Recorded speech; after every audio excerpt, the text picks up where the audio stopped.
As the long night approaches, malevolence whispers in the ear, "Surrender, for history comes to an end, your endeavors are in vain."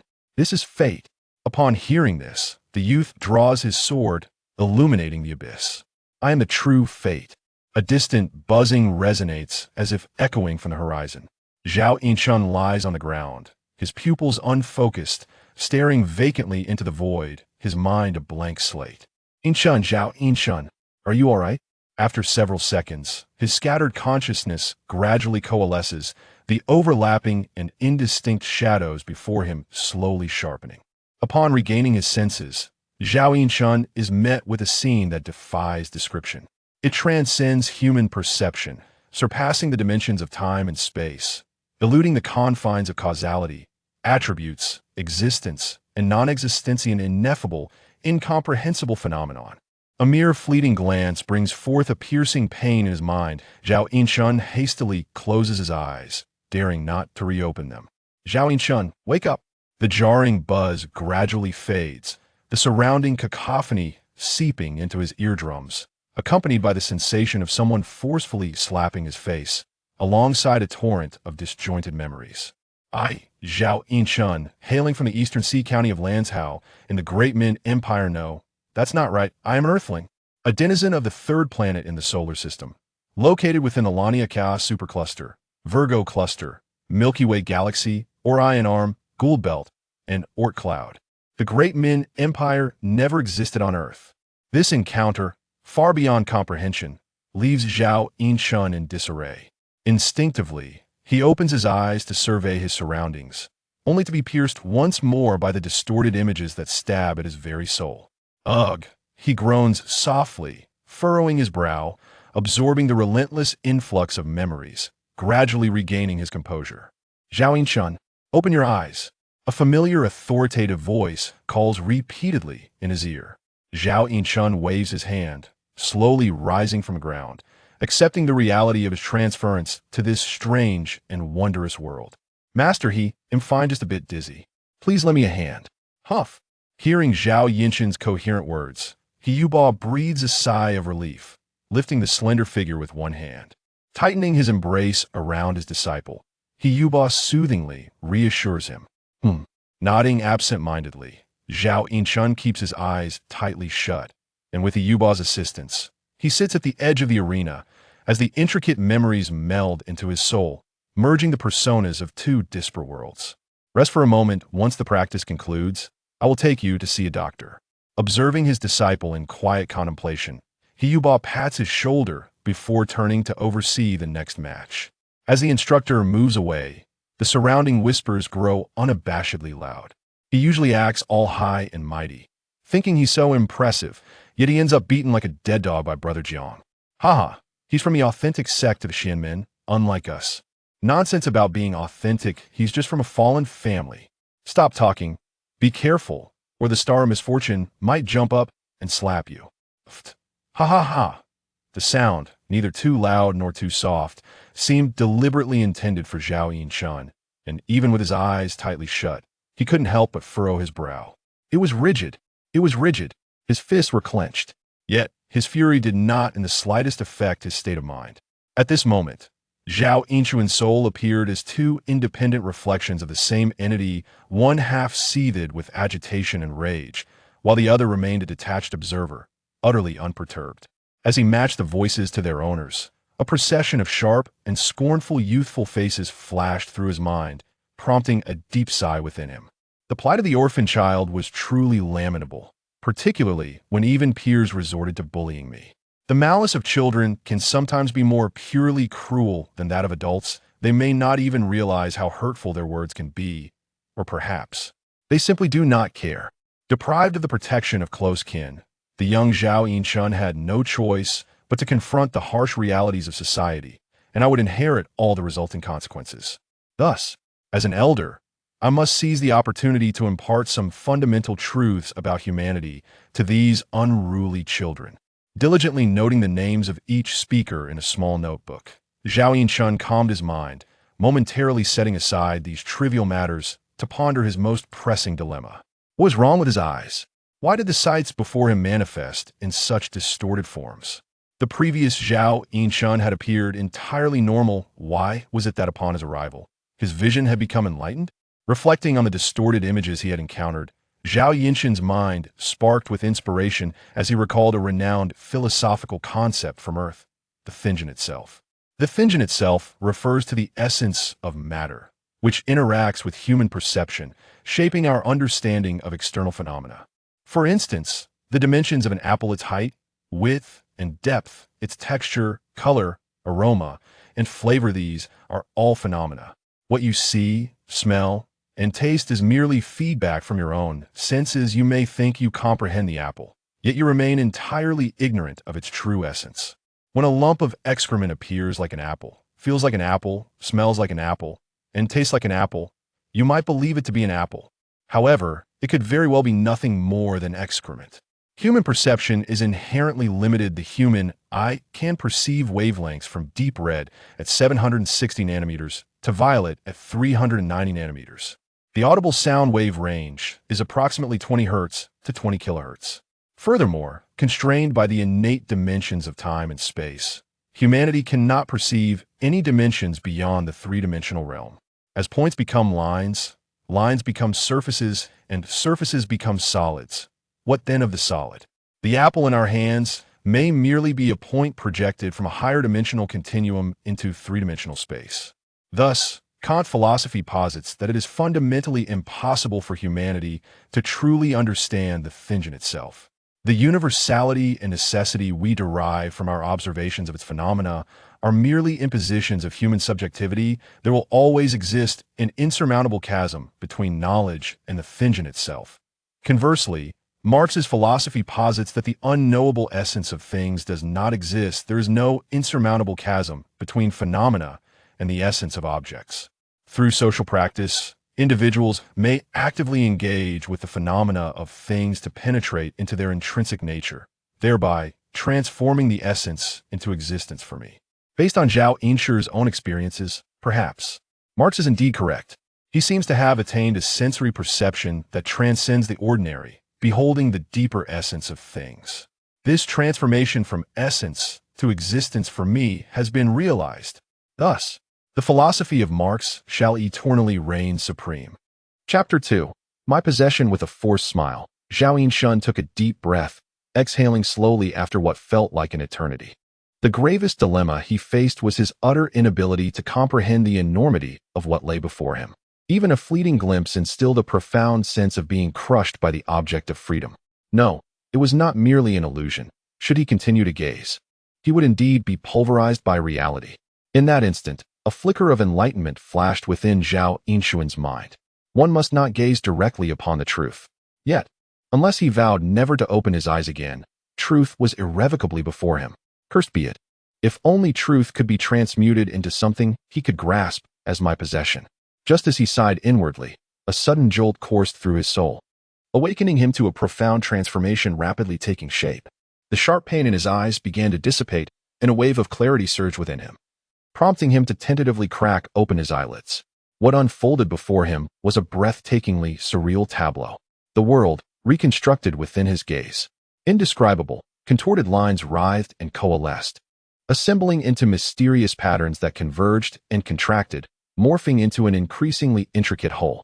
It felt as though he had drawn back from an atom, revealing the entirety of existence mirrored in the depths of Zhao Yinshun's eyes. In a daze, he recalled the computers on Earth, where mere fluctuations of voltage transformed into the binary language of machines, evolving into assembly language, then high-level languages, culminating in the WYSIWYG interface. Through his unique perception, he re-encoded the cosmos. As dimensions collapsed, reality obscured itself, aligning with his will, and the information of all things filtered and crystallized into structures most familiar to him.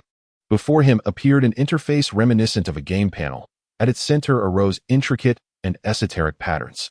The centerpiece was a hexagram formed by two equilateral triangles, with each apex adorned by ancient and weighty inscriptions: strength, body, agility, essence, spirit, mind.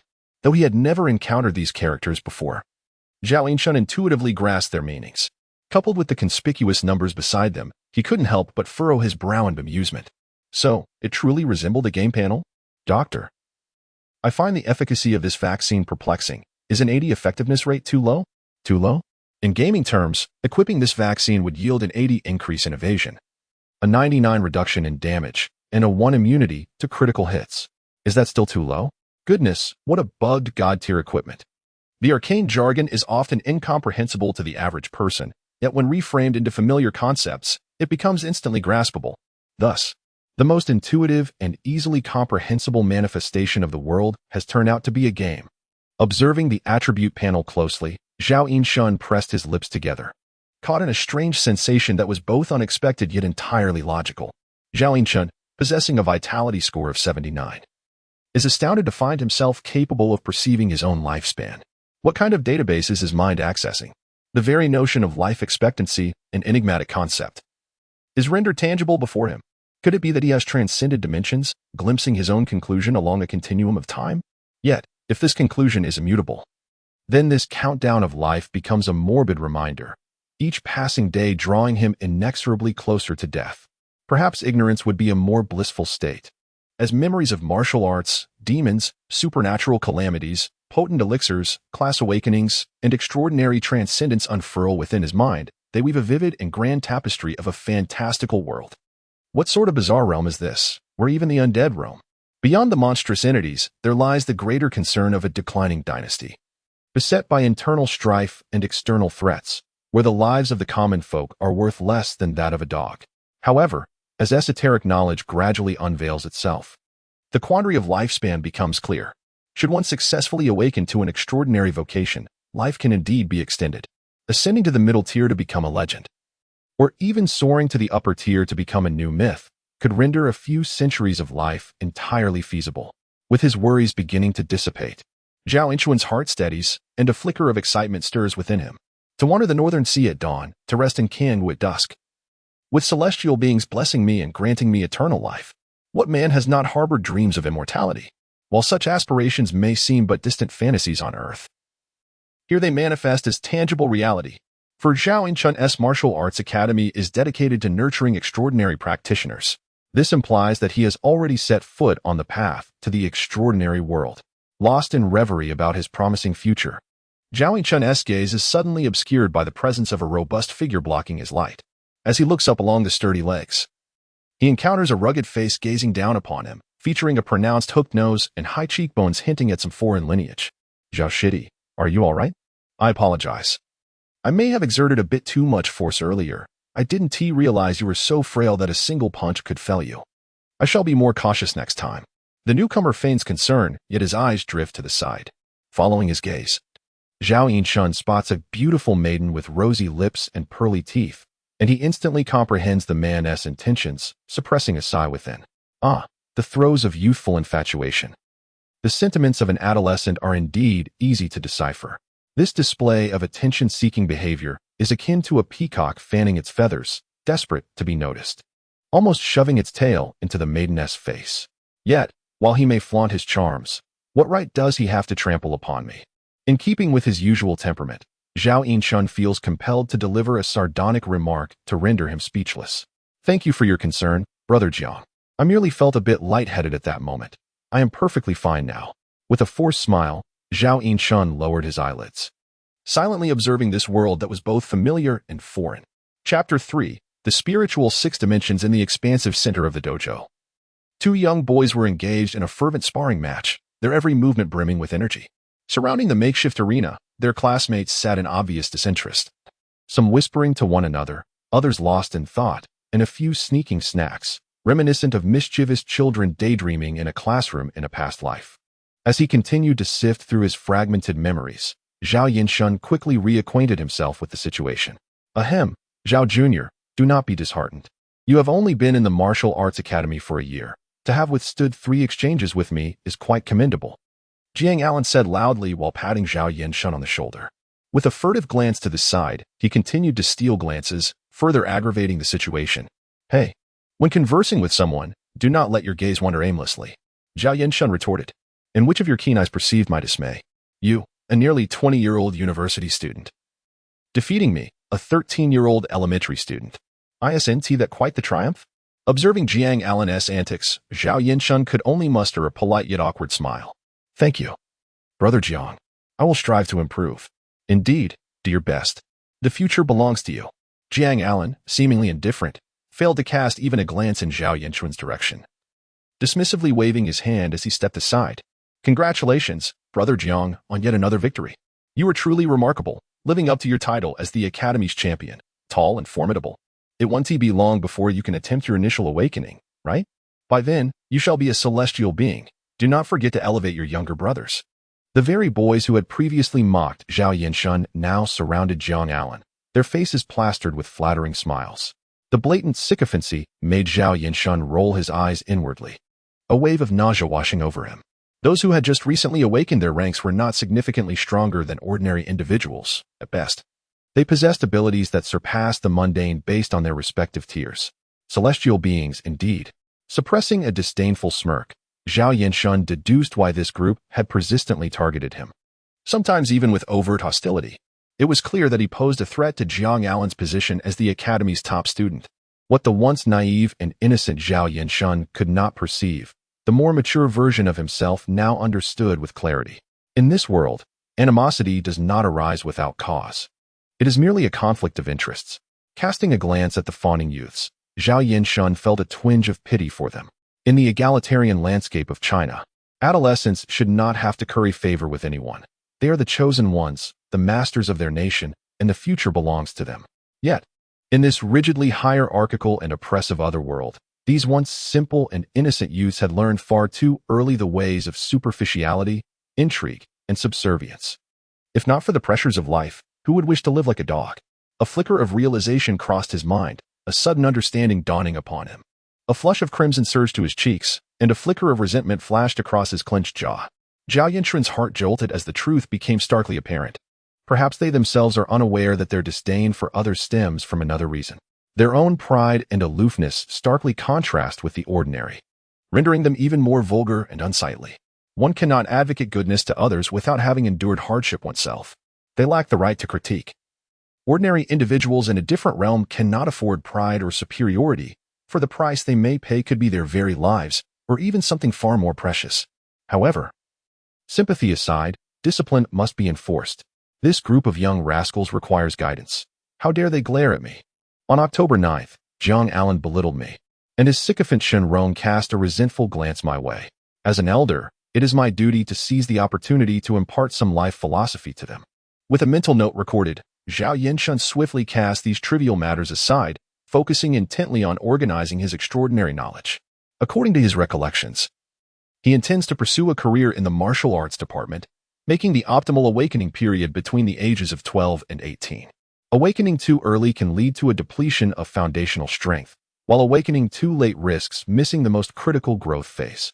At nearly 14 years of age, he is indeed at a point where he could attempt his first awakening.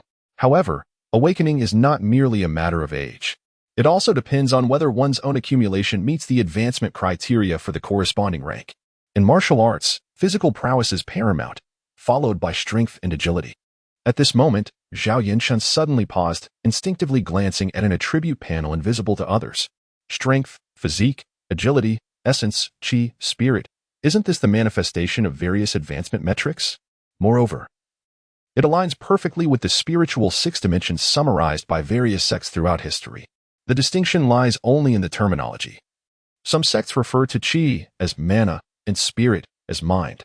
Regardless of the name, be it mana, true chi, or even chakra, fighting chi, demonic power, or spiritual essence, their essence remains the same. Ultimately, humanity, or rather all living beings, cannot escape these spiritual six dimensions. In this moment, Zhao Yanquan could not help but sincerely appreciate his parents, for without their earnest teachings, he could never have amassed such profound, extraordinary knowledge. Alas, they have departed. A wave of sorrow washed over him as he took a deep breath, dispelling the negative emotions within and refocusing on his attribute panel. Comparing it to the most authoritative and scientific, omniscient six-dimensional grading theory in the world today, Zhao Yanquan found himself increasingly convinced that the two are one and the same. The only difference is that the omniscient sect presents a rough classification of grades like A, B, C, D, while his own is precise to specific values. Moreover, considering that the omniscient inherits from the ancient nine-tier divine Eye of Horus, Zhao Yanquan harbored serious doubts that both eyes draw from the same database. Observing the three paramount attributes required in the martial arts domain, Zhao Yinshun found himself utterly perplexed by the figures presented before him, completely unaware if he met the necessary standards. Having recently suffered defeat at the hands of Jiang Ailuan, who appeared to fulfill the prerequisites for initial awakening, it dawned on him that he might still be lacking. Reflecting on the earlier confrontation, Zhao Yinshun pondered for a moment, and a conclusion swiftly took shape within his mind. Chapter 4. Great Medicine possesses a speed comparable to that of Jiang Ailuan, yet falls short in strength and physique. However, the latter two deficiencies are primarily due to differences in weight, height, and age once I reach his age. No, I must not compare myself to Jiang Ailuan, a mediocre individual who, at nearly 20, has yet to secure a position. He is nothing but a waste. As my thoughts drifted, a surge of pride welled within me. Zhao Yinshun suddenly paused, realizing another reason for my mistreatment. I had been excessively arrogant in the past, even if it was not overly displayed. The innate pride I exuded and my sense of superiority over my peers were reasons for my exclusion. Reflecting on this, I glanced at the lower section of my attribute panel. True Martial Secret Record, LV. 21. The foundational techniques passed down from the sacred domain of Wudong Mountain, Taiching Realm. Great Red Sky. Each year, tens of thousands of apprentices strive to comprehend these teachings, yet few succeed in grasping the fundamentals. It seems I can be regarded as a minor genius, possessing grounds for pride. What further elevates my status is the extraordinary knowledge imparted to me by my parents. The average mortal of the Min, let alone the renowned Western sect, all-knowing eye, is scarcely familiar with the esteemed local schools of the 5 Paths and 3 Buddhas. Unquestionably, my understanding of the extraordinary world is likely more comprehensive than that of the third-level martial artist He Yuba, who offers instruction. This situation resembles a city dweller from the information explosion era suddenly finding themselves in a poverty-stricken region devoid of electricity. It is difficult not to feel a sense of superiority. Shaking my head, I cast aside distracting thoughts and began to ponder the most significant obstacle on my path to employment, great medicine. While I could compensate for my insufficient attributes through the training of True Martial Secret Record, acquiring quality, great medicine, is not something readily available on the market. Even if it were attainable, my family's meager savings. Confronted with such a stark reality, I found myself momentarily at a loss. As is well known, the avenues to wealth are inscribed in the penal code, with the only barrier being one has courage. Find a companion, arm yourself with an AK, and I shall wield a shotgun. Step by step, we shall grow stronger and achieve greatness anew. Suppressing the absurd thoughts in my mind, I turned my gaze toward Jiang Ailuan, who was basking in compliments with a smug expression, pondering in silence. Jiang Ailuan's attributes likely hover around the 7-point mark. If he serves as a benchmark, then numerically, I am merely 3 or 4 points away from the threshold of martial arts. A gap I should be able to close without difficulty. Based on my past experiences, with diligent training of the True Martial Secret Record, I could surpass him within a year or 2 at most. This implies that I have ample time to gather the funds required for great medicine. If all else fails, I could settle for inferior great medicine. As this thought crossed my mind, I swiftly dispelled it. Quality, great medicine, not only enhances the success rate of employment, but also stimulates the body's latent potential, awakening superior innate talents, while providing substantial effects that elevate corresponding job attributes in a short time. The benefits are manifold. There exists a secret that even an ordinary extraordinary being remains unaware of. The potent elixirs of celestial tier and above possess the remarkable ability to reverse the essence itself, thereby enhancing the innate attributes of humanity, in contrast to the acquired attributes that can be cultivated through training. It is the innate attributes that ultimately determine the upper limits of an extraordinary individual. Within the same tier of profession, some appear as deities, while others merely serve as units of measurement. Therein lies the distinction. Within a single year, one can attain the strength of one. 5 Jiang. How many times must I reiterate? Do not call me Jiang Gu. Address me as Mr. Ellen. Why, you ask? Jiang de Gu? It is Mr. Ellen. Jiang is merely the name of my maternal lineage. My father is a nobleman of high esteem. A noble. Do you comprehend? I am not akin to you. Ahem, to the civilians. Unbeknownst to him, who has become a mere point of reference in someone else's eyes, Jiang Ellen continues to steal glances at his beloved, subtly flaunting his status, yet his words elicit a chuckle from Zhao Yinshun. The attempt at pretentiousness is utterly fatal. Engaging in casual conversation interspersed with foreign phrases is a sign of feigned sophistication. One might imagine such a person being ridiculed in the 21st century. Nevertheless, in the decaying and declining Ming dynasty, which has languished for a century, the technological and cultural landscape is woefully backward. The impoverished populace inevitably feels dwarfed in the presence of foreigners. However, not all harbor feelings of inferiority, for instance. The young lady whom Jiang Ellen admires regards him with disdain, yet alas, the self-absorbed Mr. Ellen remains oblivious to her contempt. What an absurd noble! His father in the West is merely a street urchin who collects horse manure, and his rise in Ming is solely attributed to his mother's local prominence. Does he truly believe he can transform into a nobleman? Meanwhile, two youths whisper amongst themselves, their disdain evident in their smirks, eagerly eavesdropping. Zhao Yinchun is about to indulge in the gossip when he is interrupted by He Yuba's voice. Clapping his hands, He Yuba dismisses the students and strides directly towards Zhao Yinchun. Xiao Shun, are you feeling any better? Much improved. I'm quite all right now. Do not force yourself. If it proves too difficult, we shall consult a physician. Squeezing Zhao Yinchun's shoulder, He Yuba gazes at the bruises on his face, still somewhat concerned. Were it any other injury, even a fracture would not deter him, as he could remedy it himself. A martial artist, after all, should be accustomed to breaking a few bones throughout their training. Yet, Zhao Yinchun had just been struck squarely on the temple, collapsing instantly. The issues within his mind exceed the comprehension of a martial artist, leaving He Yuba anxious about any latent afflictions that might linger in his disciple. It is merely a mild concussion. No treatment is necessary. You shall recover in a few days. Zhao Yinchun smiles faintly, politely declining. What sort of family am I from? Rushing off to the hospital at every turn? I currently have no health insurance. His already modest household can no longer afford such frivolities, especially since he must save for his high-tier elixirs. Brain what? Brain concussion? A concussion refers to a temporary disruption of brain function following an impact to the head. What is this disruption? He Yuba scratched his head, but soon dismissed the trivial matter from his mind. Is this yet another piece of knowledge imparted by your mother? Truly remarkable. You seem to know everything. Observing the beaming smile and the expression of admiration on He Yuba's face, Zhao Yinchun inexplicably felt a twinge of unease regarding his own career trajectory. Are all martial artists so simple-minded? They appear rather dim-witted. Chapter 5 on the other end.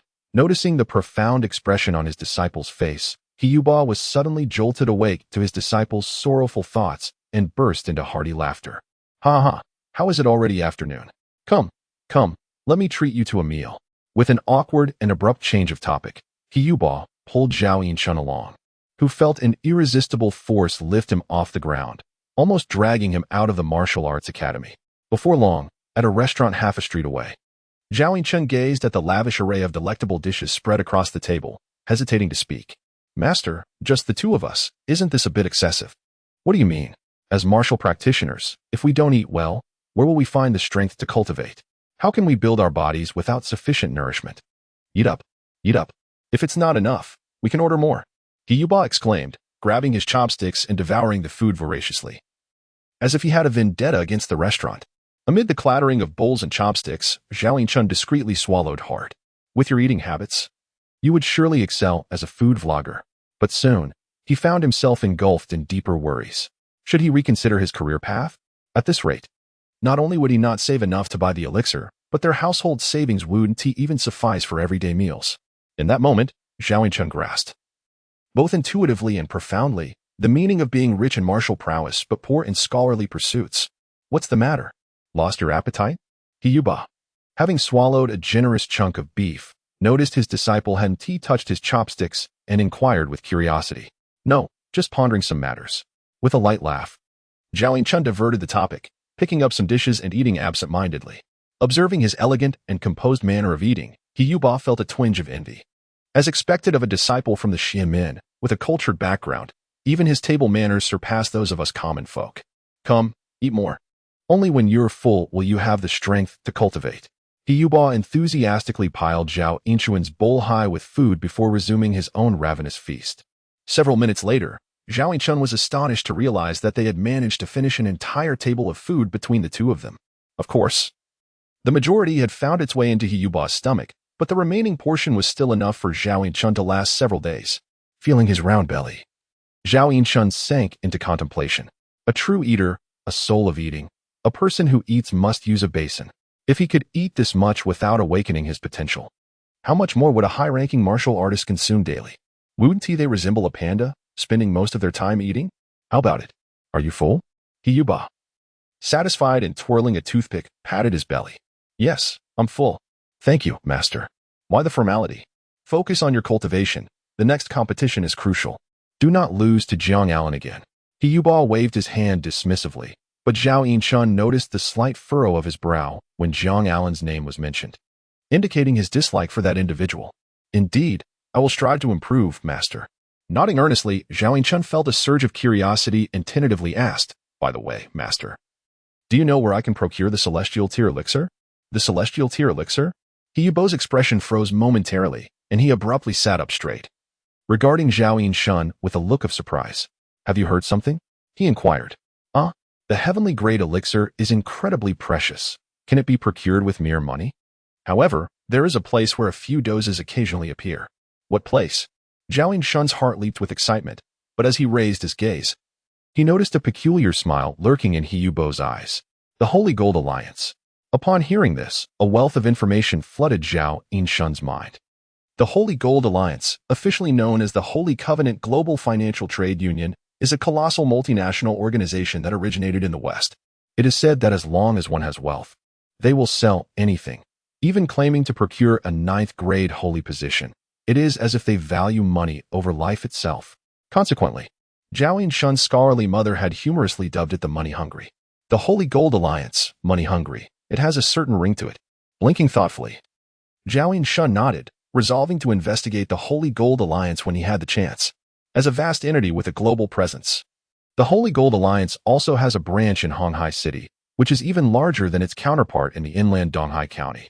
Due to the convenience of maritime transport, many goods are distributed through Honghai City. Perhaps there truly is a heavenly grade elixir. Having dined well, Hiyubo stood up contentedly and departed the tavern with Zhao Yinchun. Teacher, why has the city been so unsettled lately? Has something happened? As they parted ways, Zhao Yinchun recalled that he, a mere 13-year-old, was living alone and could not help but voice his concern. I'm not quite sure. It seems there has been some disturbance. Who knows what those despicable treasure hunters have unearthed this time? Just stay indoors if you can. Hiyubo's face twisted with disdain as he spoke of those wretched individuals. Yet, upon entering the gates of the Martial Academy, he spotted a slight figure gazing blankly at the image of a soaring dragon on the wall. With a serious expression, Hiyubo approached the slender silhouette respectfully, clasping his hands in greeting. Master, the dragon battles in the wild, its blood dark as the earth. Hiyubo, the foreigners have sent another invitation. Hiyubo's countenance darkened instantly, his fist clenched tightly, making a cracking sound. Those Westerners are simply outrageous. The elder remained silent for a long while before finally exhaling a deep sigh. I am now quite hesitant, after the last battle. Alas, just thinking of Xiaofeng being bedridden for the rest of his life feels like a knife to my heart. It was I who brought this upon him. Master, we martial artists only seek to die standing, not to live kneeling. Xiaofeng has never regretted participating in the competition. He told me that even if given 100 chances to relive it, he would still charge forward without hesitation. Hiyubo spoke solemnly, every word imbued with gravity. Moreover, it is evident to all discerning eyes that those foreigners are merely using the competition as a pretext to suppress our spirit. The martial artists may seem rough. They are the foundation of our nation. Once their spirit is broken, the backbone of the country will shatter. Master, we may accept defeat, but we must never evade. Listening to Hiyubo's resonant and forceful words, the slight figure turned to reveal an aged countenance. He gazed intently into Hiyubo's eyes for a long while before finally breaking into a reassuring smile. Chapter 6. I am still just a child. I have grown old. My vitality waning, and even the fierce spirit within me has dulled. From now on, you must take greater care of the affairs within the Martial Academy. Upon hearing the implied words of my master, Hiyuba was momentarily taken aback, hastily shaking his head. No, master. The elder waved his hand dismissively, interrupting him, and strode towards the academy's entrance. Hiyuba, troubled, scratched his head and followed closely behind. The martial arts conference is an open scheme. We have no choice. Yet it also presents an opportunity, a crucible that forges true gold. Do they truly believe that our demand is devoid of talent? A cold chuckle escaped the elder's lips, and his spirit seemed to revive. His slightly stooped back gradually straightened, emanating an eerie aura as if he were a fierce tiger descending from the mountain. Instilling on all, The scale of the martial arts conference has grown increasingly grand, and this time they shall invite martial talents from all 16 prefectures of Lanzhou. As for the prizes, in addition to monetary rewards, there is also an SSS grade elixir. SSS grade? Yuba blinked in confusion, struggling to grasp the universal grading system. C represents the human tier, B the earthly tier, A the heavenly tier. SS. After several moments of mental calculation to convert it into Domin S traditional ranks, his eyes widened in sudden realization, and he gasped sharply. The supreme creation level? Immediately, he cast a disbelieving glance at his master, swallowing hard. What level is it? If the champion is of a certain level, then that prize would be the elixir for his next advancement. If we find an 8th tier participant to compete, wouldn't that be a windfall? The elder, walking ahead, abruptly halted and narrowed his eyes at him. This is a youth martial arts exchange conference, not a gathering of venerable immortals. Throughout history, have you ever heard of an 8th tier individual under the age of 20? Let alone 8th tier. It is already impressive if one can successfully awaken before the age of 20. Yuba himself had diligently trained for over 40 years and had only reached the 3rd tier martial artist. After all, the path of martial arts differs from other professions. Rapid advancement can be more detrimental than beneficial. Without a solid foundation, merely possessing a rank is but a fade and could sow seeds of future peril. Even those prodigies from hidden sacred sects typically reach only the 2nd or 3rd tier before turning 20. This implies that the foreigners only need to prepare a 3rd tier elixir at most. Yet, even so, Yuba could not help but feel a pang of envy. That is a supreme creation level elixir. Those rascals are truly affluent. Listening to his disciple's lamentations, the elder could only shake his head in resignation. How has the junior division been faring lately? Are there any promising talents? Upon hearing his master's inquiry, Yuba swiftly composed himself and nodded steadily. There is a child named Zhao Yinchun, whose potential is extraordinary. He has been in the junior division for about a year, and aside from Jiang Iluan, no one stands a chance against him. Zhao Yinchun, is he the child of Zhao Chaogo? Yes, indeed. Master, he has not faltered. That young man is currently majoring in the true martial secret record. The future appears boundless for him upon hearing the elder praise Zhao Yinchun. Yuba felt a joy surpassing even that of his own accolades, promptly responding, were it not for the absence of practical training, which hindered the full mobilization of his internal vital energy, he would have already attained the position of chief in the initial rank. Would that not mean he satisfies the conditions for awakening? His physique still requires refinement, after all, at merely 13 years of age. It would be unwise to subject him to excessive strain. Instead, he must cultivate slowly through the secret record of Xinwu. Yet it is anticipated that in approximately a year, he shall enter a phase of explosive growth. Then nurture him well, do not allow him to stray onto a misguided path. The elder gently patted Yuba's shoulder, his tone earnest and weighty. After a moment of hesitation, his expression grew serious, and he spoke with cautious gravity. If he truly proves to be exceptional, I might consider allowing him to use the precious elixir I have long cherished. Before Yuba could manifest his delight, the elder solemnly warned him. However, the prerequisite is that he must possess integrity and a sound disposition. I have no desire to cultivate a menace. Rest assured, master. He is a child I have watched grow. He is undoubtedly a kind-hearted boy. Master, where are you going? The elder let out a sinister chuckle, momentarily pausing his foot upon the ground, and then vanished from the wide avenue. With a creak, he opened the crimson door, revealing a meticulously arranged small courtyard. It appeared neglected for some time, as the weeds had overgrown to ankle height, and even the shrubs looked listless. Zhao Yinchun surveyed his surroundings, gently pacing as he wandered throughout the house. As he gazed upon the familiar yet foreign rooms, each step he took brought memories to vivid life, and a gentle warmth enveloped his heart. Accompanying this was a peculiar sense of dissonance. A flicker of confusion crossed his eyes, and for a moment, Zhao Yinchun found himself pondering whether he was Zhuangzi dreaming of a butterfly, or a butterfly dreaming of Zhuangzi. Who exactly am I? Is it Domin, Earth? Which holds the truth? As his emotions gradually settled, he lifted his feet and moved towards the location of the washroom etched in his memory. He yearned to discover who he truly was.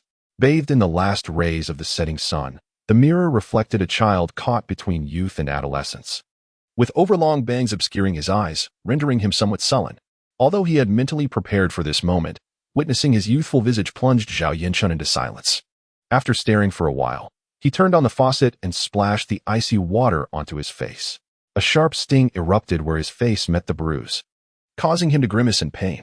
Enduring the discomfort, he washed his face and swept the troublesome bangs back into a neat style, revealing a clear yet melancholic countenance in the mirror. His youthful appearance was even more juvenile than Zhao Yanshun had anticipated.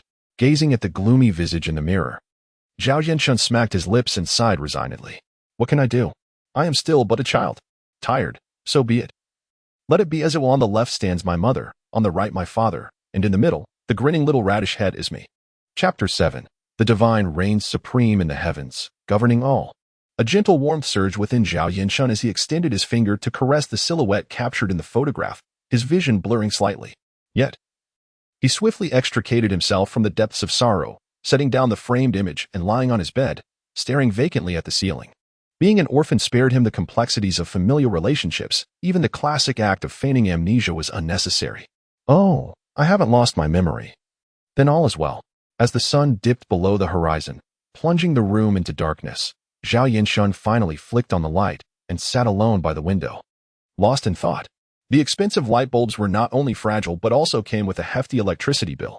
In the days when his parents were alive, the household could afford such luxuries, but now that he was left solitary, frugality was imperative. After a considerable time, he shook his head vigorously, striving to tidy his emotions. He slapped his cheeks with conviction, the sting of the wound invigorating him. Closing his eyes, he sank into meditation, grounding himself in contemplation. With the celestial drums resounding to either side, he embraced the essence of Kunlun. As the heavenly gate swung open, the dragon lay coiled, and the earthly door remained shut. Accompanied by the workings of the Zhenwu secret record, Zhao Yanshun centered himself, gradually entering a realm of profound mystery. Utilizing essence as fuel, energy as flame, and spirit as guide, the latent power within his body began to unfurl, flowing like a gentle stream through his meridians. As his consciousness descended, what unfolded before Zhao Yanshun was a vast and enigmatic network reminiscent of a labyrinthine abyss. In stark contrast was the energy coalesced from his essence, spirit, and vitality. He summoned forth all his potential. The stream birthed from the fiery essence of his blood appeared so minuscule, akin to a snail traversing a highway, inching forward with its primitive antennae, exploring a path without visible end. As he propelled the energy, the snail moved forward, leaving behind a glistening trail of slime that seeped into the road, nourishing its shell. Soon, Zhao Yanshun distinctly sensed the snail diminishing slightly, granting him an intuitive understanding of the term arduous cultivation. The snail's sluggish pace was not fearsome. What was truly daunting was the absence of direction. He could not ascertain whether the snail was treading the correct path. If he strayed, his efforts might only lead him further from his destination. There were no shortcuts. The meridians of this world bore no resemblance to those theorized on Earth. They were far more detached from the material, more ethereal, and infinitely elusive. With patient resolve, he urged the snail onward. Yet, whether by fortune or misfortune, an insurmountable cliff soon loomed before him. Cursed fate! In the realm of reality, Zhao Yanshun abruptly opened his eyes, releasing the energy stream condensed from his essence, spirit, and vitality, exhaling a breath of stale air. Enough, enough.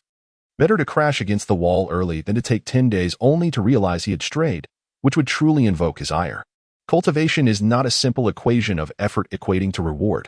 Rather, often the harder you strive, the deeper the entanglement. And this was merely a trifling challenge along the vast journey of cultivation, one that nearly all extraordinary beings must endure. Certainly, the credit also goes to the Zhenwu secret record. As one of the most esteemed foundational cultivation techniques in existence, its complexity is worlds apart from the manuals accessible to the average individual. It is akin to the distinction between the multiplication table and advanced mathematical problems. After a brief respite, Zhao Yanshun quickly regained his composure. However, he did not hasten to re-enter meditation. Instead, he meticulously reflected on his recent experiences. When his mind immersed itself in that enigmatic realm, the five senses became inconsequential, and all perceptions were rooted in the essence of spirit. Spirit is akin to the antennae of a snail. It resides high above, governing all. This is precisely why spirit occupies the pinnacle of the hexagram within the attribute panel. The more potent one's spirit, the further one can see, enabling the early detection of obstacles ahead, thus potentially avoiding countless unnecessary detours. Simultaneously, the activation of techniques demands a substantial expenditure of vitality, with the reserve of essence determining the distance one can traverse in a single breath. while qi also participates in the flow of energy. It primarily serves as a source of power, with its own dissipative nature being relatively low. The more abundant the qi, the swifter the execution of techniques. The higher the quality of qi, the more efficient the transportation of essence, thereby minimizing its consumption. If one were to liken the cultivation process to a vehicle traversing an interminable road, then essence would represent gasoline, qi the vehicle itself, and spirit the driver. Aside from certain unique and unconventional techniques, a typical martial artist striving for the utmost efficiency in cultivation must achieve a harmonious integration of essence, qi, and spirit, thereby unlocking their full potential. In his memories, a gentle woman caressed his hair, narrating the secrets unattainable by ordinary individuals as if telling a story. It was his mother imparting knowledge about the 4 primary innate attributes. In a moment of clarity, Zhao Yinshun realized that there existed an even more direct determinant of cultivation efficiency, comprehension. This is an exceedingly unreasonable innate attribute, directly influencing the threshold for certain advanced techniques. Additionally, it can generate a vague yet profound intuition during the processes of cultivation, research, and learning, guiding individuals toward the correct answers. The higher this attribute, the more frequent the occurrences of such intuitions, and their nature becomes increasingly vivid and tangible. It is even said that some individuals with extraordinary comprehension can attain enlightenment overnight, achieving perfection and soaring to celestial heights. Contemplating this, Zhao Yinshun gained a deeper understanding of himself. His innate comprehension should far exceed that of the average person. Otherwise, he would not have been able to grasp the Jinwu secret record. Yet, it did not reach the pinnacle of genius, or else his path to cultivation would not have been so arduous. In an instant, he seemed to glimpse his limitations. Dreadful. Once more, suppressing his dissatisfaction, Zhao Yinshun centered himself, and with a long, steady breath, his spirit swiftly descended within.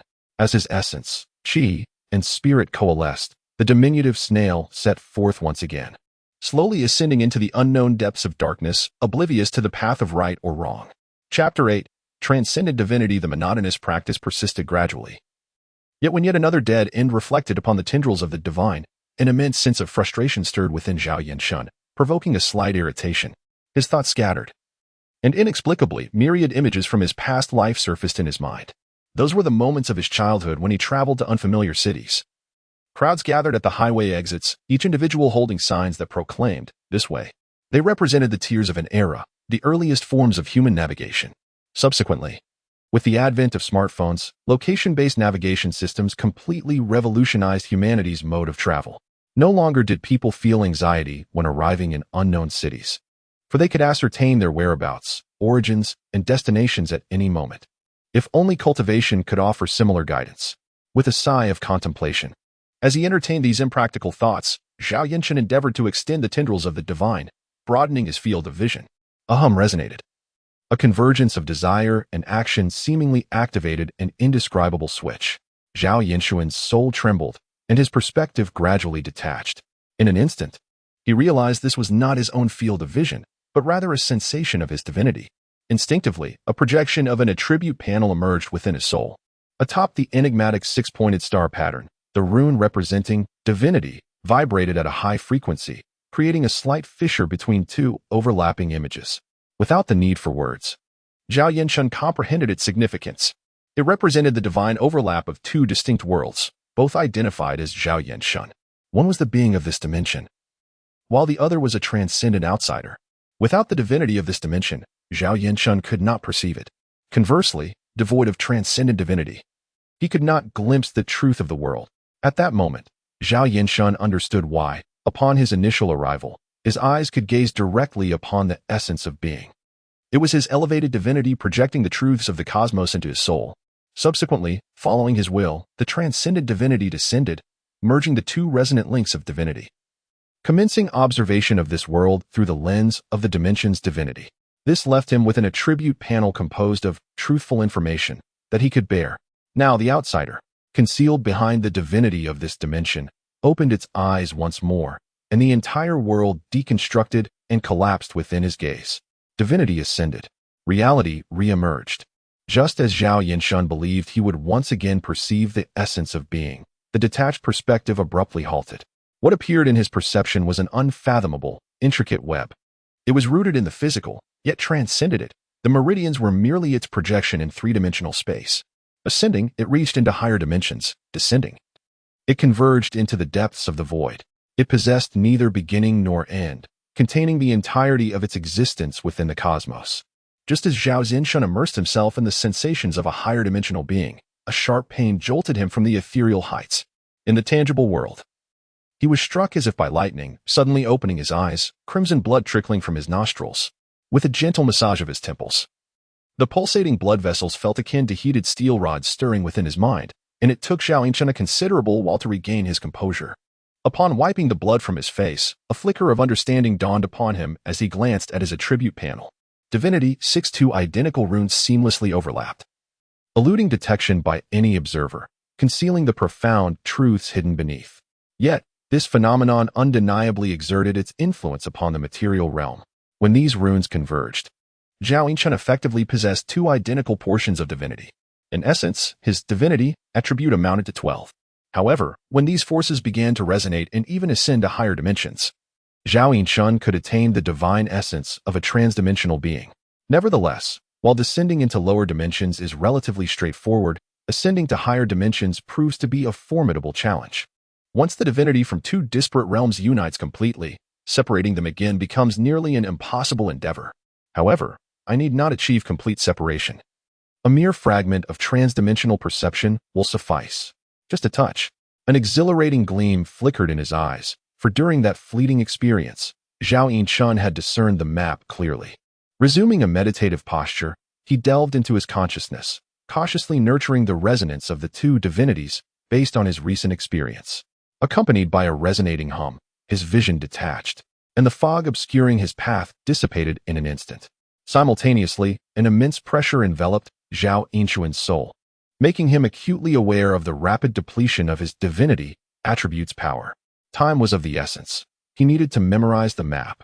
Yet, upon opening his eyes, his pupils constricted slightly. As the resonance faded, all the information he had just absorbed evaporated. The truth remained ungraspable.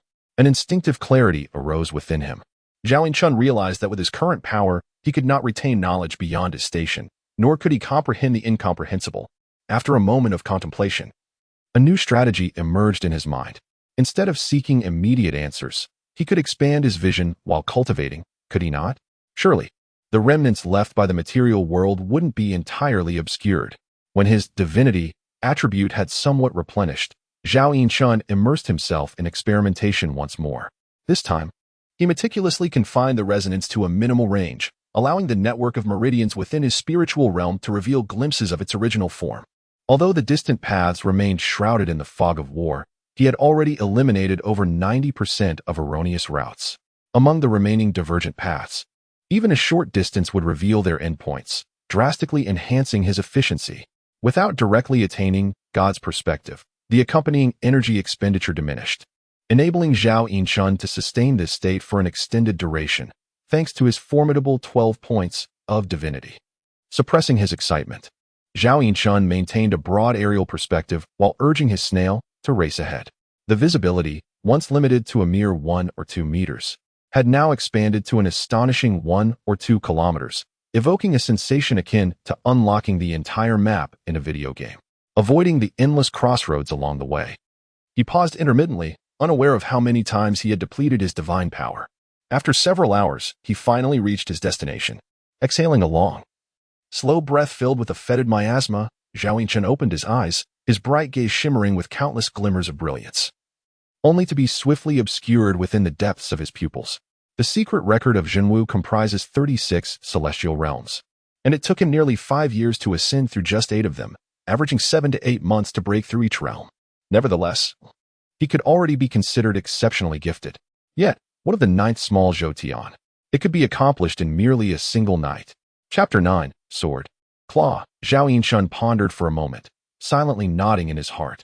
Apart from those celestial beings who attain enlightenment in a single night, bypassing the arduous process to arrive at the correct conclusion, it seemed there was no one else in the world who could rival him.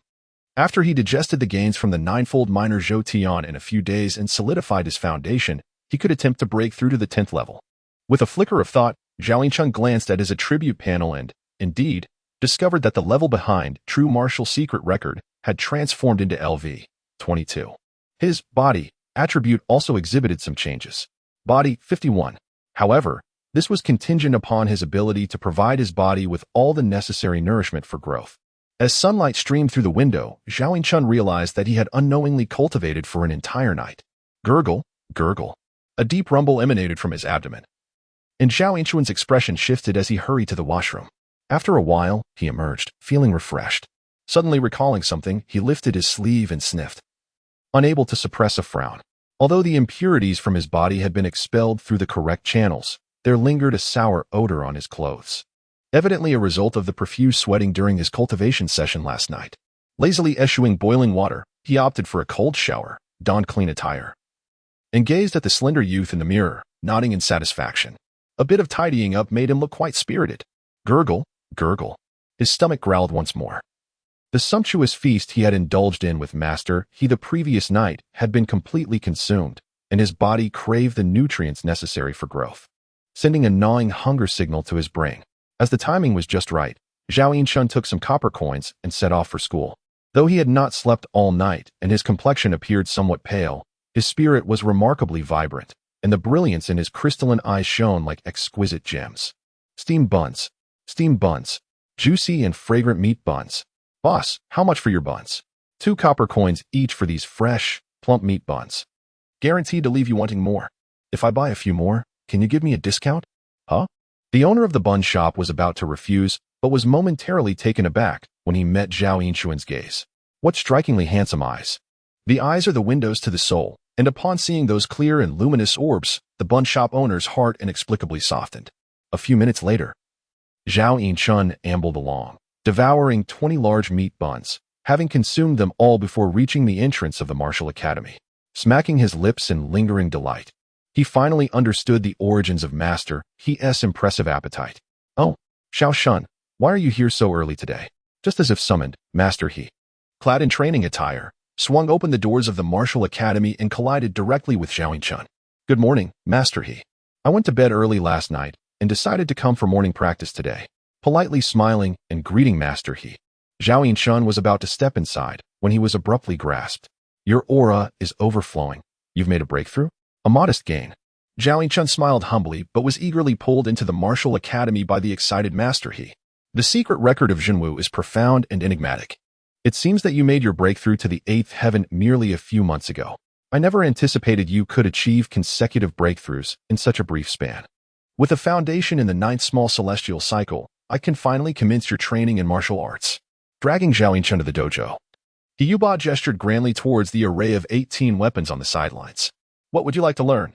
With a twinkle in his eye, Zhao Yinchun surveyed the various weapons before finally fixating on an iron sword. Instructor, I wish to learn the sword. Upon hearing this, Yuba's expression revealed his expectations had been met, and he sighed with a hint of nostalgia, realizing he had inadvertently touched upon Zhao Yinchun's poignant memories. Indeed, he is the son of Zhao Chaoga. Just as he finished his thought, he chastised himself for once again prying into Zhao Yinchun's sorrow, wishing to strike his own face in frustration. Why can't I control my tongue? Ahem. Besides the weapon, you must also choose a form of unarmed combat. What do you intend to select? He queried. Is having a sword not sufficient? Can you guarantee that your sword will always remain in your grasp? Is it not said that where the sword exists, so too does the wielder, and where the sword perishes, so does the wielder? Who told you that? Zhao Yinchun retorted. Sword practitioners from Shushan break an average of 2 swords each year. Other sects fare slightly better, but not by much. In real combat, it is inevitable that weapons will be damaged, unless what? Zhao Yinchun inquired. Unless you are capable of ascending to the clouds and refining your weapon into a Tao artifact.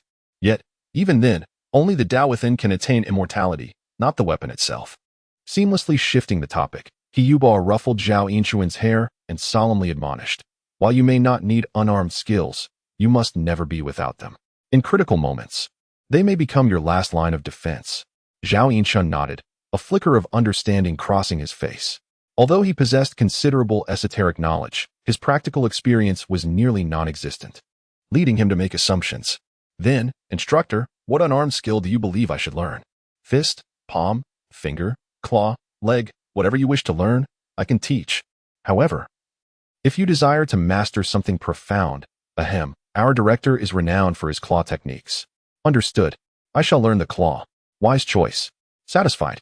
Hyuba casually made a sweeping motion, causing an iron sword from a wooden rack several meters away to soar gracefully into his palm. As he caught the sword thrown by Hyuba, Zhao Yinchuan's eyes sparkled with excitement. Impressive. This elegant display fulfilled his fantasies of martial arts mastery. In stark contrast, the previous day, he and his fellow students had merely engaged in a lackluster exchange, akin to fledgling chicks pecking at one another, relishing the admiration of his disciple. Hyuba stood with his hands clasped behind his back, a crooked smile adorning his face. The claw technique is unpredictable and excels in subduing opponents. Mastering the star-plucking hand allows one to sever a head from 100 paces away with ease. Instructor, I wish to learn the star-plucking hand. Wanting to soar before you can crawl? Begin with the fundamentals. Do not aim too high. Hyuba flicked his fingers from several meters away, unleashing an invisible force that struck Zhao Yinchuan's forehead with a startling thud, causing him to instinctively retract his neck. All right, draw your sword. I will first teach you the basics of swordsmanship. Yes, instructor. With a swift motion, Zhao Yinchun drew forth the unsharpened iron sword, skillfully executing a flourish. Instinctively, he assumed a stance, poised with the sword lowered, awaiting the next move. Oh, have you practiced swordsmanship before? My father taught me the fundamentals, he replied. Oh, I see. Just by observing Zhao Yinchuan's adept posture, Hyuba felt assured. That simplifies matters. Come, let us engage in a spar. With that, Hyuba curled his fingers into a claw and lunged forward, aiming to strike the top of Zhao Yinchuan's head. Chapter 10. Divine Resonance. A terrifying roar thundered in Zhao Yinchuan's ears, reminiscent of a fearsome tiger's growl. His pupils contracted, and his entire body trembled as if he truly beheld a fierce tiger with glaring eyes lunging toward him. His vision was obscured by a chilling tiger's claw. Leaving no time for contemplation, Zhao Yinchun could only rely on his primal muscle memory to unleash streaks of swordlight. The clash of iron against flesh emitted a surprisingly crisp metallic sound. As he fought and retreated, it took nearly 10 strikes for him to fend off the initial assault. Once Hyuba ceased his onslaught, Zhao Yinchuan's taut nerves finally relaxed, and he gasped for breath, his heart racing. It was only then that he noticed the frantic beating of his heart and the beads of sweat forming on his forehead. In those few fleeting seconds, he felt as though he had traversed the brink of death, his body electrified and his scalp tingling. Teacher, could you please give a warning before you strike? Zhao Yinchun breathed heavily, glaring at the mischievous Hyuba, his voice trembling with indignation. Just a moment prior, he had been several meters away, and in the blink of an eye, he had appeared before him as if propelled by an invisible force, the intervening sprint appearing like a frame drop in a video, leaving Zhao Yinchun utterly unprepared. Had he not intentionally slowed his speed at the moment of attack, Zhao Yinchun would have likely realized his demise only after his head was severed. Who in their right mind would announce their intentions during a fight? No one waits for you to be ready in real combat. Hyuba sauntered around, grinning like a tiger circling its prey. In a daze, Zhao Yinchun felt the fetid, carnivorous wind bearing down upon him, an immense, intangible pressure enveloping him instantly. His feet trembled, and instinctively, he wanted to retreat. But only then did he realize he had been cornered at the edge of the arena. One more step back, and he would be out of the ring. Recognizing this as a test from his instructor, Zhao Yinchun tightened his grip on the iron sword, suddenly raising his eyebrows in surprise as he glanced at his attribute panel. Basic swordsmanship, LV 13, had it truly leveled up.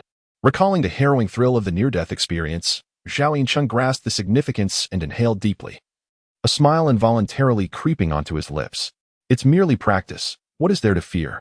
With a swift motion, the unsharpened iron sword sliced through the air, tracing an arc toward Hyuba. Hyuba's brows lifted slightly, exposing his gleaming teeth in surprise. He had not anticipated that Zhao Yinchun would dare to initiate an attack amidst his deliberately unleashed aura. You've got some courage, young man. As the sword approached him, Hyuba deftly tilted his head at the last possible moment, the gust of wind from the sword nearly grazing his skin. Missing his strike, Zhao Yinchun swiftly reversed his grip, preparing for another thrust, but before he could elevate his sword, a stout finger appeared before him. It was over. With a sharp smack, the blow sent his head jerking backward, causing him to stagger 3 or 4 steps before ultimately losing his balance and collapsing onto the ground. Ouch! Zhao Yinchun rubbed the swelling bump on his head, feeling a wave of dizziness wash over him. An inch of length brings an inch of strength, while an inch of shortness brings an inch of peril. The sword serves as a weapon for mid-range attacks. In the same realm, Your speed of execution cannot possibly compare to that of an unarmed adversary. In close combat, should your blade miss its mark, the wisest course of action is to transition into defense, then create distance once more, ensuring that your opponent remains within your striking range while being unable to reach you. This is the essence of remaining invincible. Pulling Zhao Yinchun up from the ground, He Yuba squeezed his shoulders and imparted his wisdom earnestly. After a moment of contemplation, Zhao Yinchun nodded, suddenly struck by a flash of inspiration. If the vision of a transcendent being can yield remarkable results in cultivating internal energy, might it also be applicable to swordsmanship? Although one is a method and the other an art, gazing at the two disciplines side by side on the attribute panel, Zhao Yinchun sensed a potential synergy. The attribute panel is a compilation of truths. Seemingly unrelated elements have been distinctly extracted, perhaps indicating a deeper connection that eludes his understanding. After a period of introspection, Zhao Yinchun inhaled deeply, closed his eyes, and after a long while, slowly opened them. Divine nature. Resonance. He Yuba patiently awaited his disciple's epiphany, refraining from urging him until he beheld Zhao Yinchun's eyes, now wide open. In an instant, every hair on Zhao Yinchun's body stood on end, his mind blank, overtaken solely by primal survival instincts. The solid arena floor bore the imprint of a shallow crater the size of a basin, as He Yuba, like a bolt of lightning, was propelled backward for several dozen meters, landing atop a beam, poised like a startled cat. Observing He Yuba, whose body was taut as a bowstring, ready to spring away at any moment, Zhao Yinchun fell into silence. Their gazes locked. The fleeting terror they had just experienced seemed like an illusion. He Yuba's fearsome expression gradually froze, and the atmosphere grew increasingly awkward. Teacher, what are you doing? Ahem, I am demonstrating how to create distance. My attack range is not that extensive. One must have dreams. What if you master the sword control technique and can strike down foes from 1,000 paces away? He Yuba gracefully leaped down from the beam, landing silently on the ground, speaking with utmost seriousness. Zhao Yinchun glanced at the terrifying pit on the ground, then at He Yuba's feigned calm demeanor, and decided to entertain his fanciful words. Ahem, come now, let us continue. Shifting the topic forcefully, He Yuba extended his claw-like hand, cautiously reaching toward Zhao Yinchun. Despite having faced life and death situations numerous times, he had never before displayed such a loss of composure. Clang! The shadow of the iron sword flickered, striking fiercely against his hand, struggling to fend off the assault. Gazing into his disciple's bright, clear eyes, a glimmer of confusion flickered in He Yuba's depths. Is there truly no issue? Could it be I misjudged earlier? By the way, it seems there is something called nervous hypersensitivity among the foreigners. Could I be afflicted with such a condition? Or perhaps it is a manifestation of inner demons. Yet, as a mere third-tier martial artist, what right do I have to succumb to such phantoms? It is not merely those mystical ranks. Oh, He Yuba suddenly realized that. Within just a few fleeting moments, his disciple's swordsmanship had undergone a subtle transformation. It became increasingly fluid, more graceful, and remarkably agile. If just moments prior, his techniques were laden with a palpable craftsmanship, rigid and unyielding, such that he could easily grasp them even with his eyes closed. Now he found himself compelled to make some alterations. Chapter 11. The origin of techniques at the opportune moment, fingers delved into the mesmerizing dance of sword shadows, exerting a forceful flick against the blade, sending a surge of power that reverberated through Zhao Yinchun's arm, exposing his vacant chest. Thud. The elongated tiger finger struck against his chest, producing a dull, resonant sound. Zhao Yinchun staggered back, his face flushed, mouth agape but unable to utter a word. After a considerable pause, he managed to regulate his breath, covering his chest as he inhaled deeply, casting a somewhat mournful gaze at He Yuba. Instructor, employing such immense force is rather unfair. Wouldn't you agree? Do not speak nonsense. I did not employ strength beyond that of a mere mortal. He Yuba replied with a cheerful wave of his hand, the inexplicable resentment within him dissipating. Indeed. Striking a disciple when feeling down proved to be a splendid means of alleviation. My master does not deceive me. How could this be possible? Zhao Yinchun incredulously raised his arm, observing the faint indentation on the sword's surface, his brow furrowing in confusion. To strike the refined iron with bare hands. You dare claim this is the strength of a common man? Surely you jest. Not to mention, even now, his tiger mouth throbbed with pain. His entire arm felt weak and numb, akin to being struck by a heavy cart. Such formidable strength could not possibly belong to an ordinary individual.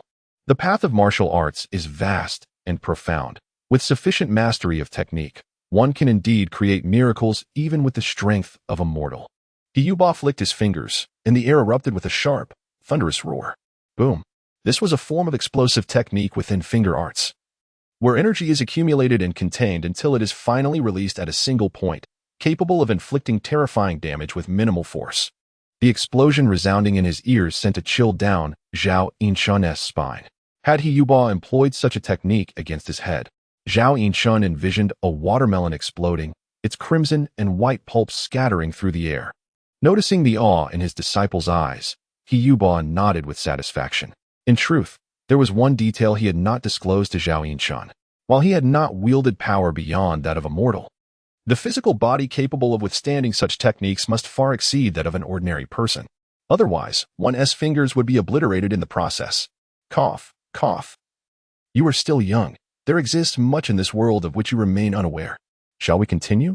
Observing he Yuba beckoning him, Zhao Yinshun hesitated for a moment, sensing his nearly depleted divine power, and regretfully shook his head. Then you should rest for a while and thoroughly contemplate the experience just gained. At this moment, other students began to arrive in succession, and he Yuba gradually reigned in his imposing aura, clasping his hands behind his back as he approached them. Good morning, instructor. Good morning. Early today, instructor. Watching he Yuba's gradually receding figure, Zhao Yinshun's eyes sparkled with yearning.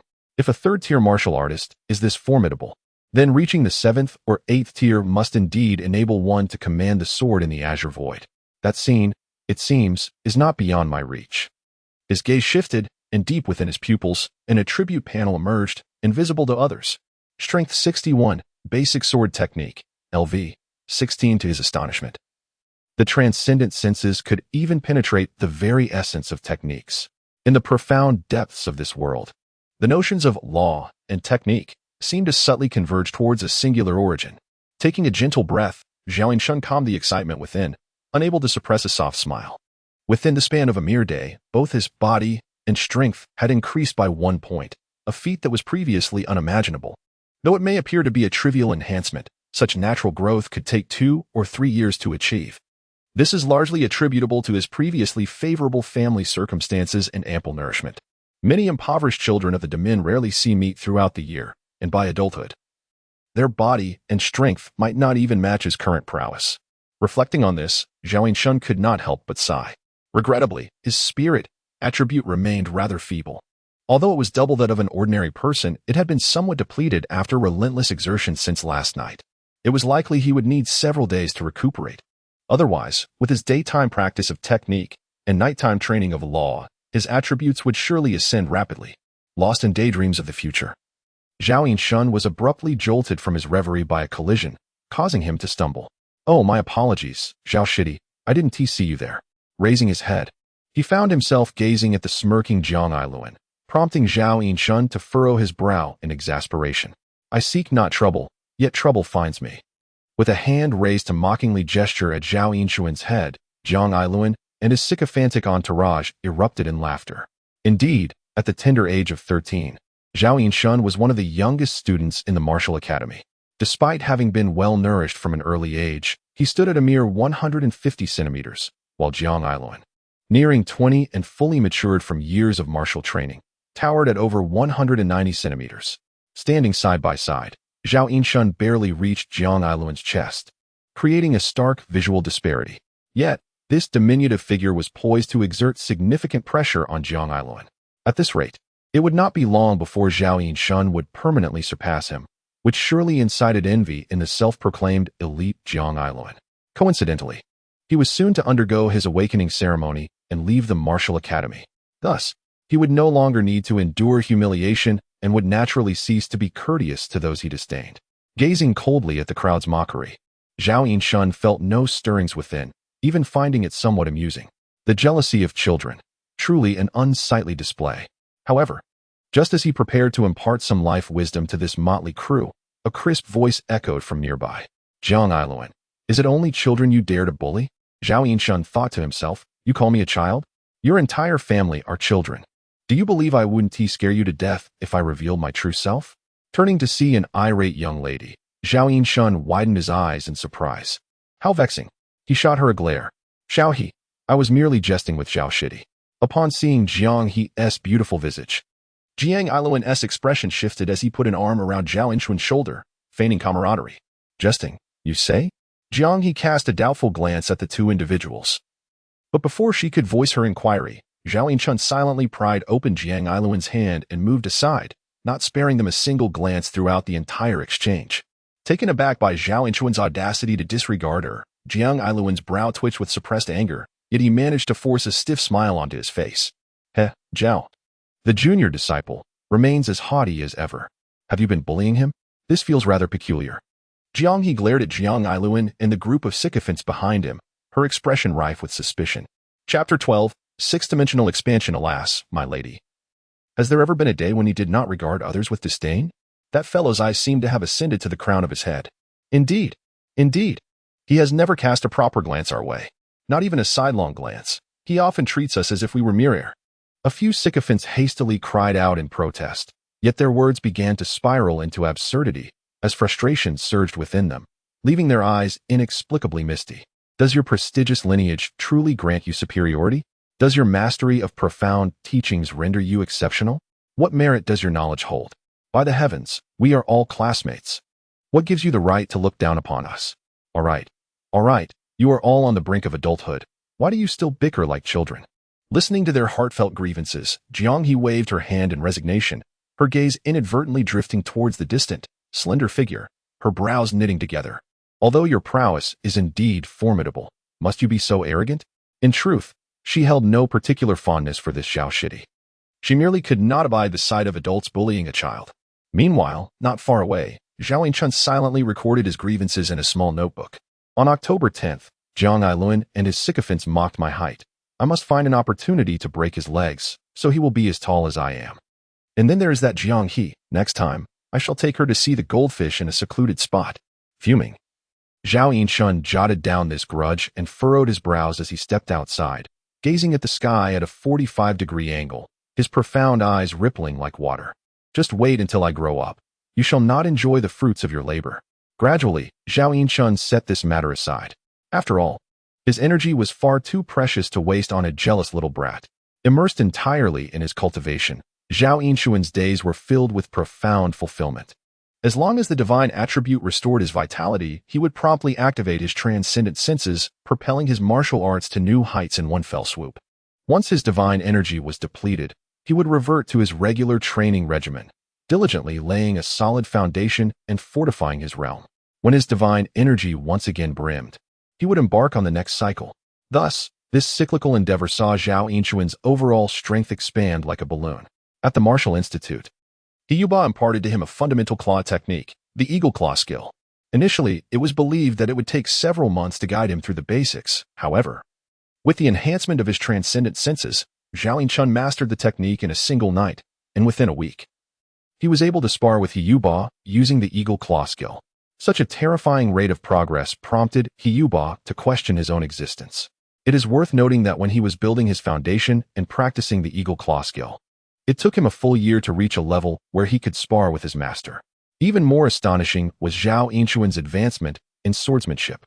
The visible maturation of his skills condensed the progress that would typically take others years, even decades, into less than a month.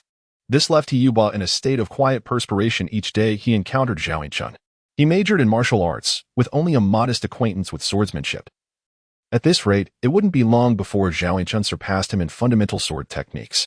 The thought of his own dignity as a master being threatened compelled Hiyuba to silently resolve to find an opportunity to impart a genuine combat sword technique to redirect his attention. What respectable person would labor tirelessly over basic swordplay? As long as it suffices, that is enough. Yet, at this moment, Zhao Yinchun remained oblivious to Hiyuba's inner machinations. He was merely fixated on the small jar before him, his profound gaze seemingly capable of discerning the flowers within. 7, 8, 10. Sighing deeply after counting for the third time, Zhao Yinchun closed his eyes in anguish and looked skyward. The most excruciating aspect of life is this, to live, yet be devoid of wealth. Since the passing of his parents, the household had lost its economic foundation, and Zhao Yinchun relied solely on his prior savings to survive. This led to a rapid depletion of what was initially planned to last for another year or two. All valuable possessions had been sold, leaving nothing but the opulent courtyard in which he resided. Yet, This place harbored beautiful memories shared with his parents. It was his sanctuary. Had he not been utterly desperate, he would never have sold his home. Alas, a way to make money must be devised. With a sigh, Zhao Yinchun turned his focus to his attribute panel, and the gloom in his heart dissipated instantly. My wealth has not vanished. It has merely transformed into a different form of companionship.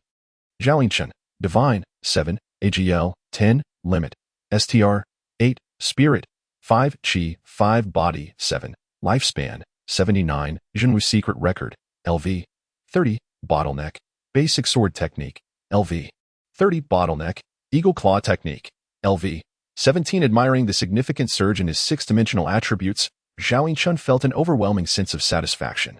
The tangible sense of accomplishment from witnessing his own gradual enhancement was truly intoxicating. Ordinary extraordinary beings lack attribute panels and transcendent senses, causing them to perceive cultivation as tedious and monotonous, often experiencing only frustration and pain. In contrast, each of his efforts manifested in intuitive data before his eyes, akin to a video game from his past life, providing him with continuous positive feedback. The unending fulfillment was utterly addictive. Had he not exhausted his family fortune, Zhao Yinchun felt he could persist in this cultivation indefinitely until the end of time. Once, he did not comprehend why the sages in ancient texts proclaimed that the joy of cultivation surpasses all worldly pleasures. Now he understood. Taking a deep breath, the joy in Zhao Yinchun's eyes gradually faded as he regarded the two bothersome words, pursing his lips. Today, having absorbed the fruits of his training and elevated his agility attribute to 10, a more concerning piece of information emerged. That was the prominent word, limit, following the agility attribute. Did this signify that he had reached an insurmountable peak? No. There must be a way to transcend this limit. Otherwise, how could those advanced martial artists? At this thought, Zhao Yinchun's heart leaped, a spark of inspiration igniting within him. Limits. Mortals possess limits. But what of extraordinary beings? With widened eyes, Zhao Yinchun's mind began to grasp the answer. The Great Medicine. It turns out that this is the fundamental purpose of the Great Medicine, to shatter the limits and enter the extraordinary realm. Rising abruptly, Zhao Yinchun, unable to contain the excitement surging within him, rushed towards the Martial Arts Academy. He sought the guidance of his teacher. Chapter 13, The Mortal Extremity. What? You feel as though you have reached your limits? In the midst of sipping tea, Hiyuber unexpectedly spat out his drink, staring incredulously at Zhao Yinchun. After several moments, he finally swallowed his saliva and slowly extended his hand towards Zhao Yinchun. Come, lend me a hand. In an instant, Hiyuber traversed the distance between them, his claw-like hand resembling an iron vice, locking onto Zhao Yinchun's neck. Bang! A delicate hand intercepted Hiyuber's 5 fingers, twisting to secure his wrist. With a swift motion, Hiyuber effortlessly broke free from Zhao Yinchun's hold, his hands transforming into a flurry of shadows aimed at his disciple. The two stood barely half a meter apart, their bodies motionless, yet their 4 arms conjured an unending display of claw-like apparitions in the space between them. Whoosh, whoosh, whoosh, whoosh, whoosh. The shadows of their claws soared, accompanied by the incessant sound of air being sliced. In a matter of mere seconds, they exchanged over 100 moves, yet neither could gain the upper hand. Clap. Ultimately, Hiyuber demonstrated superior skill, restraining Zhao Yinchun's arms, yet his expression bore no trace of triumph. Instead, it resembled that of someone who had encountered a terrifying creature. Truly a brush with the supernatural. Releasing Zhao Yinchun's arms, Hiyuber took a slow step back, his gaze sweeping over him as if he were seeing him for the first time. Master, is there a problem? Lowering his weary arms, Zhao Yinchun asked anxiously. No. No problem at all. You have indeed reached the mortal limit in agility. My ability to capture you is merely due to your physical constraints and insufficient stamina. Fatigue set in after 100 moves. Hiyuber scratched his head, his expression a mixture of joy and confusion. He simply could not fathom how Zhao Yinchun had undergone such a remarkable transformation in just a few months. Could it be that Zhao Deji had left some extraordinary treasure for his son? The Tiger and Dragon Great Pill? Or perhaps the 9 Revolutions Golden Elixir? A few renowned Taoist elixirs flashed through his mind, and Hiyuber couldn't help but feel a surge of happiness for his disciple. Initially, upon witnessing Zhao Yinchun's talent in martial arts, he lamented the lack of resources to nurture such a gifted individual, fearing that upon awakening, Zhao Yinchun would naturally lag behind others. Yet now, it appeared that even when compared to the most elite lineages of sects, Zhao Yinchun's foundation was undeniably robust and solid. The mortal extremity. How many years had it been since anyone touched upon it? In ancient times, the formidable Xiongyu awakened through the four extremes of strength, essence, spirit, and body, crafting the myth of being able to lift mountains and overshadow the world, almost seizing the mandate of heaven and achieving eternal sanctity. Today, although Zhao Yinchun has only reached the extreme of agility, his future prospects are boundless. With a wealth of sentiment, he imparted knowledge regarding the mortal extremity to his disciple, listening as Zhao Yinchuan's eyes sparkled with excitement. So, there are such benefits to awakening the extremes? If Xiangyu's four extremes granted him such power, what if I were to awaken to 6 extremes? With this thought, waves of exhilaration surged within Zhao Yinchun. The greatest challenge in seeking to awaken the extremes lies in achieving it all before the age of 18. Taking Zhao Yinchun as a prime example. He was literate by the age of 6, cultivated his inner energy by 7, and laid a solid foundation by 8. Moreover, he was fortunate to have a father, a direct descendant of a great lineage, and a mother, a scholar of considerable renown, who diligently nurtured him from a young age. Yet, even with such a head start, by the time he reached 18, it had only been a mere decade, a time frame that nearly touches the limits of human potential. This implies that the optimal window for foundational development prior to awakening is, at most, 10 years. In contrast, those without transcendent perception would require no less than 70 to 80 years to refine their 6 dimensions to perfection, by which time they might have long since departed from this world, rendering any notion of awakening futile. Even individuals of exceptional talent, who manage to hone themselves to the pinnacle before their demise, inevitably miss the prime age for awakening. The ages between 20 and 30 represent the golden period for extraordinary beings. Missing this window renders even the most robust foundation ineffectual. Thus, throughout history, the most compelling foundation on record belongs to Xiongyu, who achieved the 4 extremes awakening. Perhaps in the ancient eras, even more formidable geniuses existed, but they have long since faded into the realm of speculation. With the aid of transcendent biological perception, one can effortlessly condense the results of decades of refinement into a mere span of 1 or 2 years. Suppressing the surge of emotion within, Zhao Yinchun exhaled deeply. Calmness. A foundation is merely a foundation. It signifies greater potential for the future, but holds no meaning if it cannot be transformed into power, nor can it dictate one's destiny. Otherwise, how could Xiongyu, a master of the 4 extremes awakening, have fallen to the mediocre Liu Bang? A martial artist is limited by their own constraints. A shiver coursed through him as Zhao Yinchun once again found himself wavering in his chosen path. The imperial way boasts 9 ranks, with the first emperor at its helm. Buddhism has 3 true Buddhas of the 9th rank, the lamp-burning Buddha, the Tathagata, and Maitreya. Taoism has the 9 pure ones. Confucianism has the sage teacher of the 9th rank. All possess top-tier inheritances leading directly to the holy rank. Yet, in martial arts, it seems the pinnacle caps at the 8th rank. There appears to be no further path ahead. Furrowing his brow, Zhao Yinchuan's gaze involuntarily drifted across his attribute panel, resting at the apex of the hexagram pattern. Although it may seem that his highest attribute is the 10 points in agility, he alone comprehends that divinity is his most formidable strength. In a state of accumulation, each point of divinity he gains equates to 2 points of the same attribute, not to mention the profound transformations that occur during their resonance. A martial artist relies on the body as their foundation, while a mage draws from the essence of divinity. Perhaps, choosing a magical class would allow him to better harness his advantages? With a myriad of thoughts swirling in his mind, Zhao Yinchun raised his head to regard He Yuba, whose expression was a mixture of surprise and delight, and solemnly inquired, "Instructor, why did you choose the path of martial arts?" I forgot. Forgot?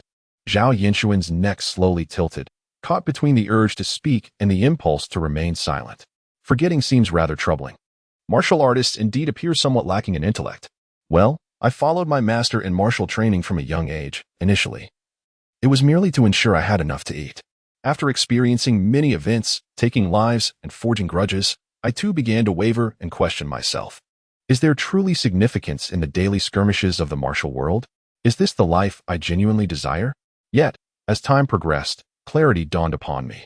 I practice martial arts not for any other reason but to shatter the grip of fate when it seeks to constrict my throat. He Yuba slowly turned his body, gazing deeply at Zhao Yinchun, his eyes shimmering with an indescribable brilliance. We, the warriors, hold no reverence for heaven above or earth below, as we channel the boundless forces into ourselves. Upon finishing his words, he pointed to his heart with a finger, a broad and pure smile gracing his lips. Seeking no aid from others, only striving for self-mastery, in heaven and on earth, I stand unparalleled. Chapter 14. The sole sovereign in the depths of a somber declaration lay in inexhaustible strength, causing Zhao Yinchun to momentarily halt his breath, only managing to raise a reluctant smile after an extended pause.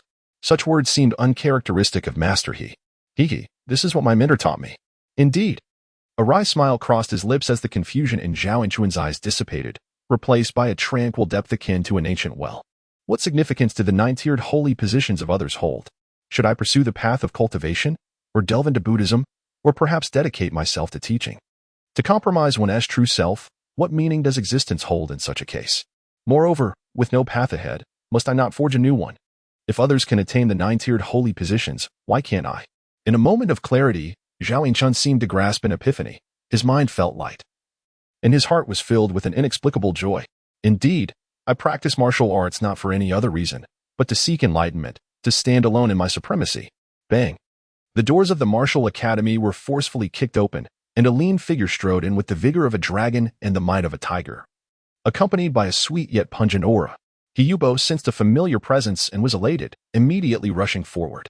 With a swift motion, the frail hand seized Zhao Yinchun's wrist, dragging him further inside. Is what you wrote in your letter true? That young lad is truly exceptional? Absolutely, my disciple would not utter a single falsehood. He has indeed touched the pinnacle of sensitivity? Yes, and within a month. He has refined his fundamental swordplay to minor success, and honed the eagle claw technique to minor success as well. Indeed. And where is he now? He is currently in the library, in quiet contemplation. Has he attended the grand martial classes? The elder furrowed his brow but quickly realized, nodding thoughtfully. Indeed. With his current prowess, attending the grand classes would merely be a waste of time. Yes, master, I personally guide him every day. Hyubo chuckled with pride, his eyes nearly squinting with delight. In the entire martial academy, besides himself, there were 7 or 8 other instructors, each teaching different subjects. Yet, apart from general courses, all of Zhao Yinchun's martial training was conducted through one-on-one instruction, entirely devoid of any external assistance. Hearing this, the elder nodded in satisfaction and casually tossed him back. I have captured a 100-year-old python. You shall drag it in and present it to Aunt Lu for preparation. The python? Hyubo's eyes sparkled, his mouth watering. Sensing his audacious thoughts, the elder narrowed his eyes. That is for nourishing Shao Shan. Should you dare lay a finger on it, I shall break your legs. The eager smile on Hyubo's face instantly froze. Disbelief etched across his features as he gazed at his master. So love does fade, does it? Unfazed by his disciple's resentful gaze, the elder retracted his aura and stealthily approached the library in the rear courtyard. At that moment, the other students were still engaged in their grand classes, and the entire back courtyard was enveloped in tranquility. From a distance, the elder spotted a youth seated by the window, engrossed in his reading, his brow slightly furrowed. Without disturbing his self-study, the elder paused, observing him from afar, silently watching. On the other hand, Zhao Yinchun, who was engrossed in studying the map of the great men, painfully shut his eyes, exerting considerable effort to suppress the urge to curse. This map was exceedingly abstract. It lacked contour lines, longitude and latitude. The mountains, rivers, and streams appeared to be drawn with reckless abandon. If one were to adhere to its scale, a river could easily span several hundred kilometers in width. What troubled Zhao Yinchun even more were the textual accounts, claiming vast empires extending for millions of miles, yet contradicting themselves in a myriad of exaggerated descriptions. He sighed, contemplating a visit to the Holy Gold Union to find a more scientifically accurate world map. Those Westerners who ventured across the ocean to the great men must possess reasonably reliable nautical charts. Setting the map aside, Zhao Yinchun reached for a comprehensive history of the great men. In contrast to the whimsical map, the historical text was rather meticulous. He could assert with certainty that he was no longer on Earth. The land and ocean area of this planet far exceeded that of Earth, conservatively estimated to be over 4 to 5 times greater. Logically, such a colossal planet would possess increased gravity, prompting biological evolution towards a flatter form to counteract the negative effects of gravity. Yet, for reasons unknown, Zhao Yinchun felt that the gravitational constant of this planet was likely comparable to that of Earth. What further perplexed him was the uncanny alignment of this planet's history with that of Earth in many respects, albeit with a timeline that was significantly elongated. They too had deities, Caesars, Qin Shi Huang, and Shakyamuni, setting aside the various demons and mythical creatures. The notion of Qin Shi Huang achieving the ninth-tier sanctity was rife with inconsistencies. Having attained sainthood, one would question the necessity of seeking an elixir for immortality. Moreover, the historical accounts of Qin Shi Huang's demise are shrouded in mystery. Theoretically, a ninth-tier saint could live for several hundred years, and with a bit of tenacity, even 1,000 years would not be out of the question. Yet, he perished suddenly just years after his sanctification, leading to the disintegration of the Qin Empire. If he were merely a false saint, it might be acceptable, but the emperor he bequeathed was indeed a genuine ninth-tier saint. Subsequent emperors, by merely inheriting his position, could utter decrees that bore the weight of celestial authority. At the pinnacle of their power, they commanded respect across the seas, compelling even the sages of Confucianism, Buddhism, and Taoism to yield, boldly proclaiming phrases such as "under heaven, all lands are the king's, on all shores, all subjects are the king's." Even more astonishing was the acknowledgement from the three schools of thought. This reveals the sheer terror of the ninth-tier emperor's might. However, despite such formidable power, this rank had been shattered multiple times throughout history. At times, they resembled divine beings, while at others, they were as fragile as paper. For instance, the current emperor of the great men, over the past decade, appeared to be in a state of decline. Reflecting on this, Zhao Yinchun could not help but let out a long sigh. His fortune was indeed poor. He had not traversed to an era of dynasty prosperity, but instead found himself on the eve of chaos, beset by internal strife and external threats. Compared to Earth, it was akin to the dimensional blow dealt to the Qing dynasty following the Western Industrial Revolution. The destruction of one was of little consequence to the other. Nevertheless, this world possessed extraordinary powers, and the advantages of mechanization might not be as pronounced as on Earth. Perhaps the great men could still put up a fight. If one cannot triumph, at the very least, one should boldly declare war upon the world. Such a fate would be met with a semblance of dignity and death. Rubbing his chin, Zhao Yinchun suddenly smirked in self-mockery, amused by the thought that flitted through his mind. What a ridiculous display reminiscent of Empress Dowager Cixi. Chapter 15. With a bemused shake of his head, Zhao Yinchun cast aside the nonsensical thoughts and directed his focus towards his attributes panel. Zhao Yinchun, Divine, 7, Agility, 10, Limit, Strength, 81, Spirit, 51, Vitality, 5, Body, 71, Lifespan, 79, Jinwu's Secret Record, LV, 30, Bottleneck, Basic Swordsmanship, LV, 30, Bottleneck, Eagle Claw Technique, LV, 30, Bottleneck. Following closely behind, both the Jinwu's Secret Record and Basic Swordsmanship had also reached a bottleneck. However, what troubled Zhao Yinchun the most was the myriad of numbers. Due to insufficient nourishment, the potential accumulated within his body could not be transformed into tangible strength. If this situation persisted, this immense potential might gradually dissipate. This was unacceptable. His family was already destitute. And if he did not find a way to earn money by tomorrow, he would have to confess to Master He. Master, I can no longer afford to eat. Once I attain enlightenment and achieve sanctification, I shall repay your immense kindness. With a wry smile and a shake of his head, Zhao Yinchun reined in his emotions, his gaze gradually becoming resolute. Regardless of the circumstances, he could not squander these attributes. For their sake, he had even temporarily set aside both the Jinwu's Secret Record and Basic Swordsmanship, dedicating himself to the arduous practice of the Eagle Claw Technique. His goal was to elevate his six-dimensional attributes to their limits and then achieve the strongest foundation for a sixfold awakening. Determined, Zhao Yinchun's peripheral vision suddenly caught sight of a dark figure standing not far behind him, sending a shiver down his spine. What manner of being had approached me so stealthily? In an instant, he sprang to his feet and turned to see a gaunt, wizened face scrutinizing him, adorned with a smile that held profound meaning. The dean. Recognizing the elderly man, known for his elusive presence, Zhao Yinchun hastily bowed in respect. You are Zhao Chaoga's son, are you not? It has been many years. You have grown quite tall. The old man grasped Zhao Yinchun's hand, affectionately patting the back of it, his benevolent demeanor instilling warmth in the heart. Do you know my father? Indeed. I fought alongside your parents in the past. You may call me Grandpa Qin. The bony fingertips of Qin Yushi subtly pressed against Zhao Yinchun's palm, his eyes sparkling with delight as he grew increasingly satisfied with his touch. After exchanging pleasantries, Qin Yushi insisted on taking him to dinner. Zhao Yinchun, unable to refuse, followed him to the innermost residence of the Martial Arts Academy. As soon as they entered, Zhao Yinchun was greeted by an unusual, sweetish aroma wafting from afar, prompting an uncontrollable surge of hunger within him. His stomach twisted in pain, and saliva flooded his mouth, each cell in his body igniting with a fervent desire for nourishment. A thunderous growl resonated from his abdomen, causing Qin Yushi to cast a surprised glance at Zhao Yanshun, making his face flush with embarrassment. Are you hungry? Come, we shall eat at once.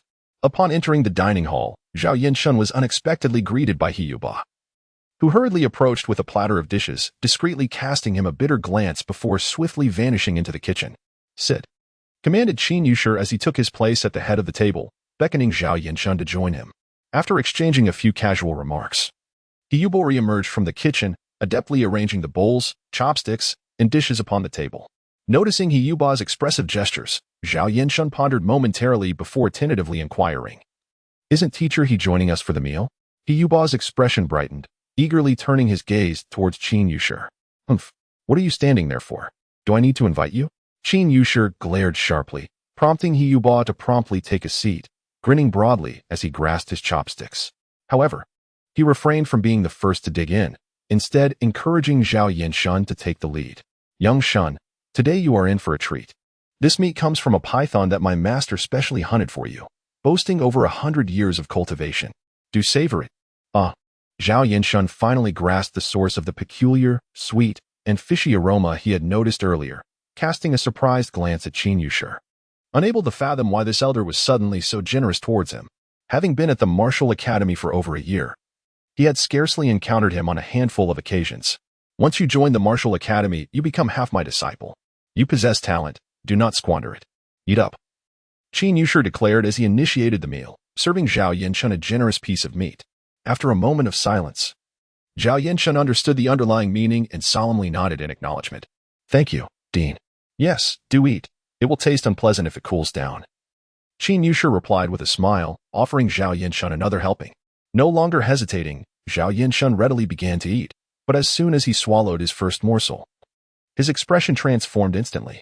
The tender, delectable pieces of meat slid down his throat into his stomach, igniting a fervent churn within that seemed to signal all his internal organs into a frenzy of activity. Before long, a warm, soothing sensation radiated from his abdomen, coursing through his veins as nourishment was dispatched throughout his body.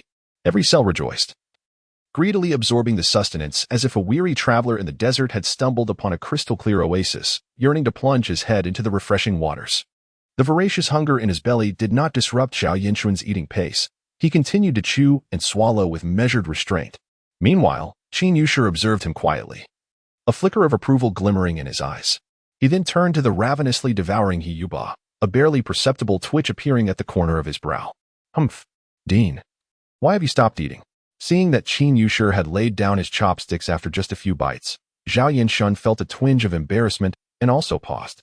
One grows old, and the appetite wanes. You should eat, do not hold back. In no time, the majority of the abundant feast had found its way into Zhao Yanshun's stomach, bringing him an unprecedented sense of happiness and satisfaction. Though the meal's portion was not particularly large, its quality far surpassed anything Zhao Yanshun had previously tasted. Due to the rapid accumulation of attributes, the nutritional demands for growth have become overwhelming, placing a considerable burden on the body. In recent days, Zhao Yanshun has often found himself consuming food to the point of discomfort, his stomach feeling as though it might burst. Yet he still experiences a sense of insatiability. It is as if he were ingesting not food, but a mound of cotton, never truly satisfied no matter how much he eats. However, after today's meal, despite having ample space left in his stomach, Zhao Yanshun felt an elusive sense of fullness that he had not experienced in a long time. He was satiated. Chapter 16. Do not become like me, Zhao Shun. Come, consume this. Upon witnessing Zhao Yanshun set down his chopsticks, Qin Yushi deftly produced a fist-sized obsidian sphere from seemingly nowhere. Director, what is this?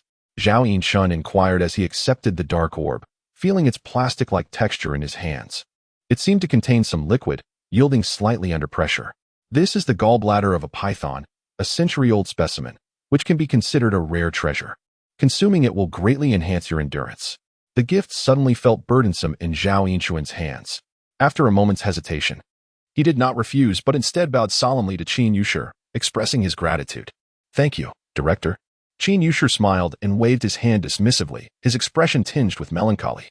A nation's strength lies in its youth. I once failed to grasp this truth, hoarding my treasures, fearful that teaching my disciples might lead to my own downfall. In the end, I found myself overshadowed by others in my later years. With a deep exhale, Qin Yushi seemed to recall something, his eyes momentarily gleaming with ferocity before dimming once more. Thus, it is you young people who must uphold the dignity of our Damin martial artists. I am growing old. Shaking his head in disillusionment, Qin Yushi turned his gaze towards Zhao Yinshan and suddenly chuckled at his own folly.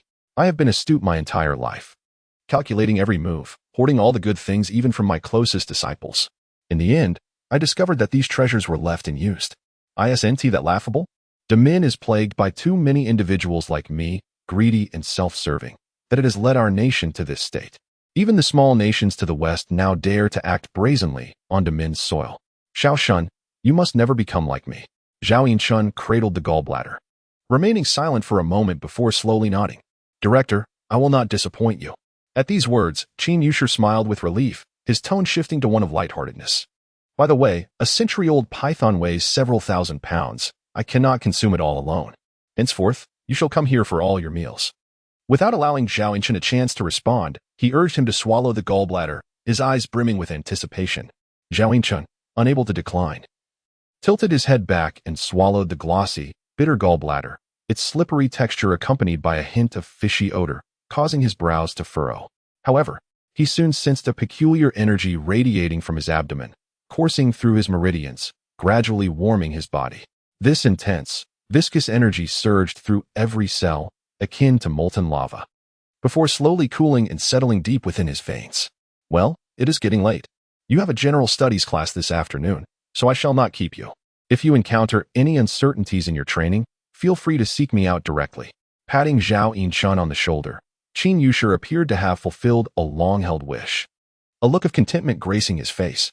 Catching a glance from He Yuba, who signaled with his eyes, Zhao Yinshan nodded in reassurance. Then I shall take my leave, Director. As Zhao Yinshan's figure disappeared around the corner of the courtyard wall, Qin Yushi's smile gradually faded, his expression turning impassive as he regarded He Yuba. He is suffering from a profound depletion of vitality, teetering on the brink of collapse. Can't you discern that, you fool? Just as He Yuba was about to clear the table, his expression faltered, his eyes widening in disbelief. Why didn't he tell me? Why should he inform you? What are you to him? Qin Yushi found the situation amusing, tossing his chopsticks at He Yuba's head. Instinctively, He Yuba ducked, the whistling wooden chopsticks grazing his scalp before embedding themselves in the brick wall. Why is this little rascal so stubborn? Why the formality with me? He Yuba felt a mix of anger and helplessness, especially under the stern gaze of his master, which only heightened his sense of grievance. Master, I am merely a third-tier martial artist. How can I compare to your standards? If only you devoted a little more time to reading, you wouldn't be utterly useless. With a look of disappointment, Qin Yushi turned away, his gaze drifting into the void, becoming increasingly profound and hollow. Master, what do you think of Zhao Yinshan? After a long silence, He Yuba tentatively inquired. He is taciturn yet composed, neither servile nor arrogant in the face of adversity, possessing both pride and tranquility. Remarkably mature for a 13-year-old. He Yuba was pleasantly surprised by his master's high regard for Zhao Yinshan. Then why not take him as your direct disciple? Upon hearing this, a fleeting glimmer of intrigue crossed Qin Yushi's face, but he quickly shook his head with a bitter smile. Xiao Feng is my only direct disciple. I shall never take another. At the mention of his junior brother, He Yuba's expression dimmed, and he fell silent. Sensing the emotions within his disciple, Qin Yushi gazed out the window at the sky, as if murmuring to himself. He Yuba, do you think if I had been less stingy and had given that powerful medicine to Xiao Feng back then, wouldn't he be better than now? After a long hesitation, He Yuba shook his head and sighed. Such extraordinary medicine requires an extraordinary person. Xiao Feng, despite his talent, has not reached the level of overwhelming superiority, even with that medicine. There would be no fundamental change. What about Zhao Yinshan? Do you think he is extreme enough? Enough. Without a hint of hesitation, He Yuba replied resolutely. Is that so? Qin Yushi gazed at the distant horizon, his eyes filled with longing. In truth, I know. Xiao Feng's plight cannot be blamed on anyone else. Currently, the vast expanse of the southeastern seas of Daman stretches over 100,000 miles, with nations engaging in commerce and missionary activities, freely traversing borders. Some have even invaded the imperial capital and the provinces. They project an air of propriety while regarding us as mere cattle, slaughtering and plundering at will, instigating strife in one nation while fueling discord in several.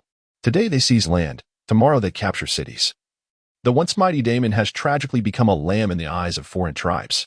Pausing for a moment, Qin Yusha raised his head high, fixating on the boundless sky, his expression gradually morphing into one of ferocity. Yet, I refuse to submit. I cannot swallow this indignation.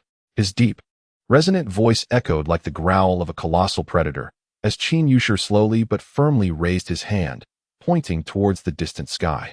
You wish to tame me? To turn me into the docile lamb you speak of? To dictate my life and death at your whim? Behold. Witness whether I shall perish on my knees or standing tall. Roar.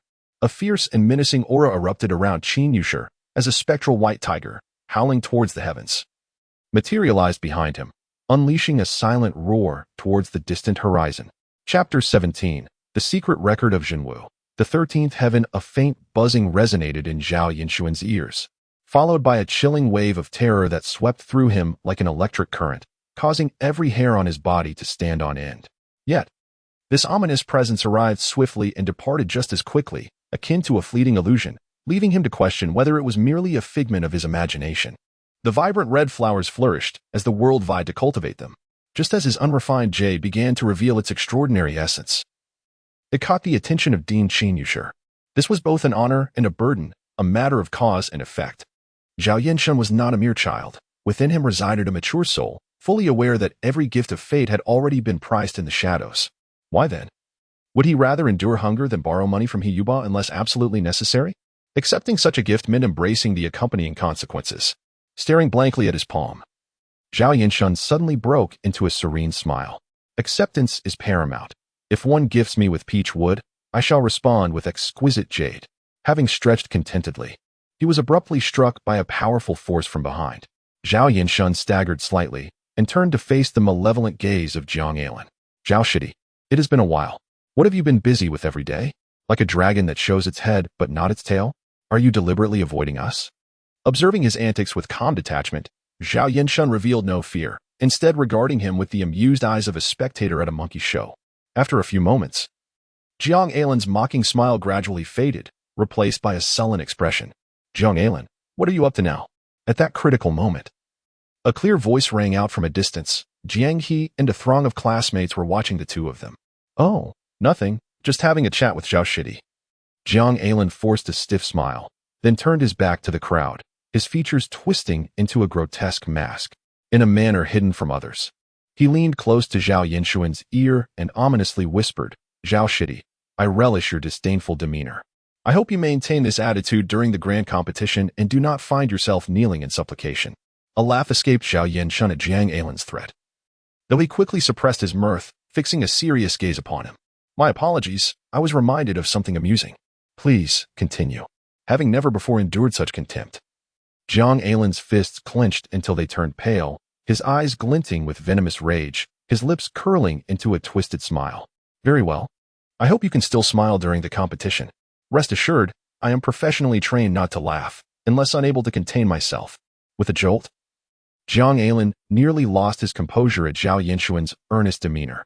He staggered back 2 steps, inhaling deeply, summoning all his strength to quell the urge to retaliate. Eschewing further verbal sparring, he cast a long, deep glance at Zhao Yinshan before turning and leaving. As Jiang Alan's trembling figure receded, Zhao Yinshan shook his head in resignation, unable to suppress his annoyance. If one does not act, one will not perish. Such a simple truth, yet why is it so difficult to comprehend? A mere child feigning ferocity, mimicking the unruly, clearly has not been tempered by the harsh realities of life. Sigh, as a benevolent elder, it seems I must impart some life wisdom to him. In the dimly lit courtyard, under the sparse stars and the radiant moonlight, Zhao Yinshan sat cross-legged on his bed, gazing into the vast expanse of the night sky, his mind swirling with a multitude of thoughts. The director's meals were truly splendid. Within just a few days, he had managed to refine all the accumulated attributes. The next step was to select a martial art for his breakthrough. But which one should he choose? As his thoughts coalesced, Zhao Yinshuan's gaze sharpened, revealing an attribute panel that eluded the perception of others. Zhao Yinshan, Spirit, 7, Agility, 10, Limit, Strength, 9, Essence, 6, Vitality, 5, Body, 8, Lifespan, 79, True Martial Secret Record, LV, 30, Bottleneck, Basic Swordsmanship, LV, 30, Bottleneck, Eagle Claw Technique. LV 30. Bottleneck. Surveying the attributes, Zhao Yinchun felt a flicker of understanding. To expedite his attribute enhancement, he had previously opted not to pursue the most challenging true martial secret record, instead propelling the relatively simpler Eagle Claw Technique to level 30. However, unlike the balanced approach of the true martial secret record, both basic swordsmanship and Eagle Claw Technique were merely techniques limited to physical prowess. They focus solely on the physical body, with a significant overlap in their training areas, leading to ineffective repetition. This realization quelled his misguided ambition of amassing attributes through countless rudimentary techniques. In the future, he would endeavor to avoid overlapping practices, selecting a primary martial art that emphasized different aspects, thereby maximizing efficiency. Due to his excessive training in physical techniques, his six-dimensional attributes had become profoundly imbalanced, with strength, body, and agility far surpassing essence, vitality, and spirit. For an ordinary martial artist, such a ratio would be unremarkable. Yet Zhao Yinchun was different, in a certain sense.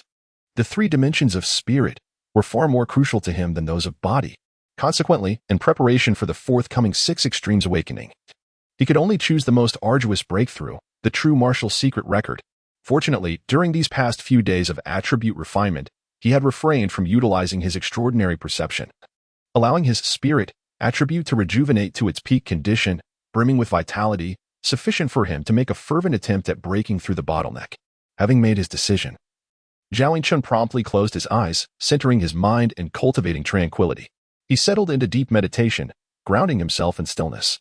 The rhythmic beats of the celestial drum resonated as he embraced the essence of Kunlun, shaking the pillars of the heavens, opening the gates of the dragon while closing the earthly doors.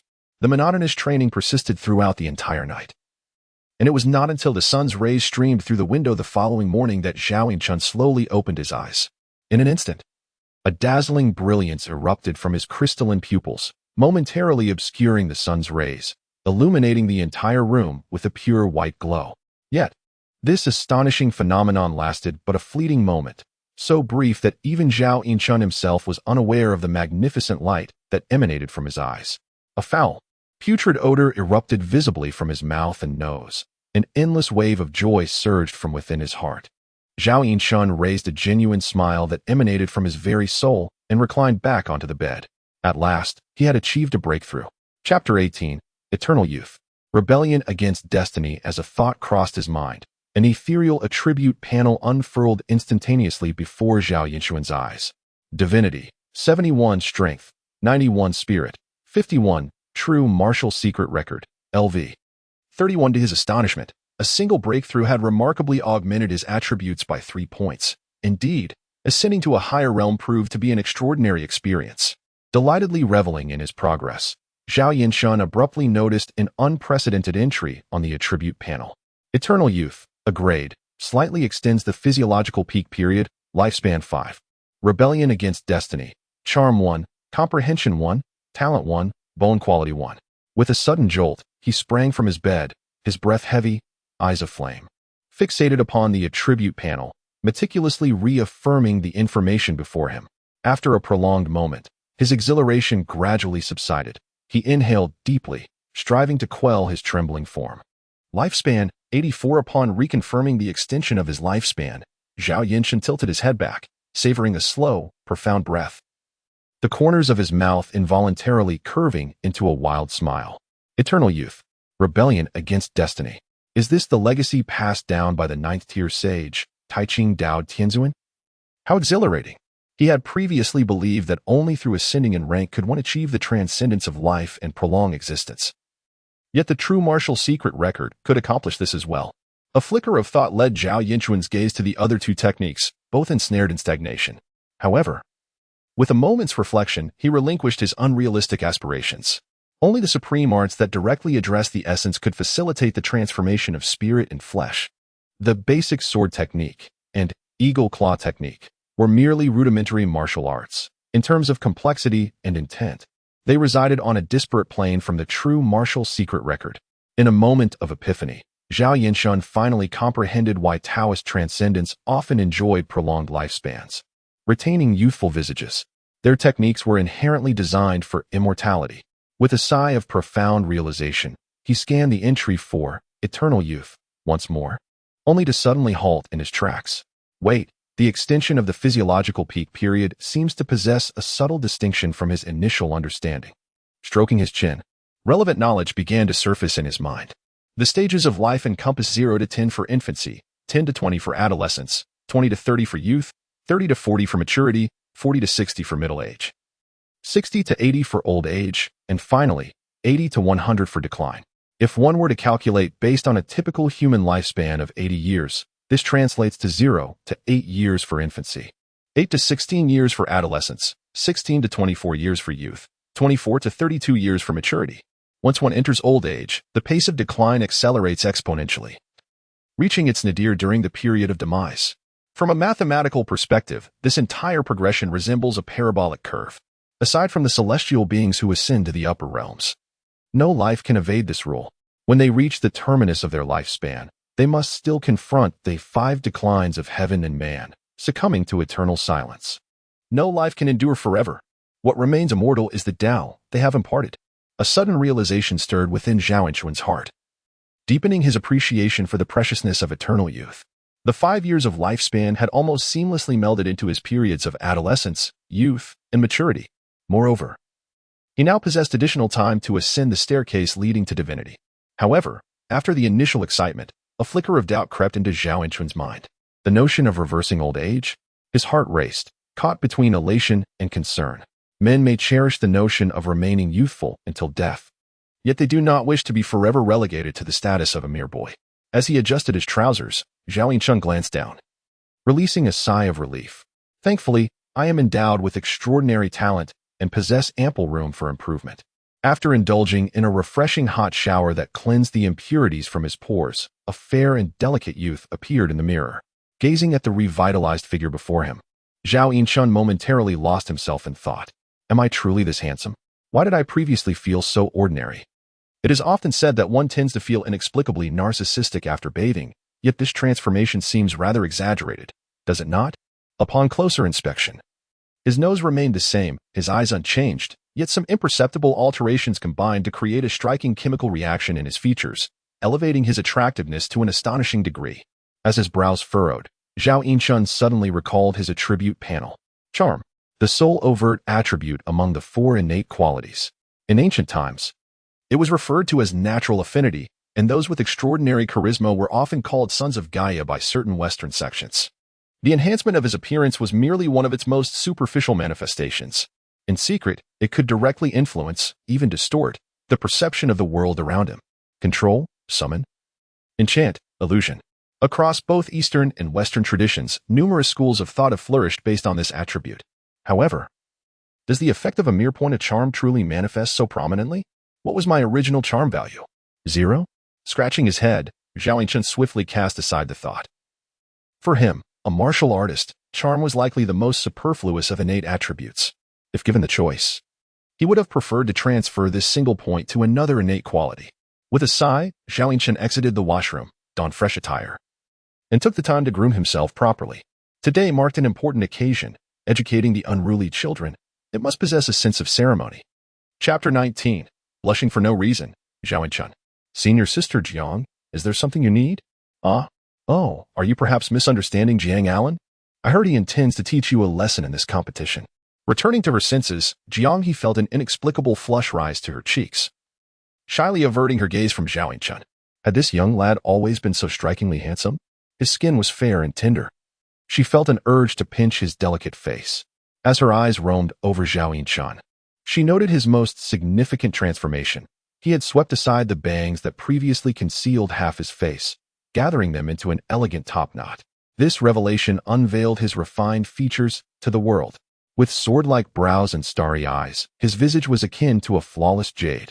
Merely gazing into Zhao Yinchuan's crystalline dark eyes made Jiang He's heart race uncontrollably. Truly, boys undergo a remarkable transformation. At merely 13, he was so captivating. One could only imagine how many hearts he would capture as he matured. Perhaps I should. This is dreadful. How could I harbor such impure thoughts about a younger brother? Jiang He, are you a pervert? Observing Jiang He fan herself vigorously with her hands, Zhao Yinchuan was momentarily perplexed. Jiang Allen had declared his intention to reprimand me, yet here she was, blushing for no apparent reason. I see. Would you like me to speak to Jiang Allen on your behalf? Perhaps he would show me some leniency? No, thank you, senior sister Jiang. Though it was somewhat meddlesome, Zhao Yinshun appreciated her good intentions and politely declined her offer with a warm smile. However, to Jiang He, his courteous demeanor seemed almost enchanted. She envisioned countless petals swirling around him, transforming the world into a rosy haze, causing her heart to skip a beat. A torrent of indescribable thoughts surged through her mind. And once again, Jiang He fell into a trance, her face contorting into a disconcerting smile that sent chills down Zhao Yinshun's spine. Junior sister Jiang, what are you two discussing? You seem quite merry. I am not a pervert. Jiang Allen. Zhao Yinshun. Initially, witnessing the object of his affection engaging in light-hearted conversation with Zhao Yinshun ignited a blaze of jealousy within Jiang Allen. However, Jiang He's sudden outburst left him utterly bewildered. At a loss for how to react, he glanced at Zhao Yinshun, who appeared invigorated and exuded an extraordinary aura, resembling a dashing young nobleman. This only fueled Jiang Allen's ire. Why do you have to be so handsome? Does it highlight my own shortcomings? On another note, observing the flustered Jiang He and the ravenous glare of Jiang Allen, Zhao Yinshun contemplated for a moment before silently retreating a couple of steps. Opting to distance himself from the two, these two must certainly have some peculiarities. Finding a corner to himself, before Zhao Yinshun could settle down, Yuba strode into the arena clad in a pristine white outfit, prompting everyone to rise and greet him. Greetings, esteemed instructor. Hello, classmates. Please be seated. Observing the circle of students surrounding the dojo, Yuba lightly pressed his toes against the ground, soaring into the air like a swift arrow, effortlessly covering a distance of several meters to alight gracefully at the center of the arena. Today marks the day of the grand competition within the academy, and I wish for you all. I wonder how he is faring now? Though referred to as Little Radish Head, he is, in truth, older. Regrettably, his performance has been rather lackluster, causing me to stifle a yawn. Human dynamic vision, neural response, striking speed, precision, and spatial awareness are all closely intertwined with the attributes of divine and agile. Ironically, these two attributes happen to be his strongest points. One has touched the mundane limits, while the other has transcended them, entering the realm of the extraordinary. This results in the combat of ordinary individuals appearing to him as though it were playing in slow motion. To exaggerate, he could even take a brief nap while their punches approached, only to awaken and intercept the blow. After 2 tedious minutes of observation, Zhao Yinshun's gaze began to drift. Oblivious to the fact that Jiang He was whispering with several girls nearby, her cheeks growing increasingly flushed. Jiang Allen posed the question to Zhao Yinshun, barehanded or with weapons? I am indifferent. Either is acceptable, then let it be barehanded. Let both parties salute. With a perfunctory bow, as Yuba retreated to the edge of the arena, Zhao Yinshun and Jiang Allen simultaneously raised their heads, smiles gracing their faces, one fierce and menacing, the other bright and radiant. Upon witnessing Zhao Yinshun's smile, the girls in attendance could not suppress their excited squeals, clutching at those beside them in a flurry of playful pinches. A resounding thud echoed through the air as Zhao Yinshun met a sweeping kick head-on, causing Jiang Allen's eyes to bulge in disbelief. A piercing pain shot through his skull, and the feedback from his calf made him feel as though he had just kicked a steel rod with all his might. A sharp gasp escaped his throat as Jiang Allen limped backward, incredulously eyeing Zhao Yinshun. The infuriating smile remained plastered on Zhao Yinshun's face, as if the earlier clash had not occurred at all. Did he not feel pain? No, it cannot be. His physique is inferior to mine. He must be enduring it. In his mind, there was no option to consider that Zhao Yinshun's strength could genuinely surpass his own. Jiang Allen's memories lingered on their previous encounter. At that time, Zhao Yinshun's attributes of strength, body, and agility were all markedly inferior, with his only advantage in Qi being rendered ineffective due to a lack of proper training. The result was nearly a one-sided victory for Jiang Allen, who had knocked Zhao Yinshun unconscious with a single punch. He could not fathom that. Within the span of just a few short weeks, Zhao Yinshun had undergone a profound transformation, both internally and externally. Wincing in pain, Jiang Allen assumed a defensive stance, warily observing his opponent. Yet, Zhao Yinshun merely stood calmly in place, a subtle smile gracing his lips, his expression devoid of tension as he regarded him. In that fleeting moment, a surge of fury swelled within Jiang Allen, his eyes rapidly becoming bloodshot with rage. Chapter 20. Young man, you possess remarkable courage. Once again, That smile. Once again, that gaze. By what right do you hold yourself in such high esteem? By what right do you exude such composure? By what right do you look down upon me? Do you consider yourself a deity surveying the mortal realm? Rage consumed his mind as Jiang Alan's breath became increasingly labored. His pupils dilated and his heartbeat raced, pumping blood through his veins with fervor while adrenaline surged uncontrollably. The energy within his body surged forth, dulling the sharp pain in his calves as he gradually bent his form, resembling a ferocious beast poised to pounce, fixating intently on Zhao Yinchuan's eyes. However, to his dismay, he found no trace of hostility or malice in those eyes, only an infuriating calmness. In a fleeting moment, Jiang Alan perceived a grown man observing a clawing ant with keen interest, and he, alas, was that ant. With a jarring realization, the strings of reason finally snapped. Jiang Alan let out a primal roar, surging toward Zhao Yinchun like a tempest. How dare you? Just wait until I pry your eyes from their sockets. Let us see how you feign indifference then. His robust fingers curled into talons, rushing forward. Yet Zhao Yinchun remained unflinching. Only when Jiang Alan's claws were nearly upon him did he abruptly raise his hand. With a swift motion, akin to a hawk seizing its prey, Zhao Yinchuan's hand intercepted Jiang Alan's wrist with precise force. The overwhelming attributes of divinity and agility thoroughly eclipsed him, their dynamic vision, neural response, and striking speed operated on an entirely different plane, coupled with the suppression of strength. Even with Jiang Alan unleashing 120 of his power, he was effortlessly subdued by Zhao Yinchun.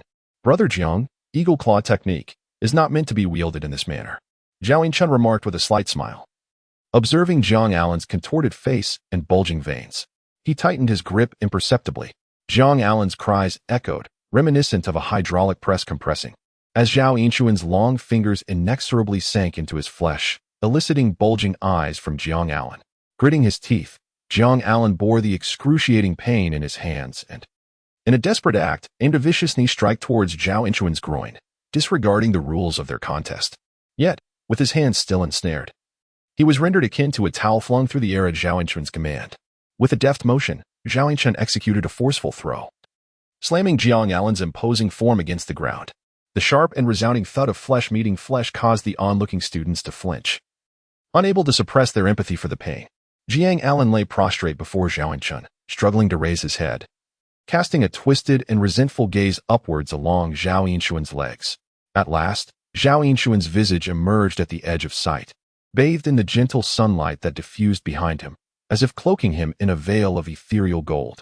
His striking features, shrouded in shadow, appeared somewhat indistinct. Yet the tranquility of his gaze, cast downward, deeply imprinted itself upon Jiang Ailuan's memory. In a moment of reverie, Jiang Ailuan fancied he beheld a deity, standing majestically above the heavens, gazing indifferently upon the mortal realm and its folly. The eagle claw technique was not intended for mere bravado. It advised restraint in the face of adversity. Brother Jiang, have you grasped this? In the next instant, upon hearing Zhao Yinchun's veiled admonition, Jiang Ailuan's ire surged anew. Did he truly believe himself a god? You wretched cur, by what right do you presume to lecture me? With a sudden burst, Jiang Ailuan disregarded his pain and launched a furious punch at Zhao Yinchun.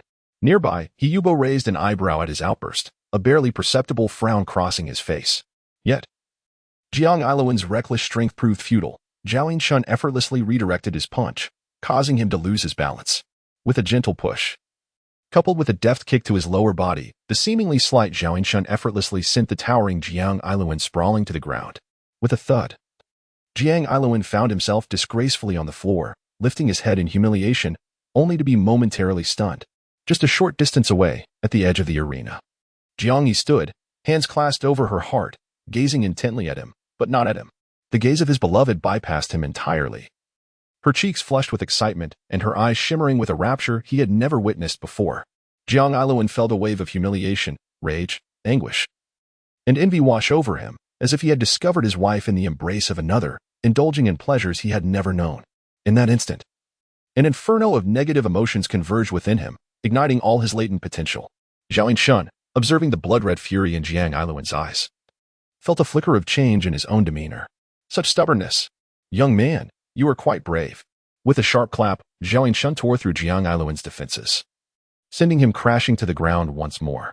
At that critical moment, had Zhao Yinchun not shown restraint and transformed his claws into palms, The infused eagle claw technique could have easily carved away flesh from Jiang Iluan's body. Height does not determine one's stature. Some are accustomed to kneeling, while others are accustomed to standing. Would you not agree, Brother Jiang? Looking down at the prostrate Jiang Iluan, Zhao Yinshan sighed with a weighty conviction. I refuse to kneel. Jiang Iluan held in a voice strained with emotion, surging forward once again. Zhao Yinshan frowned, shaking his head in resignation. Unyielding to reason. In a near replica of the prior encounter, scarcely had Jiang Iluan risen when he found himself once again beneath Zhao Yinshan's feet. Observing the trembling figure struggling to lift itself off the ground, a flicker of pity crossed Zhao Yinshan's eyes. Brother Jiang, confront reality. Sometimes the chasm between individuals is greater than that between man and beast. I am no dog. Without uttering a word, the previously listless Jiang Iluan felt his eyes suddenly redden upon hearing those words. With a swift motion, he seized Jiang Iluan's outstretched claw with his own, their fingers intertwining. Zhao Yinshan exerted a sudden force, effortlessly shattering his opponent's grip. With a crisp crack, his fingers, resembling steel pincers, pierced into Jiang Iluan's hand, crushing the bones and contorting his palm into a grotesque, reverse fold. The excruciating pain surged through him, an unbearable agony piercing his very marrow. Jiang Iluan's legs weakened, and instinctively, he knelt down, yielding to Zhao Yinshan's overpowering grip. Chapter 21. The light in that child's eyes had faded upon witnessing the pitiful state of Jiang Iluan. Yuba, nearby, stirred slightly, only to halt his movements almost immediately, realizing that the instructor, serving as the referee, had yet to intervene. Zhao Yinshan regarded the foul-mouthed youth kneeling before him with an expression that was beyond words. How utterly unsuccessful must one be to elicit such indifference even from instructor he?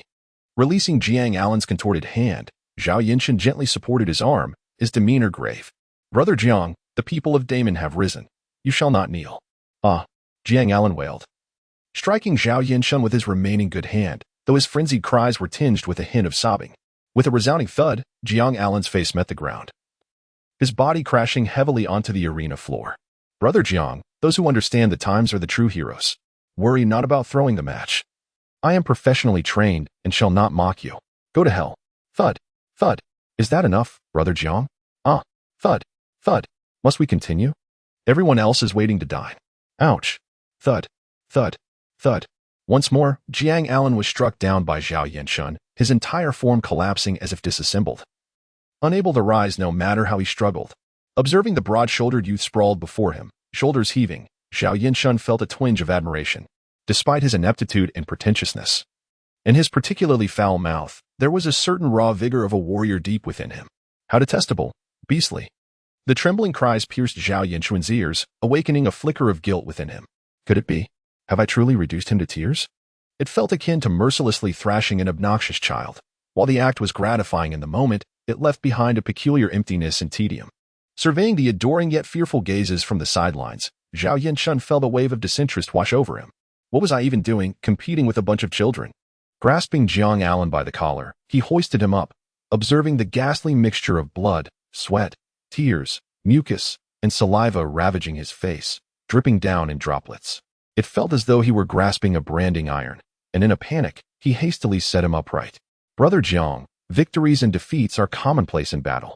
Do not dwell on this momentary humiliation. With time and experience, you shall grow accustomed to it. Cautiously patting his shoulder, Zhao Yinshan offered a kind-hearted consolation. Yet it was clear that Jiang Iluan failed to comprehend his goodwill, crying out as he raised his fist to strike him. You should be the one to get used to it. Your entire family should get used to it. Whoa. Alas. Both physically and mentally battered, every inch of Jiang Iluan's bones and muscles felt dismantled, rendering his attacks utterly feeble, akin to a girl playfully punching you in the chest. Smack. Even such a feeble blow did not connect with Zhao Yinshan, as he Yuba intervened to block Jiang Iluan's final retaliation, sighing and shaking his head. The match is concluded. Zhao Yinshan is the victor. The authoritative declaration fell like a heavy hammer, shattering Jiang Iluan's fragile dignity and pronouncing his utter defeat. Gazing at Yuba and then at Zhao Yinshan, the last flicker of light in Jiang Iluan's eyes gradually extinguished.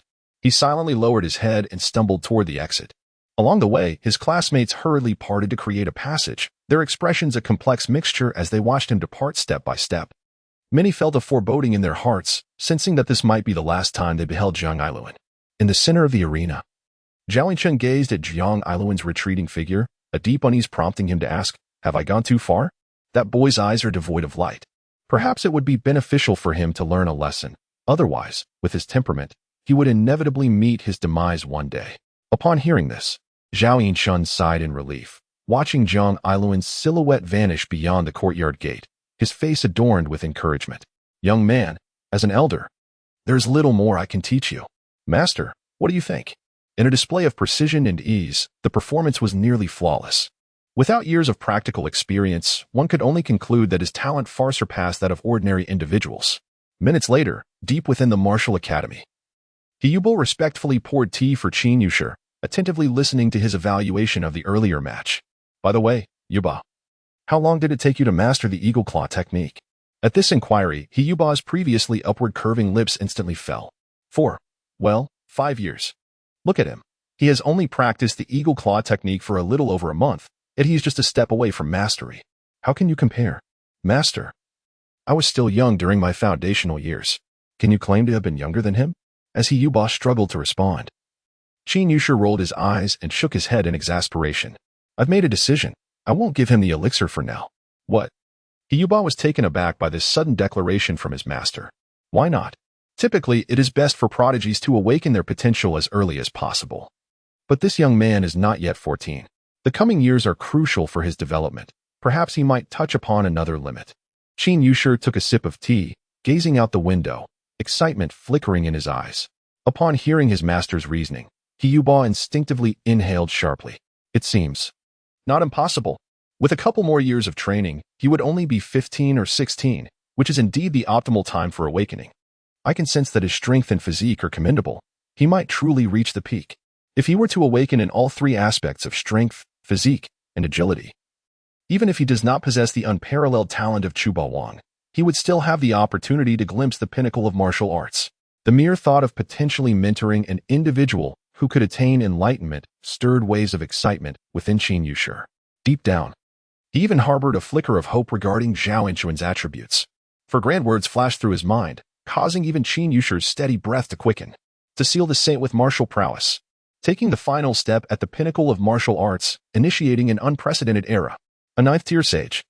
Should future historical texts mention that I once taught a martial arts sage, the mere thought of such a scene brings a smile to my face even in dreams. Master! Master! The voice of my disciple interrupted my daydreaming. I lifted my teacup to sip some water, attempting to conceal my previous foolish grin. Master, what shall I teach little Shun next? His foundational skills in both swordsmanship and claw techniques are nearly complete. He is ready to commence the cultivation of more profound methodologies. Chapter 22. What are you staring at? If it were an ordinary disciple, Hiyuba would certainly not be so anxious. However, Zhao Yinshun's talent was something he had never encountered in his lifetime, and he feared that he might lead this uncut gem astray.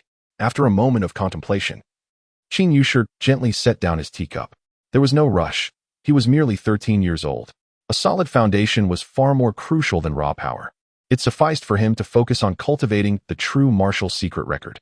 The foundational teachings passed down from the Ta Ching realm's great red sky were adequate for an ordinary person to practice throughout their life.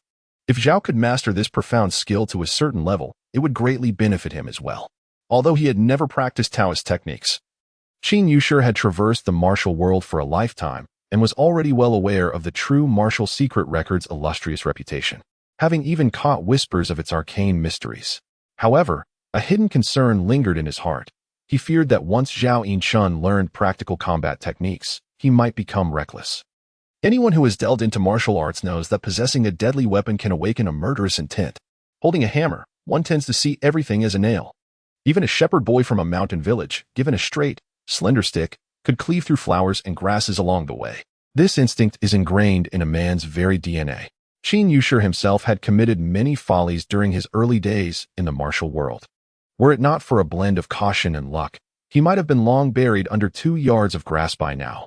Understood, master.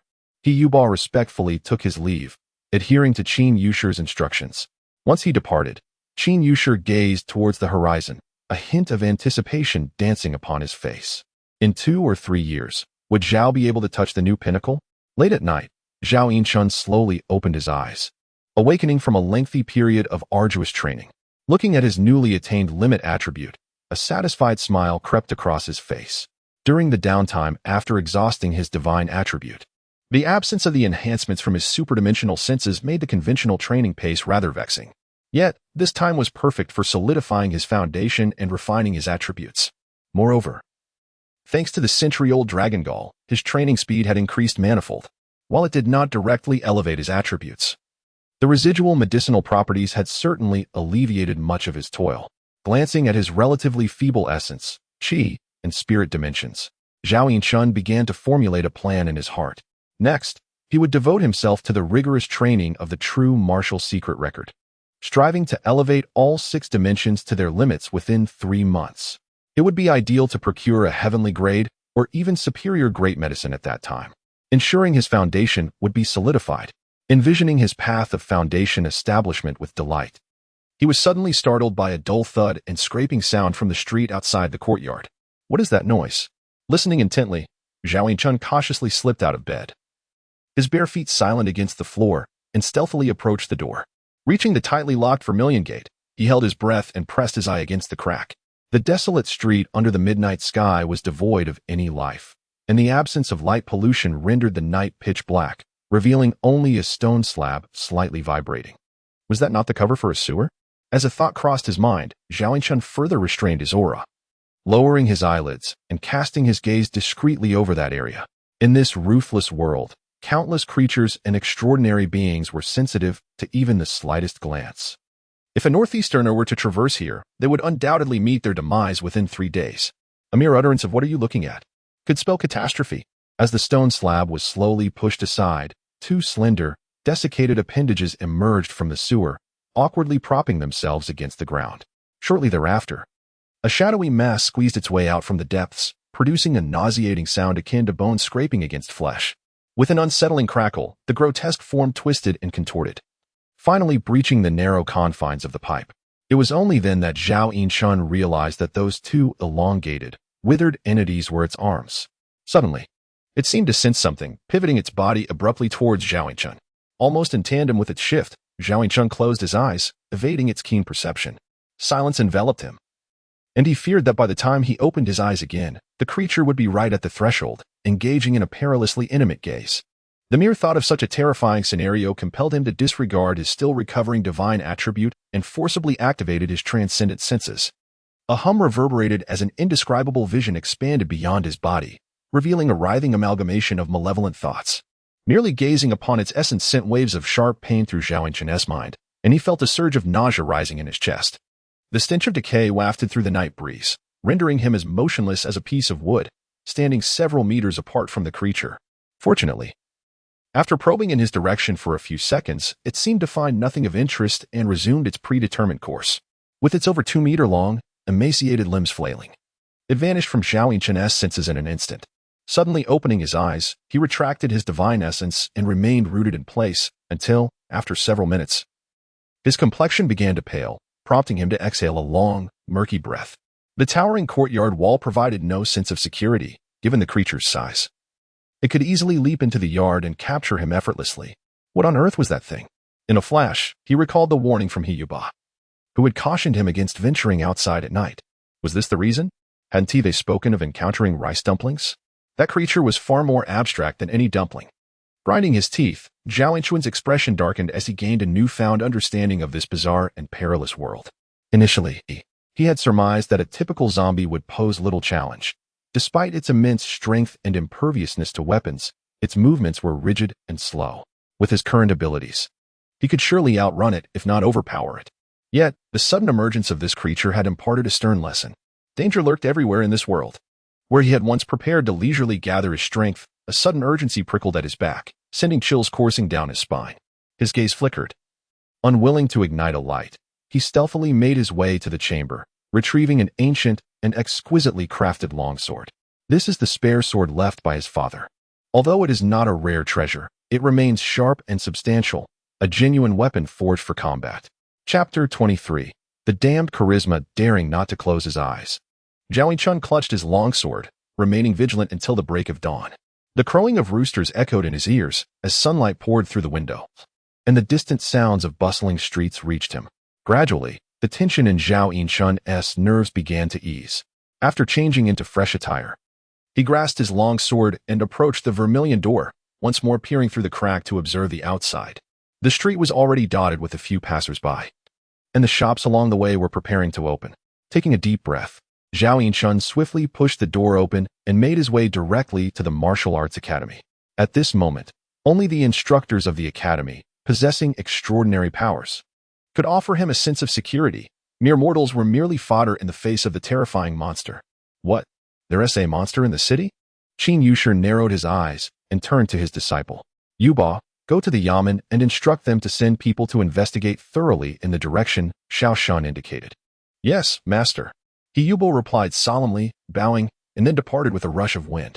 Indeed, Dean. Zhao Yinchun assented without much thought. He had initially believed that his strength was sufficient to manage life independently, yet he underestimated the perilous nature of this world. At least until he truly awakened and harnessed extraordinary powers, he required protection. Pausing for a moment, Qin Yushi seemed to recall something, altering his tone. Of course, you need not be anxious. Focus on your cultivation. It is imperative to establish a solid foundation. This will determine how far you can go in the future. Yes, Dean. I will not disappoint your expectations. Zhao Yinchun nodded earnestly. Ruffling Zhao Yinchun's hair, Qin Yushi spoke with heartfelt seriousness. A gentle warmth surged within Zhao Yinchun's chest, and he bowed his head in understanding before taking his leave. One must maintain composure, neither yielding nor succumbing to chaos. Upon returning to the front courtyard, Zhao Yinchun pondered a few key phrases, sensing he grasped something significant. However, after much contemplation, he found himself at a loss and involuntarily shifted his gaze towards his attribute panel. True Martial Secret Record, LV. 31, Basic Swordsmanship, LV. 30, Bottleneck, Eagle Claw Technique, LV. 30, Bottleneck. Initially, he had intended to focus on cultivating the true martial secret record, aiming to enhance his attributes.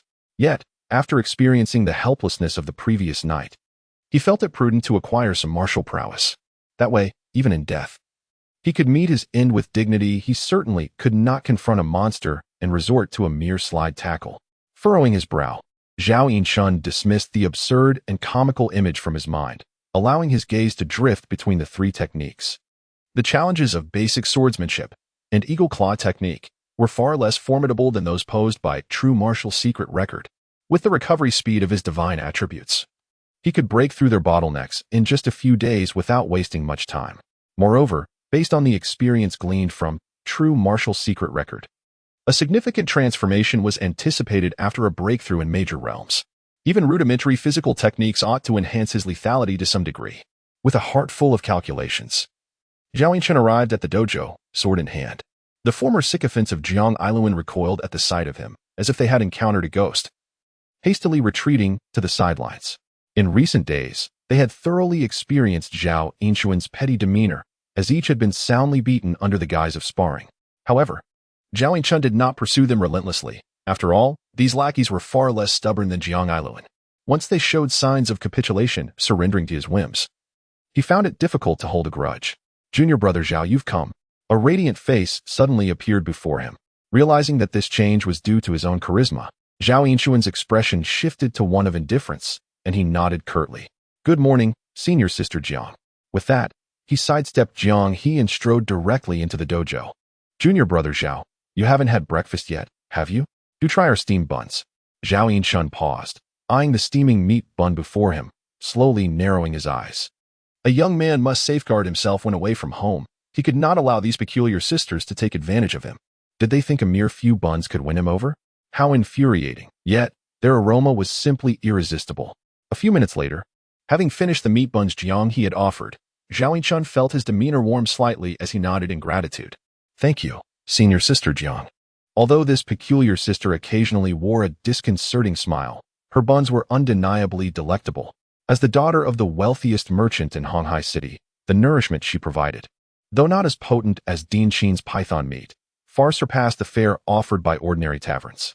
After consuming the buns, a comforting warmth spread through his stomach, invigorating his spirit. Was it delicious? Jiang He inquired, her eyes sparkling as if she were gazing upon an adorable creature. Delicious, Zhao Yinchun replied earnestly, smacking his lips in satisfaction. Oh my, how adorable!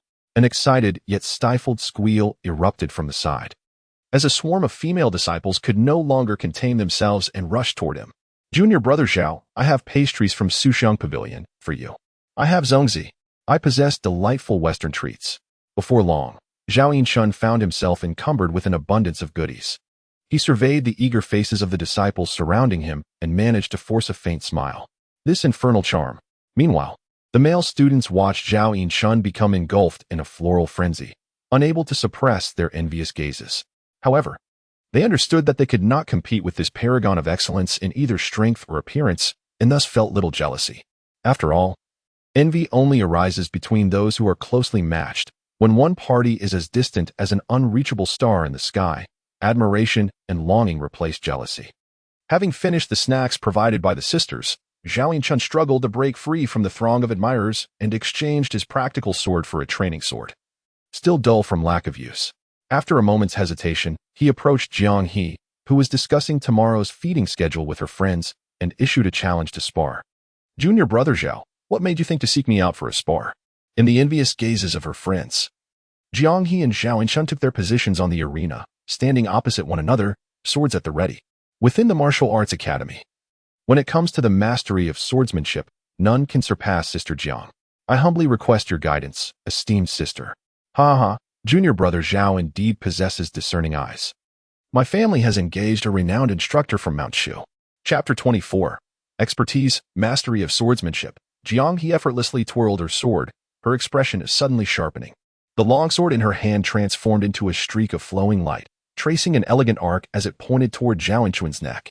As Zhao Yinshun parried Jiang He's assault, he did not underestimate her simply because she was a girl. Instead, his eyes were filled with solemnity. If Jiang He were not hindered by her age and gender, with her swordsmanship level, she would have easily secured the title of the Academy's top student. It can only be said that, in the face of absolute attribute superiority, any technique is merely a superficial display. However, in order to hone his fundamental sword techniques, Zhao Yinshun suppressed his physical attributes to align more closely with hers. In that moment, the disparity in their swordsmanship became starkly apparent. Especially when Jiang He began employing her advanced sword techniques, the pressure on Zhao Yinshun felt as though it were a mountain pressing down upon him. Clang, clang, clang. The agile sword light surged like a tempest, and despite Zhao Yinshun's best efforts to defend himself, he ultimately fell prey to Jiang He's keen eye for openings. Receiving a strike across his arm, although it was a training sword without a sharpened edge, the impact still elicited a faint sting, causing Zhao Yinshun to furrow his brow in defiance as he stood resolutely with his sword. Again, very well. Jiang He, invigorated, wore a familiar yet unsettling twisted smile that Zhao Yinshun recognized. Laughing maniacally, she lunged toward him. Come on, little brother, resist. The more you resist, the more excited I become. Just watch me make you cry. As Zhao Yinshun beheld her approaching with that eerie expression, an inexplicable chill coursed through him, and goosebumps erupted across his skin. Wait, senior sister, something feels off. Please, don't come any closer. While the two engaged in their spirited duel in the front yard. In the backyard, Qin Yushi awaited the return of an outbound disciple. Master, we have found a lead. The Liu family in the west of the city. All 37 members met with misfortune. Only their family suffered a calamity? Qin Yushi furrowed his brow, taking a delicate sip of tea. Is there a vendetta between that malevolent entity and the Liu family? Or is there someone orchestrating events from behind the scenes? The specifics remain under investigation, however. The Liu household employed several guardians, 2 of whom were seasoned martial artists, and there was no sign of resistance last night. Huber paused, concern etching his features. Although the court is currently inept and corrupt, it should not be so easily shaken by a pack of vermin. Do they truly believe the officials' watchful eyes are merely a fade? Qin Yushi scoffed, slamming his teacup down upon the table. This matter is not ours to oversee. If we do not uncover further details within 3 days, the depths of this situation may be far more profound than anticipated, and we might even find certain individual shadows lurking within. Upon hearing this, Huber finally grasped the implication, staring at his master in astonishment. You mean? But the Liu family is known for their kindness, a great benefactor in the community. How could it possibly? Who can say? Perhaps they obstructed someone else's path to riches. Qin Yushi snorted coldly, casting a contemplative gaze upon his disciple. Ah, Rain uncle, you remain too naive. One must understand that the most terrifying entities in this world are not the demons or monsters. As he spoke, Qin Yushi gently tapped Yuba's chest and gazed into his eyes, his penetrating gaze akin to a blade piercing the soul. It is the human heart. Hyuba fell silent for a moment, his heavy breaths gradually calming. Through gritted teeth, he lamented, "The heavens are unjust. Virtuous individuals receive no rewards, while those who consume the flesh of men revel in luxury and wealth." The heavens. When have we martial artists ever relied on them? Qin Yushi placed a hand atop Hyuba's head and vigorously ruffled his hair. Why have we dedicated our lives to martial arts? It is to enact our will when heaven does not. My heart is aligned with the heavens, my intentions mirror their decree. If you find yourself unsettled, you may as well take action. Worst case, flip the table. Hyuba, like a child, bowed his head to absorb his master's teachings. The flicker of despair in his eyes gradually dissipating as a relieved smile emerged. "I understand, master." "What? You no longer wish to intervene?" "There are countless injustices in this world. How can I, a mere third-tier martial artist, address them all? Besides, I am not so noble as to sacrifice everything for someone with whom I have barely exchanged a few words. After all, I am not well acquainted with Lu Yuanwei." Hyuba chuckled sheepishly. Hearing this, Qin Yushi patted Hyuba's shoulder with a sense of satisfaction. In times of hardship, one should cultivate oneself. When one achieves success, they may aid the world. Address what you are capable of. Your resolve is more mature than mine was in my youth. Upon receiving his master's praise, Hyuba's face lit up with joy, yet Qin Yushi's next words caused his expression to falter. "Prepare yourself. You may attempt to ascend to legendary status."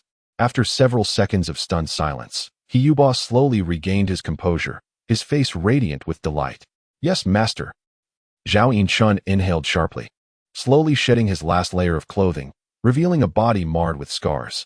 The purple-blue sword marks nearly covered every inch of his skin, and even the slightest movement sent pain coursing through him, making his brows twitch. That little wench, Jianghe, truly wields her strength with brutality. Gazing at the wretched state of his skin in the mirror, Zhao Yinchun ground his molars, silently jotting down a note in his mental ledger. However, it wasn't long before the expression on his face warmed once more. Basic swordsmanship, LV, 31 physique, 81. This beating was not in vain. The basic swordsmanship, which had long been at an impasse, finally achieved a breakthrough under external pressure. Though the gains from this breakthrough were not as dramatic as those from the true martial secret record, they were nonetheless sufficient to satisfy Zhao Yinchun, given the difficulty of basic swordsmanship.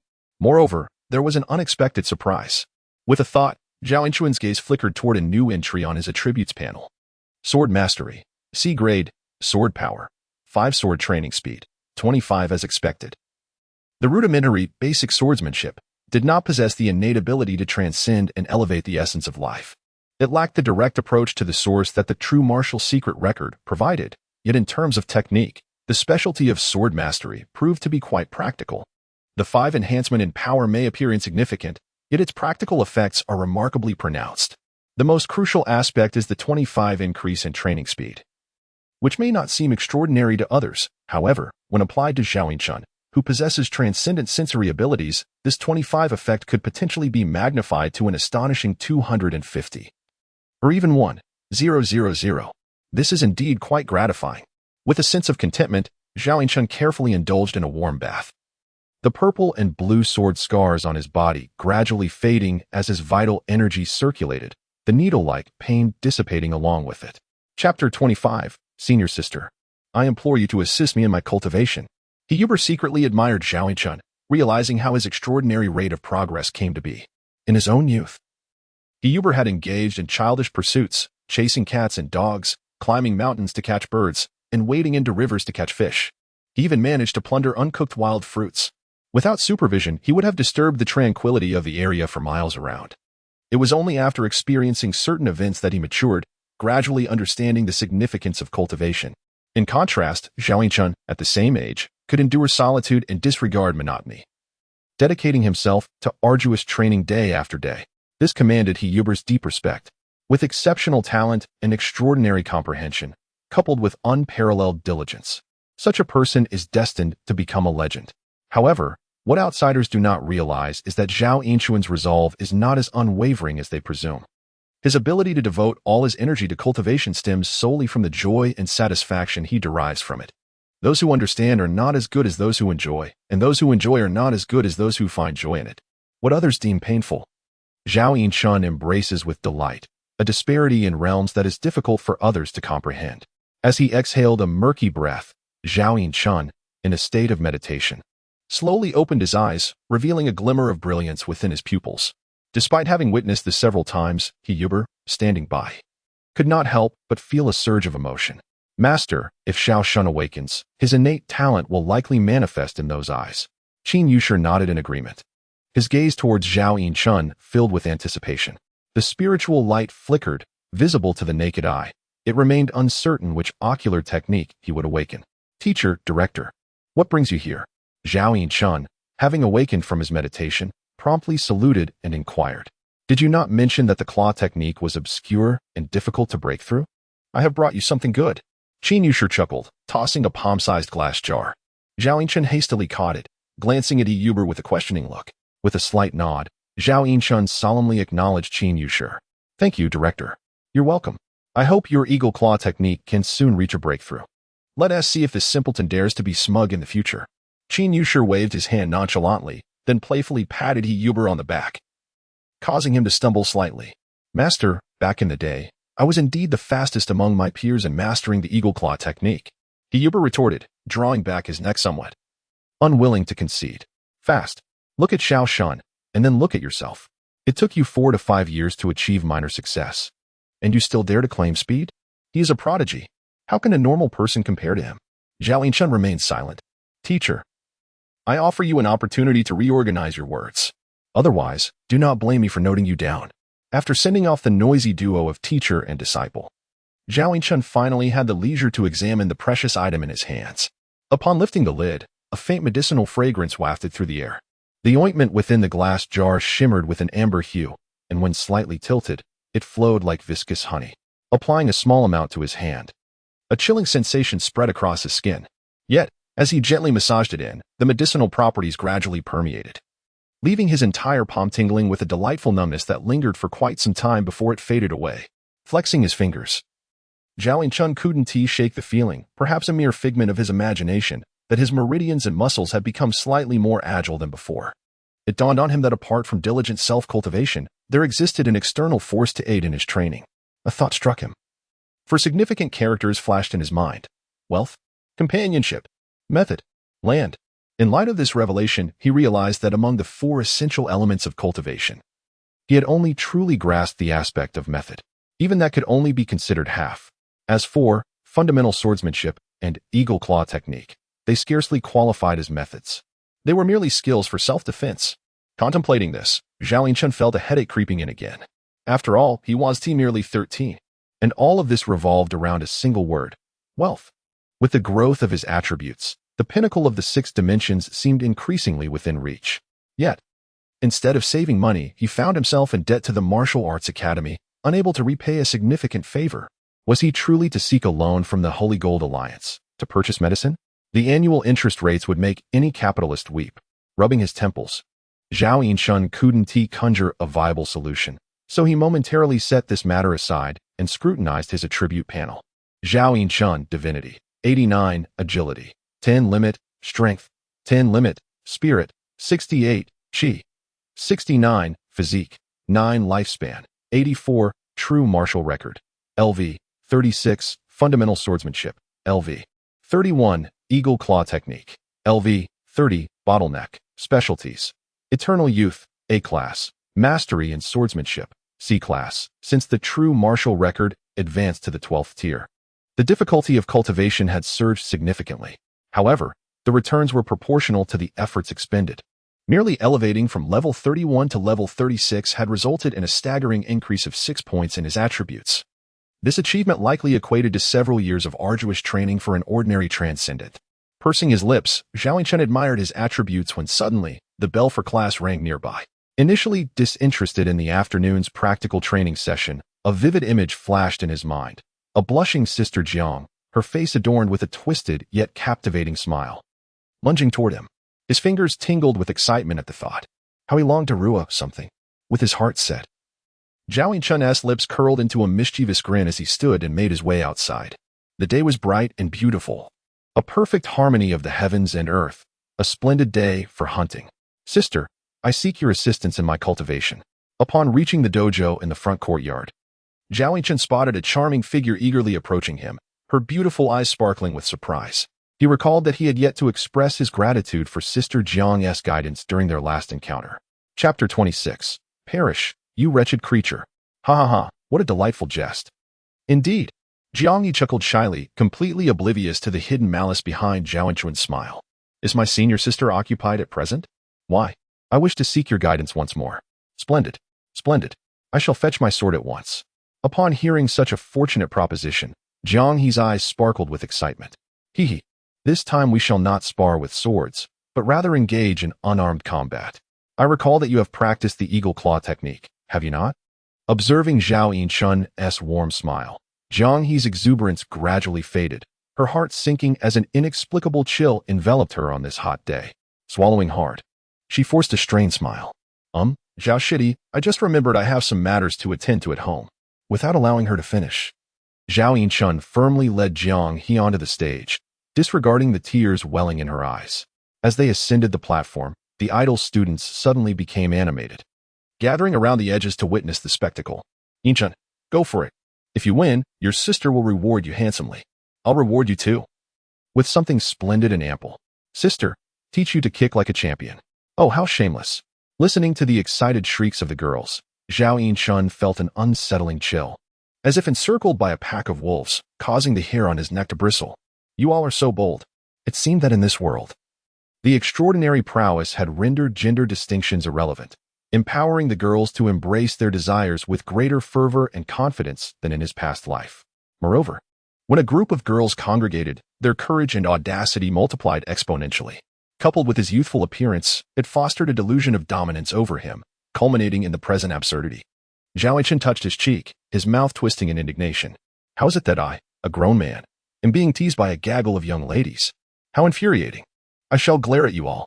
He shot them an irritable glance, but perhaps due to his insufficient height or imposing presence.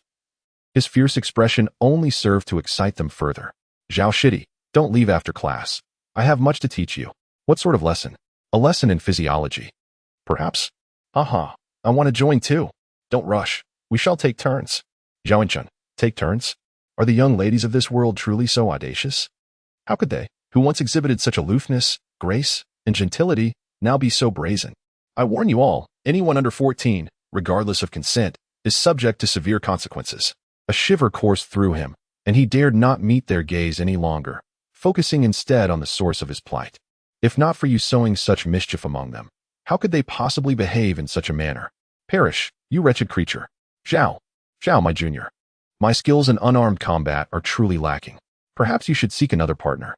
As the oppressive aura of impending danger intensified, Jiang Yi's strained smile was nearly unsustainable, prompting her to stealthily inch towards the edge of the arena.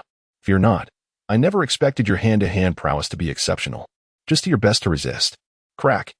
A yelp escaped her lips as she raised her hand to block Zhao Yinchun's assault, yet her defensive arm felt as though it had been pierced by a sharp blade, causing her eyes to bulge in pain.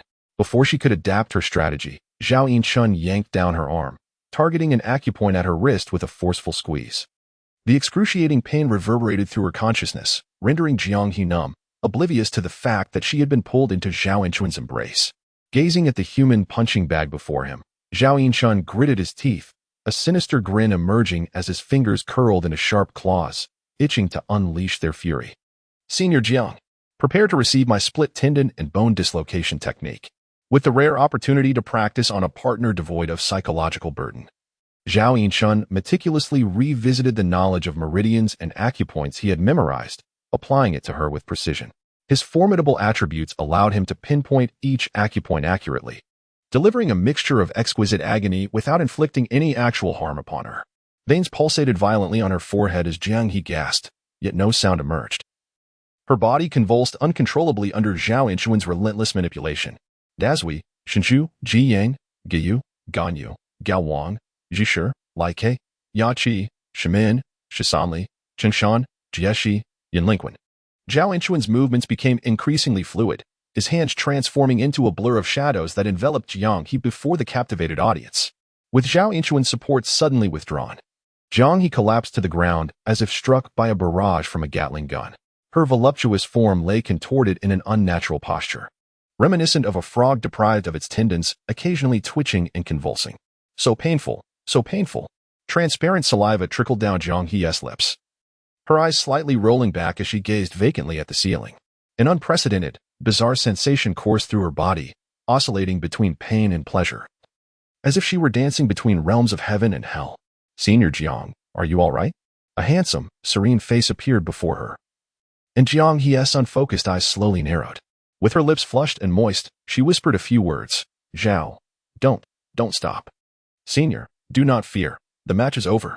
Don't stop. Zhao Yinchun. Witnessing that twisted expression of exhilaration on Jiang He's face once more, the smile gradually faded from Zhao Yinchun's countenance, the joy of revenge solidifying in his heart. It was as if something unfathomable had awakened within her. Despite her body continuing to convulse, Jiang He writhed on the ground like a worm, her face alight with a peculiar blend of joy and suffering. Chapter 27. Specialization Claw Technique. Zhao Yinchun discerned a barely perceptible suspicious water stain on her trousers. Observing her state, he silently stepped back 2 paces, his eyes laden with gravity. This senior sister was tainted. She was no longer desirable. Senior sister, please remain calm. We are in class. Subsequently, finding an excuse to depart from the training hall, Zhao Yinchun retreated alone to the backyard, staring blankly at his palm.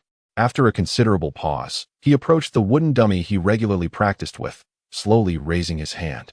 His fingers curled with exertion, as if wielding a steel blade, and he forcefully slashed at the dummy.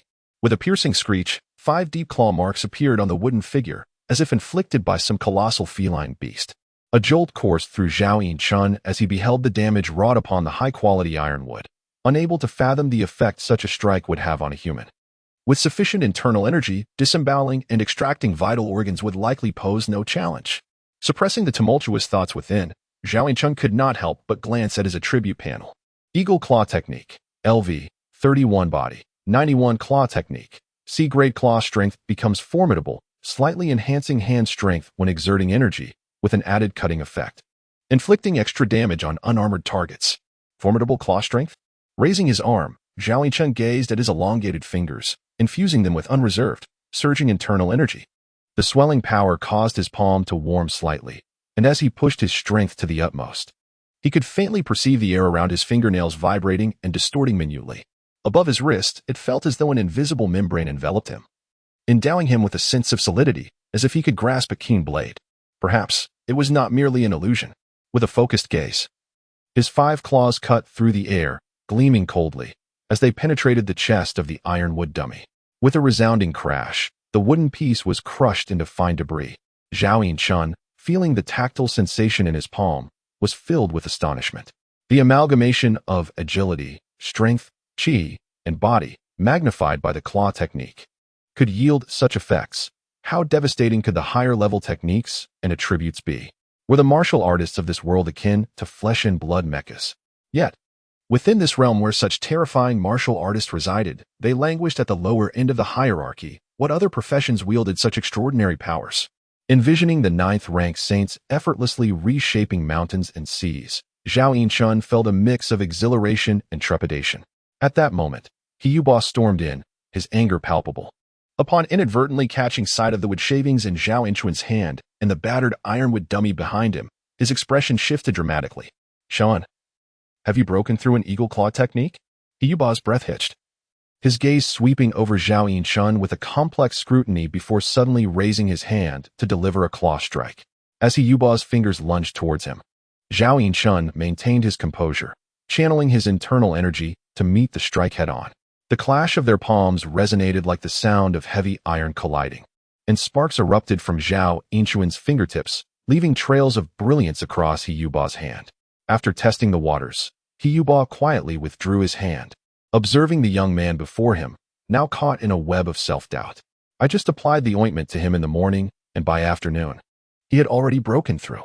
Am I truly a failure? Back then, it took me 10 bottles of that ointment to find the right feeling.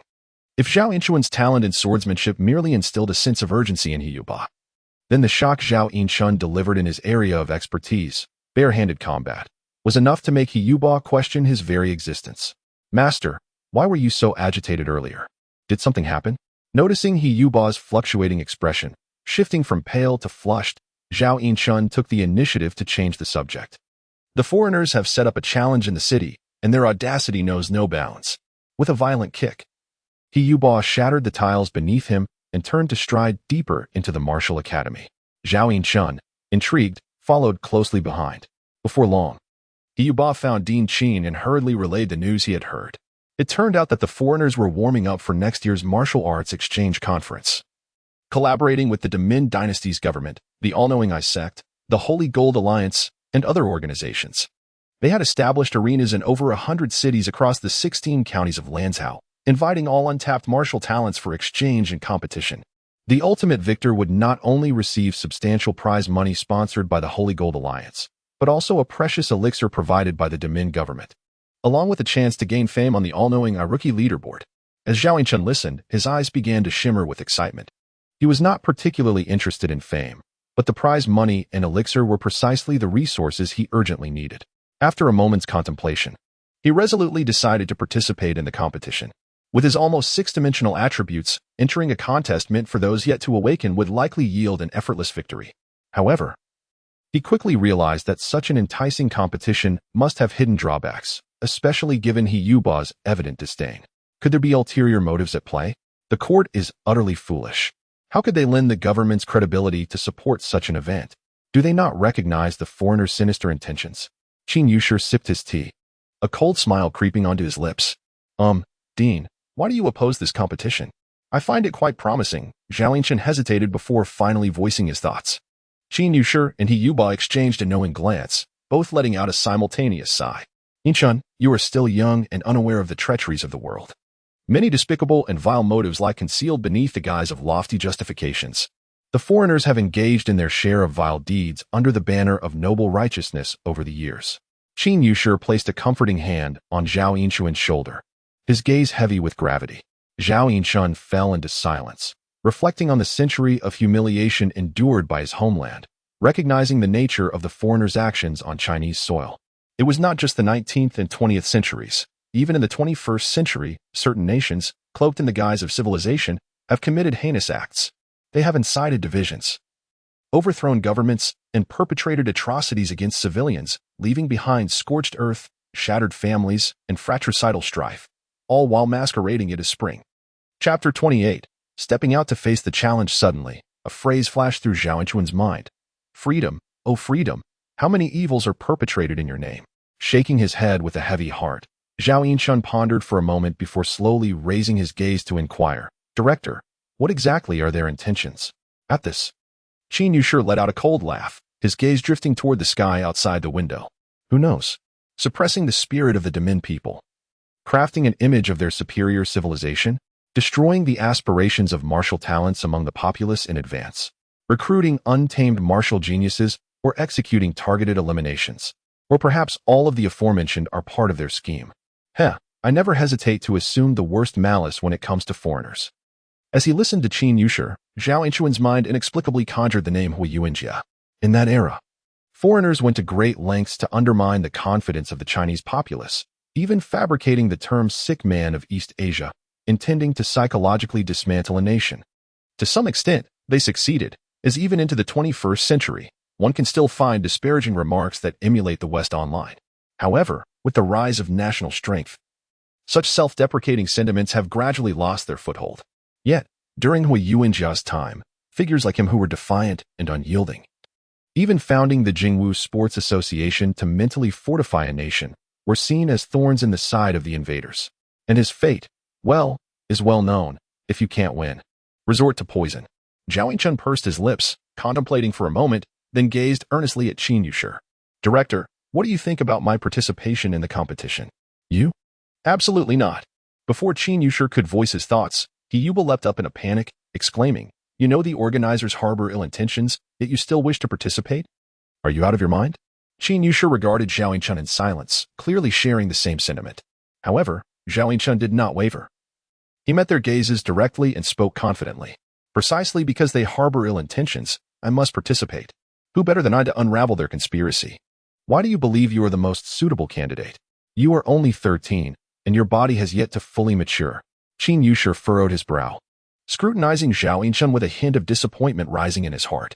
He had not anticipated that, after achieving a modicum of success, this young man would become so arrogant. Noticing the disappointment in Qin Yusher's eyes, Zhao Yinchun smiled subtly and uttered words that left them astounded. Because I have reached the pinnacle of physical attributes. I am the ceiling of this competition. What? Yuba trembled in disbelief, staring at him. You have already reached the extremities of strength, agility, and physique? Zhao Yinchun smiled without a word, gently nodding his head. Come, lend me your hand. Suppressing the tremors within, Qin Yusher slowly extended his palm, releasing his grip. Qin Yusher exhaled a long, heavy breath, his mind in disarray. Indeed, the limits of strength and agility have seemingly been reached, and while physical prowess may appear slightly lacking, the essence of physicality encompasses a myriad of attributes, including recovery, endurance, resistance to ailments, and the ability to withstand foreign energies. The threshold of physicality is not merely assessed by brute strength. Hence, Zhao Yinchun's assertion of having touched the pinnacle may not be a falsehood. Yet, how can this be mere days? I had initially intended to lay a foundation over the span of 2 to 3 years, and now it has only been a brief month. Such fortune arrives with alarming swiftness. With a firm pinch on his own flesh, Qin Yusher winced slightly, inhaling deeply. Although your corporeal attributes are unrivaled, competition is not solely determined by raw power. Without a suitable cultivation technique, even the mightiest strength is diminished. Qin Yusher's voice lost its earlier conviction, and Zhao Yinchun sensed the wavering within him, hastily presenting another argument. Director, my eagle claw technique has just reached a breakthrough and is now at the minor completion stage. Given He Jiaoxi's learning pace, I am confident that in this level of competition, we shall not falter. He Yuba. Ignoring the unspeakable expression on his disciple's face, Qin Yusher furrowed his brow and began to pace the room. The minor completion stage of the eagle claw technique not only avoids shortcomings, but may even provide an advantage. Qin Yusher realized that his reasons for dissuading Zhao Yinchun were dwindling, and a bold notion began to stir within him. Taking several deep breaths, Qin Yusher suddenly halted, gazing earnestly into Zhao Yinchun's eyes. Why must you participate in this competition? Is it not better to develop and cultivate steadily? You are merely 13 years old, with an infinite future ahead. By entering the competition, your potential will be exposed. Fixating intently on Zhao Yinchun, Qin Yusher sought a trace of unease in his gaze. Such an action is akin to a child laden with treasures, wandering through a bustling marketplace, putting oneself in precarious danger. Zhao Yinchun, resting his chin on his hand, pondered for a moment before breaking into a serene smile. Perhaps it was an attempt to reconcile certain regrets within. Pointing gently to his heart, Zhao Yinchun's smile radiated purity and an implicit sense of noble purpose. Some matters, if they are ill-timed, must simply be left aside.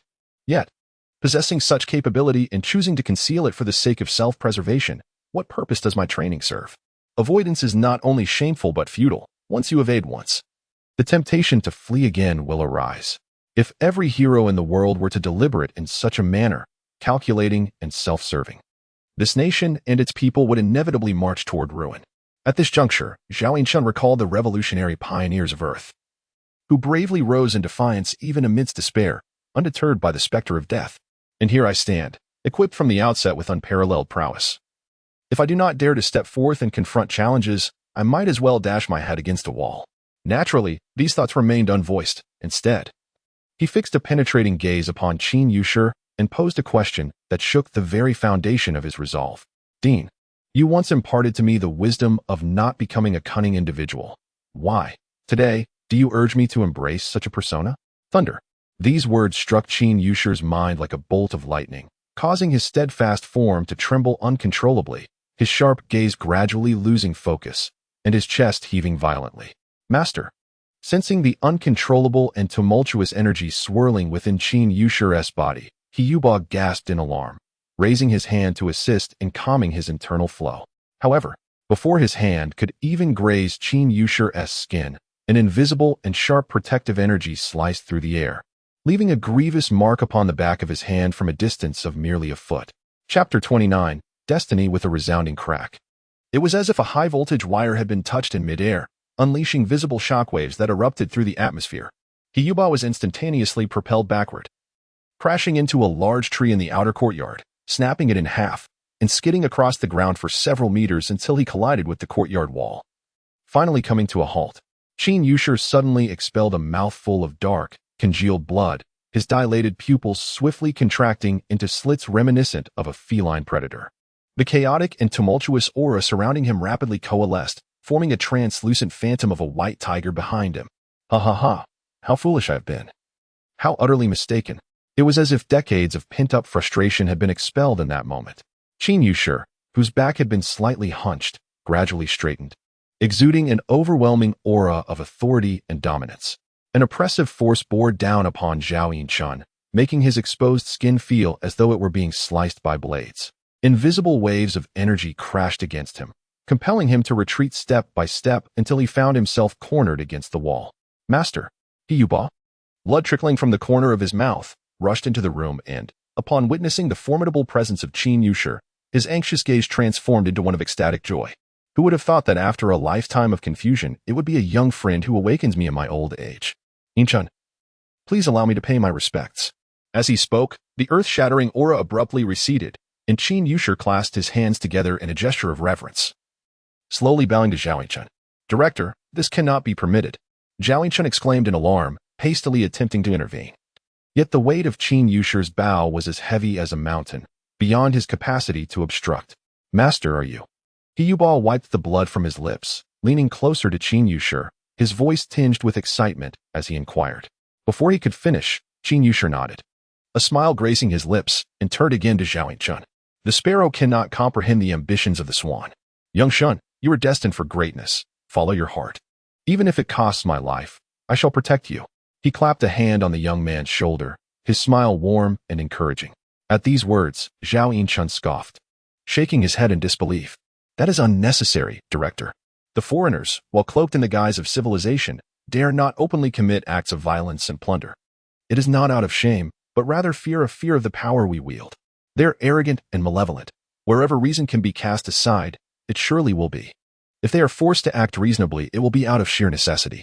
Thus, they only dare to strike in the shadows. If that is the case, I shall make them even more wary. I will show these people that the warriors of the great men are not mere lambs to be slaughtered, but bloodthirsty beasts. Beasts that devour their prey. As he observed the youthful visage adorned with a faint, enigmatic smile, Qin Yushi momentarily lost himself in thought, only to be flooded with an overwhelming sense of joy. In the face of a nation on the brink of collapse, the heavens have bestowed such a youthful hero upon us. The fate of the great men is far from exhausted. Destiny. This is surely destiny. In the depths of his mind, Qin Yushi was flooded with thunderous titles, their images coalescing with the figure of the youth before him, born in accordance with the times. This sacred being is destined to rule this era. A glimmer of understanding surged within Qin Yushi as he took a deep breath, suppressing the tumultuous emotions swirling in his chest. With a joyful nod, he declared, as I have said, let us act according to your wishes. Though we simpletons may not comprehend your lofty aspirations, we can still offer our modest support. After speaking, Qin Yushi threw his head back and laughed heartily before striding out, covering dozens of meters in mere 3 steps, vanishing from Zhao Yinchun's sight in an instant. In the ensuing silence of the room, Zhao Yinchun and Hiyuba exchanged bewildered glances, the atmosphere tinged with an inexplicable awkwardness. Damn it. My master referred to him as a young friend. What should I call him now? It feels as if I have inexplicably aged a generation. Zhao Yinchun mused, grappling with the absurdity of the situation. No, he was once my student, and now he stands as my elder. It feels as though I have aged 2 generations. Observing Hiyuba's complex expression, nearly on the verge of exasperation, Zhao Yinchun hesitated briefly before speaking. Teacher, where do I register for the arena competition? In the central square of the city. Sigh. Let me take you there, Hiyuba replied. Never mind, teacher. You have just sustained an injury. You should rest indoors for a while. I can manage on my own, Zhao Yinchun urged, attempting to dissuade him. Hiyuba glanced at the glaring sun outside, hesitated momentarily, and ultimately did not oppose the suggestion. Returning to his room, Zhao Yinchun took up the practical sword left by his father and, filled with vigor, stepped out of the martial arts academy. Along the way, passers-by beheld the striking young man wielding a sword that seemed mismatched to his stature, casting astonished glances in his direction. What a handsome young master. I have never seen him around here before. Whose child is this, flaunting an adult's sword? What if he injures himself? Look at his attire. He may well be a martial artist. Best not to meddle. Ignoring the whispers of the onlookers, Zhao Yinchun made his way directly to the nearby square, where he soon spotted a grand arena towering 2 meters above the ground. The crowd was dense, nearly suffocating the square, erupting occasionally into thunderous cheers. Zhao Yinchun hesitated, realizing that given his height, he would likely only see the back of others' heads. His gaze swept the area until it landed on a tall locust tree not far off. With a spark of inspiration, he approached the tree, effortlessly using one hand to gain leverage on its trunk, his nails sinking into the bark as he swiftly ascended to a sturdy branch, resembling a nimble cat. Once he steadied himself, he noticed a beautiful little white cat lounging on a nearby branch, its crystalline eyes warily fixed upon him. Meow meow. This little cat seems so aloof. I want to pet it, he thought, but quickly dismissed the notion, recalling that he had more pressing matters at hand. Diverting his gaze, Zhao Yinshun looked down upon the distant arena, his expression gradually shifting to one of seriousness. Not far from him, the little white cat seemed to sense his benign intentions, also averting its gaze, yawning widely before lazily resting its head. Meanwhile, on the expansive arena, two figures were engaged in a relentless clash, the dull sound of their physical encounters faintly audible from afar. With nimble footwork that belied their size, they danced around each other, maintaining a distance that kept the young man from Damin unable to breach the defenses of his opponent. Chapter 30. Enlightenment of Thoughts. A resounding thud echoed as a fist, larger than a clay pot, struck the young man's arm with tremendous force, gradually breaking through his defenses. With an overwhelming advantage in strength, the golden-haired giant seized the moment, delivering a left hook that forced the youth to duck and evade, only to be met by a concealed uppercut that came crashing towards him. With a thud, the youth took the full brunt of the powerful uppercut, his head snapping back as he soared into the air, his toes barely grazing the ground, his body suspended horizontally before crashing heavily onto the arena floor. A triumphant roar erupted from the golden-haired giant, who raised his arms high in the air, parading around the ring in a display of arrogance. In an instant, the outcome was clear. The once boisterous crowd of the Damin people fell silent, as if a mute button had been pressed, watching the boastful foreigner on the stage, their hearts sinking as if they had swallowed a fly. How many times has this happened? Is it possible that our esteemed Damin cannot even handle a mere foreign ruffian? They have suffered 7 consecutive defeats. It is not that our Damin lacks prowess, but this fellow truly possesses exceptional skill. Indeed, his striking technique is sharp, his strength boundless, and his agility defies his weight. Ordinary martial artists might struggle against him, let alone these unawakened commoners. Isn't this barbarian merely an unawakened commoner as well? Why does he surpass us? Indeed, I refuse to believe that no one can subdue him. Amid the uproar of the crowd, Zhao Yinshun sensed a palpable anxiety permeating the square.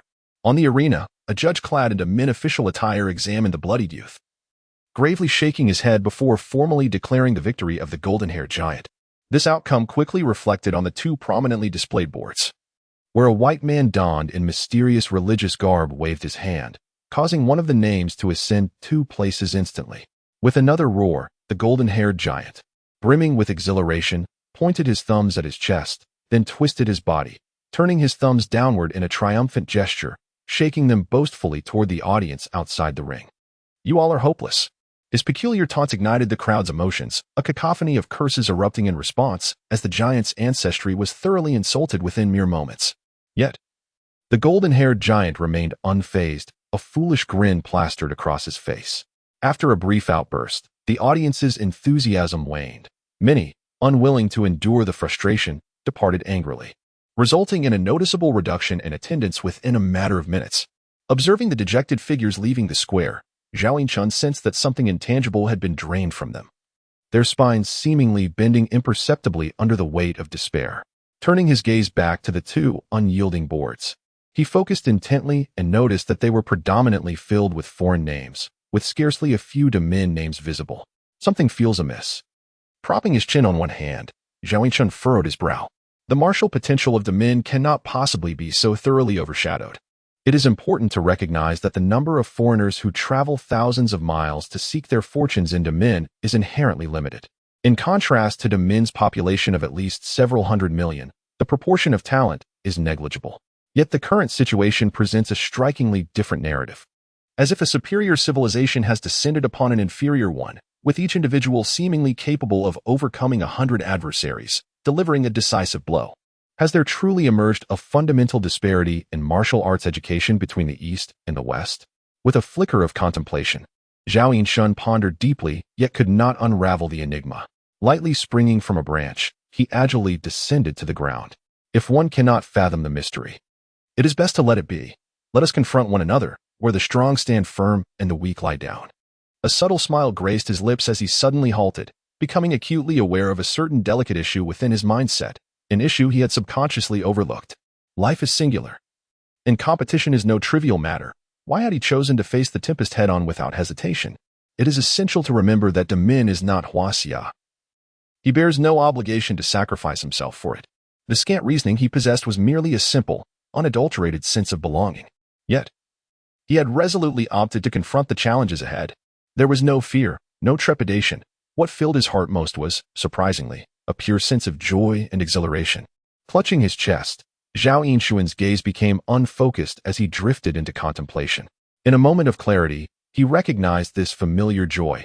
It was akin to wielding mid-lane Yasuo. Even if he fell to a score of 0-20-0, the sight of minion waves crashing into the tower would still compel him to charge forth. Death is like the wind, ever at my side. As long as I can dash swiftly, my teammates' inquiries shall never catch me. With a long exhale, Zhao Yinshuan finally discerned the root of his dilemma. The detachment characteristic of higher-dimensional beings had unconsciously led him to underestimate danger. The world appeared to him more as a game. Indeed, a solo game with cheats enabled. This mindset was not overtly evident when his intrinsic divinity reigned supreme. But once divine resonance took place, that elevated feeling of omniscience would profoundly influence his worldview. I harbor no malice towards anyone. I merely state that all present NPCs are utterly lacking. After a brief pause, feeling the genuine rhythm of his heartbeat, Zhao Yinshuan's lips curled into a smile that blossomed like the gentle warmth of early spring sunshine. Since his mindset could not be altered, he resolved to embrace enjoyment instead. Nearby, at the registration point, a bespectacled girl clad in foreign religious garb was idly lost in thought. Upon catching sight of Zhao Yinshuan's smile, her eyes sparkled with excitement. As he approached, still smiling, she eagerly exclaimed before he could utter a word, "Little brother, how adorable. How old are you?" Zhao Yinshuan. His gentle smile instantaneously froze on his face, and the cheerful mood he had cultivated vanished in an instant. "Little brother, are you about to offer me candy next? Why are you silent? Sister will give you some candy." Zhao Yinshuan, what? As she spoke, the young girl unexpectedly produced a piece of candy. But before she could extend it to Zhao Yinshuan, a heavy longsword was forcefully slammed onto the table. "I wish to enroll in the competition." Huh? The girl stared blankly at Zhao Yinshuan, then glanced at the longsword in his hand. Adjusting her glasses perched on her nose, it took her several seconds to comprehend. "You wish to participate in the competition? Is that a problem? It's not that it is impossible, but what about your guardians? I am all alone."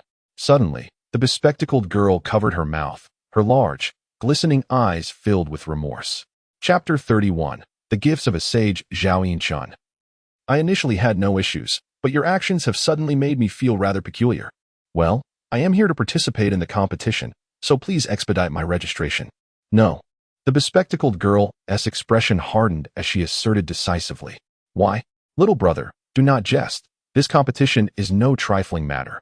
It requires the signing of a life and death agreement. And you, with your slight frame. Before the bespectacled girl could finish her sentence, she was abruptly taken aback.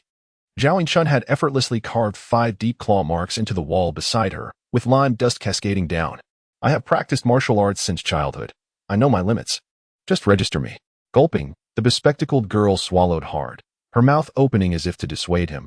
But upon seeing Zhao Yinshuan's impatient gaze, she could only acquiesce, pouting in resignation. After navigating a series of complex procedures, Zhao Yinshuan learned that his match was scheduled for the following day. He grasped his long sword and turned to leave. Humph. Arrogant little brat, mistaking kindness for foolishness. TSK, TSK. Watching his figure vanish into the throng, the girl made a face in his direction, then adjusted her glasses, a charming smile gracing her lips. Indeed, my instincts were correct.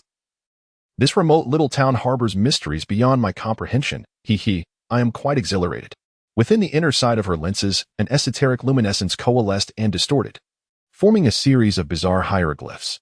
Detecting supernatural power type. Claw, level. C. Excellent. Name of the subject. Zhao Yinshuan. Age. 13. Awakening status. Unawakened potential assessment. B. Profile being established. Who would have thought that in my lifetime, I would have the opportunity to consume such a potent elixir? Deep within the martial academy, Qin Yushishi gazed at a large, glistening pill spinning in his palm. He clenched his fist, enclosing it within. Master. You have spent nearly 20 years gathering the ingredients for this elixir. Heaven will not allow your efforts to be in vain. Hiyubai, attending beside him, expressed his genuine delight. Qin Yushishi turned to look at him, speaking with solemnity. Hiyubai remained silent, merely nodding vigorously, understanding that his disciple never wavered on significant matters. Qin Yushishi smiled with reassurance. You have now ascended to legendary status, making you one of the esteemed masters in Honghai City. As long as you remain vigilant, it will be exceedingly difficult for others to harm young Shun. Upon hearing his master's praise, Hiyubai did not display joy. Instead, a hint of concern flickered across his features. The smile faded, and Qin Yushishi nodded gravely. It is I who have not considered this thoroughly. Saying this, he retrieved a lustrous white jade pendant from within his garment, intricately carved with exquisite representations of the four divine beasts, accompanied by mysterious, ancient cloud patterns. Subtle glimmers could be seen flowing within the jade. This four-element jade pendant possesses the power to ward off toxins and protect the soul. It has saved my life on several occasions. Ensure that In Shun wears it day and night. It must not leave his side. Solemnly placing the pendant into Hiyubai's hands, Qin Yushishi appeared to have completed a significant concern, allowing a relieved smile to emerge upon his face. Beside him, Hiyubai hesitated for a moment before unable to restrain himself from asking, Master, there is something I do not understand. Speak, Qin Yusha replied, lifting the tea from the table and savoring a sip.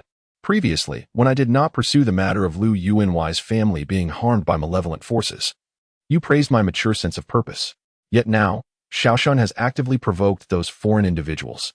Is the peril behind this not 1,000-fold greater than that of mere malevolent entities? It is evidently an impulsive act of immaturity. Why then? Do you regard him as having lofty aspirations? Upon hearing this, Qin Yusha set down his tea and looked at his perplexed disciple with a gentle smile. Yuba, do you understand the distinction between mortals and heroes? I do not know, Master. Mortals act within their means, adhering to the natural order. That is where wisdom lies. Heroes, however, do not concern themselves with their own limitations, but confront challenges head-on, transforming the impossible into the possible. They achieve what ordinary individuals cannot, defying destiny. That is the essence of a hero. As he spoke, Qin Yusha took another sip of tea, observing his disciple, who seemed to grasp the concept. Yuba, you and I are mere mortals, limited in our capacities and unable to govern the affairs of the world. Therefore, we must focus on caring for those around us. Hiyuba exhaled deeply, biting his lip in frustration. So, according to your reasoning, Xiaoshan is a hero who defies fate? At this, Qin Yusha chuckled and shook his head. No, he is not merely a hero. He surpasses that. He is a sage. Hiyuba's heart trembled, unable to believe that his master would bestow such an extravagant accolade upon a 13-year-old child. No matter how he pondered, he could not reconcile a defenseless child with the exalted status of a sage. Seemingly anticipating his thoughts, Qin Yusha gazed out of the window, filled with deep contemplation. Heroes defy the heavens, transforming the impossible into reality. But sages do not need to. They embody the heavens themselves.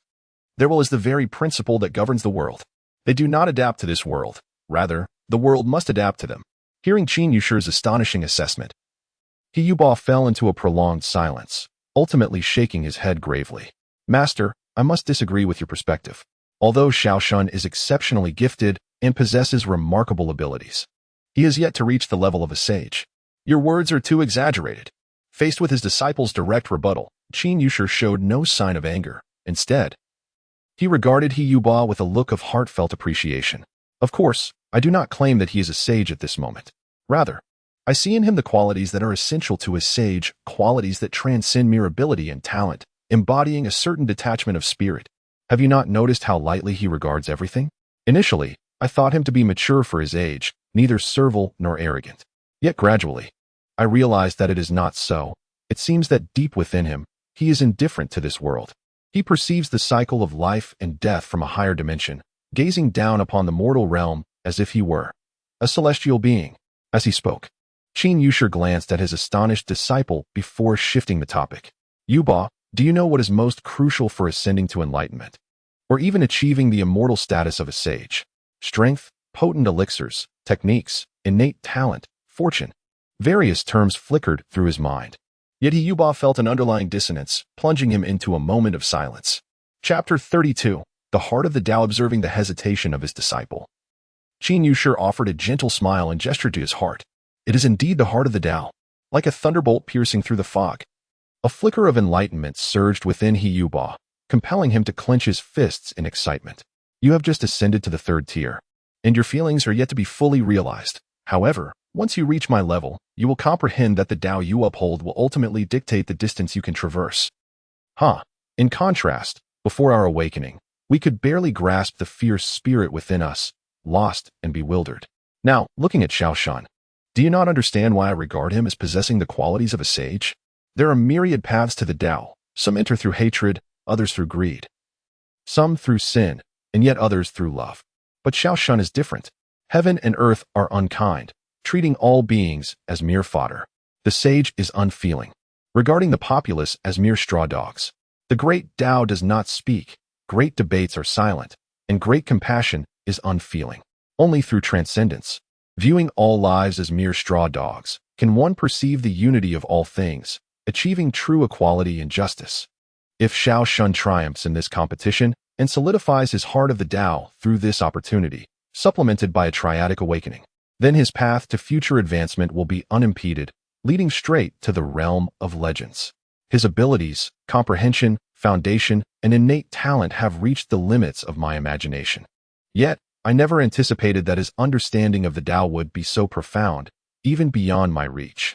As I speak, a myriad of emotions swirl within me, and I shake my head. It is as if in this competition, our mindset is one of passive response, a mere manifestation of individual rage, a confused resistance, akin to ants in the grand tide of national fate. Yet Xiaoshan directly addresses the core of the issue, instantly seeing through the fade of the foreigners, striking straight at the heart of the matter. I once doubted the existence of those born with knowledge, but since encountering Xiaoshan, I have come to believe. In truth, Qin Yushi was unaware that it was not Zhao Yinshan who was born with innate wisdom, but rather that a similar history had already unfolded in a parallel universe on Earth. Zhao Yinshan merely stands on the shoulders of giants, transcending the river of time to gaze back upon the past, naturally brimming with more confidence and maturity than those caught in the torrent of their own era. After all, those predecessors once tried every conceivable path to save the nation, discovering the ultimate answer only through endless blood and tears. Of course, the specific economic foundations, cultures, races, and even the underlying laws differ greatly. The world of the men is certainly not suited to the frameworks of Earth. Yet, the fundamental essence remains unchanged: unity, courage, self-reliance, and resilience. This necessitates someone to emerge as the most dazzling spark. As a foreigner once said, the Chinese have always been fortunate, for they are consistently well protected by their bravest individuals. Time and again, major disasters have validated this truth. We're not the white-clad angels who bravely faced the pandemic unafraid of death. In truth, there are no true angels in white. They are merely ordinary individuals clad in distinctive attire, emulating their predecessors as they heal the sick and wrestle with death itself. Thus, when fate presented itself before Zhao Yinshan in this otherworldly realm, he felt compelled to step forward, adopting a playful demeanor, and that was all there was to it. Much like those so-called angels, fate beckoned them forth, and they bravely marched against the tide. This seems to be an indelible mark etched into the souls of every Chinese descendant, home, nation, the world. Zhao Yinshan did not perceive his actions as particularly noble. He simply felt it was his duty. When it is your turn, you must act. It's as simple as that. Simultaneously, the wisdom acquired on Earth taught him that peace attained through struggle endures, while peace sought through compromise perishes. Therefore, one must never yield an inch. If you give a little, the adversary will take a mile. Only by delivering a decisive blow can one avoid a barrage of retaliations. Yet, unbeknownst to Zhao Yinshan, what he considered self-evident seemed to shine like a beacon in the darkness for the lost, despairing people of Damon who sought change and hope for the future. He could not have anticipated that the truths understood by every Chinese descendant in the 21st century would become the very seeds that forged his resolve. As dusk settled, he set forth, murmuring to the rain god to safeguard the young Shan. After draining his cup of tea, Qin Yushi suddenly rose, departing the courtyard amidst his disciples' respectful farewells, vanishing into the dimly lit alleyway. Xiaoshan, come here. He, sensing a presence, called him from afar. Master, is your injury feeling any better? Just superficial wounds. A night's rest will suffice. By the way, This jade pendant can ward off poisons and calm the soul. It was entrusted to me by the master for you. You should keep it on your person at all times. Receiving the exquisite jade pendant from Hiyu, Zhao Yinshun fell into contemplative silence before nodding slowly.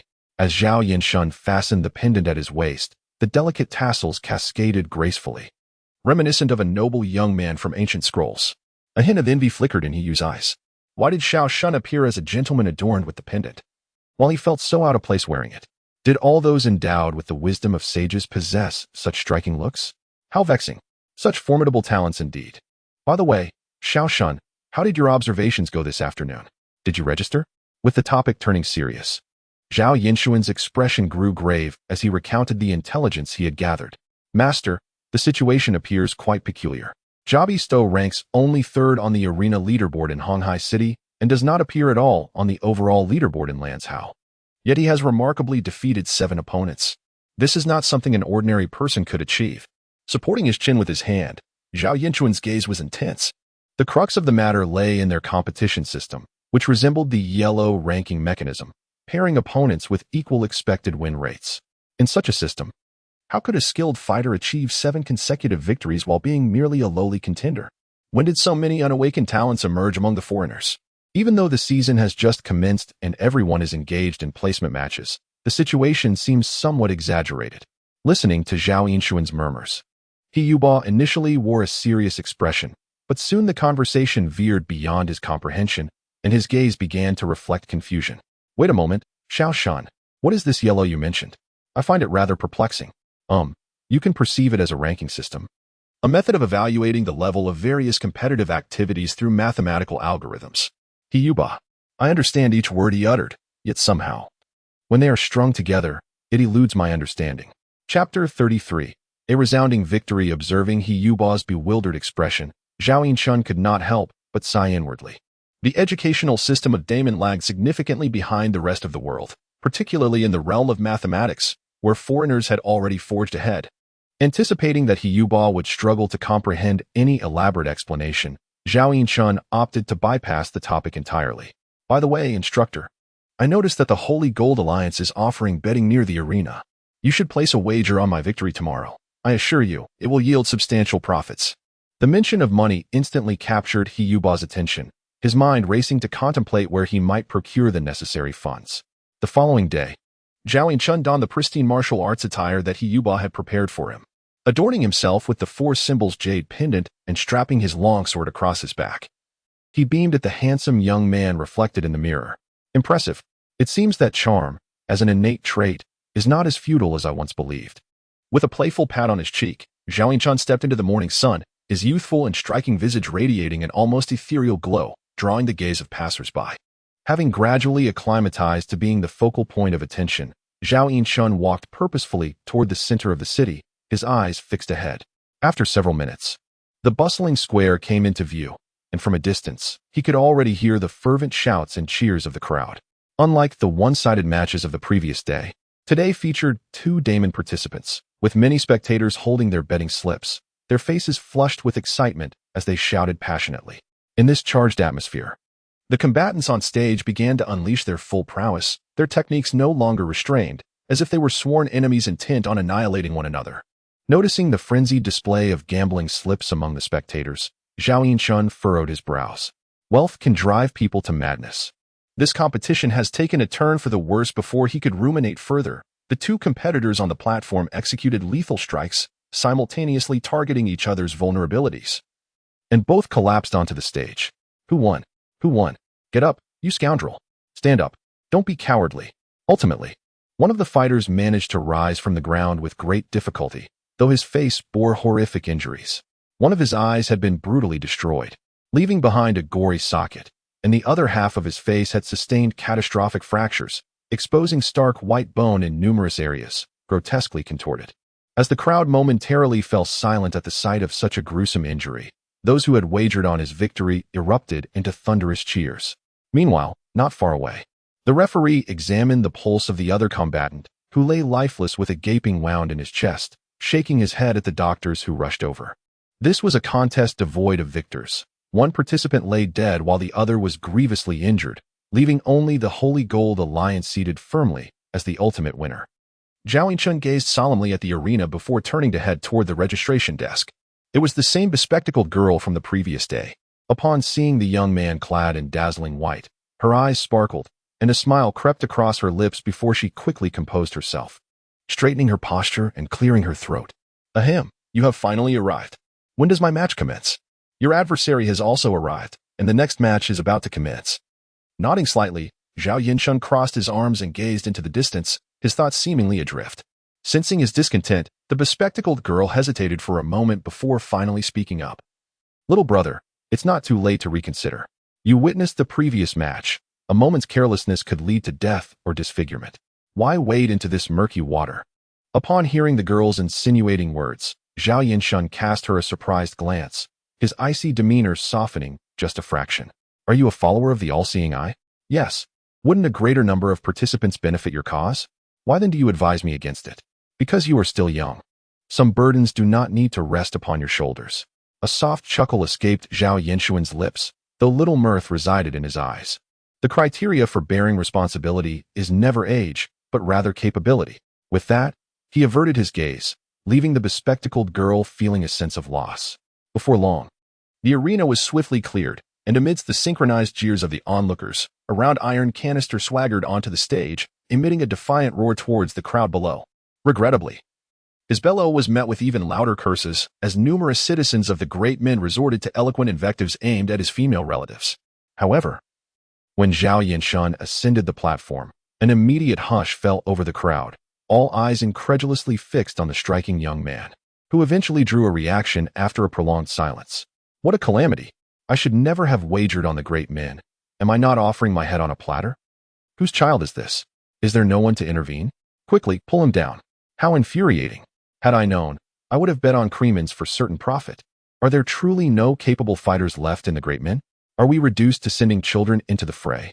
The murmurs of regret, excitement, and curses from below did not sway Zhao Yinchun in the slightest. He remained focused, silently observing his opponent, whose ecstatic eyes glimmered from beneath a half-closed helmet. Jim Cremans versus Zhao Yinchun, let the match begin. With the referee's declaration, Zhao Yinchun unsheathed his sword, transforming into a swift gust of wind as he charged towards his foe. His lithe figure sliced through the air, the blade reflecting a chilling glimmer under the sun. The astonishing speed caused Jim Cremans' pupils to contract as he retaliated, drawing a massive spiked club from behind him and swinging it horizontally towards Zhao Yinchun. The overwhelming force of the blow disrupted the air with a deep, resonant sound. Many spectators instinctively shut their eyes, unable to bear witness to the potential carnage that could befall Zhao Yinchun. Yet, as the club swept towards him, Zhao Yinchun did not falter. Instead, he pushed off the ground with tremendous force, soaring into the air like a hawk in flight. Inverting mid-air, he evaded the devastating swing. His crystalline eyes locked onto the enemy's throat below. Yet within those pupils resided not a trace of humanity, as if a deity from the heavens above were gazing down upon the mortal realm. As the superdimensional senses unfurled, time appeared to decelerate in Zhao Yinchun's eyes, and the entire world seemed to plunge into an absolute stillness at that moment. The waist twisted in midair, the minute force akin to a whip, transmitted through each muscle, ultimately coalescing at the end of the arm to create a perfectly measured strength, wielding the longsword to carve a path of piercing light. And at the terminus of that radiant trail lay the unsuspecting neck of Jim Cremans. Chapter 34. The Lord knows, the Lord does not care. With a barely perceptible sound, Zhao Yinchun gracefully turned and landed lightly, standing with his back to Jim Cremans. Behind him, Jim Cremans swung his weapon through empty air, freezing in place as he faced the vacant arena, his eyes wide like brass bells, mouth agape as if he wished to utter something. Wow. It was only then that the audience below reacted to the swift exchange, erupting into excited cheers. They were oblivious to the fact that the outcome had already been determined. They merely reveled in the graceful figure of their champion, akin to a soaring dragon. Only when Jim Cremans emitted a wheezing sound from his throat, clutching his neck in a futile attempt to staunch the torrent of blood, did the crowd realize the dreadful extent of damage inflicted by that fleeting flash of the sword. Initially, they had believed that the strike had missed entirely. The severed artery gushed forth like a ruptured pipe, blood spraying wildly with each heartbeat. As Jim Cremans' hands grasped in vain at the crimson cascade, which relentlessly flowed from his grasp, taking his life with it, his mouth, agape as if to articulate something, could not form a single coherent word. Blood flooded his trachea, suffocating him as cold despair enveloped his chest, his eyes filled with regret and hopelessness. Thud. The strength seemed to drain from his body along with the blood, as Jim Clemens slowly knelt upon the stage, trembling and convulsing. At that moment, the medical personnel rushed forward, desperately attempting to halt the bleeding. Meanwhile, Zhao Yinchun coldly observed the scene, sheathing his sword with a gentle motion. The acrid, sweet scent of blood penetrated his nostrils, yet the anticipated wave of nausea did not arise. It was as though he were a spectator peering into another world. Though his heart stirred ever so slightly, a sense of reality eluded him. Murder felt akin to playing a game. All beings are but ants. Zhao Yinchun emerged victorious. Lost in a reverie, his gaze suddenly shifted. He vaguely sensed something ethereal emanating from Jim Clemens' body, awaiting his extraction. Instinctively, he reached out. Yet that elusive essence slipped through his fingers like smoke, vanishing in an instant. Soon, he became aware that something was amiss. It is well understood that humans are inherently social creatures. In daily life, one instinctively empathizes with the experiences of others, fostering a deeper understanding of their emotions. This is commonly referred to as the capacity for empathy. For instance, witnessing a man receive a brutal kick, other men would instinctively clench their legs, a shiver running down their spine. This ability is vital in social interactions and is ingrained in human DNA. A lack of such capacity is deemed pathological in psychological terms, indicative of a physiological aberration. Individuals of such nature, incapable of perceiving and comprehending the emotions of others, can, without any psychological burden, commit numerous heinous acts. Many brutal murder cases, unfathomable to the average person, are perpetrated by these deviants. After a brief pause, Zhao Yinchun's gaze grew increasingly grave. His previous mental state bore a resemblance to. No, it was different. In that moment, he experienced a sudden realization. He was not devoid of empathy. Rather, he was incapable of empathizing with beings of this dimension. It was a sense of aloofness, as though one does not weep inconsolably over a mere video game character lost, yet might curse vehemently at a missed opportunity. Sympathy and guilt are emotions reserved for one's kind, and in a state of divine resonance. Zhao Yinchun did not regard mortals as his kin. No, not only mortals. He viewed all life within this dimension as insignificant as ants, or rather, even less than that, for at least ants possess life, while these beings are akin to data that can be altered or erased at will. I harbor no animosity towards anyone. I merely assert that all beings within this dimension are utterly trivial. Furrowing his brow, Zhao Yinchun recognized the perilous nature of his mindset. Initially, he believed that the influence of higher dimensional divinity on his worldview was limited to mere frivolity. Yet, it now appeared that he was not only frivolous but also exceedingly ruthless. The most terrifying aspect was that this ruthlessness did not stem from any inherent malevolence. It was simply a result of his indifference. The Lord knows, the Lord does not care. With a moment's carelessness, this mindset could easily evolve into that of an apocalyptic overlord. Furthermore, the annihilation might not arise from any particular cause, but merely from a sense of boredom, a desire to restart the game. This is truly horrifying, for his thoughts have transcended the understanding of life within this dimension. To restart the universe simply out of ennui. Is this an act conceivable by a human? What is more critical is that such a thing is not absolutely impossible for Zhao Yinchun. As the god expands, the entities of freedom he perceives grow increasingly abundant and profound. Thus, might the edifice built upon this foundation also collapse in kind? A shiver coursed through him as Zhao Yinchun ground his teeth, burdened with heavy thoughts as he descended the arena. The fervent cheers of thousands of Damin citizens echoing behind him, gazing at the young man in white, whose eyes were as deep as the ocean. Impassive even amidst the adulation of the masses, a bespectacled girl at the foot of the stage slowly curved her lips into a smile, her pupils shimmering with an enigmatic brilliance. Meanwhile, not far away, in a concealed loft, two elegantly attired foreigners exchanged glances, each reflecting boundless astonishment in the other's eyes. They had not anticipated such a remarkable find. Indeed, there remained a plethora of talents among the common folk of Damin. Those who live are the true talents. The deceased can only be deemed organic fertilizer. I believe it prudent to consider nurturing this individual. He possesses a commendable image and formidable strength. Should such a heroic youth serve as our representative, many endeavors could be undertaken in his name, significantly reducing resistance. Chapter 35. Upon hearing those words, One individual disdainfully shook his head and let out a cold snort. Humph. Every martial artist from the great men is as stubborn as a wooden log, utterly beyond redemption. Ha! He is still young. He can always be trained. Let us give it a try. If it fails, we can simply make him disappear. Surely not. Just strip away his cultivation. How could you bring yourself to harm such an adorable child? After sternly rebuking his companion, he shifted his tone and sighed deeply. I have heard that Archbishop Nelson Craig possesses a kind heart and particularly enjoys mentoring children. Perhaps we could let this rebellious child bask in the Lord's radiance. Initially, he thought his companion had changed for the better, but upon hearing the latter's words, he could only silently give a thumbs up. Vampire George, you never cease to amaze. You can even extract oil from a stone. Ha ha, you flatter me. Congratulations on winning the match. Below the arena, the bespectacled girl watched the young man in white stride toward her, a smile gracing her lips. Please schedule my next match. Of course. The bespectacled girl swiftly inscribed a few characters on a time-worn book, and the peculiar hieroglyphs twisted into various configurations. Your next match will commence the day after tomorrow in the morning. As the young man in white nodded and turned to leave without a second thought, the girl suddenly called out to him. Shun shun, little brother, I am Oakley Annie.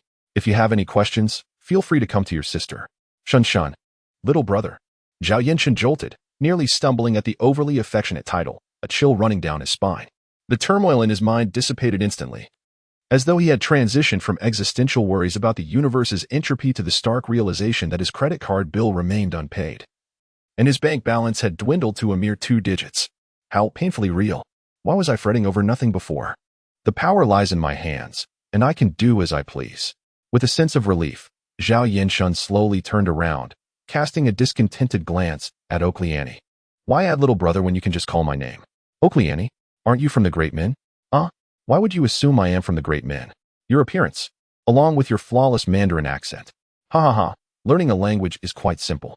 As for your remark about my appearance, with a gentle motion, Oakley Annie removed her glasses, revealing a pair of enigmatic, vertically slit green eyes. As her brow arched, Zhao Yinshan observed her demeanor transform dramatically. Her features became even more exquisite and three-dimensional, exuding an exotic charm reminiscent of a mixed heritage. He discreetly glanced at the glasses in her hand. An extraordinary artifact. Its grade must be quite high. She is no ordinary follower of the all-knowing eye. An unexpected sense of mischief stirred within him as he regarded the evidently more mature and alluring woman, politely nodding in acknowledgement. I understand now. Thank you, Auntie. Boom.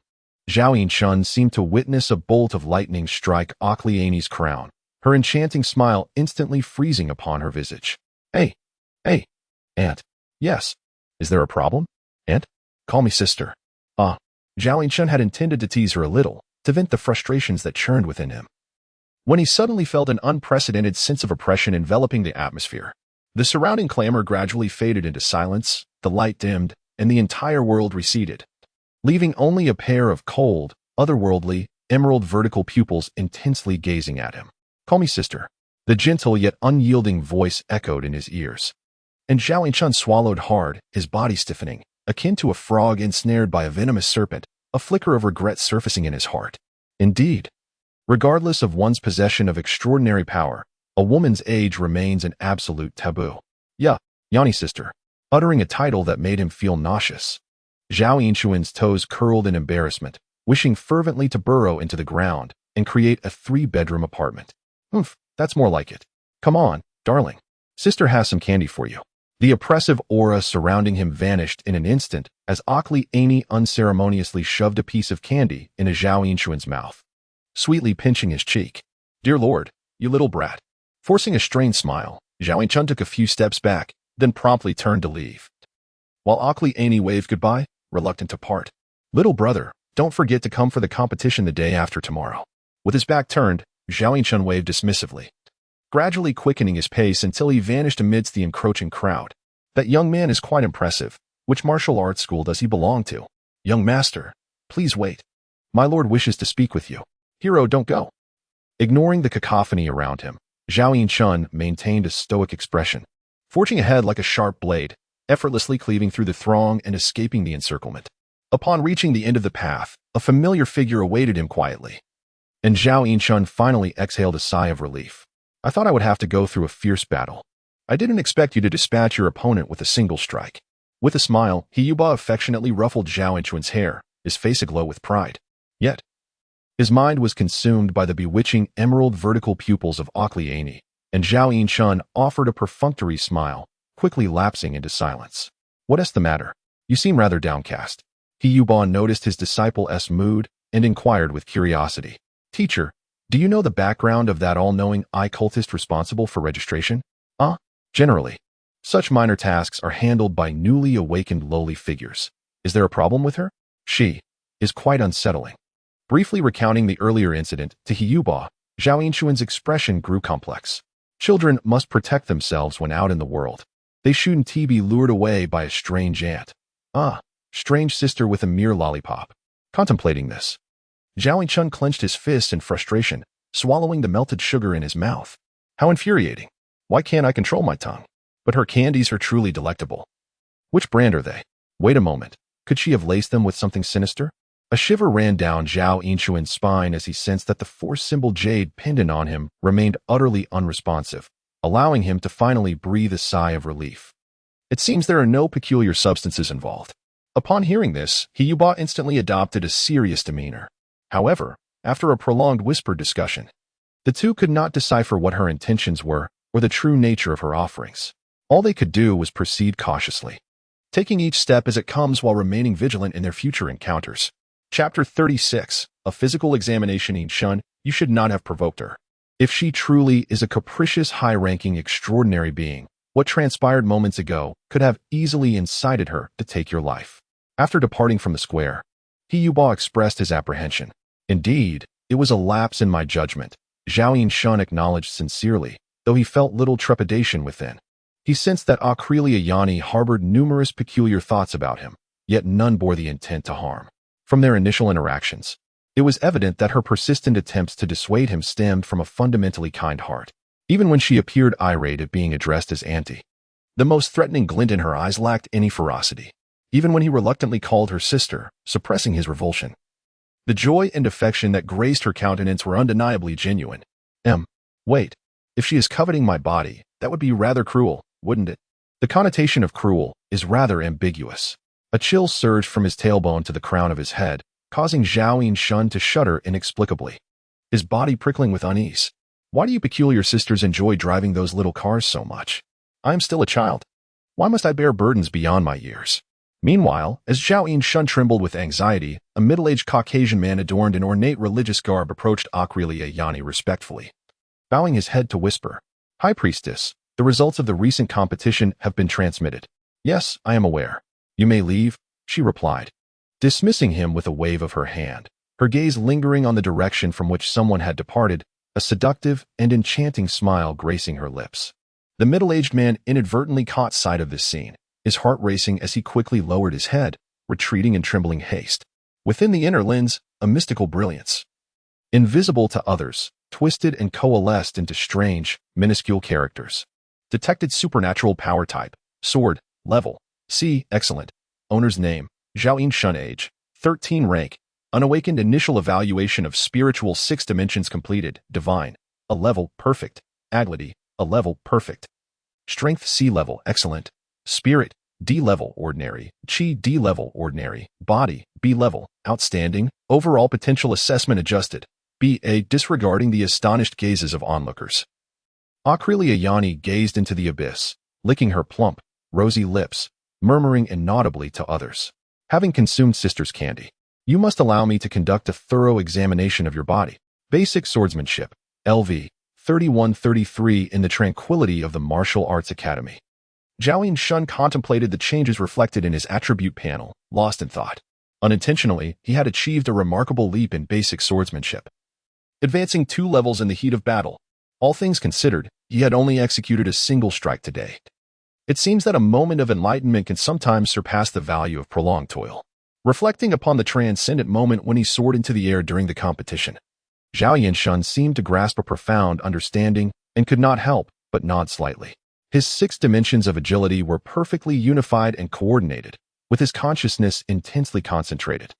All his strength coalescing into a single point, elegantly and gently releasing a thrust of his sword. Of course, the credit also goes to the Jinwu secret record. Without its previous enhancement of his innate insight by a single point, he would have likely never had the opportunity to experience such a wondrous moment.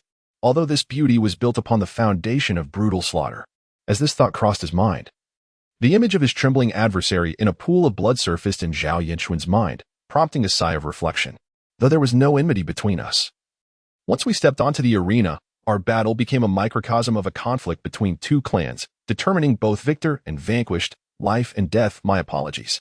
Exhaling a breath of pent-up emotions, Zhao Yinchuan swiftly dispelled any lingering guilt, drew forth his longsword, and began to move it slowly and gracefully, tracing one smooth arc after another in the air. The basic sword technique may be truly fundamental, yet it is anything but simplistic.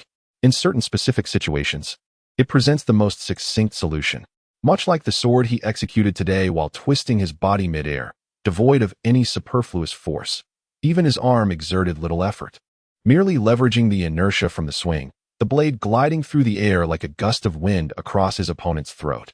In the blink of an eye, the two individuals brushed past each other, with no weapons clashing, the entire encounter devoid of any trace of conflict. If he could consistently maintain such a state, concluding battles with the most efficient and effortless techniques, then even amidst a sea of adversaries, Zhao Yinchuan would have the confidence to emerge victorious time and again. Ah, little Shun, has your swordsmanship improved once again? Upon entering the room, He Yuba was taken aback by Zhao Yinchuan's fluid sword dance, his eyes wide with astonishment. It seems you have gleaned some insights from today's match. Zhao Yinchuan nodded and gradually sheathed the sword. Perfect. Your foundation in both sword and claw techniques is quite solid now. Next, I shall impart to you some advanced techniques. At this point, He Yuba could not help but sigh. Alas, I had not intended for you to delve into these so soon, but who could have anticipated? Sigh. I can only provide you with what I can in this moment and hope you absorb as much as possible. Moreover, a martial artist must not only possess skills for slaying foes but also techniques for defense and mobility, coupled with the fundamentals, which pertain to internal power. The combination of these four elements creates a formidable warrior devoid of weaknesses. Naturally, no one can muster the energy to master all four to perfection. Each individual will have their own focal points, which in turn shapes their combat style, be it forceful and heavy or light and ethereal. With a sense of melancholy, He Yuba began to teach the new techniques, but he was unprepared for Zhao Yinchuan's learning speed to once again shatter his expectations. Is it like this? Flowing with the sword, is that correct? Whoosh. As he heard the crisp and smooth sound of air being sliced, He Yuba stood agape, taking a long moment to nod in a daze. When I studied the flowing wind sword back in the day, it took me a month just to grasp the basics. Didn't he it? And you, little Shun, have only been at it for a few minutes? Has it even been an hour? You grasp it so quickly, as if it were second nature. Even a genius in swordsmanship must adhere to certain principles, mustn't they? The energy permeates through every fiber of the body, and the strength penetrates the very tip of the hair. Is this the teaching? Elusive and indistinct, with movements as ethereal as a wisp. Is this the instruction? After a while, He Yuba stepped out of the door, covering his mouth, a layer of inexplicable moisture glazing his eyes. Master, I am truly sorry. I feel like a complete failure. Sob, sob. Chapter 37. Petting cats within the confines of the room. Zhao Yinchuan silently gazed at his palm, reining in his waning divinity, the brilliance in his eyes concealed as he slowly clenched his fist.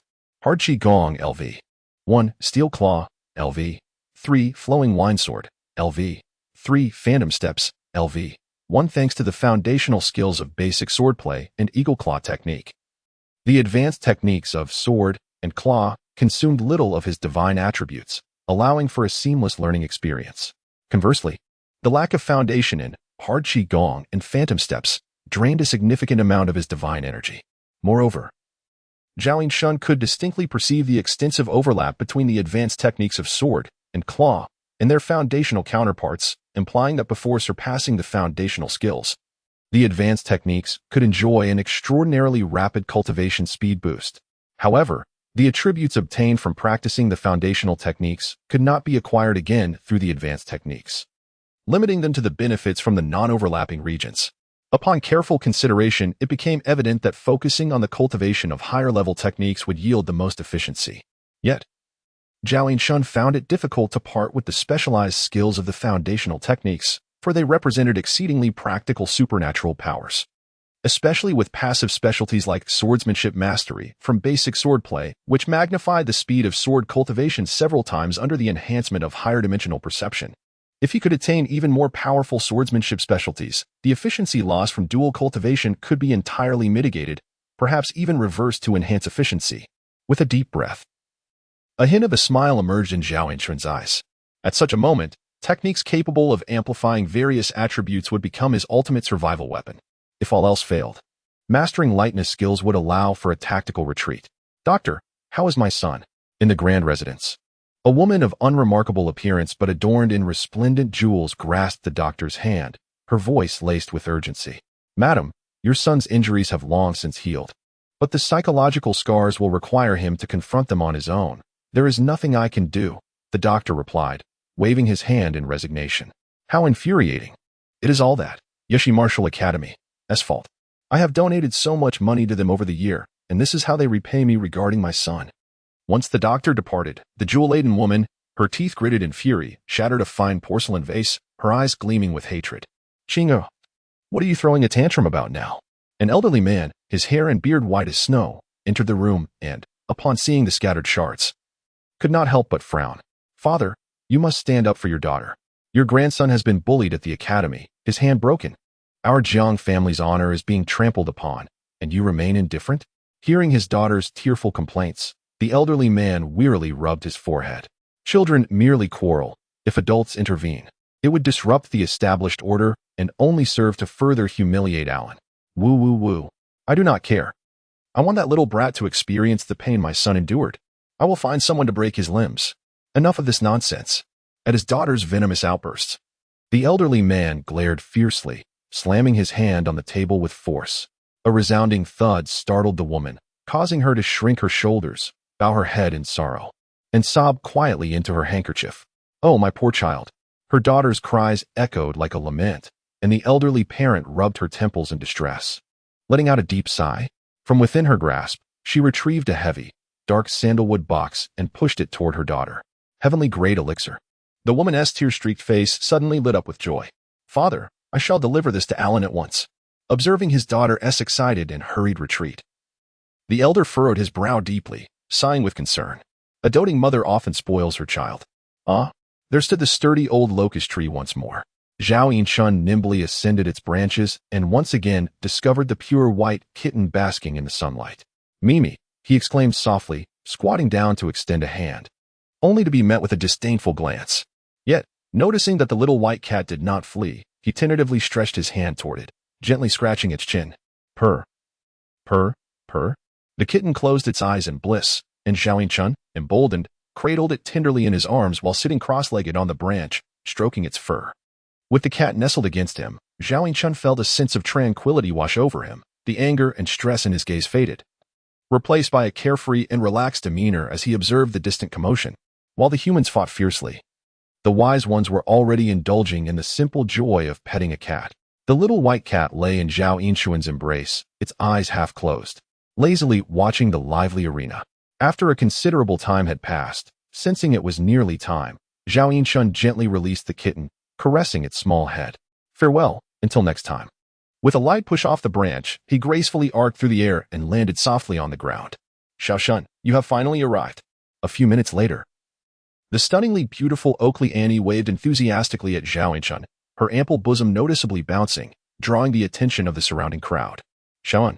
Upon hearing yet another embarrassing nickname, Zhao Yinchun covered his forehead in despair, the joy of petting a cat dissipating instantly. "To minimize our interactions, I deliberately timed my arrival, yet here you are, greeting me with such an opening thunderclap. Miss Annie, we are not well acquainted. You may refer to me as Mr. Zhao or young Master Zhao." "Oh, you ate my candy, so we are good friends now. There is no need to be so shy, little brother. I merely called you Andy. Must you be so repulsive?" Zhao Yinchun swatted away the mischievous hand that was playfully pinching his cheek, casting a disgruntled glare at Oakley Annie. Today, she made no effort to conceal her appearance. Her long, lustrous black hair cascaded like a waterfall, and her striking features blended Western depth with Eastern delicacy, resembling a flawless masterpiece sculpted by divine hands. Only the pair of mischievous green slit pupils behind her glasses marred her otherwise immaculate allure, hinting at a playful spirit. When does my competition commence? It is approaching. It is approaching. Chapter 38. Sword Practice. Wow, your skin is so beautiful, so fair and tender. May I take a bite? Absolutely not. How stingy. Behind him, Aklia Yani gazed at his retreating figure, delicately licking her lips with her soft tongue, her voice a sultry whisper. Your physique seems quite robust. It feels extraordinary. Let us try again. As Zhao Yinshan ascended the arena, an unexpected chill washed over him, causing goosebumps to erupt across his skin. Ugh, which peculiar sister is eyeing me now? He wrapped his arms around himself, rubbed his shoulders a couple of times, and adjusted his mindset, gradually stepping onto the stage. What greeted him was a thunderous roar of cheers from thousands of onlookers. Master Zhao, young hero Zhao, you must win today. I would stake my entire fortune on you. Go, Zhao Yinshan. Surveying the chaotic, exuberant crowd, Zhao Yinshan sensed an ethereal energy emanating from them. This intangible essence, invisible and untouchable, gradually coalesced around him, nurturing a wondrous transformation. A young man from the great men, sporting a rugged beard and wielding a long sword, steadily approached the stage. Upon locking eyes, both were taken aback by the other's appearance. Why is he just a child? Why is he a great man person? Yet, Zhao Yinshan quickly realized that despite the overwhelming presence of foreign competitors on the leaderboard, their numbers could not rival those of the local great men participants. Statistically speaking, the likelihood of battling fellow countrymen was considerably higher. However, as his ranking improved, the presence of foreign names at the forefront increased, thereby elevating the chances of encountering them. His thoughts flickered like fireflies, and Zhao Yinshan composed himself, offering a cordial smile to the bearded youth. Zhao Yinshan versus Gao Ning, the match begins. With the referee's command, Zhao Yinshan embraced his sword and bowed toward the youth. Please. After you. Clang. The two swords drew almost simultaneously, their gleaming blades slicing through the air, colliding with precision at the center of the arena. Ding. The piercing sound of metal striking metal sent shivers through the front row of spectators, their eardrums assaulted by the reverberations. As the intensity of the swordplay escalated, they instinctively covered their ears, gradually retreating from the stage's epicenter. After several exchanges, a clear space began to form around the arena, and Zhao Yinshan gained a preliminary understanding of his opponent. Judging by attributes alone, he held a distinct advantage, yet his adversary's swordsmanship was exquisite, and winning without resorting to unfair means would undoubtedly require considerable effort, lacking a decisive murderous intent. Zhao Yinshan's swordplay gradually transformed into something ethereal as he began to implement a newly acquired technique. Flowing windsword. Whoosh. The initially muted sound of slicing air became crisp and fluid, and Gao Ning immediately sensed the shift in his opponent's technique. The sword is accelerating. Swish, swish, swish, swish. Swish. The previously evenly matched sword shadows began to diverge, prompting Gao Ning to transition from offense to defense, guarding against every possible strike. Yet, as Zhao Yinshan became accustomed to the new swordplay, he danced upon the ground, deftly maneuvering with an enigmatic grace, suddenly shifting to the left, then to the right. Phantom steps. The once sharp momentum of the sword suddenly became erratic, occasionally emerging from unexpected angles to startle Gao Ning, causing him to tense up. Had it not been for the evident clumsiness in his opponent's swordsmanship and footwork, which resulted in several self-inflicted entrapments, Gao Ning estimated he would not have survived even 100 strikes. How infuriating. When did such a small prodigy emerge from Hahai City? Despite the glaring flaws in his opponent's swordplay, the blinding speed of the transitions rendered any fleeting opportunity utterly elusive. At that moment, Gao Ning deeply understood the essence of martial arts. Invincible techniques can be shattered, yet speed remains paramount. When the opponent's speed reached its zenith, sometimes complicated maneuvers were unnecessary. Merely the most rudimentary thrusts, slashes, and jabs could effortlessly extinguish him. Coupled with the opponent's erratic movements, Gao Ning felt as though he was besieged from all sides. It was not a mere one-on-one duel, but rather akin to being assaulted by a multitude. The incessant, crisp clang of clashing swords echoed, and Gao Ning's sword momentum grew increasingly tenuous, forcing him to defend the center and await the opponent's exhaustion. A single surge leads to a second decline, and ultimately to depletion. After all, the adversary was merely a child. His physique could not possibly compare to that of an adult like him. He was certain this tempestuous onslaught could not persist for long. If he could withstand the opponent's most potent wave, he could leverage his robust vitality to counterattack and secure victory. The plan in his mind was flawless, yet the agony of mere endurance felt interminable. As time passed, The anticipated decline in sword momentum never materialized. Instead, it became increasingly fluid and agile. Onlookers might not perceive the subtle change, but Gao Ning, who bore the brunt of it all, keenly sensed that the opponent's sword techniques and movements were swiftly evolving from awkwardness to finesse. Gao Ning, feeling cornered, appeared somewhat disheveled. His terrified gaze filled with confusion.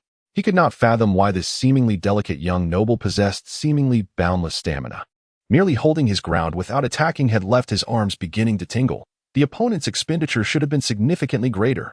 On several occasions, he found himself pushed to the brink, where a slight increase in pressure would breach his defenses. Yet, the opponent seemed to hesitate, granting him a moment of precious respite. However, meeting Zhao Yinchuan's calm and indifferent gaze, Gao Ning, now gasping for breath, suddenly realized that perhaps it was not hesitation but a deliberate allowance. Is he using me as a practice dummy? A flash of understanding surged through Gao Ning, causing his grip on the sword to tremble imperceptibly. In the next instant, a fissure opened in his sword defense, and a cold beam of light, like liquid mercury, sliced through the narrow gap, sweeping towards his neck in an instant. A chill ran down his spine. Gao Ning froze in place, as if ensnared by a binding spell, paralyzed with fear. His gaze stiffly descended, landing on the sword poised at his neck, and he felt the icy aura of the blade raise goosebumps on his skin. After a 2-second pause, Zhao Yinchuan's indifferent countenance suddenly broke into a smile as he sheathed his sword and clasped his hands in respect. I concede, senior brother. Gao Ning stood in a daze for quite some time before daring to resume his activities. His expression a tapestry of emotions as he gazed upon the handsome youth before him.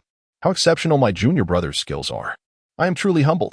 With a similar gesture of clasped fists and salute, Gao Ning once again scrutinized Zhao Yinchuan, his profound gaze seemingly intent on etching the young man's image into his very soul.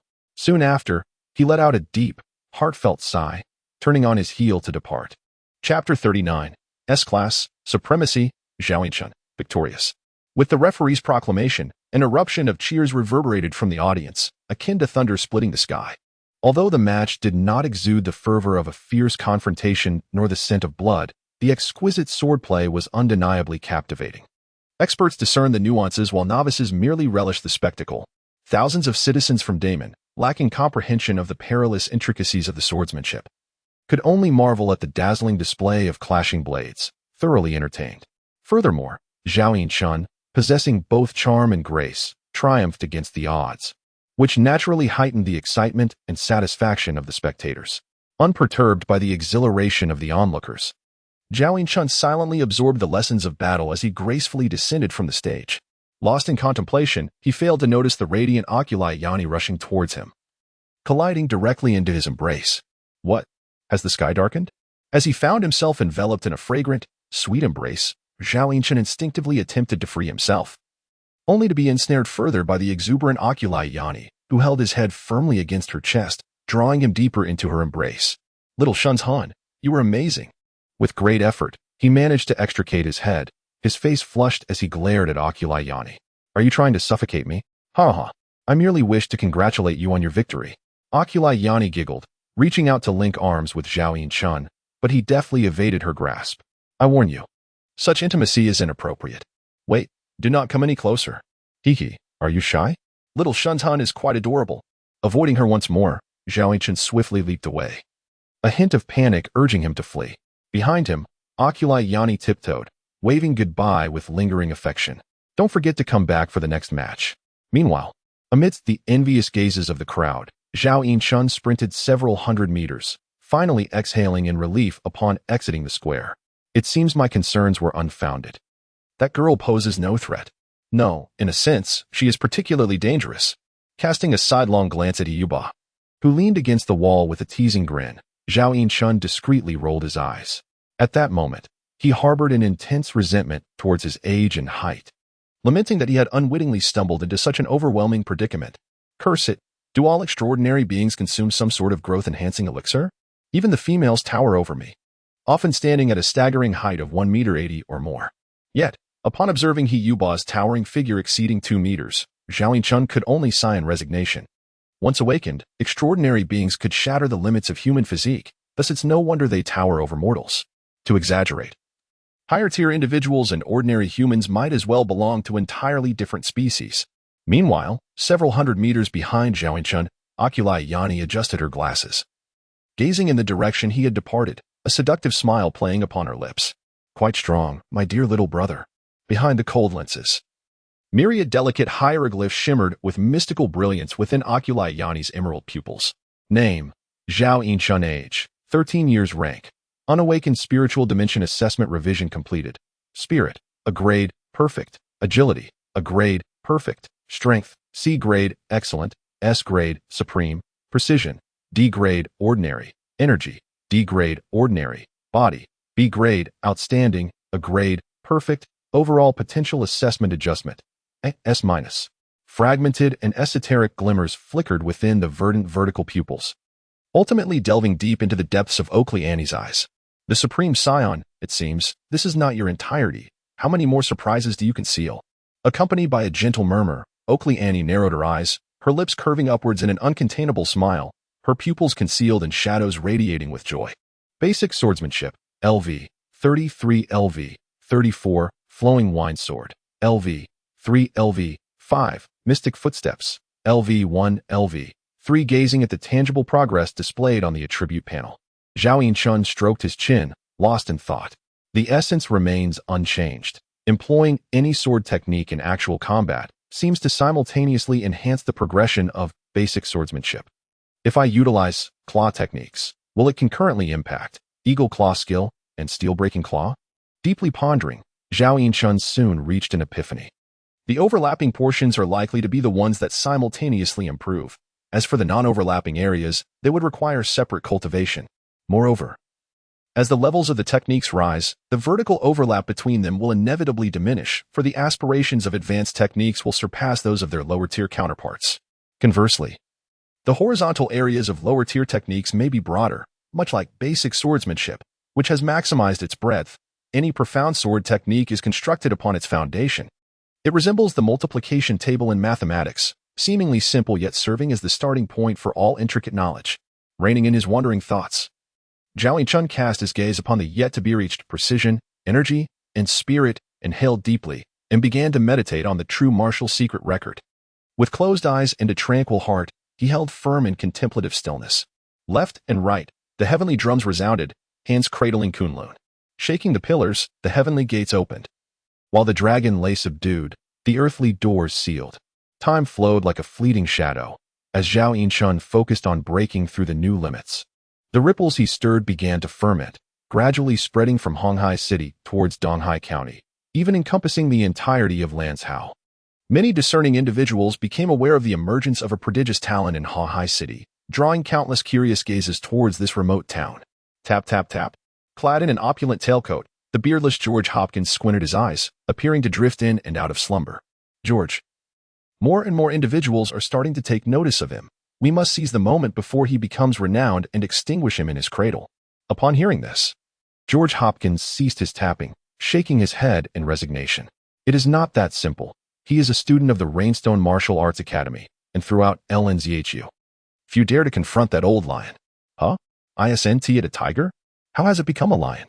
George Hopkins impatiently waved his hand, casting an irritable glare at his companion. Roger Bronte pouted, loosening the top button of his shirt, and reluctantly inquired. It's not as if we are asking them to face that tiger directly. We just need to find an opportunity to create an accident unnoticed, leading to the untimely demise of a child. Is that really so challenging? Chapter 40. Clean and sanitary in simple terms. The little fellow rarely departs from the martial arts academy except for competitions, always accompanied by a persistent martial artist who keeps a close watch. Even my dispatched agents have had no opportunity to approach him, let alone those unfamiliar faces. George Hopkins shook his head, massaging his temples with a sense of frustration. The most terrifying aspect is the disappearance of the tiger. No one knows if it lurks in the shadows, observing everything. Everyone dares not underestimate the threat posed by a top assassin. What shall we do? Are we to stand by and watch as that youth ascends to the pinnacle in Honghai City? If we cannot subdue even a child, what will the merchants from other nations think of us? Will they perceive us as weakened? The moment they catch a whiff of blood, they will pounce like sharks, ready to devour our territory. George Hopkins sighed deeply, gazing out the window. Even without this predicament, they would continue to stir up friction, testing our limits, just as we have done to them. Moreover, this upcoming Lanzhou New Talent Competition is a collaborative initiative among various nations, not solely our responsibility. If we cannot bring him down, let the other influential figures grapple with the issue. With that thought, George Hopkins' expression softened, a faint smile gracing his lips. You mean? Send him to the county town. If that fails, then to the provincial capital. There are over 100 cities in Lanzhou, and we merely occupy the small Hahai city. Why should we tackle the most troublesome hot potato? But such actions would bring us disgrace. Disgrace? What is the value of face? If he truly eliminates all our people on the leaderboard, that would be the real loss of face. Roger Blunt scratched his hooked nose, his brow furrowed in contemplation. But even if we wish to send him to the county town, he must first rise to the top in Hahai City. The all-knowing I will not allow us to cheat. No matter, with the strength he has displayed. After just 2 or 3 more matches, he will ascend directly to the summit. At that point, we can escort him to the county town to wreak havoc on others. George Hopkins reclined on the sofa, laughing with a sense of relief. In the early morning, Zhao Yinchun stepped out of the martial arts academy clad in white attire, his lips pursed in frustration. Dreadful. The true martial secret record of the 12th heaven is exceedingly challenging. After several days of arduous training, even the divine essence has been depleted multiple times. Yet the number behind his level remains at 36. At this rate, to break through to level 37, he will likely need to exhaust several more rounds of divinity, which will delay him for several days. Moreover, to elevate the remaining dimensions of essence, chi, and spirit to their utmost limits, the true martial secret record must reach at least level 40. I wonder if this will prove to be yet another hurdle. If levels before 30 in the true martial secret record were akin to traveling on a broad highway after level 30, every session of training feels like navigating a rugged forest path. Not only must one discern the path ahead, but one must also ensure that the vessel carrying the spirit is not overturned. Due to the increase in micromanipulations, the consumption of spirit has surged, and the wear on chi has escalated. Furthermore, the operational route of the 12 heavens above is significantly longer than that of the 12 heavens below, resulting in the progress of the true martial secret record falling far short of expectations. Alas, if only I possessed an infinite reserve of spirit, or if the recovery speed of spirit could be hastened. These past few days, the time truly devoted to rigorous cultivation has been scant, with the majority squandered awaiting the restoration of spirit attributes. Zhao Yinchun sighed in exasperation, lost in his unfounded fantasies. Little Shun, what are you sighing about now? Unbeknownst to him, he had arrived at his destination. A beguiling voice reached his ears, and Zhao Yinchun looked up to see Akliani, lollipop in mouth. As he coldly approached the arena, how childish to still be sucking on a lollipop at this age. Her long, brown hair flared out like a lion's mane, and her tattered leather armor was stained with grease. A dense beard nearly obscured half of her face, leaving only a prominent, bulbous nose and murky eyes to hint at her identity. A dwarf? It was rare to encounter an adversary of similar stature, and Zhao Yinchun studied his opponent with interest, noting that his gnarled arms were thicker than Zhao's waist. From a distance, this horizontally developed dwarf resembled a sturdy wall, his lush beard matted together with some semi-solid ferment. The rich scent of masculinity wafted toward him, accompanied by a suspicious odor emanating from the iron hammer in his grasp. Truly clean and hygienic. The overpowering aroma stung his eyes, prompting Zhao Yinchun to disdainfully twitch his lips as he slowly unsheathed his longsword. Zhao Yinchun versus Marty Tinmandairo, the match begins. With a swish, Zhao Yinchun transformed into a whirlwind, dashing toward his foe, his longsword slicing through the air with a chilling brilliance, arcing toward the dwarf's throat. Flowing windsword. The dwarf's murky pupils contracted sharply as he hefted his heavy hammer, twisting his waist with a roar to swing it toward the icy blade. However, the anticipated impact never materialized. The cold sword light, like an illusion, deftly twisted away from the interception, reflecting a line of death in the dwarf's gaze. Phantom steps. With a failed strike, the cumbersome weapon could not be redirected in time, leaving the dwarf to helplessly witness the beautiful yet merciless sword light graze his neck, dissipating like the wind, leaving only a chilling sense of dread spreading through his throat. Gasping, he dropped the hammer, futilely grasping at his neck with trembling hands. Behind him, Zhao Yinchun flicked away a drop of blood from his blade, gently sheathing it. Once more, this sensation. Something intangible has overflowed, yet I cannot grasp it. What is it? With furrowed brows, Zhao Yinchun could only watch as the anomaly subsided, observing the dwarf convulse and gradually lose his breath. Zhao Yinchun, victory. Oh my. A swift kill. Another instant defeat.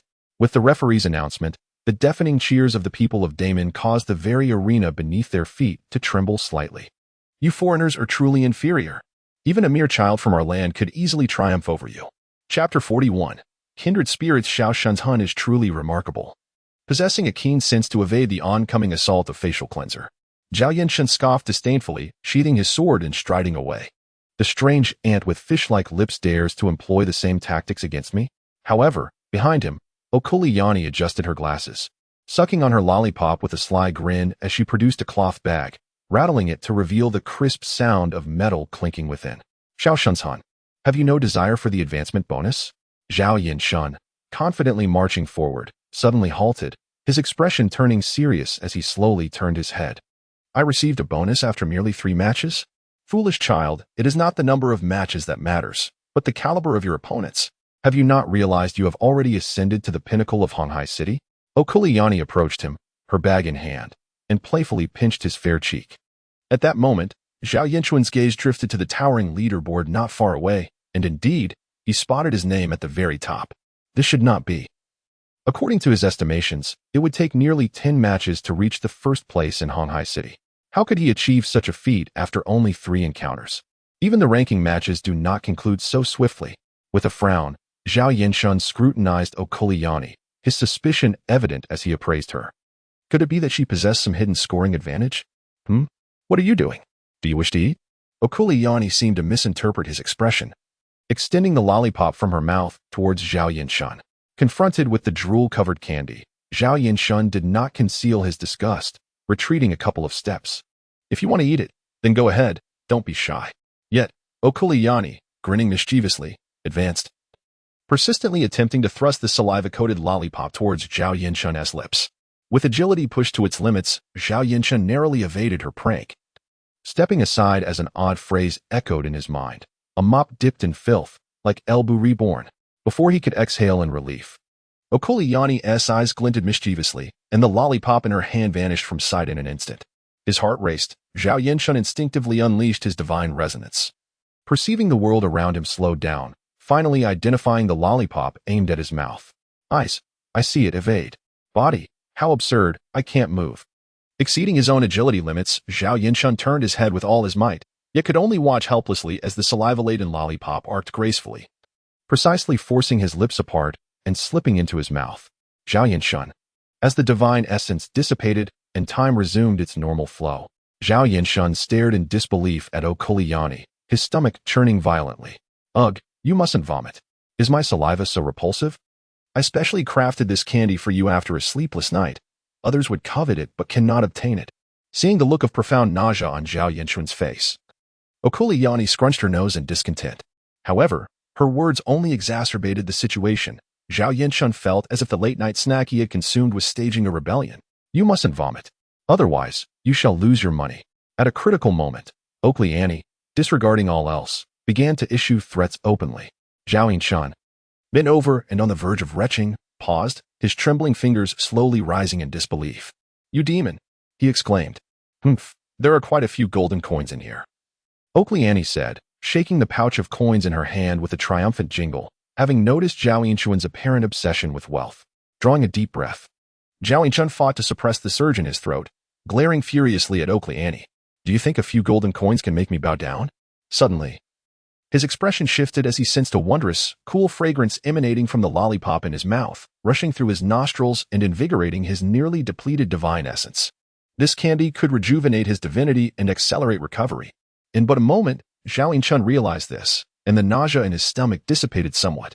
If it aids in cultivation, then even saliva, well, perhaps not feces. Furrowing his brow, Zhao Yanshun reluctantly extended his hand toward Okuliyani. Give me the money. Hee, delicious, isn't it? Okuliyani observed the changes within Zhao Yanshun's heart, delaying the handover of the coins. With her hands clasped behind her back, she squinted her beautiful crescent-shaped eyes. This candy was specially made for you. Now you see how good your sister is to you, right? After a moment of silence, Zhao Yanshun furrowed his brow, gazing at her exquisite face so close before him. How did you figure it out? When one is in a state of mental exhaustion for too long, their skin becomes rough, and dark circles appear under their eyes. Once more ensnared in silence, Zhao Yinchun finally spoke softly after a pause. Miss Annie, you are a high-level transcendent being. Why do you cling to me, a mere mortal? Mortal? Seemingly struck by a peculiar term, Oakley Annie blinked in disbelief, then stepped closer, gazing deeply into the young man's eyes. You consider yourself a mortal? Faced with her crystalline green vertical pupils, which appeared to perceive all the world's secrets. Zhao Yinchun hesitated for several seconds. At least most of the time. Then that implies there is still a part of the time that is not, correct? Oakley Annie smiled knowingly, bending down to gently embrace him, their foreheads touching, their gazes intertwined. Because we are kindred spirits. Only we can truly understand each other in this world. Reflections of each other's faces danced in their pupils. And Zhao Yinchun felt an uncontrollable tremor in his heart, his breath stilled as he beheld Oakley Annie's unprecedented serious expression, a stirring within his very soul. Miss Annie, I thought that even if we are not enemies, we cannot be considered friends. Is it because our nations differ? Seemingly perceiving the entirety of the young man's thoughts, Oakley Annie chuckled softly, ruffling his hair affectionately. Why do you assume that those of the same nationality must inevitably be friends, while those of different nationalities are destined to be foes? Those not of my kind will surely harbor differing hearts. Zhao Yinchun gazed into the emerald depths of her eyes, speaking with a calm yet profound tone. Ha. Sometimes you exhibit a maturity that belies your youth, and at other times, you possess a delightful innocence. Upon hearing this, Oakley Annie playfully ruffled Zhao Yinchun's hair, laughing with unrestrained joy. Is there a problem? Zhao Yinchun inquired, his expression impassive as he brushed aside her mischievous hand. Chapter 42. The Invincible Fleet. Did you know that centuries ago, there existed an invincible fleet that traversed the oceans, embarking on grand expeditions across numerous continents, causing nations to submit along the way? The emergence of contemporary sects such as the mechanized deity cult, the Gate of Truth, and the Council of Knowledge is a testament to their profound influence. I still remember that day when a thick fog enveloped the Soyuz Circus Sea, and a shadow, as towering as a mountain, materialized in the distant waters. Terrified fishermen fled in panic, while only the royal fleet dared to carry us forth for reconnaissance. In that moment, I was engulfed by a blend of fear and exhilaration, yearning to unveil the mysteries hidden within the mist, yet apprehensive of confronting the taint of ancient deities. As the distance between us diminished rapidly, my trepidation waned, replaced by an electrifying thrill that urged me to pierce through the fog. At last, I beheld it, a colossal vessel beyond the capacity of language to describe. The flagship I was aboard seemed but an ant beneath the feet of a dragon in comparison. The mere waves it generated nearly capsized our ship. Its mast reached into the heavens, grand as a moving mountain, with its deck adorned by exquisite cloud patterns I had never seen before. Each breath it took conjured tidal forces akin to hurricanes. I had never encountered such a magnificent and powerful creation. I mused that only a deity could craft such a flawless chariot. In a low murmur, Oakley Annie trembled slightly, her face flushed with an unnatural excitement. The image of that moment, when it broke through the fog, was indelibly etched into my soul. From that instant, I vowed to explore it and the vast, vibrant realm of the divine that lay beyond. As I recounted this, Oakley Annie's trembling gradually subsided, her gaze darkening with a hint of resentment. Such a beautiful and mighty fleet, and yet they brought about their own destruction. Turning to Zhao Yinchun, she stared deeply into his eyes and whispered, "The empire that once resembled a celestial being now lies like a dying old dog. Do you believe we are responsible for this?" Observing the silent Zhao Yinchun, Oakley Annie scoffed, shaking her head with a knowing expression. Thus, those who wound you most deeply are often the friends you presume to have, while outsiders of another kind may sometimes offer you the purest goodwill. Gently embracing Zhao Yinchun, Oakley Annie tenderly stroked his hair. You are still young, with ample time to discern the true nature of this world. Yet, do not allow mere bloodlines or nationalities to define your allies and foes. For the daggers that pierce your heart from behind are the most grievous wounds. Though our lands have fallen, and our nation lies in ruin, even amid such dire international circumstances, there are still comrades like Etienne Zun who sacrifice their lives for justice. And what of our own ranks? Traitors and puppet soldiers abound, as numerous as the stars in the sky. We must discern who our enemies are and who our friends may be, uniting all possible forces in solidarity. The words of the instructor resurfaced in Zhao Yinchun's mind. And with a flicker of understanding, he gently extricated himself from the embrace of Oakley Annie. In his previous life, he too was merely an ordinary individual, brimming with theoretical knowledge yet committing the folly of empiricism in practice. If one were to regard all foreigners as a monolithic class, his prior judgments were not without merit. However, When it comes to individual nations, factions, or even persons, his indiscriminate hostility could inadvertently drive potential allies into the arms of adversaries. The imperialist factions are not a unified front. Thus, let us endeavor to unite some friends, beginning with this very opening before me. Gazing at Oakley Annie's cheerful countenance, Zhao Yinchen nodded gravely. Miss Annie, there is something that puzzles me. Oh, pray tell. You have witnessed the invincible fleet of Damon with your own eyes. May I ask how old you were this year? The air fell into a profound silence as Oakley Annie slowly extended her delicate hand, cradling Zhao Yinchen's face. How could you, you impudent child, possess such a mouth? If you cannot speak wisely, then do not speak at all. With a furious cry, Oakley Annie began to playfully torment his fair visage, her exquisite features contorting into a fierce expression. She continued to knead his face into various shapes until, after a considerable time, Zhao Yinchen suddenly broke into a smile. Thank you for the candy you made for me. It would be even better if you could share some that you haven't tasted yet. Humph. The unexpected smile caused Oakley Annie's heart to skip a beat, and with a disdainful snort, she reluctantly released her grip. Yet, as she furrowed her delicate brows, her irritation only grew. A wicked smile crept onto her lips as she stood before Zhao Yinchen, hands clasped behind her back, leaning slightly forward, her enchanting eyes glimmering like silk. Their flawless faces nearly touched, and Zhao Yinchen found himself captivated by her alluring green-slit pupils. Feeling somewhat awkward, he lowered his gaze, only to be confronted by an unfathomable valley of creamy white. He hastily raised his eyes to meet hers once more. The lollipops I made while burning the midnight oil are not limited to just one. If consumed regularly, they can even enhance your divinity. Noticing the subtle shift in Zhao Yinchen's expression, Oakley Annie unabashedly revealed her mischievous intent. Do you desire them? Call me sister, and I shall grant them to you. Her sweet breath brushed against his face, and her beguiling voice sent shivers down his spine, causing his expression to shift dramatically as he instinctively clenched his fists. I am not that kind of greedy person. Sister. Hee. A peculiar smile played upon Oakley Annie's lips as she slowly retrieved a handful of lollipops from her pocket, unwrapping them one by one and licking each with delight in front of Zhao Yinchen's eager gaze. Zhao Yinchen, what on earth? Are you a devil? Watching Oakley Annie rewrap the licked lollipops, the gleam in Zhao Yinchen's eyes gradually dulled. What difference is there between you and an elementary school child? Is it truly necessary to resort to spitting into someone else's bowl when one cannot win an argument? Concerning the recent issues raised in the pre-order for April tickets, many readers have expressed their dissatisfaction with the character of Oakley Annie. Upon reflection, I recognize that her portrayal may indeed not align with the preferences of a significant number of readers. Thus, I shall revise her storyline, considering she is not the protagonist. Furthermore, I encourage you to provide ample feedback regarding any concerns, whether positive or negative, as the process of writing can often resemble crafting in solitude, rendering the author unaware of certain issues. Therefore, please do not hesitate to leave your comments. Lastly, do remember not to overlook the April tickets.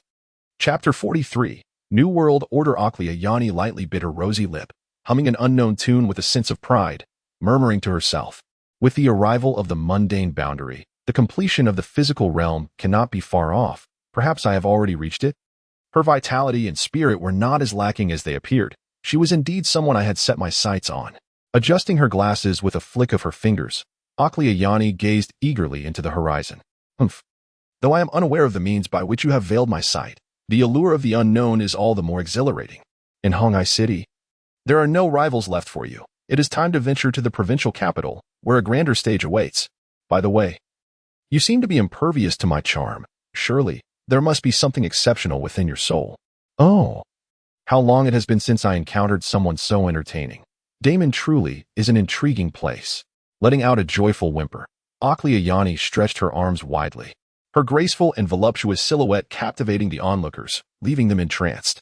A resounding clink echoed as over 20 gold coins tumbled onto the table, their brilliant luster shining in Zhao Yinchen's eyes, igniting within him a fleeting sense of intoxication. These coins were simply exquisite, their gleam dazzling, adorned with intricate and opulent engravings that seemed to possess a magnetic allure as they slipped through his fingers, akin to the finest of art pieces. Did we really earn such wealth from 3 matches, 27 gold coins? He Bo remarked, flicking a coin into the air. The splendid golden glow danced in the atmosphere, producing a lingering, muffled sound. Instructor, this is my first encounter with a gold coin of this magnitude. I had imagined it would be much larger. Casually catching a coin midair, Zhao Yinshan pinched it between his fingers, scrutinizing it closely. However, his expression of curiosity soon stiffened. For imprinted on the face of the gold coin was a symbol he recognized all too well, the pyramid from the former dollar bill. Atop the unfinished pyramid, a triangular all-seeing eye hovered in the sky, radiating an infinite divine light, as if a celestial being was gazing down from the clouds, perceiving all. The Freemasons? The thought of conspiracy theories from street literature flashed through his mind, but Zhao Yinshan quickly shook his head. The sanctity of this otherworldly realm was not an ephemeral illusion, but a palpable reality. The audacity to engrave such a distinctive mark on an object so laden with symbolism suggested that the issuance of the gold coin was likely shrouded in the shadows of the all-seeing eye cult. No wonder the purchasing power of the gold coins produced by the Holy Gold Alliance was so extraordinarily high, yet no one had managed to replicate them. After a moment of contemplation, Zhao Yinshan traced the edge of the coin, discovering a line of minuscule text beneath the pyramid symbol. The peculiar letters were symbols he had never encountered before, but following the design of the former dollar, they should correspond to the Latin phrase Novus Ordo Seclorum. In English, it translates to New World Order. It truly seems uncanny. As he examined the coin more closely, Zhao Yinshan increasingly sensed an undisclosed connection between the two. However, as his observations deepened, he suddenly discerned a subtle difference.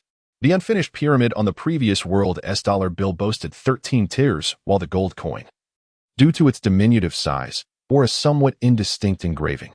Yet, upon closer inspection, it became apparent that it consisted of only 9 tiers.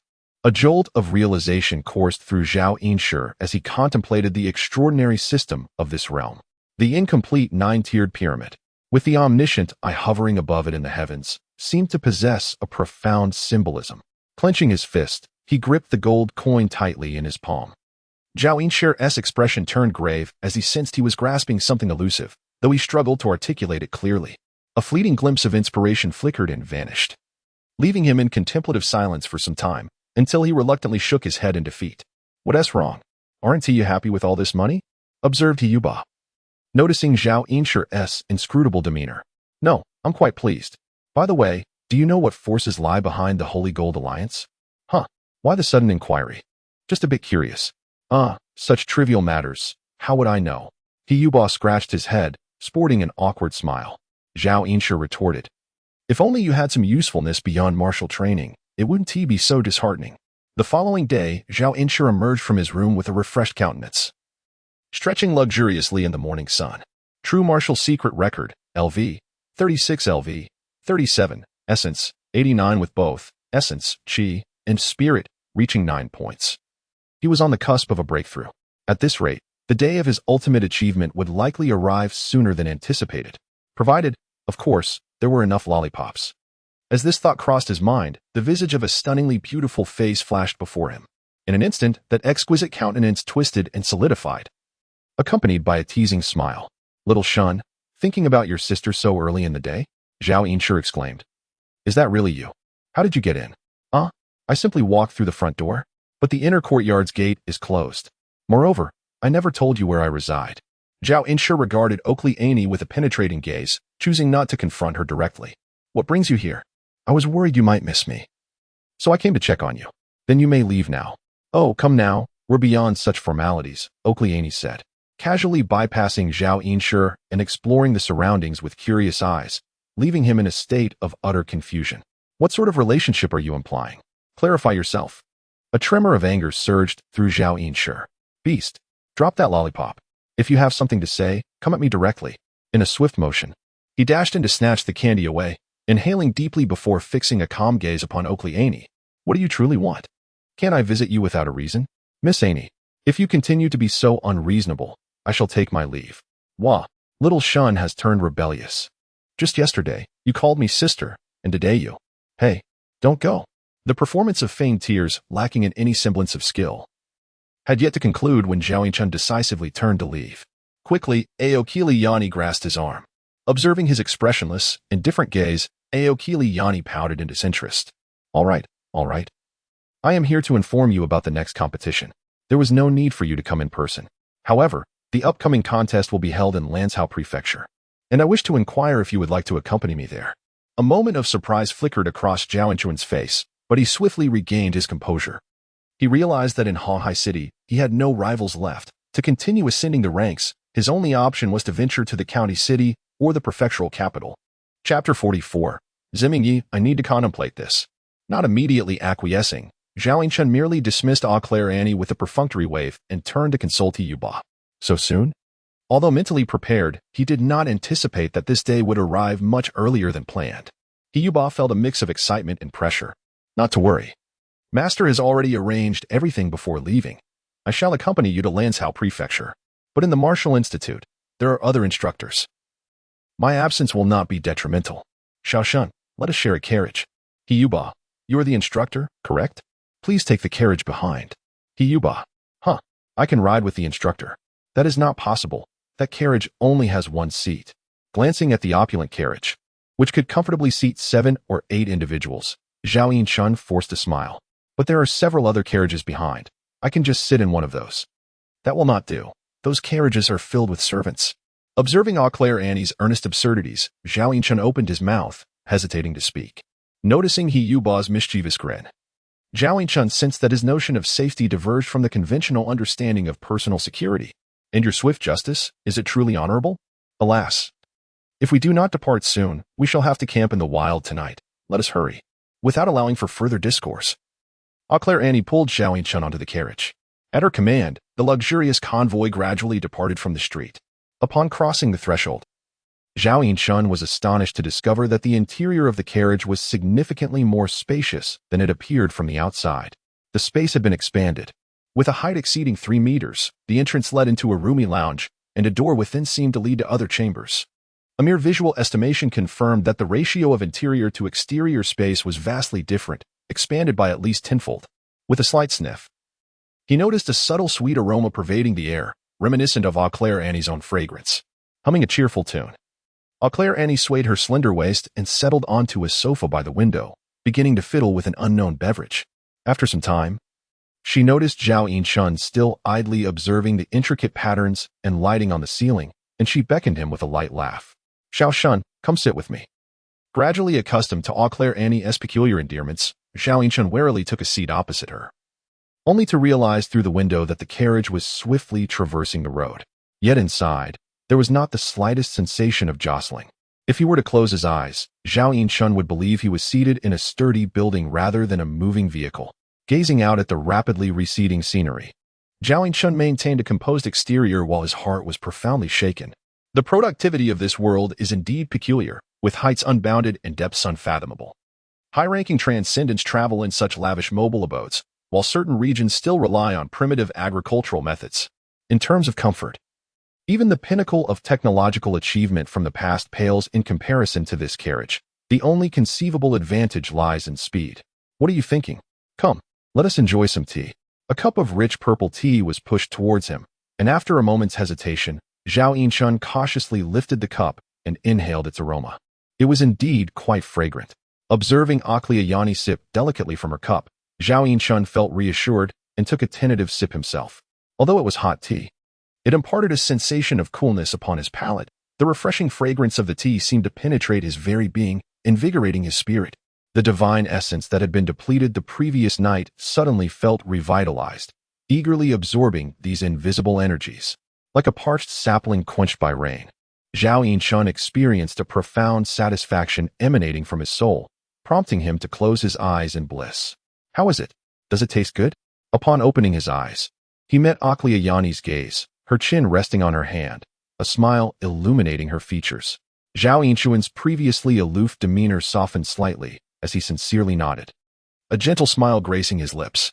It is indeed delightful. Thank you, Miss Yanni. Do you know why it is so exquisite? Not quite. Because this is the purple netherleaf that I specially brought from the sacred domain. Zhao Yinchun, purple netherleaf, a unique magical herb that thrives in the abyssal realm. Long-term consumption nourishes divine essence on a 3-dimensional level, beneficial even to mythic-level transcendent beings. Blinking, Zhao Yinchun regarded the vibrant tea in his hand, suddenly feeling the weight of its significance. Eau Claire Annie, with her hands cradling her chin, observed the expression on Zhao Yinchun's face, as if she could see through his thoughts, and smiled knowingly. Do not feel pressured. While this may seem like a treasure to you, to me, it is merely a delightful beverage. Zhao Yinchun shot a sideways glance at Eau Claire Annie, whose playful demeanor sparked a half-smile on his lips. He set down the teacup, but soon found himself conflicted. Lifting it once more. Good things that nourish divine essence are scarce in the market. Perhaps it is best to indulge. In pursuit of enhancing his cultivation speed and striving to reach the sixth-dimensional limit, accepting a small favor would be inconsequential. He could always repay her in kind later. With a sense of relief, Zhao Yinchun raised the teacup and drank it all. If you enjoy it, feel free to have more. I have plenty more here. With that, Aucliayani filled his cup once again from the teapot, no longer teasing him, as she smiled and sipped her own tea, leisurely admiring the scenery outside the window. At that moment, the carriage had exited Ha-Hai City, and expansive forest unfolded before them, the deep autumnal yellows carpeting the earth, stretching to the horizon. The carriage raced down the straight path, yet the road ahead seemed endless. No matter how many turns they took, they were still met with the vast wilderness. How long will it take to reach Lanzhou Prefecture? Zhao Yinchun gazed out the window, expressing his thoughts with a sigh.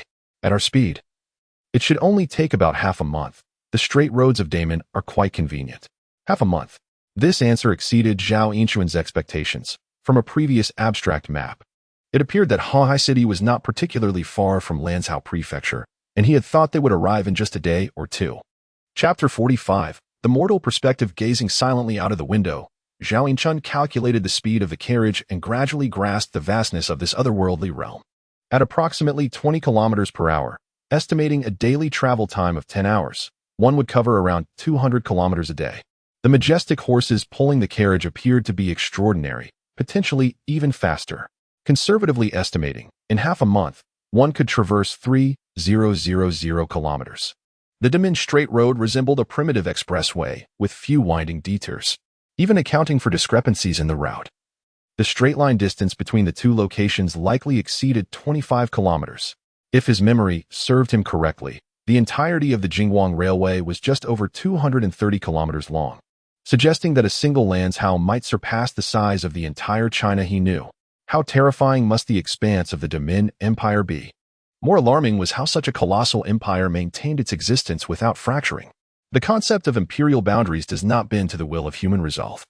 Limited by the constraints of communication, transportation, and information processing, an empire's reach typically does not extend beyond as swift horses travel for half a month. If unrest were to arise, local officials might wait a month to receive orders from the central authority, by which time it would be too late. Even the mighty Mongol Empire, which once spanned the entirety of the Eurasian continent, disintegrated into chaos the moment it ceased its advance, and this was the reason.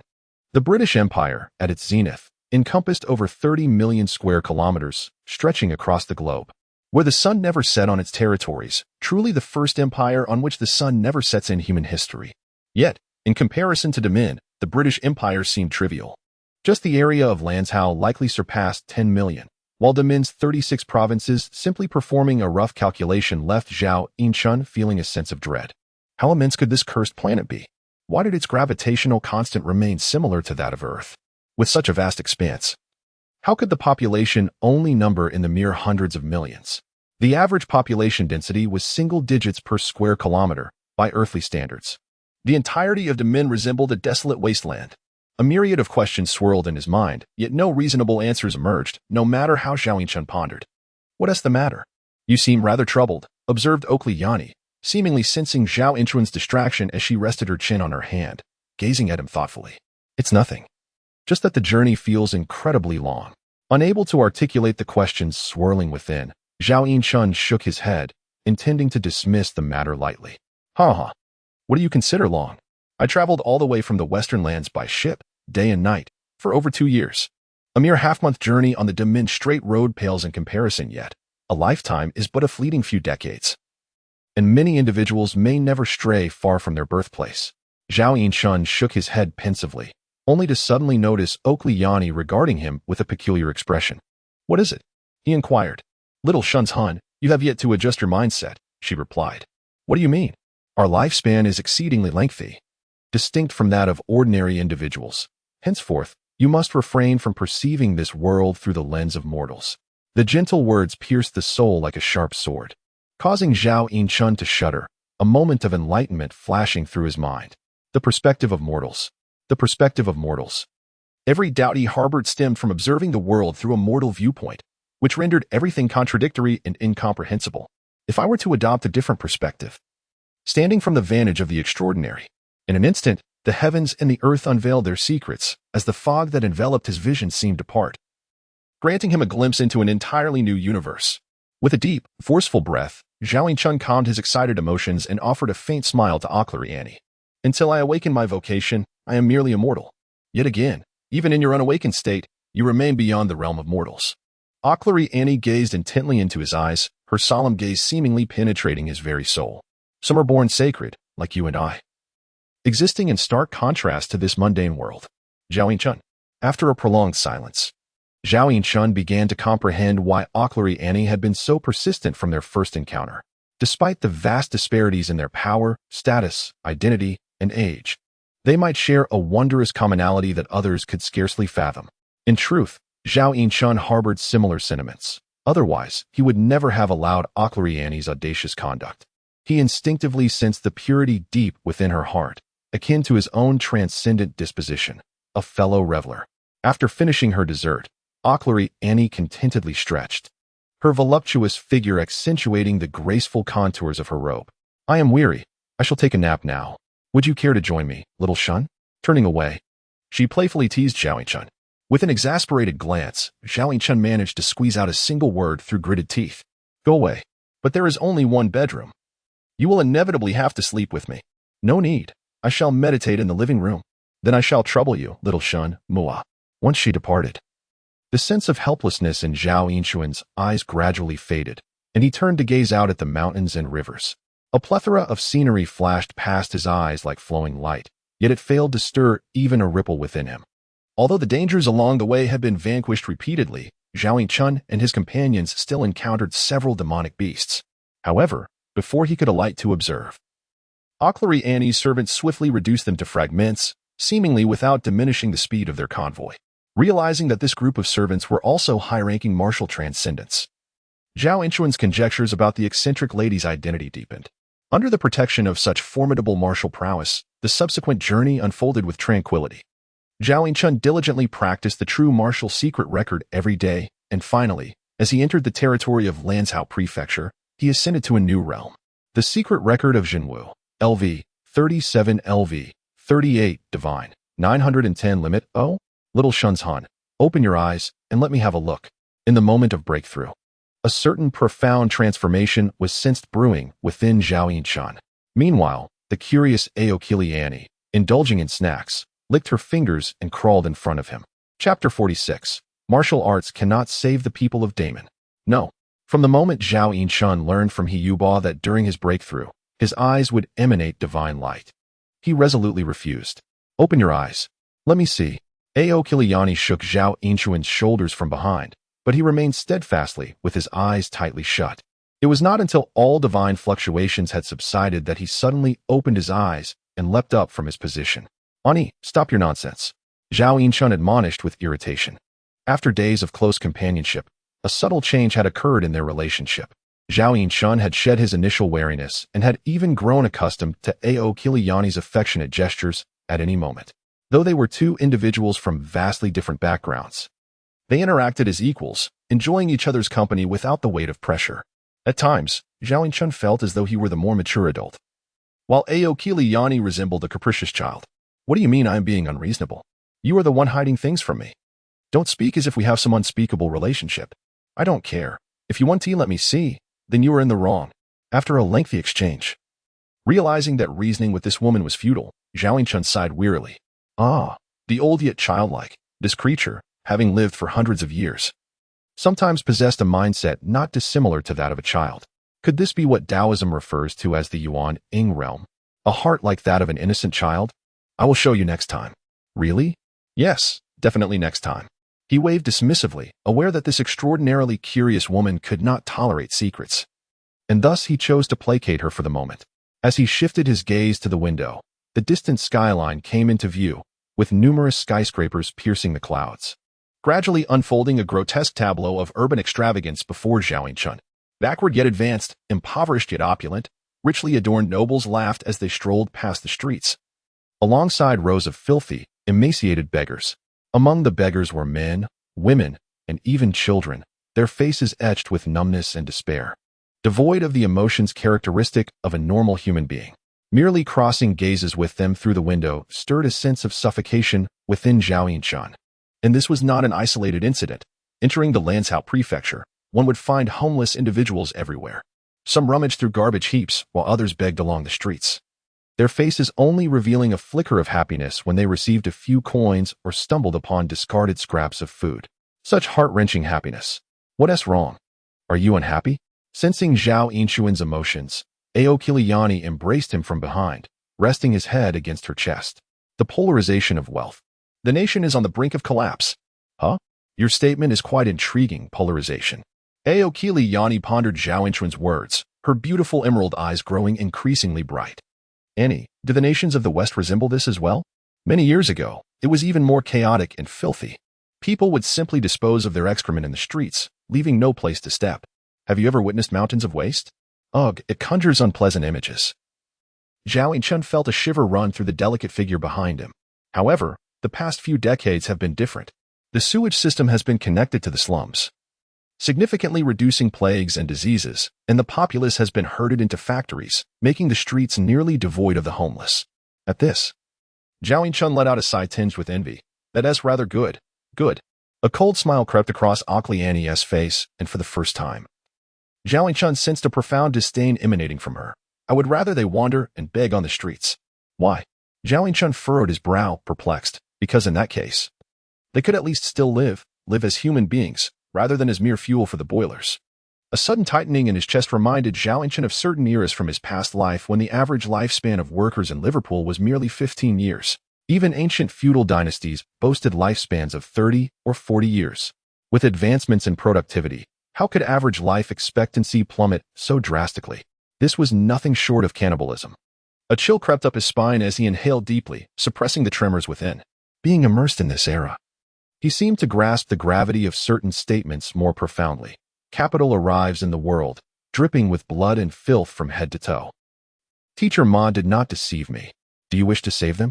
Sensing Zhao Yinshuan's turmoil, Aokiliani gently rested her chin atop his head and asked softly, Yes, but you are merely a martial artist. You cannot save them, only yourself.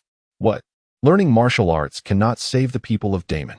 At that moment, Zhao Yinshan felt an inkling of the literary giant's indignation, inexplicably wanting to hurl whatever was at hand to the ground.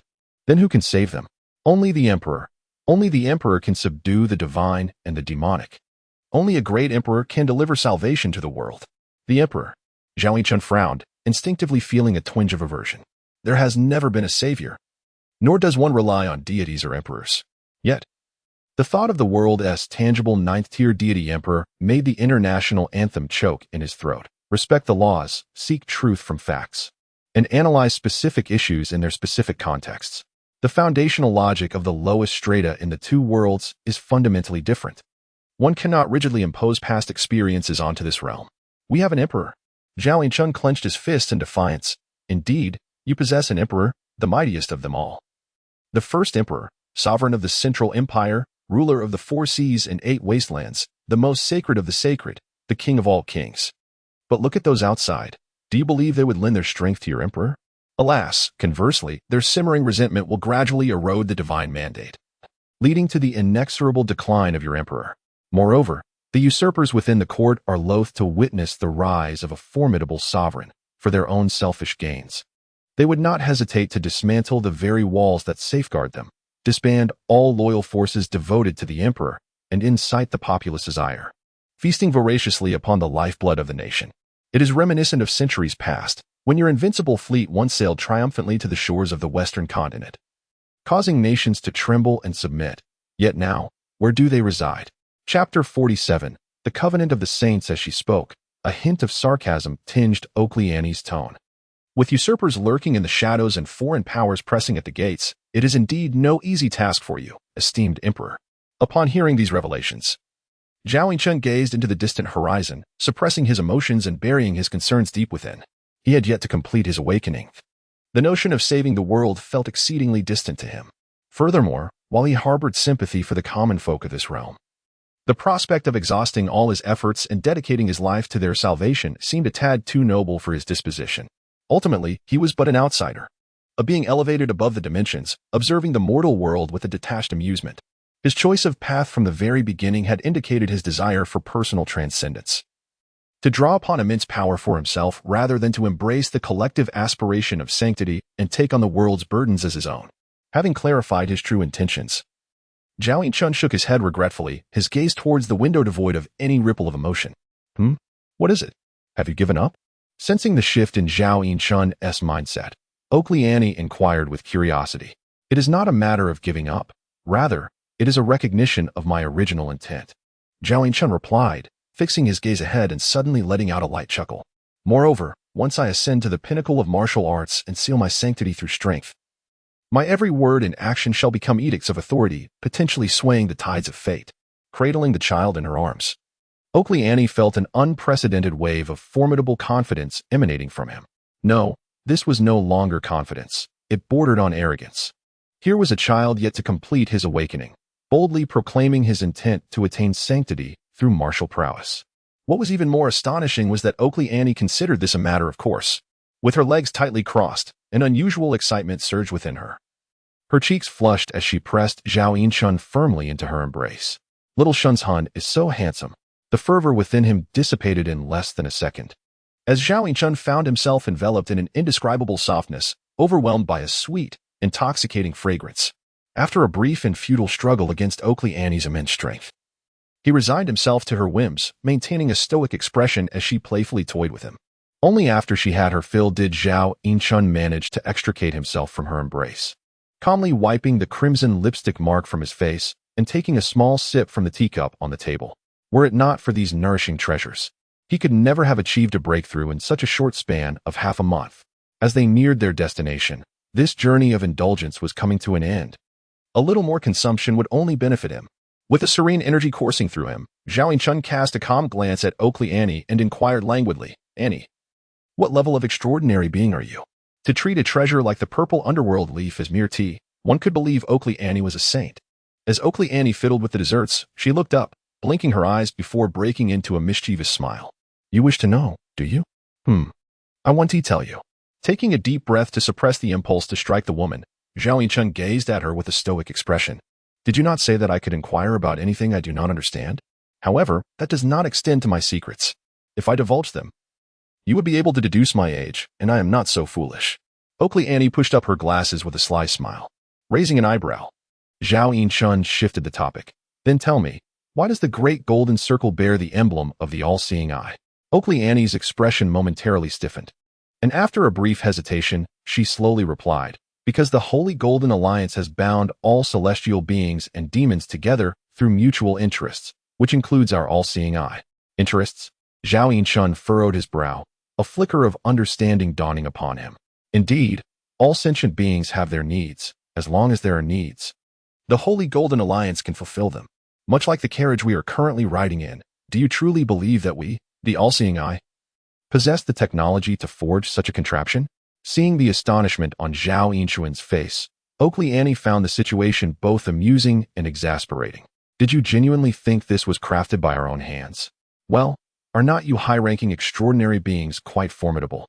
Furthermore, you, the all-seeing eye, are a well-established power." As Zhao Yinchun spoke, his voice dwindled to a whisper under Oakley Annie's incredulous gaze, ultimately leading him to silence. "Alas, it is only in moments like this that I can perceive your childishness." She reached out to tousle Zhao Yinchun's hair, sighing as she reflected. Every occupational path focuses solely on its own Tao. Even though high-ranking extraordinary beings may have a smattering of knowledge across various fields, it cannot compare to those of the same rank who are dedicated to their primary vocation. For instance, you warriors can manage most injuries on your own. But compared to those truly devoted to the healing arts, your efforts are merely emergency measures born of necessity. The path of the all-seeing eye is to explore the unknown. While the crafting of extraordinary artifacts belongs to the paths of the mechanical god cult, the gate of truth, the alchemical society, and the monist school. Even if I were to master the entire knowledge surrounding this carriage, I would still lack the ability to forge it into a tangible object. Understood? The distinction between the sciences and engineering. Upon hearing Oakley Annie's patient explanation, a phrase flickered through Zhao Yinchun's mind. A different field is like a mountain apart. He also grasped why the Holy Golden Alliance could flourish across the globe. Diverse areas of expertise lead to disparities in value. and such disparities equate to profit. The sacred treaty of the financial trade union of all nations. The Pact of the Saints. The name alone reveals the immense power behind it. Now, as it rapidly expands within the Great Min realm, it is likely that local powers such as the Five Paths and Three Buddhas have joined in as well.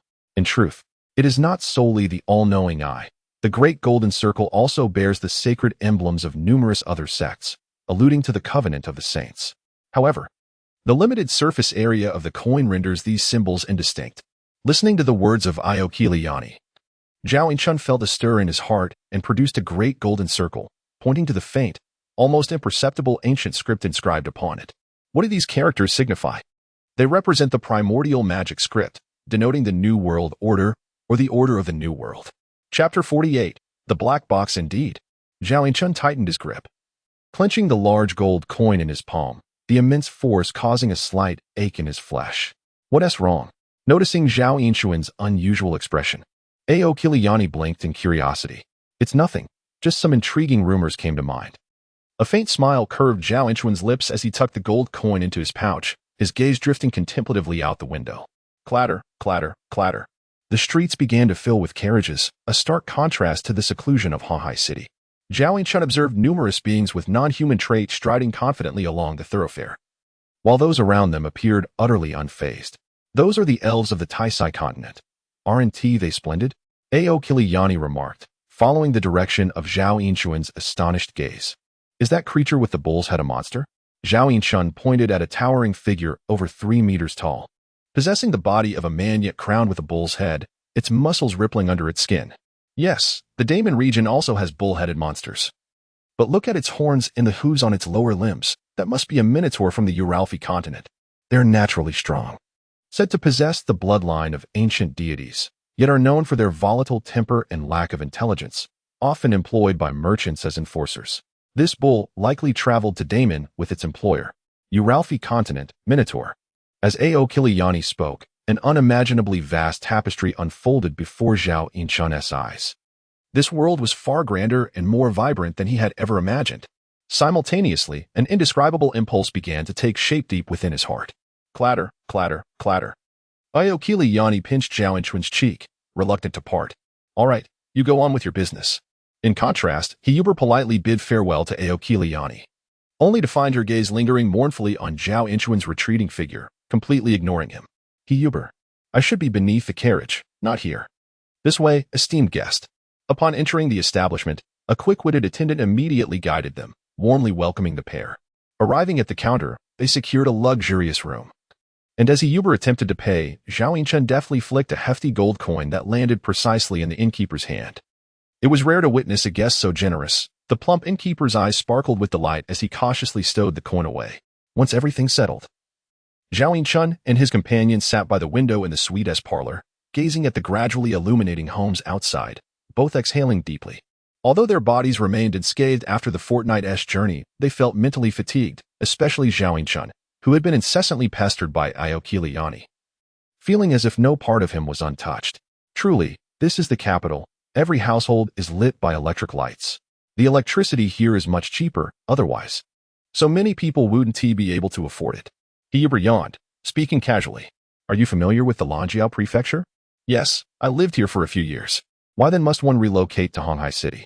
The master, discontent with certain matters, took the lives of a few individuals, only to discover that his efforts were in vain, resulting instead in a troublesome predicament. Ultimately, he chose to retreat to a remote and impoverished countryside, preferring the peace of ignorance.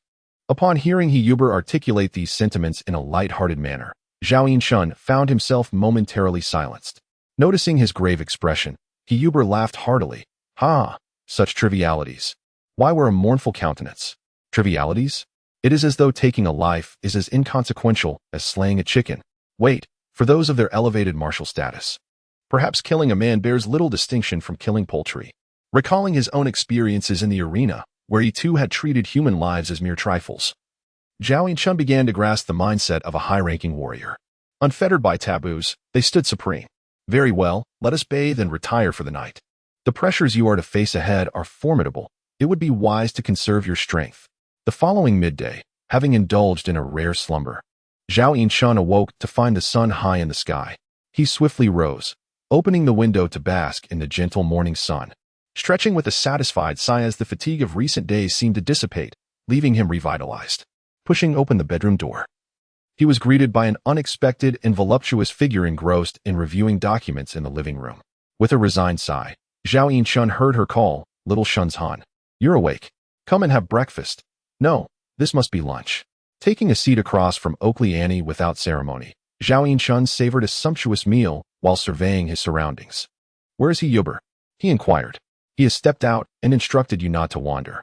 As she spoke, an array of intricate and esoteric symbols writhed and rearranged upon the parchment, overwhelming Zhao Yinshun's senses. After only a brief moment of observation, he felt a sharp pain in his brow and a tumultuous churn in his stomach, prompting him to avert his gaze. It took several moments to quell the wave of nausea that surged within him. Done. After a considerable time, Oakley Annie clasped her hands, causing the parchment to contract into an ancient scroll that vanished into thin air. "What was that?" he asked. "The information required by headquarters." His eating came to an abrupt halt as Zhao Yinshun raised his gaze to her with a somber expression. "Rest assured, your anomalies shall remain my secret and not be divulged to others. Furthermore, I will assist you in concealing your mysteries, ensuring you become an impenetrable black box. Anyone will only be able to observe the public information you present." Hearing this, Zhao Yinshun nodded in satisfaction but was soon beset by concern as he looked at the exuberant Oakley Annie. "You appeared quite striking while playing the role of a traitor. But will you not find yourself in a precarious situation if discovered?" Chapter 49. Prophecy. Such concealment, could it not be detrimental to you?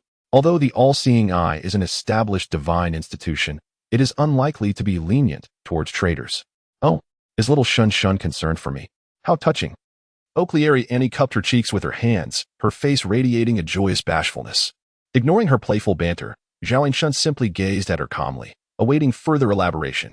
"Rest assured, my standing within the all-seeing eye is quite elevated. No one dares to meddle with me." Feeling a warmth blossom within her at Zhao Yinshun's unwavering gaze, Oakley Annie chuckled softly while ruffling his hair. "Elevated status? How elevated, pray tell?" "Several floors high. So, what tier of Transcendent are you?" "Hee, I shan't disclose that. But I can offer you a hint.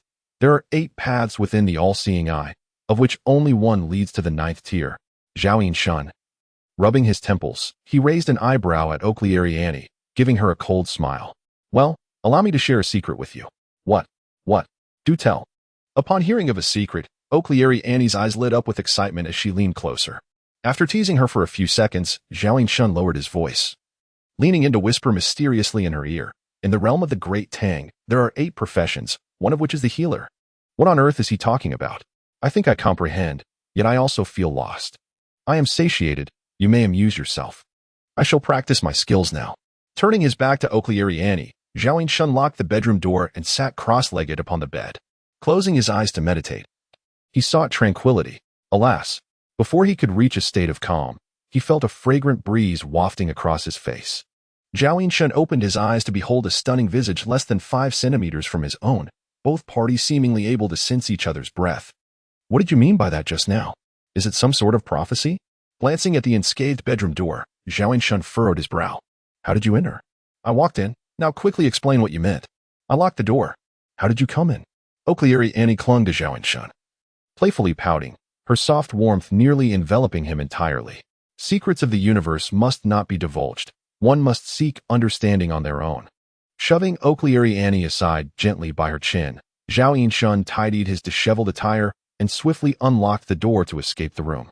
Cursed be it. I refuse to believe I cannot unravel this prophecy. With a frustrated thump on the bed, Oakley Annie rolled about, twisting and squirming like a caterpillar. Meanwhile, having evaded her grasp, Zhao Yinshun let out a long sigh of relief. No sooner had he settled in the living room than a familiar figure entered through the door. Never had he yearned for Hiyuba as he did now. Zhao Yinshun rose enthusiastically to greet him, only to notice a burly man trailing behind. This is Sun Hui, my 6th senior brother. You may address him as Instructor Sunday. Hello, Instructor Sunday. With a respectful bow, Zhao Yinshun discreetly scrutinized the man before him. The man had a serious, square face, appearing to be in his 30s, slightly more mature than Hiyuba. His tall stature surpassed that of the instructor he by a head, yet his figure was proportionate and slender, exuding an air of agility rather than heaviness. The bulging muscles concealed beneath his fitted attire seemed to harbor boundless explosive potential. Upon hearing Zhao Yinchuan's greeting, Sun Hui nodded expressionlessly, his gaze vigilant as it swept across the room. Zhao Yinchun, what does that ominous prophecy truly signify? Just then, the bedroom door was kicked open, and a disheveled Aokuli Yani came rushing out, her movements halting abruptly as she found herself awkwardly staring at the three men. Immediately, Hiyuba turned sharply to Zhao Yinchun, his eyes filled with reverence and shock. Is this how it is? The gifts of a sage are indeed formidable. Ahem, Sun Instructor, this is my friend, Aokuli Yani. Yani, this is the sixth senior brother of Instructor Sun Hui. Zhao Yinchun spoke to alleviate the awkward atmosphere, inviting everyone to take a seat, while Aokuli Yani, acting like a gracious hostess, busied herself with brewing tea and serving water. Junior brother, what is this person's background? Taking advantage of the moment while Aokuli Yani prepared the water, Sun Hui leaned closer to Hiyuba, inquiring softly. The higher-ups of the all-seeing eye hold Zhao Yinchun in high regard. He should be trustworthy. Should be? Sun Hui paused, his brow furrowing slightly, seemingly dissatisfied with the response. Meanwhile, not far away, Aokuli Yani, with her back to the three, suppressed a giggle, adjusting her glasses delicately. After a few minutes, as the fragrant tea wafted through the air, Aokuli Yani unabashedly settled beside Zhao Yinchun, affectionately linking her arm with his. Observing this scene, Sun Hui's eyebrows twitched involuntarily, a realization dawning upon him, filled with both envy and disdain. So, this is their relationship. No wonder. How infuriating. In my teenage years, I couldn't even hold Xiaofang's hand, and this child has already won the affections of an esteemed foreign beauty, a beauty of such captivating allure. What is so great about being handsome? I'm handsome too. With a subconscious touch to his square face, Sun Hui pouted in discontent. Xiaoshun, I went out to gather some information and discovered that many local factions from the great men are paying attention to this competition and have begun to intervene. I believe the pressure you face will significantly lessen. With so many eyes watching, the foreigners will likely refrain from acting recklessly. As Hiyuba spoke, he suddenly remembered Aokuli Yani was also a foreigner, casting her an awkward glance, only to find her smiling, seemingly unfazed. Perceiving Hiyuba's gaze, Aokuli Yani remained nonchalant. There are countless nations overseas, and the myriad of factions is as numerous as the stars in the sky. One shouldn't view all foreigners as a monolith. At this, Zhao Yinchun nodded in agreement. Foreigners are not a monolith. They undoubtedly harbor conflicts and contradictions among themselves. The adage that an enemy's enemy is a friend holds true. The paramount task now is to discern who our adversaries are and who our allies may be. Upon finishing his statement, he cast a hopeful gaze towards Hiyuba and his companion, only to meet the unassuming and innocent eyes of both. Your words carry great wisdom. What follows? Chapter 50. Is it too much to seal a saint? Zhao Yinchun. Aside from practicing martial arts, if you had any usefulness at all, you wouldn't be utterly useless. He painfully massaged his temples. Initially, upon witnessing Sun Hui's mature and composed demeanor, Zhao Yinchun had thought him reliable, only to discover he was quite the simpleton. With no other choice, he turned his gaze to the enigmatic Oakley Annie beside him. If you do not showcase your worth, who would regard you as a friend? She remarked incisively, pinching the boy's tender cheeks. Conversely, should you exhibit an irresistible strength, yesterday's adversary may become today's drinking companion. At these words, Zhao Yinchun nodded in realization. If he were truly an ordinary 13-year-old boy, who would take him seriously? He lacked even the qualifications to be seen as an enemy. It was premature to discuss such matters. Only by demonstrating his value could he earn the right to seek friends. In the following days, Hiyuba and Sun Hui remained almost inseparable as they guarded Zhao Yinchun, while Oakley Annie appeared mysteriously, reportedly organizing his upcoming schedule. Soon, the day of the competition arrived. Zhao Yinchun donned the pristine white martial attire specially prepared by Oakley Annie and slung the longsword left by his father over his shoulder before stepping out. The three in the living room turned in unison, their eyes lighting up instantly. One must be charming, adorned in filial piety. As Zhao Yinchuan's features had become increasingly handsome with age, the fitted snow-white robe accentuated his appearance, with a jade pendant swaying elegantly at his waist. He looked less like a competitor heading to a match and more like a refined young gentleman embarking on a spring outing, coupled with his youthful innocence. He exuded a delicate charm that blurred the lines of gender. Momentarily, the trio seemed to see ethereal starlight shimmering around him, his lips as graceful as cherry blossoms, and his skin glistening like fine porcelain, as if he had stepped forth from a painting. A beauty almost surreal. Wow, so adorable, come here. Oakley Annie cried, playfully rubbing her cheeks against Zhao Yinchuan's face, reveling in the softness of his youthful skin, akin to a child with a new toy, unable to let go. Zhao Yinchuan, having long surrendered to her antics, ignored her affection and turned to the astonished He Yuba and Sun Hui. "Two instructors, I am ready, let us depart." Oh, very well." Outside the grand door, a luxurious carriage had been waiting for some time, with the crisp sound of hooves striking the cobblestones. The carriage gradually accelerated towards the competition venue. Inside the carriage, the two seasoned martial artists could hardly conceal their astonishment at such a lavish and extraordinary sight. "Annie, do you truly not know who my opponent is today?" Zhao Yinchuan asked, settling comfortably on the sofa and gently pushing Oakley Annie away. The random matching was orchestrated by the relics, and apart from the day of the competition, no one could know their opponent. Relics? The all-seeing eye? Upon hearing this, Oakley Annie smiled silently, aware that her inquiry had delved a bit too deeply. Zhao Yinchuan suppressed his curiosity and closed his eyes to cultivate his spirit. An unseen attribute panel unfurled in his mind, and the orderly data brought him satisfaction as he nodded in approval. Zhao Yinchuan, Divinity. 10 limit, Agility. 10 limit, Strength. 10 limit, Spirit. 9 Energy. 9 Body. 10 limit, with just 2 more points of attributes. He would achieve the pinnacle of 6 dimensions.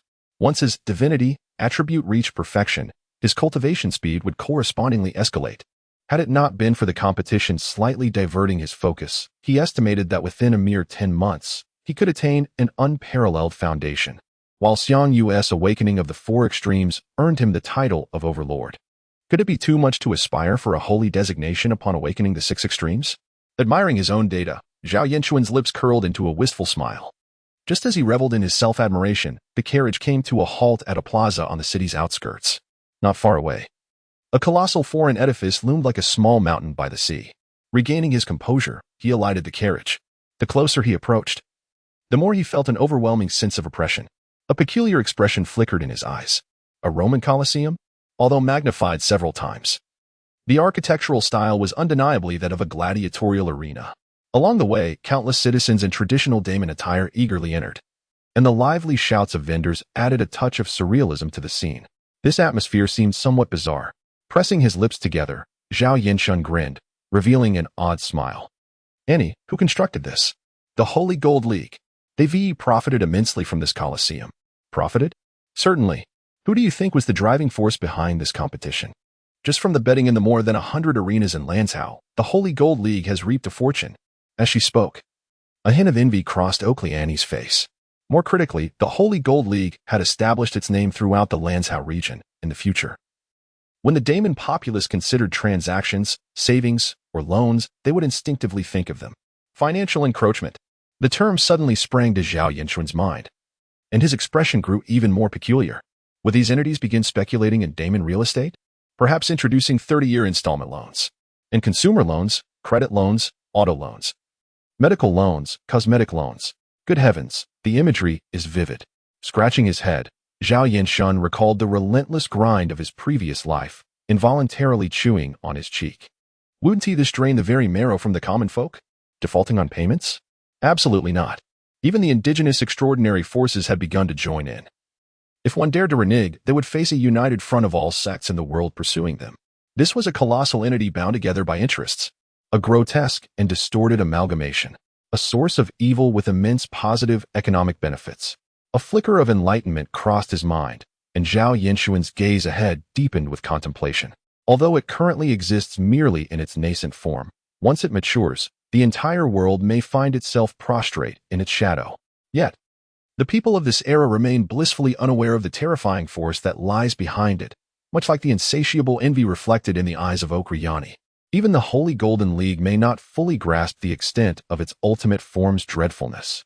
Everything is merely a vague journey of development and exploration. Suddenly, with a derisive laugh, Zhao Yinchuan shook his head in self-mockery. What does this have to do with him? Perhaps the Holy Golden League will disband of its own accord by tomorrow, while interest may serve as a binding agent. The enmity and contradictions among various nations and sects run as deep as the blood sea. The more it expands, the harder it becomes to suppress internal conflicts. Chapter 51. The second of the martial arts. Once the internal contradictions of the Western nations erupt in full force, what awaits them will be a spectacle akin to fireworks. bursting into countless stars across the sky. How does one maintain this delicate balance between attraction and repulsion? Raising his gaze, Zhao Yinchun looked towards the majestic Colosseum, a sardonic smile playing at the corners of his mouth as he strode purposefully within. After the staff verified their identities, Zhao Yinchun and his companions entered a private room directly leading to the arena, the distant echoes of cheers filtering in from outside. You, all-seeing eye, have done an admirable job of keeping secrets. We are about to take the stage, yet remain blissfully unaware, Sun Hui remarked, his tone a mixture of sarcasm and reflection. Oakley Annie chuckled softly and shook her head. Do you not find this uncertainty to be the most exhilarating aspect? Moreover, maintaining secrecy is essential for fairness. Otherwise, some may resort to underhanded tactics. Oh, who might those individuals be? Zhao Yinchun inquired, his interest piqued. Well, quite a few. But in comparison to foreigners, they are actually more fearful of you. After all, the forces they can mobilize on Domin's soil are vastly inferior to yours. If they were to shamelessly engage in mutual assassinations, it wouldn't take long for them to be wiped out, Oakley Annie replied, a bemused smile gracing her lips as she recalled something. Furthermore, your martial artists can sometimes be rather unreasonable. A mere disagreement can lead to overturned tables and threats of annihilation. Over the years, they've left quite an impression on their psyche. And every martial artist is a fierce fighter, unafraid of death and unwilling to back down. Most foreigners merely seek wealth and have no desire to provoke such formidable adversaries. While you may not excel at resolving issues, you are exceptionally skilled at dealing with those who create them. Upon hearing this, Zhao Yinchun cast a questioning glance at the two instructors, only to find them discreetly averting their eyes, feigning interest in the surroundings. You simpletons truly lack any decorum. Well done, he exclaimed. If they hold such apprehension towards martial artists, why then are they willingly hosting this competition? I've heard that there will be an even larger martial arts tournament next year. Ah, of course, it is for the sake of profit, Oakley Annie replied, habitually wrapping her arms around Zhao Yinchun as she spoke with measured composure.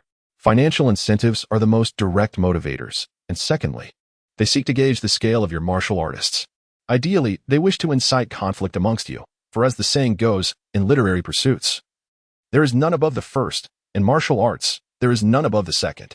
Your straightforward, obstinate martial artists, driven by rankings, will inevitably engage in bloody conflict. Once the chains of hatred are forged, unity against external threats becomes impossible. Rather, it will lead to division and self-destruction. Oakley Annie playfully tugged at Zhao Yinchun's smooth cheek, her beautiful green eyes sparkling with mischief, while the three men present felt a chill creep into their hearts. The fierce determination and relentless pursuit of supremacy are the greatest sources of strength for martial artists. However, at this moment, it has transformed into an insurmountable weakness. The critical issue is that this is a calculated scheme. Once the all-seeing eye rankings are disseminated throughout Domin, it is likely that even those reclusive experts, long hidden from the world, will find it impossible to resist the temptation to act. If one truly seeks to be devoid of desires, they would have long since embraced the path of cultivation, forsaking martial practice altogether. What, then, is the essence of martial arts? It is conflict. It is struggle. It is warfare. It is the act of slaying. It embodies the spirit of cleaving through the myriad divine beings and demons with a fierce determination. Such fervor cannot be subdued, especially when the weight of rankings looms like a mountain above you. Any aspirational martial artist would inevitably feel compelled to overturn such hierarchies. Why should you stand above me? Why should you claim the first place while I languish in second, even when aware of the machinations behind such standings? Hiyuba and Sun Hui could not suppress the surge of frustration and restlessness that arose within them at the mere thought of it. Thus, their gazes towards Aokili Yani bore a hint of hostility. How insidious your plan. Oh, all-seeing eye. What does this have to do with us? Aokili Yani paused her movements, looking at them with a mix of bemusement and irony. If it weren't for the sponsorship of several empires, we would have no inclination to engage in such a thankless endeavor. With a hint of disdain, she pouted her lips before raising an eyebrow with a half-smile. Otherwise, why not lend a hand? We could create a ranking for the overseas nations as well. Although their martial artists may not possess your purity, the deep-seated grudges among different countries, races, sects, and heretics run deep. A mere provocation would surely incite chaos. Upon hearing this, the three present turned their astonished gazes towards Akiliani, their expressions a tapestry of complex emotions. You are quite wicked, but I must admit, I like it. After all, the framework for the extraordinary rankings had already been established. It was merely a matter of changing the titles and continuing to populate the data. Why not take advantage of it? Ao Kiliani said with a smile, embracing Zhao Yinchun casually. However, before they could continue their discussion, a staff member announced it was time to take the stage. Zhao Yinchun's expression turned serious as he rose from Ao Kiliani's embrace. Adjusting his attire. Instructor, I shall proceed. Let those foreigners witness the splendor of our Damin men. Yuba encouraged, giving Zhao Yinchun's shoulder a reassuring squeeze.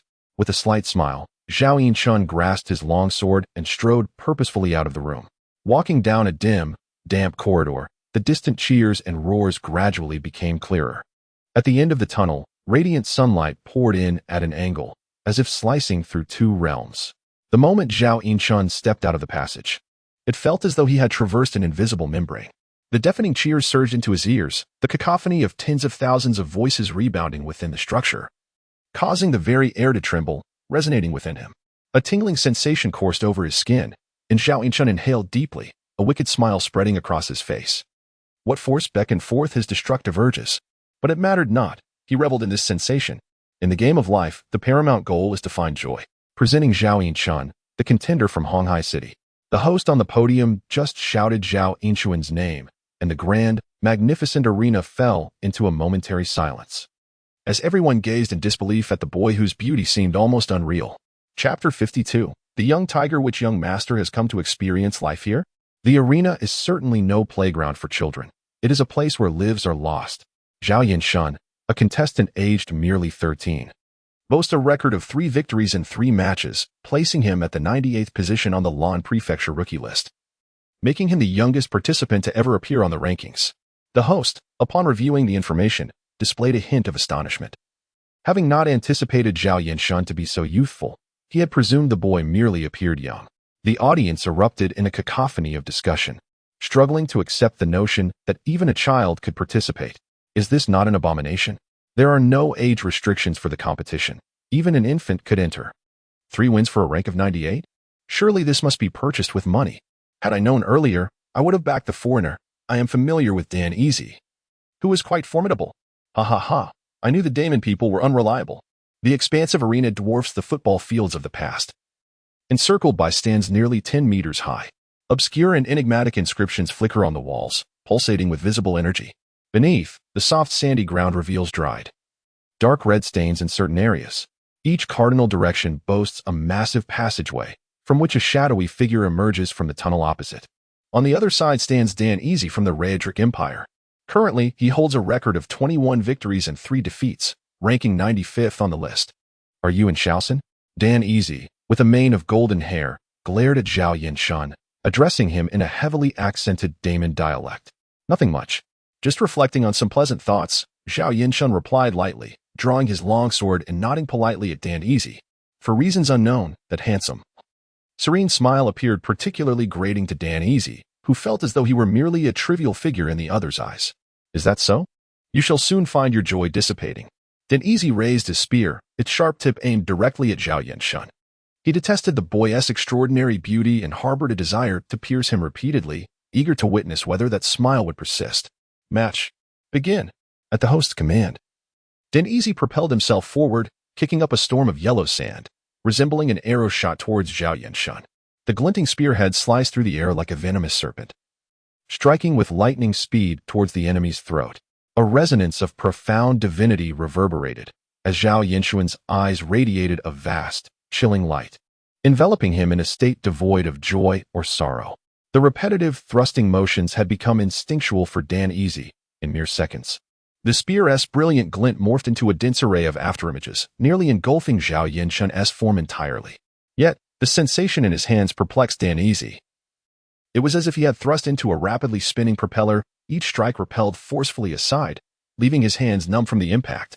To the onlookers, it seemed as if 1,000 pear blossoms had suddenly erupted between the two, yet these blossoms were forged from brilliant sparks and sharp, cold light. The clanging of metal reverberated, sending sparks flying in rapid succession. In mere moments, Zhao Yinchun sensed the waning momentum of his opponent's firearm and resolutely advanced.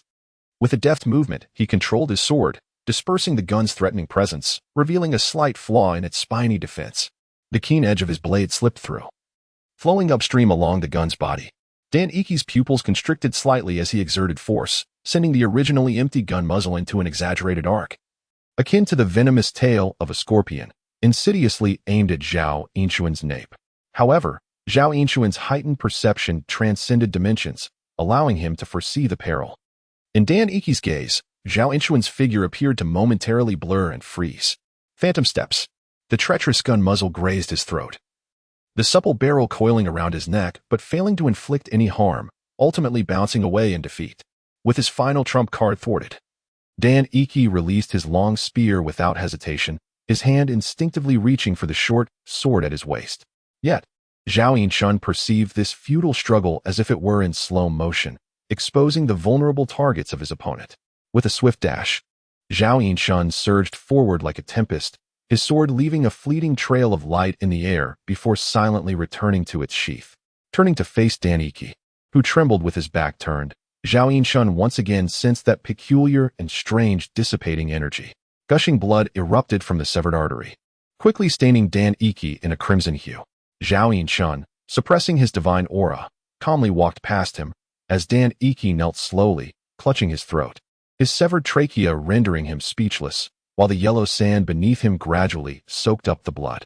Indifferently, Zhao Yinchuan strode towards the passage he had come from, his heart devoid of sorrow or joy, instead tinged with a peculiar thrill of excitement. The microcosm of war among factions was undeniably bloody and brutal, determining both hierarchy and life or death. The exhilaration of dancing on the edge of a blade could unleash unexpected potential, and in the brief contest, his two combat techniques had made significant strides. Flowing Wind Sword, LV 6 to LV 7, Phantom Steps, LV 4 to LV 5. Although no qualitative transformation had occurred, the accumulation of quantity would eventually yield wondrous results. Observing his attribute panel, Zhao Yinchuan calmly entered the passage, the raucous cheers and jeers echoing behind him. Well, I thought he was just a mere child, but it turns out he is a little tiger that devours men. In the opulent VIP room, a burly man remarked with a knowing smile, surrounded by several sharply dressed Westerners whose expressions were grim, unable to voice their indignation. Amidst the awkward atmosphere, a kindly-looking elderly white man diverted the conversation, glancing towards a resplendent matron seated regally upon a magnificent throne nearby. Chapter 53, Within 10 Steps. Every man is an enemy to the nation. Mr. Duanmu, what do you think of that little fellow? Quite admirable. The enchanting beauty, so strikingly otherworldly, spoke softly, her sultry voice sweeping through the VIP room like an electric current. Every individual present shuddered involuntarily, bowing their heads in reverence, save for the white-haired elder, whose expression remained unchanged as he nodded with a smile. Mr. Duanmu possesses keen insight. That child is likely already an extraordinary being, a prodigy who has brushed against the celestial threshold, as you might describe it. Upon hearing this, the expressions of those present subtly shifted, revealing a mix of gravity, elation, trepidation, and avarice. Furthermore, the child's delicate features aligned perfectly with Mr. Duanmu's teachings. Do you not have any thoughts on the matter? What business is it of yours? A piercing sword light abruptly penetrated the space within a foot of the white-haired elder, conjuring intricate, semi-transparent golden patterns that shimmered with mystique. The ephemeral magical array lingered for several seconds before gradually fading, causing the elder's calm demeanor to falter slightly, his gaze flashing with irritation towards the man. As the Archbishop of the Great Min Diocese, he should be akin to a local sovereign in this barbaric land, yet here exists a peculiar breed known as warriors, who offer him no respect and frequently oppose him. The crux of the matter is that these individuals are as stubborn as stones in a latrine, both foul and unyielding. Even if he were to slay a few warriors to assert his dominance, it would bear no fruit. They would still defiantly declare their discontent from their graves. Complicating matters further, he dares not confront them openly, for they wield the purest form of violence. Within 10 steps, every man is an enemy to the nation. Unless he can take that crucial step forward, even when faced with warriors of a lower tier, he must endure in silence beneath the same roof. Moreover, they stand on equal footing. Even should he take that pivotal step, he would still hesitate to engage them directly. Rubbing his temples in distress, the stunning woman wearily waved her hand. The cold man, previously standing with his sword, suddenly changed countenance, stepping forward in alarm only to hesitate in fear. Mr. Duanmu, you are delicate and precious. It is imprudent for you to be unattended. I must ensure your safety. At this proclamation, Even the small white cat in the woman's arms rolled its eyes in an anthropomorphic gesture, while those around cast scornful yet admiring glances towards him. Does she truly require your protection? A dignified sword immortal of Shushan. Cannot you maintain some semblance of dignity? The beautiful woman appeared increasingly distressed, covering her forehead in exasperation.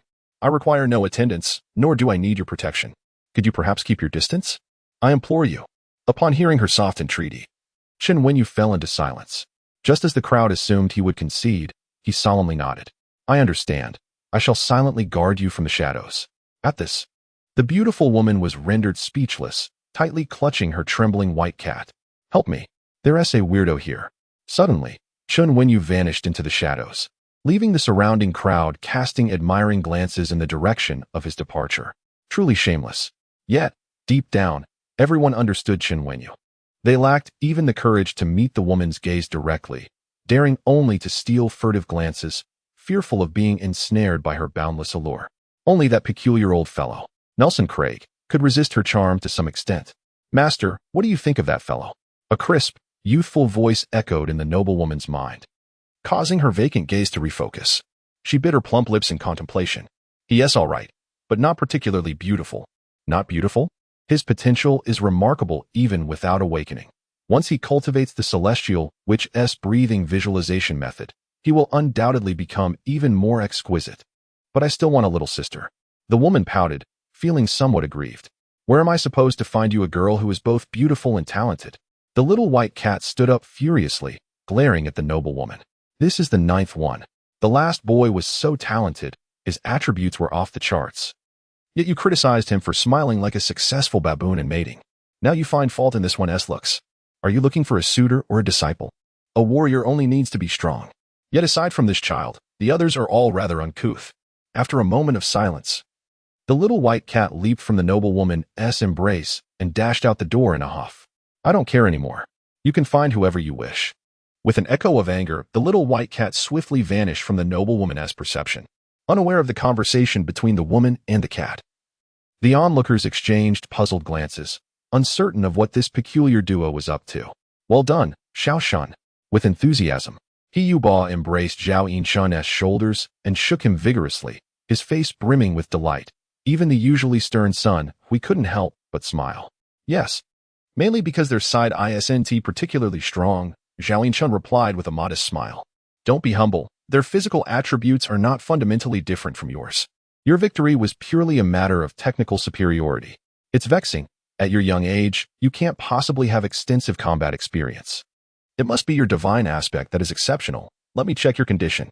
Pulling Zhao Yinshan away from He Yuba, Oakley Annie wiggled her fingers mischievously, drawing closer. Stop it, Annie. Escaping the tender embrace of soft, fragrant jade, Zhao Yinshan pushed away the stunning face that was too close for comfort. Yet, deep within, he was somewhat astonished by Oakley Annie's accurate assessment. His supremacy in the battle was not solely due to physical prowess. What he truly took pride in was his divine attribute, which surpassed the mundane by a significant margin, equivalent to a full 20 points. This meant that his soft capabilities could operate at a staggering 120 efficiency relative to his hardware, coupled with his hyperdimensional senses. Unless his adversary possessed overwhelming strength several times greater than his own, he would remain invincible. Upon this realization, Zhao Yinshan couldn't help but cast his gaze upon the last two attributes yet to be fully realized. Essence, 9 vitality, 9 just 2 points shy. The progress towards the 38th level of the true martial secret record had surpassed the halfway mark. In no more than a month, he would achieve complete perfection, perfectly aligning with the celestial grade elixir reserved for the championship victory. Splendid. As he meticulously organized his forthcoming plans, Zhao Yinshan silently nodded in affirmation within his mind. Chapter 54, Cultivation of Guo. Little Shunshun, your ranking has risen to 82. Exclaimed Oakley Annie, her pocket vibrating suddenly. She pulled out a scroll and, upon glancing at it, broke into a delighted smile. Wasn't Dan easy, just over 90? How did I jump to 82? Defeating is different from killing. And we will also apply manual weighting based on the disparity in your displayed strength. I see. I made it into the top 100 with 3 battles. You must have contributed significantly, right? Hee. I merely made a trivial contribution. I'm not praising you. Zhao Yinshan shot a disgruntled glance at Oakley Annie, letting out a long sigh as he murmured, I wonder if 82 is a secure position. quite stable. From now on, you won't need to participate in the preliminary rounds, just await the finals with peace of mind. Oakley Annie gave a thumbs up and affectionately ruffled Zhao Inchuan's hair. Weren't you saying that competing closer to the upper region would make it easier? He Yubo inquired, puzzled. That applies to ordinary mediocrities. Little Shun's Hun doesn't he need that? He is unstoppable, like a god slaying gods, like a Buddha slaying Buddhas. Hiki. Hearing Oakley Annie's exuberant exclamation, Zhao Inchun couldn't help but chuckle, realizing she was even more audacious than he was. A raging fire of anger burned within him, yet the thought of that terrifying power, with eyes like swords, quelled any courage to retaliate. Just then, the faint sound of turning pages pierced the air like a thunderclap. Nelson Craig shivered, suddenly aware of another presence in the study. Who? Radiating blinding holy light, a pure golden cross materialized behind him, resembling a rift leading to paradise, spilling forth endless incandescent flames. Lord Shulins. Fearfully bending his back, Nelson Craig lowered his head. Unable to meet the gaze of the man who resembled a sun god. Wasn't he conquering the subcontinent? How did he end up in Damon? Nelson Craig's mind was in turmoil, and the thought of his stagnant work filled him with dread. Nelson. The magnetic, deep voice resonated in his ears, causing Nelson Craig to tremble and stiffly raise his head. The handsome man, adorned in a platinum robe and an exquisite crown, elegantly turned the pages of the book before him, not sparing him a glance. Yet, this disregard brought a sigh of relief to Nelson Craig, fearing that a mere gaze from him might reveal overwhelming divine might. How long have you been in Damon? 7 years, my lord. Why is the Lord's glory not yet shown upon this place? My lord, the savages here are obstinate, and our missionaries have suffered significant losses, even the last archbishop. The sound of pages closing abruptly interrupted Nelson Craig's words. Shulins lifted his eyelids, his golden pupils cold and desolate. I have no interest in hearing your explanations. Sweating profusely, Nelson Craig bowed his head deeply, rendered mute in fear. A decaying and fallen empire, once the sovereign of the celestial mandate, now merely serves as the pasture we tend.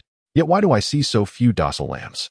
Nelson Craig felt a tightening in his scalp and compelled himself to respond with composure. Then let us shatter them, annihilate their corporeal forms, crush their spirits, instill fear in them, make them tremble, compel them to kneel. Those who believe in me shall attain eternal life, while those who do not shall descend into the abyss of perdition. Sherlin's cold voice swept across the skin like an electric current, sending chills down Nelson's spine as he bowed his head in trepidation. My lord, unless we gather all the elites of the Western continent to the great men, we simply lack the strength to subdue them. This empire is too ancient, too vast.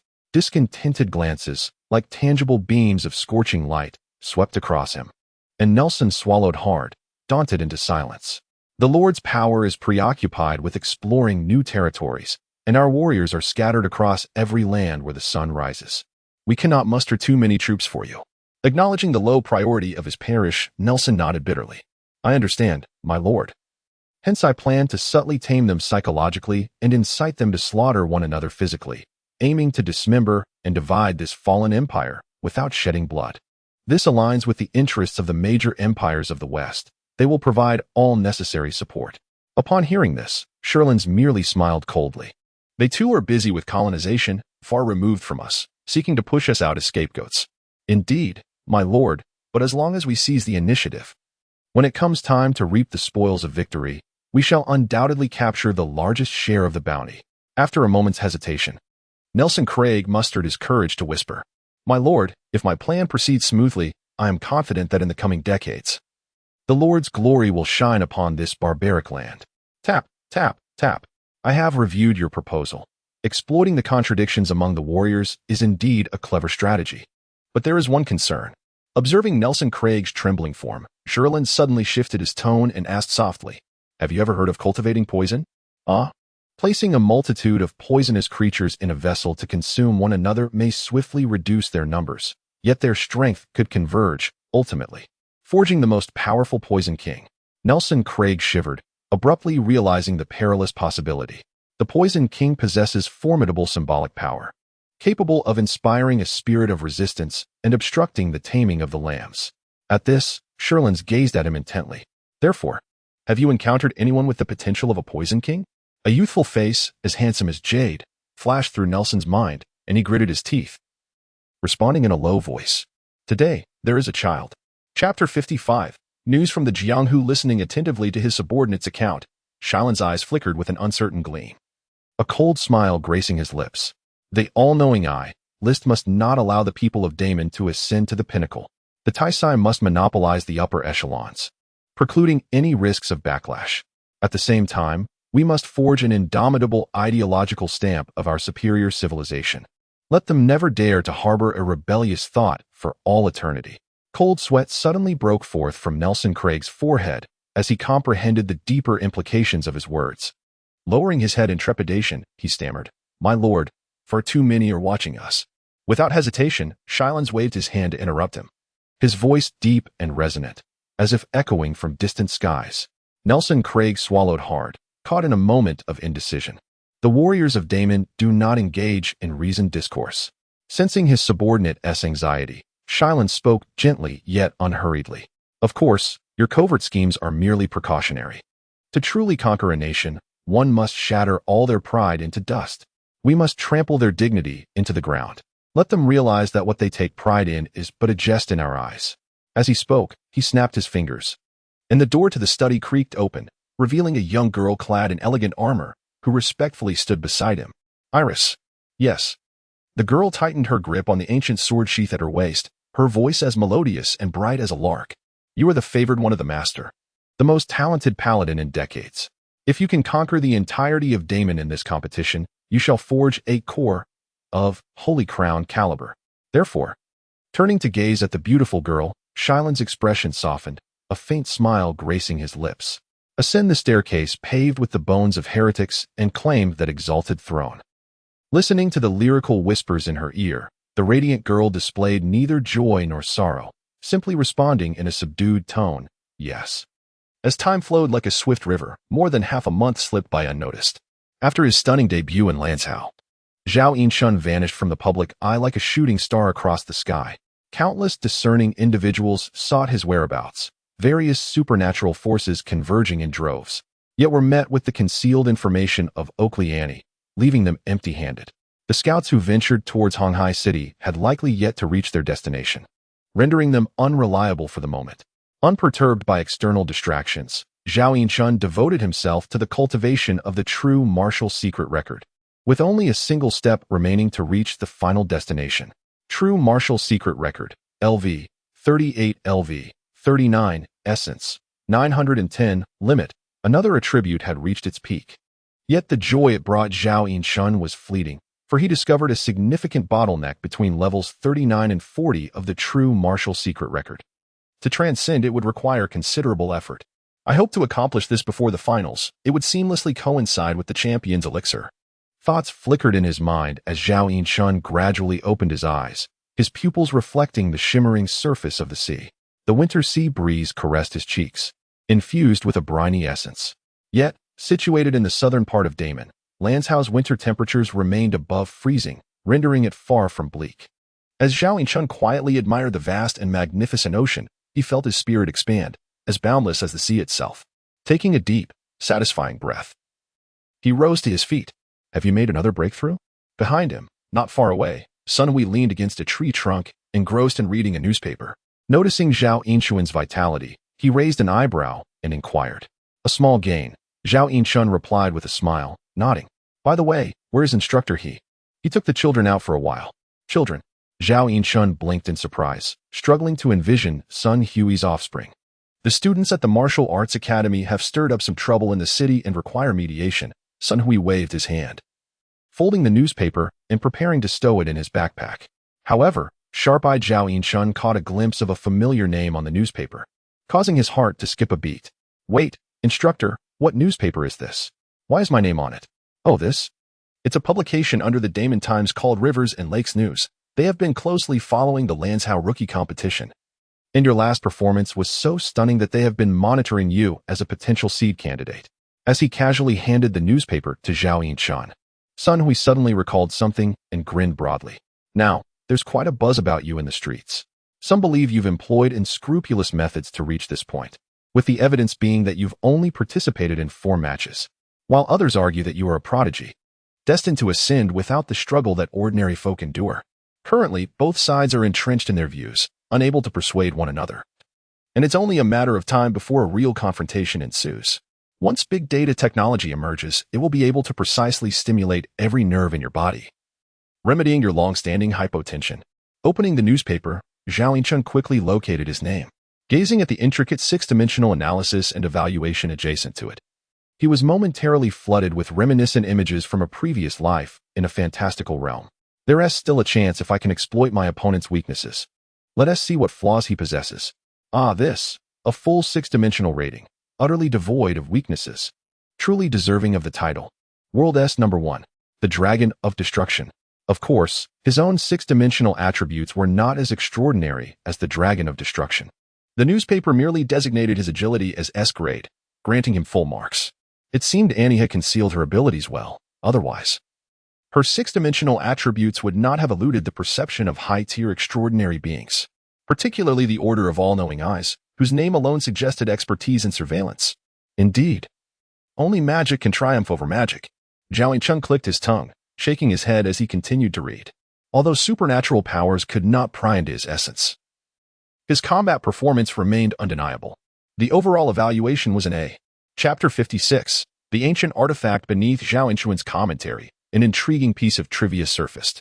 In his 4 matches, 3 lasted a mere 11 seconds, averaging less than 4 seconds per opponent, each falling to his blade in an instant. Such lethality was undeniable. While it was not explicitly stated that he was treating opponents differently, nearly everyone could discern a subtle nuance. Hence, Zhao Yinchun realized why. Despite only being exposed in Lansao Prefecture once, he had garnered such a multitude of admirers. Beyond mere fans, many likely saw in him the embodiment of their own unfulfilled ambitions. The Daemon Times. Jianghu Express. As if sensing his confusion, Sun Hui smirked. Although it bore the name Daemon Times, it was actually a publication under the aegis of the Omniscient Eye. This made perfect sense. The rating system employed was evidently derived from Western methodologies. The mere thought of the Omniscient Eye's doctrinal path evoked a surreal sense of absurdity within Zhao Yinchun.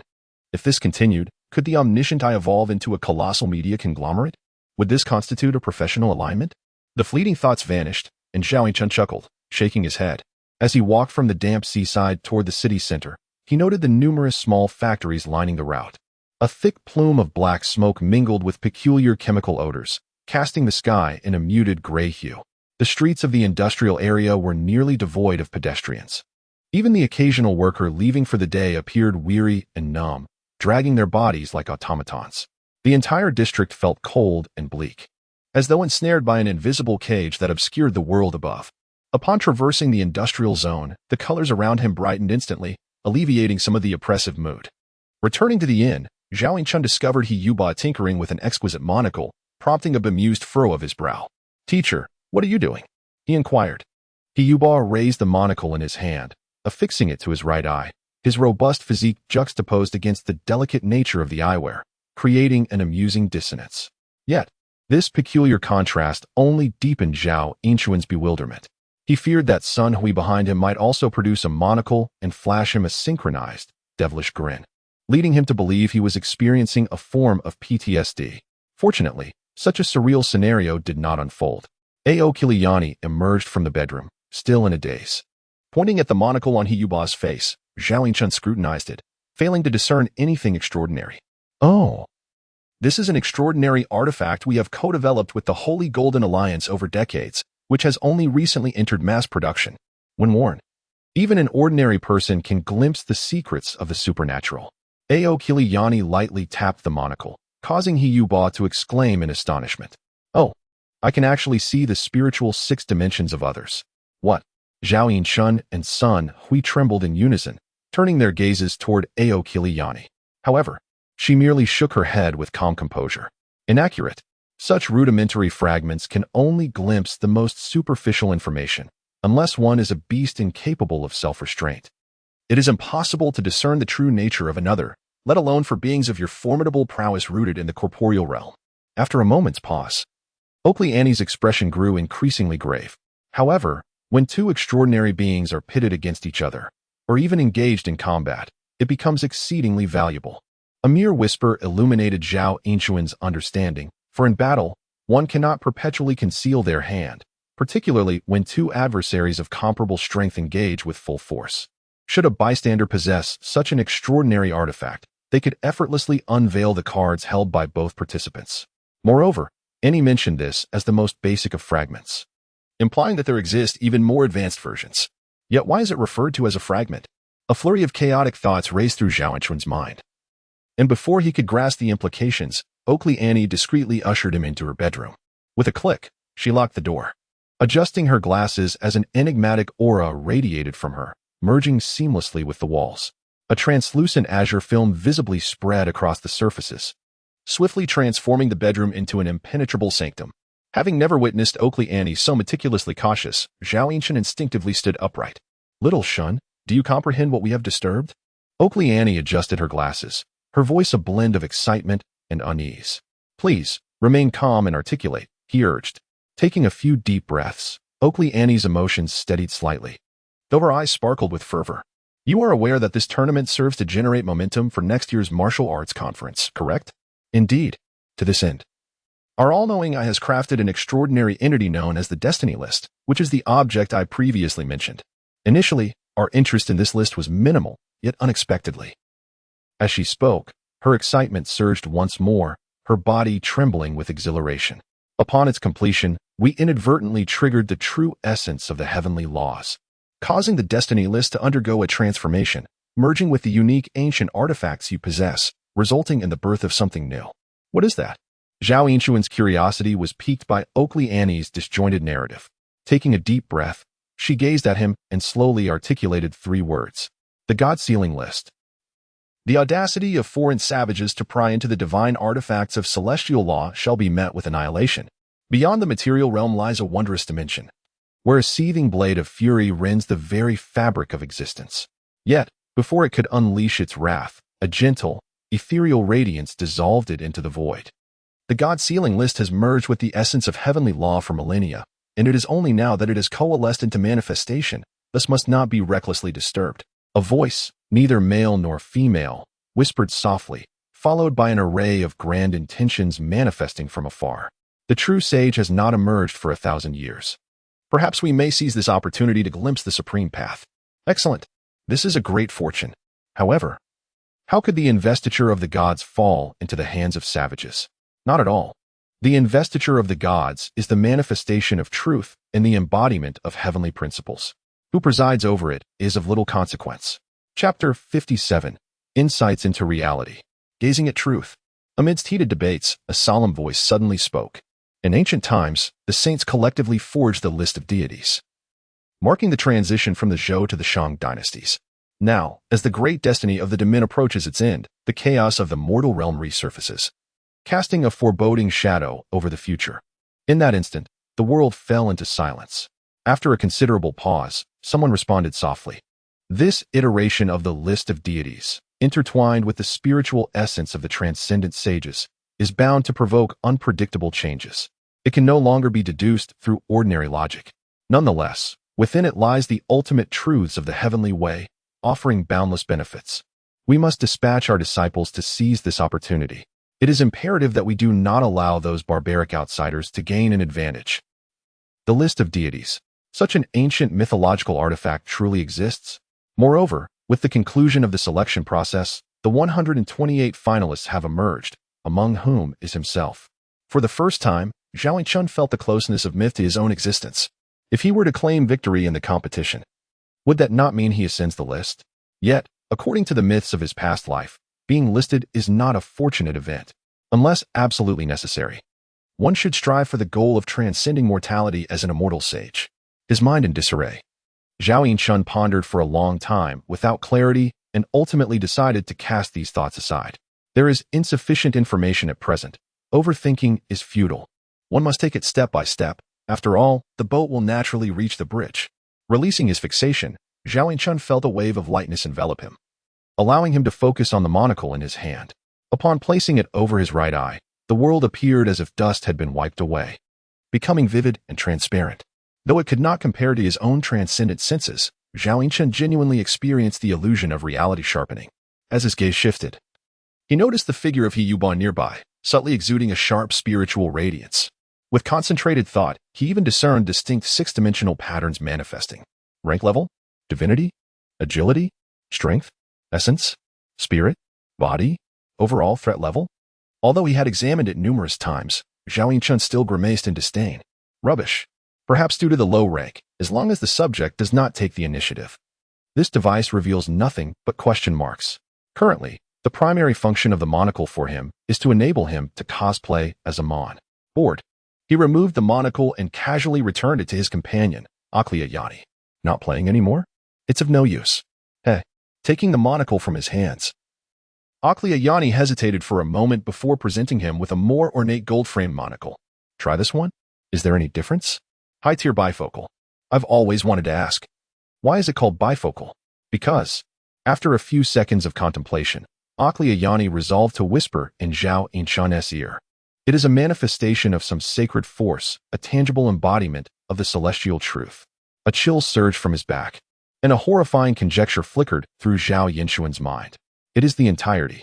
Just as he uttered half of his thought, Akliayani pressed a finger to his lips, shaking her head gravely, then pointed towards the ceiling.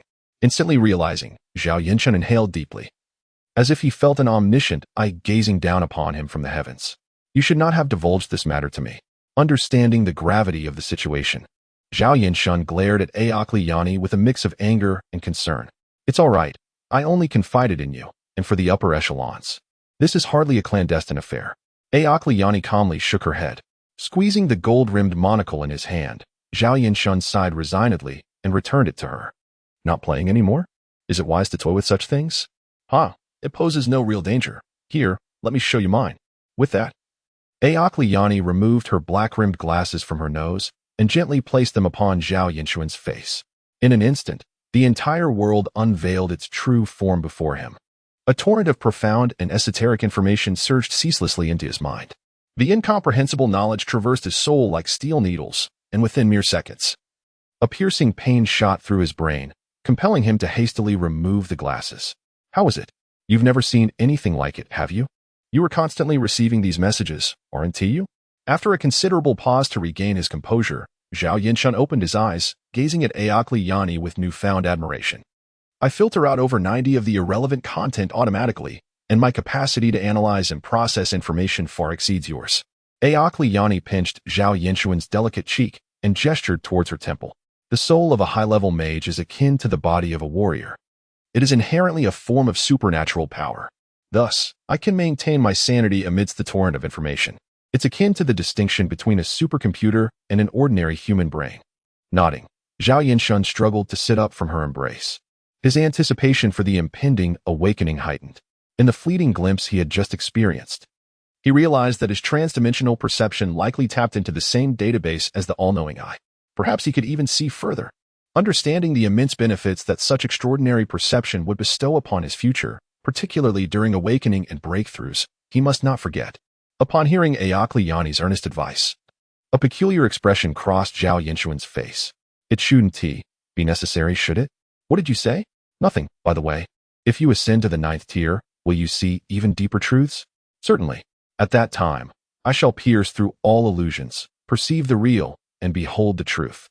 Akliayani proudly puffed out her chest, gazing longingly towards the horizon, oblivious to the increasingly strange expression on Zhao Yinchun's face. When the time comes, if we find ourselves in agreement, it could indeed be quite amusing. Let me ask you once more, what are you staring at? The expression on that fellow's face is bound to be quite remarkable. As the days swiftly passed, with the competition date drawing near, the entire LNZHU prefecture seemed to grow increasingly agitated, due to the circulation of certain clandestine information. What was initially a low-level contest confined to LNZHU began to gain widespread notoriety, even reaching foreign lands. Chapter 58. The Daemon Must Perish. It is astonishing how a mere assembly of unawakened novices has been inflated into a symbol of some grand ideology, with 128 finalists gaining swift notoriety, capturing the world's attention. Alas, by the time this news spread, the preliminary selections had already concluded. Otherwise, over 95 of the names on that list would have been subject to change. The competition has spiraled completely out of control, all thanks to those inept fools of the all-seeing eye. What on earth have they conjured up? What purpose does it serve to lament this now? We must contemplate how to salvage the aftermath. There is no need to fret about this competition. Our primary concern lies with next year's martial arts exchange conference. Indeed, I have heard that certain holy disciples from overseas sects have already set their course for Damon. Not to mention the local prodigies. The Confucian, Taoist, and Buddhist circles, along with the Damon imperial court, have begun direct communications, bypassing us entirely. If we fail to devise a strategy, we shall be utterly marginalized. It is infuriating. The martial arts exchange conference was our initiative. Why should they reap the benefits? As Nelson Craig surveyed the cacophony of chatter in the meeting room, his brow furrowed in disdain, and he scoffed at the disarray before him. A motley crew. Archbishop Nelson. As the original proponent of the martial arts conference, you embody the dignity of the Holy Court. I believe it is imperative that you represent us in negotiations with the Damon Imperial Court. Indeed, please ensure our interests are upheld. Now that they require a scapegoat. They remember me? Nelson Craig shook his head impassively. It is premature to discuss next year's matters, and it is unlikely we can conceal our use of the joyous sex potions to enhance our competitors' abilities for much longer. The local powers in Damon will force their intervention, and we shall have no choice but to yield. The use of illicit potions is a personal decision of the competitors. Do not implicate us, the organizers. Surely, the Damon Imperial Court cannot be devoid of reason? Nelson Craig cast a languid glance at the speaker, his lips twitching in a stiff semblance of a smile. Perhaps you should go and reason with the elders of those competing warriors? At his words, a profound silence enveloped the spacious meeting room. All eyes shifted, feigning interest in the surroundings. With a weary sigh, Nelson Craig struck the table with fervor. What purpose does your clamoring serve? First, we must ensure the current competition is executed properly, allowing us the leverage to negotiate. 80% of the finalists are our people. If a Damon emerges victorious, who will hold us in esteem? With a fierce glare directed at the disjointed assembly, Nelson Craig's expression turned menacing and agitated. Thus, the competitors you have nurtured must exert themselves against the Damon. Even if it results in mutual destruction, they must take a bite out of the opposition. Clenching his fists tightly, Nelson Craig seemed to envision a pair of cold, golden eyes flashing before him, and he bellowed with gritted teeth, "Loss in competition is acceptable, but the Damon must be eradicated." Achoo! Zhao Yinshun sneezed, rubbing his nose as if sensing someone praising his handsomeness behind him. What's the matter? Feeling nervous? In the cozy mobile home, Oakley Annie sat across from him, her face beaming as she poured a cup of violet tea and slid it towards him. Not far away, He-Yuber and Sun Hui exchanged glances at the plain water in their hands, rolling their eyes in silent agreement. Was it truly necessary to be so overt in their differential treatment? There was no tension, merely a sense of exhilaration. After taking a sip of the tea, feeling its ethereal essence nourish his spirit, Zhao Yinshun let out a satisfied sigh. The finals had finally commenced, and after 7 matches, he would obtain the coveted celestial elixir, marking his formal awakening and ascent to the pinnacle of life. The thought alone stirred a thrill within him. At that moment, He-Yuber and Sun Hui discreetly exchanged glances and nodded slightly. "Xiaoshun, there is something I must tell you." Noticing He-Yuber's suddenly grave demeanor, Zhao Yinshun sensed the gravity of the situation and straightened up. "Please, go on. Actually, before leaving, Master instructed me to convey something to you." With that, He-Yuber retrieved a beautifully crafted jade box from his bag and handed it to Zhao Yinshun. As he accepted the jade box, its cold and substantial weight was palpable. Zhao Yinshun cast a curious glance, noticing the seemingly simple exterior was adorned with intricate patterns as fine as a mosquito's whisper. A faint tremor resonated at his fingertips. Even through the jade, he could sense the surging energy within. "What is this?" He raised his gaze, curiosity etched on his face as he looked at He-Yuber. "A martial elixir. Is it for me?" "Indeed. What level is it?" "Supreme, transformation grade." Zhao Yinshun's eyes widened in astonishment. "Originally, Master feared you would be distracted, instructing me to give it to you at the appropriate time. Now that you are in the finals, I believe it will alleviate any lingering concerns." Holding the jade box in his hands, Zhao Yinshun was overwhelmed with mixed emotions, gratitude intertwined with indignation. The debt of gratitude he owed was truly immense. However, had he known of this treasure earlier, he wouldn't have been so fixated on the celestial elixir. "May I take a look?" Oakley Annie inquired, stretching her neck with curiosity. Although He-Yuber hesitated momentarily, Zhao Yinshun unhesitatingly passed the jade box to her. A creature of centuries, she surely wouldn't covet an elixir of awakening. As she cradled the box, Oakley Annie's emerald eyes gradually narrowed, transforming into slits reminiscent of a serpent's gaze. An imperceptible divine light radiated from her eyes, a torrent of boundless information flowing across her lenses. This jade box serves to gather spiritual energy, seal, preserve, and prevent the elixir's potency from dissipating. Ingeniously designed. But why is there no counter-scrying formation? Oakley Annie murmured in admiration, her expression becoming increasingly animated. I have never encountered a SSS-grade martial secret elixir from the Great Min, so this is its structure. The design philosophy is entirely different, fascinating. Truly fascinating.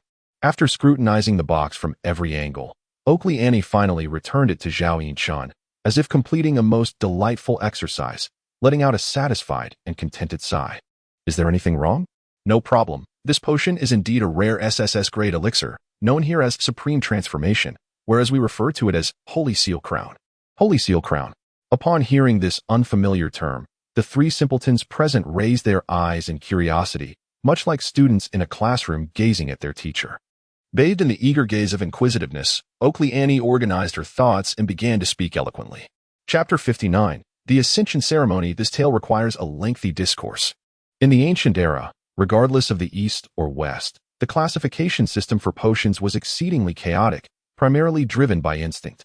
One would consume whatever was encountered. Zhao Yinshan. May I inquire on behalf of Shenong, are you polite? It was not until the conclusion of the Age of Myths that humanity began to systematically develop promotion paths and research corresponding potions and esoteric rituals, leading to the establishment of our current 9-tier occupational hierarchy. Among these developments, the creation of potions has always been paramount. Many extraordinary beings, lacking inherent aptitude yet possessing abundant resources, harbored hopes of forcibly elevating their ranks through a certain super potion. Thus, the classification of potions became increasingly intricate, evolving from simple stimulants for breakthroughs to elaborate concoctions that enhance acquired attributes, counteract innate limitations, and even prolong life. Countless alchemists toiled day and night. Ultimately, did they succeed in developing a super potion? No, they merely produced a multitude of incomprehensible potion classifications for the untrained eye. Across the world, myriad sects exist, each with its unique terminology for potions. Moreover, potion serves merely as a collective term, healing, curing ailments, and prolonging life. All supernatural substances may be deemed potions. Furthermore, with the inclusion of secret elixirs for awakening breakthroughs, one can only imagine the complexity and confusion inherent in this system. At this juncture, Oakley Annie appeared to recall some distressing past event, painfully rubbing her temples. Fortunately, as the principle of unity prevails, the more advanced regions in potion development gradually converge in essence. Thus, emulating the 9-tier occupational hierarchy, we, the all-knowing eye, have unified all levels with the simplest letters for clarity. From lowest to highest, the classifications are F for inferior, E for mediocre, D for average, C for excellent, B for exceptional, A for perfect, S for superlative, SS for glorious miracle, and SSS for sacred crown. Not only potions, but also spiritual dimensions, supernatural traits, and talents can be precisely represented using this system. Oakley Annie raised her chin with a hint of pride, while Zhao Yinshan discreetly smirked beside her. What does that signify? My attribute panel can quantify specifics. With this thought, Zhao Yinshan suddenly felt a spark of curiosity. Annie, do I possess any supernatural traits? Indeed. You have a C-level sword trait and a C-level claw trait. With a slight narrowing of his pupils, Zhao Yinshan nodded in understanding. It appears that both he and the all-knowing eye indeed draw from the same database, as the sword mastery and claw listed on his attribute panel are both C-level. After a moment of contemplation, Zhao Yinshan tentatively inquired further. Are there any others? None. Wait, do you possess any additional supernatural powers? Oakley Annie suddenly grasped something, turning sharply to fix her wide eyes upon him. You indeed harbor secrets from me. I do not. Then look into my eyes. I truly do not. So you assert that a great person does not deceive another great person. Yet, you are not one of them. Does that imply you are deceiving me then? Oh, woe is me. Life has become unbearable. After much effort in soothing the distraught Oakley Annie, Zhao Yinshan hastily shifted the topic. Annie, what is the disparity between top-tier potions and ordinary ones? For instance, does this SSS grade potion in my hand possess double the potency of a standard D grade? How could that be? With an exasperated glance at Zhao Yinshan, Oakley Annie reined in her emotions and reluctantly replied. Within the same energy level, The difference between D-grade and SSS grade potions is at most a factor of 20. Determined by the capacity of the physical body and soul, no amount of enhancement can surpass this physical limitation. Furthermore, one must consider an even more significant bottleneck, the absorption rate. Absorption rate? Do you truly believe that the amount consumed equates to the amount absorbed? If that were the case, extraordinary beings would forego cultivation and merely seek out potions. With an amused glance towards Zhao Yinchun, Oakley Annie shook her head. In truth, the higher the grade of the potion, the lower its cost-effectiveness. However, many sects are willing to invest recklessly to achieve that one enhancement, pushing the efficacy to its theoretical limits. Yet, the actual effectiveness relies heavily on the individual. A mediocre talent may fail to absorb even 10 of the power from an SSS-grade potion, with the remainder merely wasted. Beside them, Hiyuba and Sunhui resonated with her words, as they belonged to that category of exceptional individuals who, nonetheless, fell short of being unparalleled geniuses. If they possessed even half, or a third of Zhao Yinchuan's talent, perhaps the Supreme Transformation Awakening Potion would not be destined for him. Contemplating this, both could not help but sigh deeply. Not far away, Zhao Yinchun remained oblivious to the melancholy of the two instructors, fully engrossed in the teachings. Oakley Annie, too, was animated, articulating her thoughts with fervor. I once conducted a detailed longitudinal study. The absorption rate for SSS-grade potions generally does not exceed 40%. While lower grades see a continual increase in absorption rates, with D-grade potions being able to approach an absorption rate of nearly 100. Considering that one side consists of prodigious saints while the other comprises mostly ordinary extraordinary beings, the disparity here is likely far greater than what the numbers suggest. Moreover, the cost of concocting a single SSS-grade potion exceeds that of creating 10,000 D-grade potions, yet the practical difference in efficacy is scarcely tenfold. Thus, from the perspective of a ruler, mass-producing high-grade potions is, in fact, rather unwise. Unless what? Oakley Annie turned slightly, her expression a blend of amusement and intrigue as she regarded Zhao Yinchun. Unless one encounters a saintly seed like you, in which case, it would be only natural to nurture and cultivate without regard for cost. Observing the unnatural expression on the young man's face, Oakley Annie stifled a light laugh and shifted the conversation. The administration of the elixir requires a certain finesse, and you currently possess an exceptional opportunity. What opportunity, you ask? The competition. If you can triumph over formidable adversaries and, in the aftermath of your ultimate victory, consume the potent elixir under the gaze of the multitude, you would effectively undergo a rite of passage akin to that of high-tier extraordinary beings. Perhaps this would even double your absorption rate and awaken something truly remarkable within you. Chapter 60. The Arcane Archer. Upon hearing this, Hiyuber could not help but voice his agreement. Indeed, Xiaoshun, your master also hopes that you can seize this opportunity to forge an unparalleled will, laying a solid foundation for your future ascent into the realm of legends. Glancing at Hiyuber and then at Oakley Annie, Zhao Yinchun was taken aback by the unexpected significance this seemingly trivial competition held for him. Initially, he had merely aimed to vanquish external foes, rectify certain regrets from his past life, and perhaps earn a bit of coin and some potent elixirs. However, it was evident now that he needed to approach this matter with utmost seriousness. In the midst of this contemplation, the carriage gradually slowed, and Zhao Yinchun turned his gaze to the window, where the majestic Colosseum loomed ever closer. Next, let us welcome our youngest contender, Zhao Yinchun. Oh. Moments later, amidst the host's electrifying roar and the audience's fervent cheers, Zhao Yinchun emerged from the shadows of the passageway, casting a discreet glance at the stands. Why must they append the term young to contestant? On the opposite side stood Polly Constance, a representative from the Doru Empire.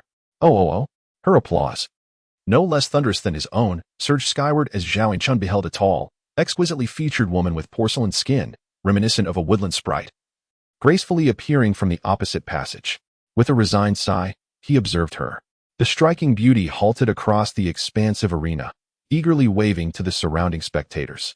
The snug leather armor accentuated her alluring curves, and the two ornate short swords at her waist seemed more like embellishments. Yet the short bow in her grasp emanated an unsettling aura. An archer. This marked his first encounter with such an adversary, and Zhao Yinchun cautiously scrutinized her. The moment the referee declared the match to commence, he transformed into a fleeting shadow, darting forward. Polly Constance was equally swift. Deftly retrieving an arrow from her quiver, and accurately launching it towards the space Zhao Yinchun was about to occupy. What remarkable foresight! In the blink of an eye, the distance of over 100 meters vanished, and the arrow was upon him. Zhao Yinchun, caught between evasion and an audacious charge, opted for the latter, raising his sword to deflect the incoming projectile. Yet in the next heartbeat, an inexplicable chill coursed through him, causing his brow to twitch as if pricked by a needle. Instinctively, he retracted his sword and rolled, guided by an innate sense of impending danger, propelling himself awkwardly 5 or 6 meters away. Phantom steps. Meanwhile, at the far end of the battlefield, the beautiful woman executed a fierce incantation with her hand. Boom! A massive fireball erupted from thin air, the visible shockwave sweeping across several meters, while the expanding flames engulfed Zhao Yinchun's form. A chorus of incredulous gasps erupted from the stands, and some irate spectators erupted in furious exclamations. Meanwhile, in a concealed box, a man stood in a rage, casting a furious glance at the other observers. Is there no decorum? Coughing, a well-dressed Caucasian gentleman gently advised, feigning innocence as he shrugged. In our esteemed realm, the class of archers is characterized by its reliance on pre-crafted arrows. Surely, one cannot expect her to forego the use of her own meticulously fashioned projectiles. Humph. The equipment itself constitutes a vital aspect of one's prowess. If one finds it displeasing, perhaps they should reconsider their participation.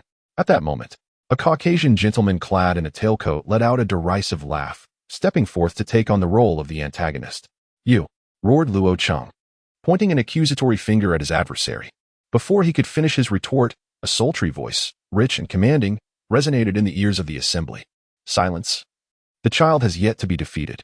The gentle tone carried an undeniable authority, causing a hush to fall over the crowd as all eyes turned towards the arena. As the fiery explosion subsided, a small figure emerged from the dissipating smoke. Clad in pristine white, the garment was now tattered and torn, with jagged shards having inflicted deep, bleeding gashes. The youthful face bore traces of soot, yet the coldness of the eyes radiated an unsettling luminescence. Despite the apparent vulnerability of the child, Polly Constance, 100 meters away, perceived a menacing, bloodthirsty beast before her. The frigid aura of impending doom sent shivers down her spine, prompting her to instinctively nock an arrow, intent on extinguishing this threat. Forgive me, little one, she thought as she released the arrow, which bore an unusual pencil-shaped tip rather than the conventional conical or diamond head. Had she recklessly attempted to parry with her sword without understanding the situation, she might have been obliterated. In a flash, like a phantom, the boy darted forth. Yet the force of the explosion still enveloped him, momentarily engulfing him once more. However, in the next instant, Zhao Yinchun burst forth from the flames, zigzagging unpredictably towards his opponent with an odd gait. Polly Constance, positioned dozens of meters away, readied another arrow but found herself paralyzed by a sense of dread, nearly choking on her own anguish. In her line of sight, Zhao Yinchun's body shifted its center of gravity 7 or 8 times per second, his trajectory wavering, rendering her unable to anticipate his movements. Within mere seconds of hesitation, the ghostly figure surged forward, propelled by a violent speed that seemed to leave afterimages in the air. No longer able to hesitate, Polly understood that the distance was now too close to require any lead time. Upon releasing her bowstring, the arrow shot forth as if teleported. Yet Zhao Yinchun's pupils betrayed no hint of fear. He gritted his teeth against the pain radiating from his knee and propelled himself off the ground with fierce determination. Twisting his body like a corkscrew, he instantaneously altered his trajectory without sacrificing speed. In just a second, he had traversed nearly 10 meters. A whirlwind of force sweeping past him, jarring his very insides.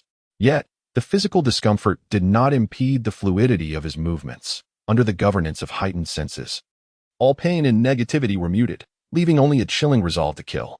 At this proximity, Zhao Yinchun could clearly discern the terror that flickered in Polly Constance's eyes. Quietly raising his sword, as she loosed another arrow, he seized the moment and thrust his blade forward. Boom! At a distance of merely a few meters from Polly Constance, the weapons of both parties collided with precision, unleashing a terrifying blaze that momentarily obscured vision, accompanied by a shockwave that swept across a 10-meter radius.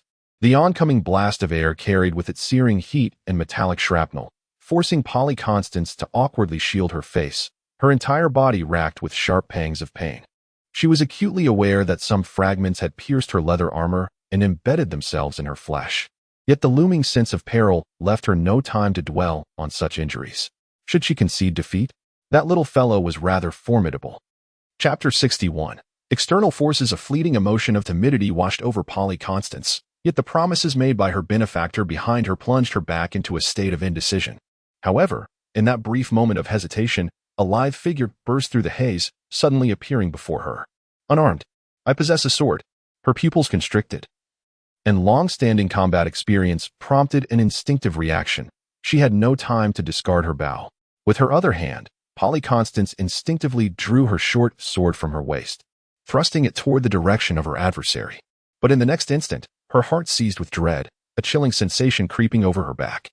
The blade struck nothing but air as Zhao Yinchun ducked, vanishing from her line of sight as if he were a ball springing into her embrace. Opening her mouth, the words of surrender and plea never left her lips, for Zhao Yinchun swiftly reached out, darting nearly 10 meters away before steadied himself, lifting his bloodied right hand with a hint of revulsion. Within his grasp lay a mangled mass of flesh, still quivering with imperceptible spasms.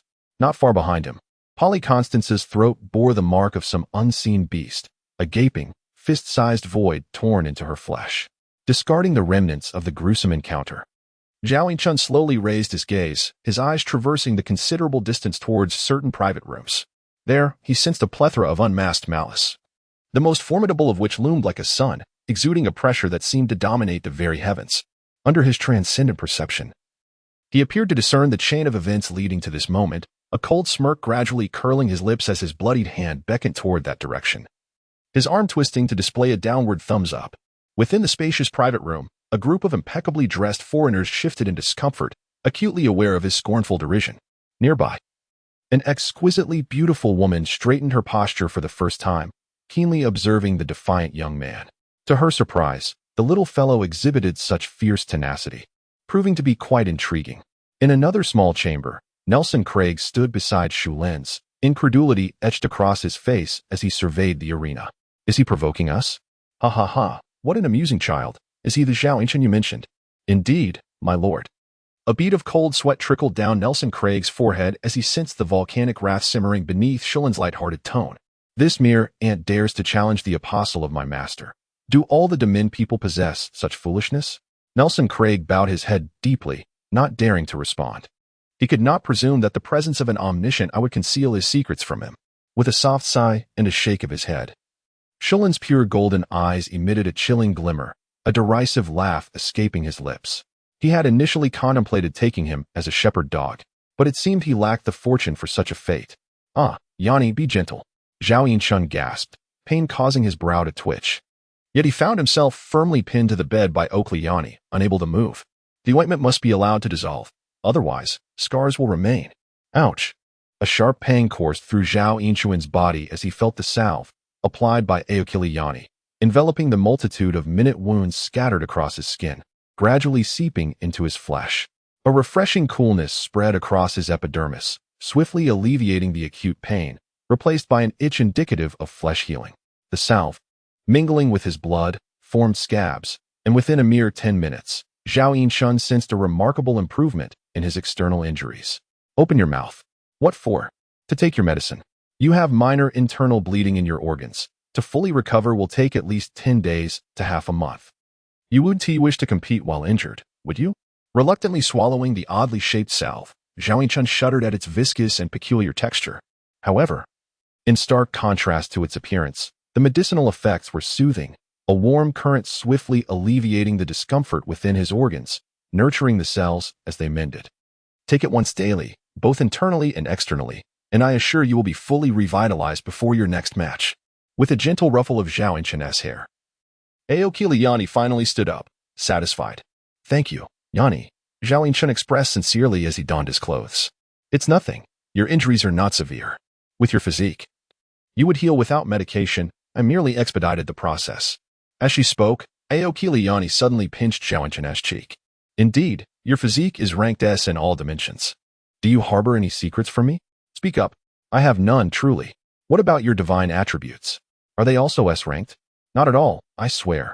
Zhao Yinchun declared earnestly, his gaze resolute and sincere. Anger, just 1 point short. I am not lying.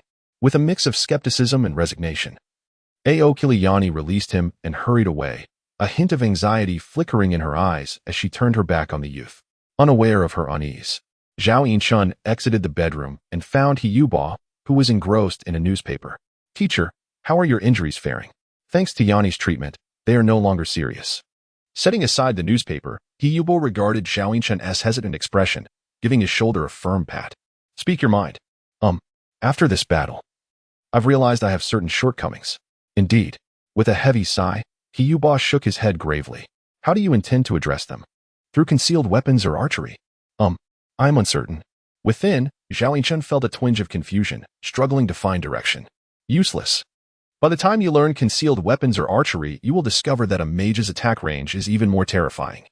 Capable of inflicting harm from thousands of miles away with just a drop of blood. What then will you do? Shift paths to become a mage? When you eventually become a mage, you will find that a warrior could easily overpower you. And then what will you do?" With a shrug, Hiyuba shook his head, overwhelmed with emotion. Every individual has their weaknesses. No entity in this world possesses omniscience or omnipotence, not even the sages. Clenching his fists, Zhao Yinchun bit his lip in frustration. "What shall I do then? Surely one cannot merely endure blows when faced with a distant adversary?" That is because you still reside within a corporeal form, and the impact of external forces cannot be overlooked. Once you awaken and ascend, many of these dilemmas will effortlessly resolve themselves. Gently moving his fingers, Hiyuba slowly grasped at the air, a seemingly empty space, yet it resonated with a crisp, explosive sound. Chapter 62. The Lord's favorite like myself, my body is as resilient as tempered steel.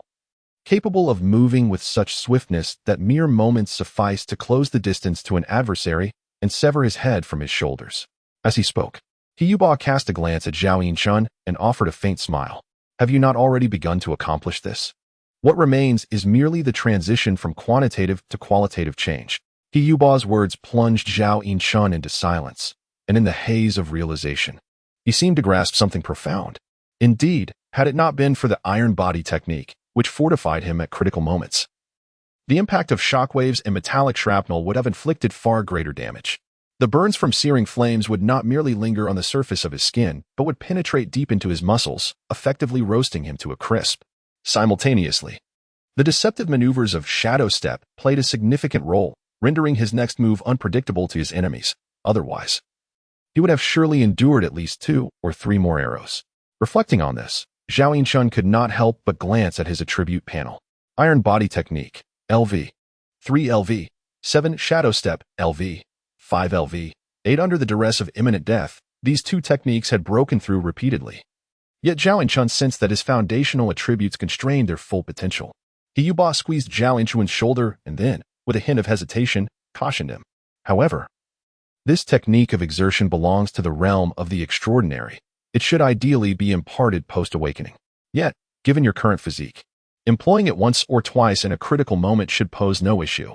At this point, Hiyuba's demeanor turned markedly serious. "Remember, this technique exerts immense pressure on your body. Unless absolutely necessary, you must refrain from using it indiscriminately, for it may leave you with subtle injuries that go unnoticed." As the image of Hiyuba's finger puncturing the air flashed in his mind, Zhao Yinchun nodded earnestly, a flicker of understanding dawning within him. Time passed swiftly, and under the scrutiny of various factions, the Lan Prefecture New Talent Competition gradually approached its conclusion, yielding results that elicited both joy and despair. Although over 80 of the finalists were foreign competitors, 2 prodigies from the Damin dynasty had fiercely clawed their way into the top 4, one of whom was particularly fearsome, leaving no survivors in his wake. The sole survivor, paralyzed by terror, had declared his surrender before the match even commenced, thereby preserving his life. Yet, it seemed that his life would not endure for long. The following day, his body was discovered in a foul drainage ditch. Infuriating. He is nothing but a cold-blooded murderer. Indeed, it is sheer slaughter. This fiend is destined to descend into hell.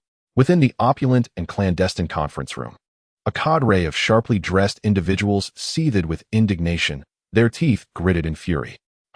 The one you funded is the true disgrace. Cowering before a mere child and publicly surrendering, he has brought shame upon all of us in the West. I have already dealt with him. What more do you desire? Enough of this bickering. Let us discuss how to handle that little demon."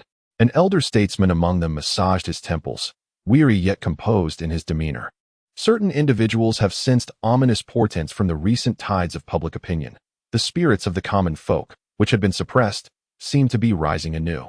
Zhao Yinshuan's slaughter on the arena, akin to a butcher dispatching poultry, has pierced through the facade of invincibility that foreigners have long maintained. Such brutal acts resonate deeply, bestowing an indescribable strength upon the ordinary populace. It becomes evident that foreigners too can bleed and can be executed by a single sword stroke, no different from the commoners. Nelson Craig, who had been observing with detached scrutiny, suddenly derided with a mocking laugh. Although the burgeoning sentiment of resistance among the populace could materially jeopardize their interests, he found himself at a loss as to how to deal with that little demon under the watchful eyes of the myriad sacred forces, including Confucianism, Buddhism, Taoism, and the Grand Damin Imperial Court. It was not that he underestimated this ragtag assembly, even if they possessed 1,000 times the audacity. They would not dare to resort to underhanded tactics under such circumstances. Thus, they all harbored thoughts of letting others take the risks. Nelson Craig's remark rendered the atmosphere somewhat awkward. The crowd exchanged glances, ensnared in a brief silence. However, that little demon was exceedingly formidable. Even after consuming the ecstasy cult, elixir, he could not be vanquished. His prowess likely surpassed that of certain newly awakened warriors, transcending the realm of mere mortals. Indeed, in all my years, I have never encountered such a being, capable of rivaling the extraordinary while still being human. And the most terrifying aspect is that he is merely 13 years old. As these words were spoken, a palpable sense of deep apprehension permeated the conference room. Should such a monster awaken, it would inevitably begin its journey towards mythic stature. If he could not be harnessed for our purposes, he must be eliminated before he reaches full maturity. Yet the dilemma lies in the fact that this individual has already displayed unparalleled brilliance, attracting the attention of nearly all the top powers of the men. Under such scrutiny and anticipation, should anyone dare to employ treachery, it is likely that before any action could be taken, retribution would come swiftly upon them. Indeed, he is a genius born amongst billions. Yet we too have our cherished chosen ones. However, Nelson Craig did not share their pessimistic despair. Instead, he smiled faintly. "Are you referring to Miss Iris Jixing?" inquired a bystander, though with a hint of skepticism. It was not that Iris Jixing lacked strength, but rather that, in comparison to Zhao Yinshuan's formidable reputation, her matches seemed far too gentle. Often, blood was not even shed. She would merely secure victories with restrained precision, devoid of fervor. Although she was among the final 4 competitors, her own capabilities did not garner much faith outside of her legion of admirers. You know nothing of my master's divine prowess. Some are born extraordinary, and Iris is destined to become a sacred entity. Chapter 63. The times have changed. The terrifying talent possessed by the barbarian was unfathomable. What had been revealed in the usual competitions was merely the tip of the iceberg. Nelson Craig firmly believed that, no matter how formidable the barbarian prodigy might be, he would ultimately kneel before the feet of the paladin. Observing his unwavering confidence, the gathered individuals in the conference room exchanged furtive glances, their emotions a tempest of uncertainty. Although the martial prowess of the great men was indeed perplexing, the Holy Son of the Holy Spirit Church was hardly in a superior position. It would be best if both of you perish together. This world does not require an abundance of exceptional individuals. Unaware of the dark thoughts swirling among the crowd, Nelson Craig shifted his tone, a sinister smile gracing his lips. Of course, to ensure absolute certainty, it would be prudent to eliminate that boy during the semifinals. Conveniently, his opponent was a newly ascending candidate, was he not? Let us upgrade his equipment. As long as the kill occurs on the battlefield, they would have no choice but to swallow their grievances. It was time to inform this decaying and antiquated fallen empire that the era has changed. Now, let us welcome our little tiger. Contestant Zhao Yinshuan. On the day of the semifinals, the colossal coliseum was filled to capacity, the deafening cheers soaring into the heavens. Zhao Yinshuan slowly emerged from the passage, casting a disdainful glance at the stands. What nonsense is this little tiger? It lacks any semblance of eloquence. A simple compliment calling me handsome would suffice. Not far across from him, a lean and astute blond man awaited with bated breath. Gabby Gallop bore a slender, sharp cross spear upon his shoulder. Even his stubble could not obscure his handsomeness, though his gaze towards Zhao Yinshuan was laden with gravity. As the competition reached this critical juncture, the contestant's strengths had been nearly laid bare before the world, yet he concealed a top-tier trump card. It was this very card that afforded him the courage to confront this demon. Anyone who beheld Zhao Yinchuan's visage could hardly reconcile it with his ruthless and brutal record. His delicate, rosy face resembled that of an adorable porcelain doll, yet in Gabby Gallop's eyes, it exuded an overwhelming sense of oppression. This oppressive aura was the lamentation of countless souls that had perished under Zhao Yinchuan's hand, grounded in a record devoid of survivors. Beneath his seemingly harmless exterior lurked a bloodthirsty and savage demon. Taking a deep, solemn breath, Gabby Gallop quelled the tremors within and felt a surge of noble purpose. His eyes rekindled with fighting spirit. The latest weapon of the mechanical god sect was not something mere mortals could withstand. Today, let me bring an end to this demon. The match commenced. Clang. The clear sound of a sword being unsheathed lingered in the air as the diminutive figure shot forth like a wraith, resembling a fleeting white shadow aimed at Gabby Gallop. Gripping the cross spear tightly, Gabby Gallop braced himself, slowly adjusting the spearhead's position, firmly locking onto the approaching demon.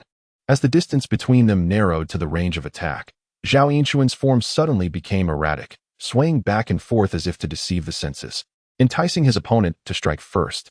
Recognizing the exquisite footwork of his opponent, Gabby Gallop resisted the overwhelming urge to strike. Wielding his weapon with finesse while maintaining a defensive stance, keeping Zhao Yinchuan at bay 2 meters away. Amidst the piercing clang of metal, Gabby felt a tingling numbness in his grip. Remarkably, he found it increasingly difficult to stabilize his long spear. What kind of monstrous strength is this?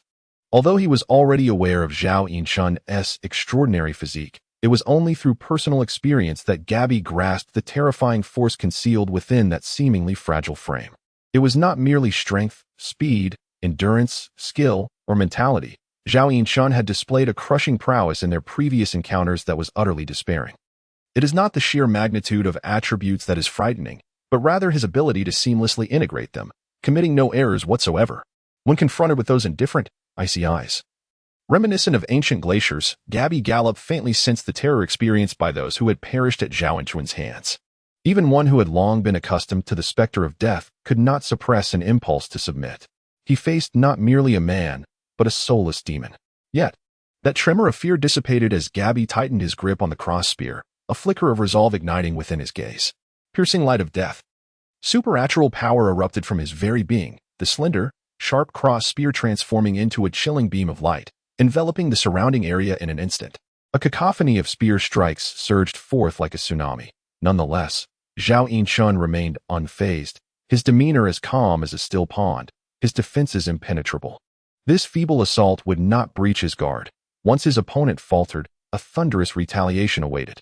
Indeed, mere moments later, the barrage of spear strikes visibly slowed, and Zhao Yinchuan seized the opportunity, deflecting the spear tips and darting into the enemy's inner circle. In such proximity, the long weapon became a hindrance. Zhao's cold gaze swept across Gabby's vital points as he slightly raised his sword. It was over. In that fleeting moment, both combatants shared the same thought, and Zhao Yinchuan suddenly noticed the opponent's right hand had stealthily moved behind his back. Attempting to draw a dagger? An instinctive thought flared in his mind, and a chilling sensation surged from his tailbone to the crown of his head, accompanied by a sharp pain at his brow.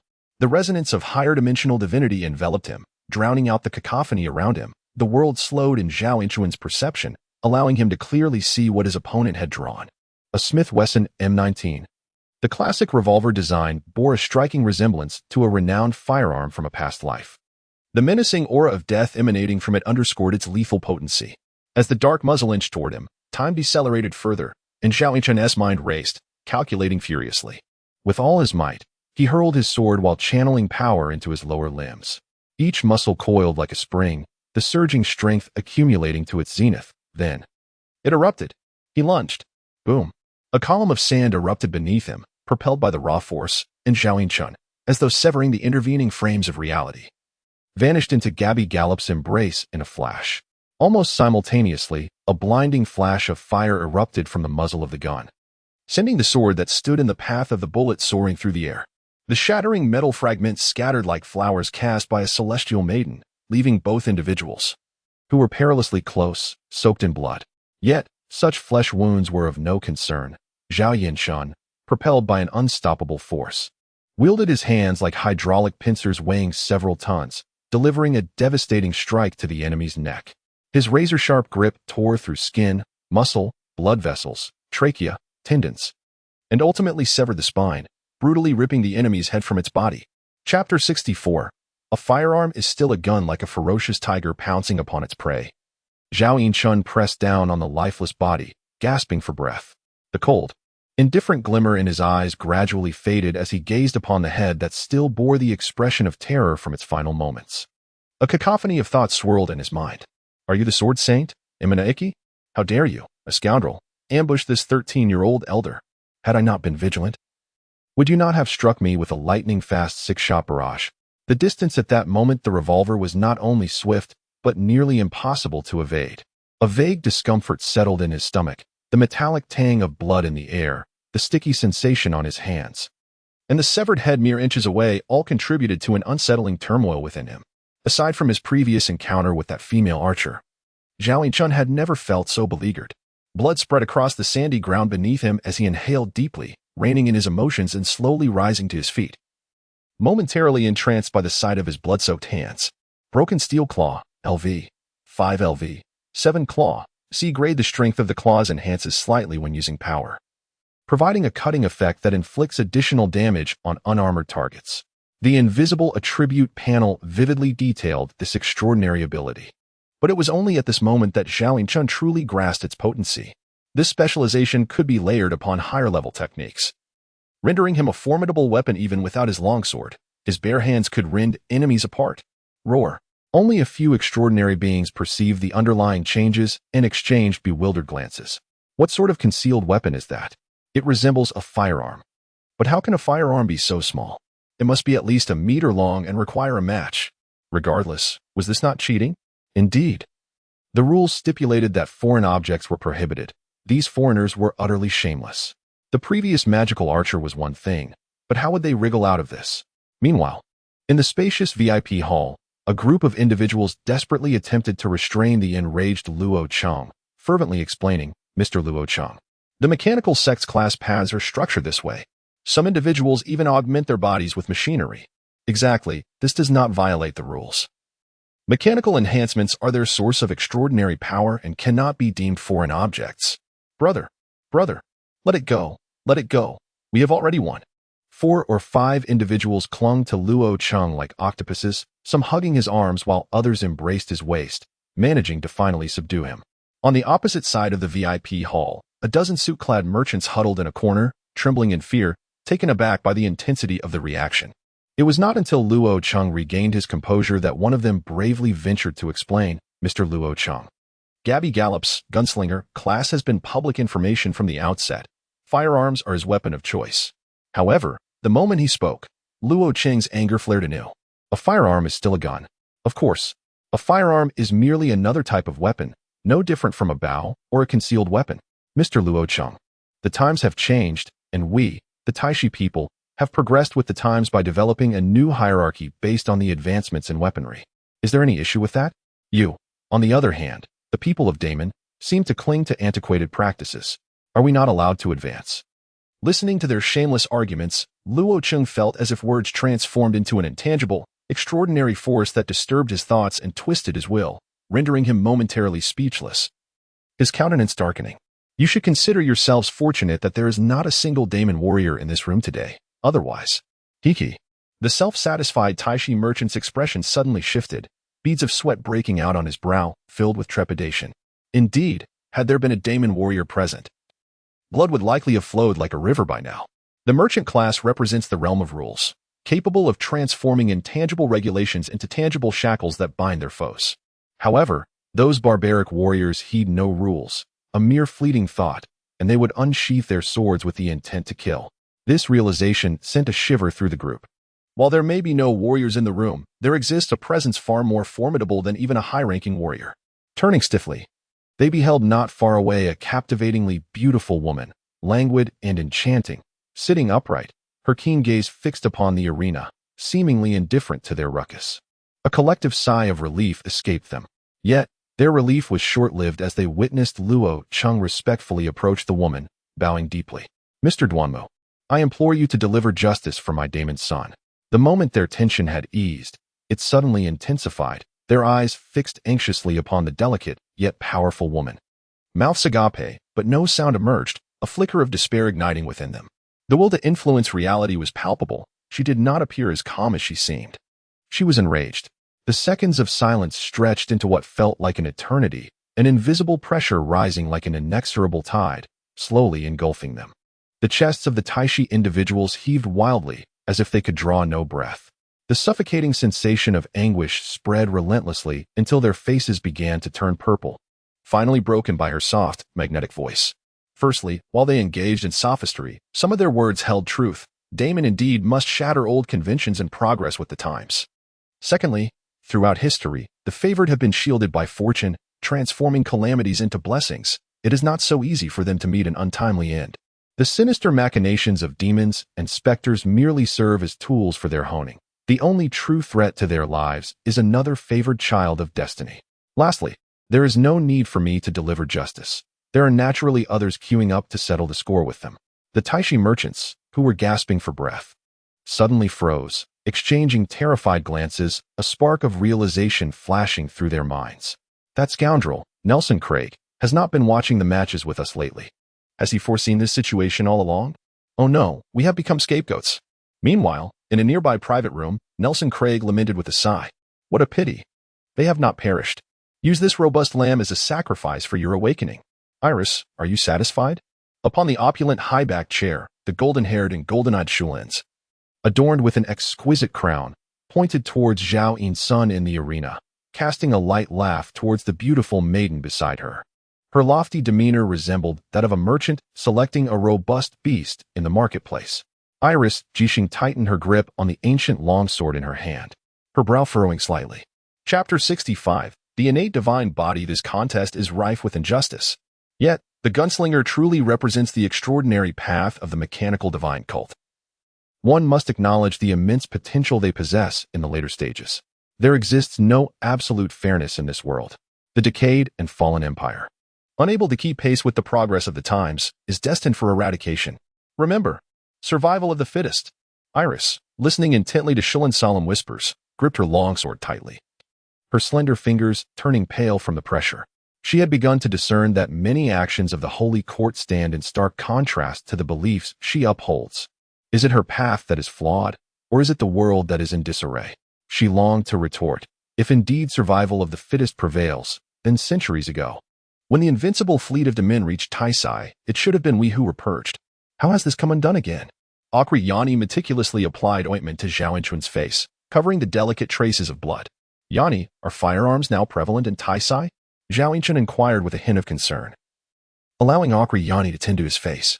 Firearms of 1 or 2 meters in length are indeed common, yet the compact and powerful weapon you encountered, which fires rapidly, is a first for me as well. The schism between the Gate of Truth and the Council of Knowledge feels like a memory from yesterday. The founder of the mechanical divine cult was once as charming as you. Now he has become an old man, lost in her musings. Yanni suddenly snapped back to reality and slapped Zhao Yinchuan's thigh with vigor. All right, drop your trousers. Startled, Zhao Yinchun clutched his belt tightly, eyes wide with caution. What do you intend to do? Did you not say your backside was aching? That is merely a strain of the gluteus maximus. While the sprint step is not a systematically established technique, it serves as a fundamental and practical extraordinary force application skill, widely utilized in nearly all advanced footwork. After mastering it, Zhao Yinchun felt a remarkable acceleration in his misty step, coupled with the rigorous training and real combat of recent months. His misty step level soared from LV 8 to an astonishing LV 14, hinting at a qualitative transformation. I can manage on my own. TCH. What is there to be shy about? Murmured Yanni as Zhao Yinchun unceremoniously snatched the ointment from her grasp, ushering her out of the bedroom and locking the door behind her. Once assured of his solitude, he disrobed and carefully applied the ointment to his lower body, meticulously massaging and kneading along the acupoints to activate its properties. A gentle warmth seeped into his skin, gradually penetrating deep into his flesh, reaching the very bones. The immense, extraordinary energy nourished each damaged cell, facilitating a rapid and visible healing process. This ointment, it must be of considerable grade. Contemplating the milky white salve in his hand, Zhao Yinchun felt an ever-growing debt of gratitude towards Yanni. Although a period of 10 days to half a month of rest could lead to his natural recovery, the crucial final match was merely 2 days away, leaving him no time to recuperate. In the moment when confronted by the dark muzzle of a gun, An overwhelming terror of imminent death unleashed all his latent potential, even breaking the long-standing bottleneck of the true martial secret record, allowing him to glimpse the dawn of ultimate perfection. After such a prolonged wait, it was time to take the final step. Suppressing the excitement within, Zhao Yinchuan's thoughts sank into the sea of consciousness, swiftly channeling the pathway of the 16th level of the true martial secret record. However, this meditation lasted a full day and night. In the depths of his being, an unseen force seemed to obstruct the breakthrough that ought to have occurred effortlessly. Zhao Yinchun felt as though he were compressing a sealed syringe. The closer he approached the limit, the greater the rebounding force became. Yet, under the influence of his transcendent senses, all difficulties ultimately proved inconsequential. Boom. Within the spiritual realm, a silent thunderclap reverberated through the soul. Zhao Yinchuan's divine essence soared high above, observing the profound transformations of the material world with neither sorrow nor joy. The last imperfection within his six-dimensional attributes was filled, and the hexagram on his attribute panel suddenly radiated a brilliant divine light, beginning to spin rapidly. The hexagram transformed into a resplendent disk, compressing at a visible pace, as a mysterious aura began to emerge in the center of the disk. Essence, chi, spirit, power, body, agility. The six fundamental forces of the material world resonated in perfect harmony, birthing an indescribable greatness within his flesh and soul. Humming, transitioning from extreme motion to profound stillness, the hexagram instantaneously froze, illuminating a barely perceptible divine light at its center. Simultaneously, a line of previously unseen mysterious information materialized beneath the attribute panel. Your spiritual and physical forms have transcended physical limits, evolving to a higher life tier, culminating in the special bloodline, innate divine body. Innate divine body. All attribute laws and effects are enhanced by 20, harmonizing with all methods, seamless and unimpeded. Lifespan significantly extended. Lifespan 1. Acquire the sage aspect, divine might. This body is a staircase to immortality, a foundation for truth. The ethereal high-dimensional divinity, which had always seemed elusive, suddenly surged into activity as if receiving some form of support, beginning an unrestricted and frenzied resonance. Humming. Time froze at that moment. Colors faded in Zhao Yinchuan's eyes, and the world gradually revealed its true essence. Phenomena, concealed, reality, reemerged. A pillar of indescribable light tore through time and space, bridging the realms of illusion and reality, coalescing beneath his feet into a staircase of undeniable reality. The unfathomable gate of truth slowly opened, and the entire universe unraveled and collapsed before Zhao Yinchun, revealing the supreme pinnacle beyond dimensions. Raising his gaze to behold that transcendent primordial light, the last vestige of humanity in Zhao Yinchuan's pupils vanished, leaving only the eternal and boundless divinity. Step by step, he ascended the staircase, and the entire universe trembled beneath him, as if it might collapse under his weight. Chapter 66. The uniqueness of talent, higher dimensional perspective. As Zhao Yinchun ascended in dimensions, the value of divinity within the hexagram surged uncontrollably. 1, 2, 40, 999, 9999. Ultimately, the two overlapping divine marks completely separated, and an endless stream of primordial knowledge transformed into a golden torrent flowing between them, forming a series of unique symbols. On an attribute panel invisible to others, the infinitely rising numbers finally came to a halt. Divinity, positive infinity, buzz. Above the dimensions, the final gate of truth slowly opened, revealing an ancient and primal madness that defied description. The old court of the gods. The ancient deities had long departed, and the immortal throne awaited a new sovereign. Without the need for any explanation, Zhao Yinchun instinctively comprehended its existence, his gaze drawn towards the 10 majestic thrones above the court, capable of suppressing the cosmos. As he stepped forward, the 10 thrones disintegrated instantaneously, melting into a swirling haze that converged towards the center like a tempest. Approaching the undulating primordial matter, Zhao Yinchun turned and gradually seated himself. In the process of his sitting, the indescribable essence collapsed and coalesced into a magnificent and ancient throne, seated at the heart of the old court of the gods.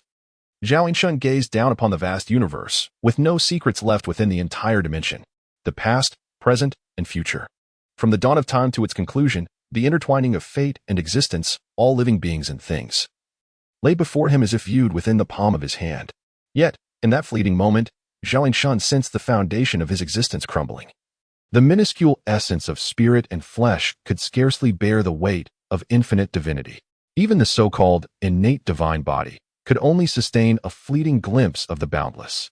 Suddenly, he opened his eyes wide, his originally crystalline black pupils shimmering with a nebulous starlight, as though the cosmos and its galaxies resided within his tiny orbs.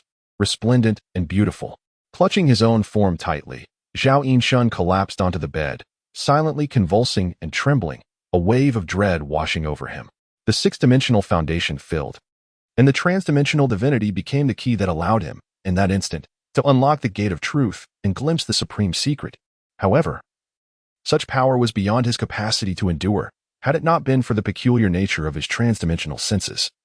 Merely gazing upon the light of the primordial would have sufficed to shatter his flesh and blood and distort his soul, let alone crossing through the gate of truth to reach the terminus of time, the birthplace of essence and truth. After a long while, his convulsing form gradually calmed, and Zhao Yinshun took slow, deep breaths, inching away the discomfort of his spirit and flesh. Only then did he find the moment to open the attribute panel and observe the changes within himself. Zhao Yinshun's attributes are as follows: Divine, 10, Agility, 107, Strength, 106. Essence, 10, Vitality, 10, Physique, 105, Lifespan, 184.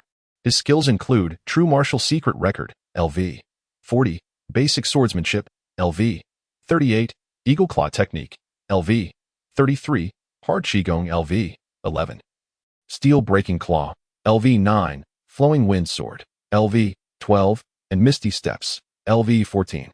The limitations beyond the 6 dimensions have vanished, and inexplicably, a myriad of undigested attributes has appeared within his physical dimensions. Once the shackles were shattered, they immediately manifested on the attribute panel. Ordinarily, one must formally embark on a career path to transcend the barriers of the extraordinary. So why could he ascend the extraordinary ladder merely through the awakening of his innate talent? Is it due to the innate divine body? A fleeting thought crossed his mind. But Zhao Yinshun quickly focused his attention, continuing to examine the records. Beyond the unexpected growth in attributes, more crucial information lay concealed within. You have awakened the unique talent, higher dimensional vision. You have awakened the unique talent. You have awakened the unique talent. You have awakened the unique talent. You have awakened the unique talent. Higher dimensional vision, unique. You reside above dimensions, surveying all beings. Simultaneously, a faint realization blossomed within him. The instinctual sensory perception of higher dimensional beings had materialized into a unique talent within the material world. The attributes represented by question marks likely pertain to other powers of higher dimensional deities. However, due to his inferior status or divinity, he was unable to comprehend them. Relegated to waiting until he grew stronger to gradually unlock their potential. With a deep exhale, Zhao Yinshun reclined on his bed, gazing at the ceiling with a bitter smile. The disparity in his experiences was enough to drive a sage to madness, had it not been for the higher dimensional divinity bearing the weight of it all. His human nature would likely have collapsed in an instant, plunging him into insanity.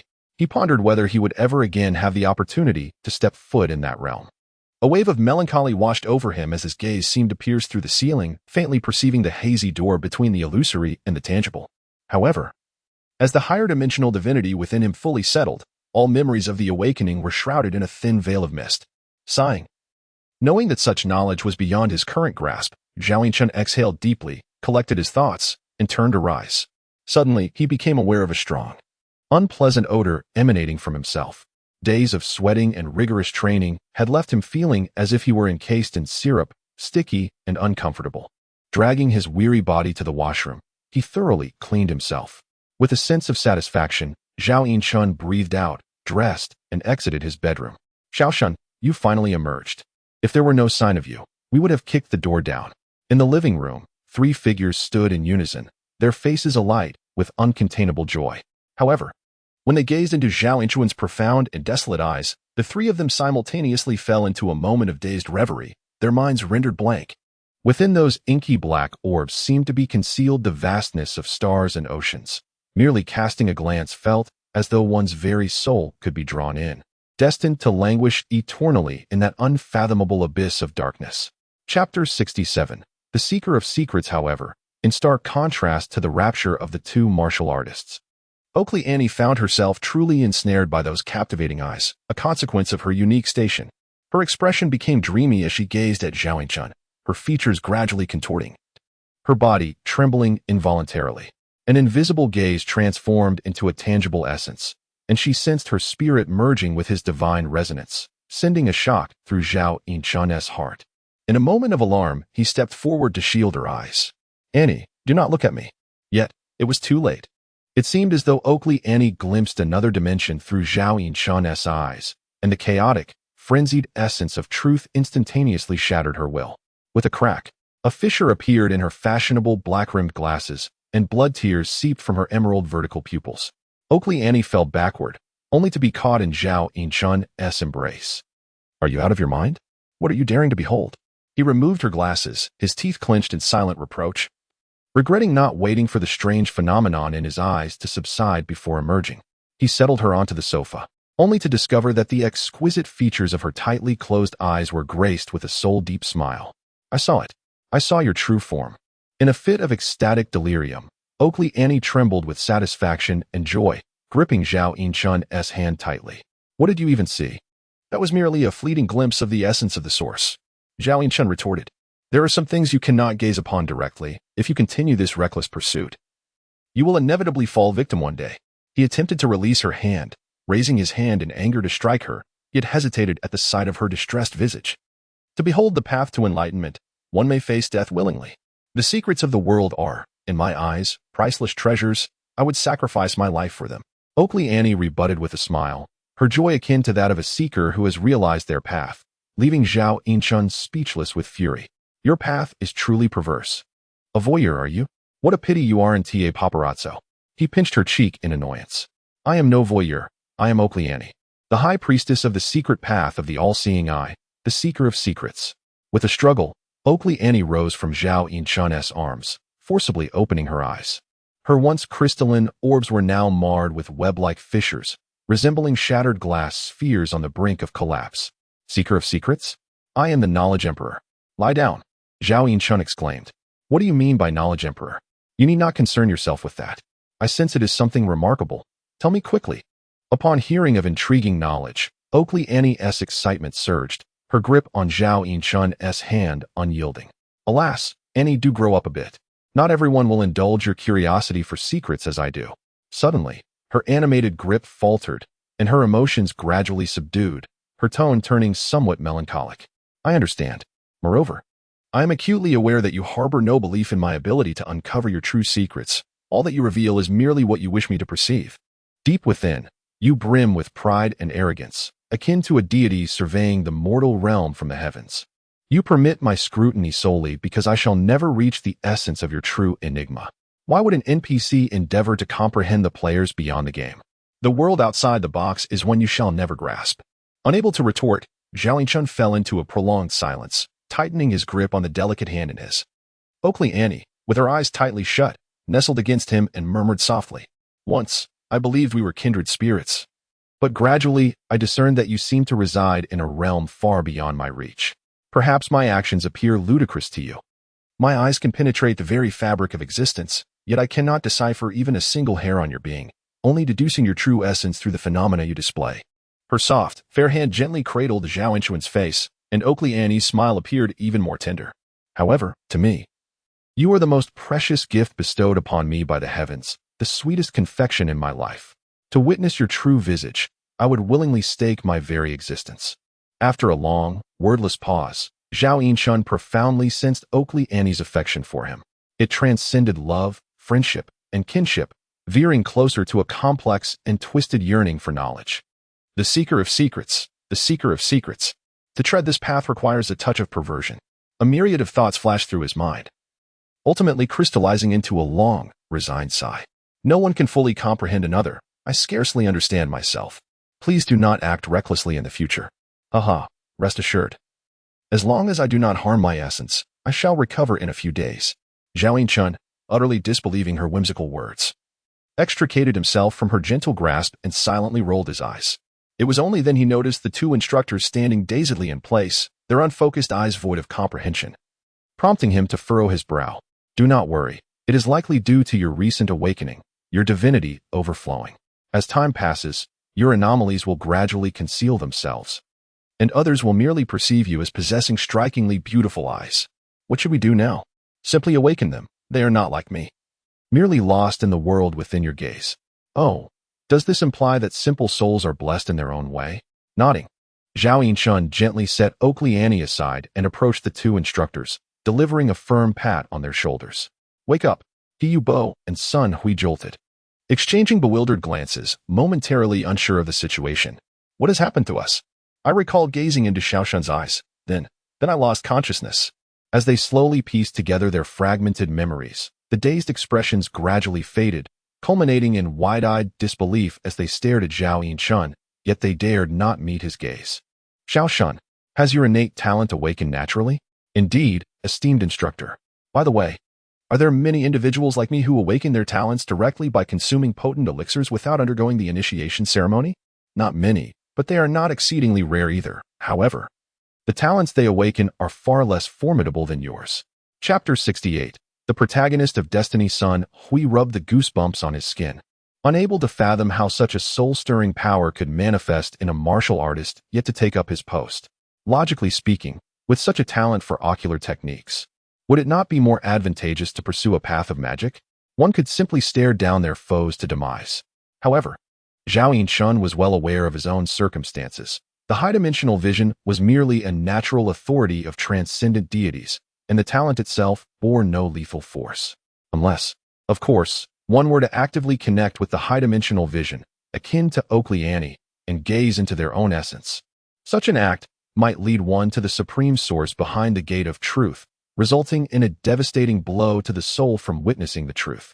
Surveying his surroundings, Zhao Yinchun perceived this talent as a passive manifestation of his transcendent senses during moments of divine resonance. Although it was merely the faintest awareness of the transcendent while training, the corresponding consumption had been significantly reduced, allowing him to cultivate over extended periods with this boon. Suddenly, an idea sparked in his mind, and a subtle glow flickered within his pupils. Channeling his divinity, time appeared to slow in his perception, the dust in the air gradually coming to a standstill, and the trajectories of all things in the universe transformed into slow motion. The expenditure during combat had also diminished considerably. He would no longer need to hastily unleash a single strike but could engage in prolonged battles to hone his techniques. After testing his newfound talent, he withdrew his overwhelming divinity, nodding in satisfaction as he pondered its myriad mysterious functions yet to be unveiled. By the way, is Miss Annie all right? What has happened to her? He glanced at Oakley Annie, whose face was stained with blood tears, and asked with a twinge of concern. Surely, her eyes have not burst? I'm fine. Tomorrow I can still join you to watch the match. Oakley Annie casually wiped the blood from her face, nonchalantly waving her hand. Do not be reckless, Zhao Yinchun remarked with a sidelong glance, his tone laced with exasperation. Rest assured, I know my limits. And do not forget to bring your potent medicine. It is imperative to take it at the peak of the ceremony to reap the greatest benefits. I understand. You should rest now. Son instructor, is there a place in Lanzhou that sells extraordinary blood food? I am feeling a bit hungry. Rubbing his belly, Zhao Yinchun smiled sheepishly. After his awakening, the shackles of his physical form had been shattered, and he once again felt the insatiable hunger of rapid growth. Every cell in his body roared, yearning for the nourishment necessary for development. The next day, at the Colosseum, Zhao Yinchun, having entered a meditative state of nurturing, slowly opened his eyes, and his brilliant gaze reflected a halo of golden light, reminiscent of two exquisite, translucent gems. The manifestations of his awakening had fully receded, yet his eyes still possessed an enchanting allure. Touching his cheek, Zhao Yinchun's gaze flitted about, sparkling with an array of colors, as he blinked in mild frustration. The eyes are the windows to the soul. No matter how he concealed and restrained himself, a hint of the extraordinary always leaked through in his encounters with others. Only time will reveal whether one can achieve a harmonious convergence of the divine essence that has dispersed. Shaking his head, Zhao Yinchun slowly clenched his fist. Feeling the surging power coursing through his body, a smile of anticipation gracing his lips. Zhao Yinchun, when did you become the foremost in Lanzhou? In a faint whisper, a youth clad in garments as white as snow pushed open the door, his heart blossoming with a pure smile amidst the astonished gazes. Today is the day. As the curtain rises, the protagonist of fate steps onto the stage. However, in this symbolic ceremony, it remains uncertain who the true protagonist is and who the supporting characters are. Perhaps even the heavens themselves are unaware. Little Shun, are you prepared? You shouldn't have come. How could I possibly miss your debut in achieving divinity? Achieving divinity? Yu and Sun Hui were oblivious to the secret of the list of deities, merely perceiving Kuli Annie's description as somewhat exaggerated. After all, the Lanzhou rookie competition is merely a local event for uninitiated mortals. Even winning the championship would hardly equate to achieving divinity, would it? Yet Kuli Annie offered no further explanation, gently adjusting Zhao Inchuan's collar and whispering in a barely audible tone, "Go, embark on your era. I will watch over you from behind."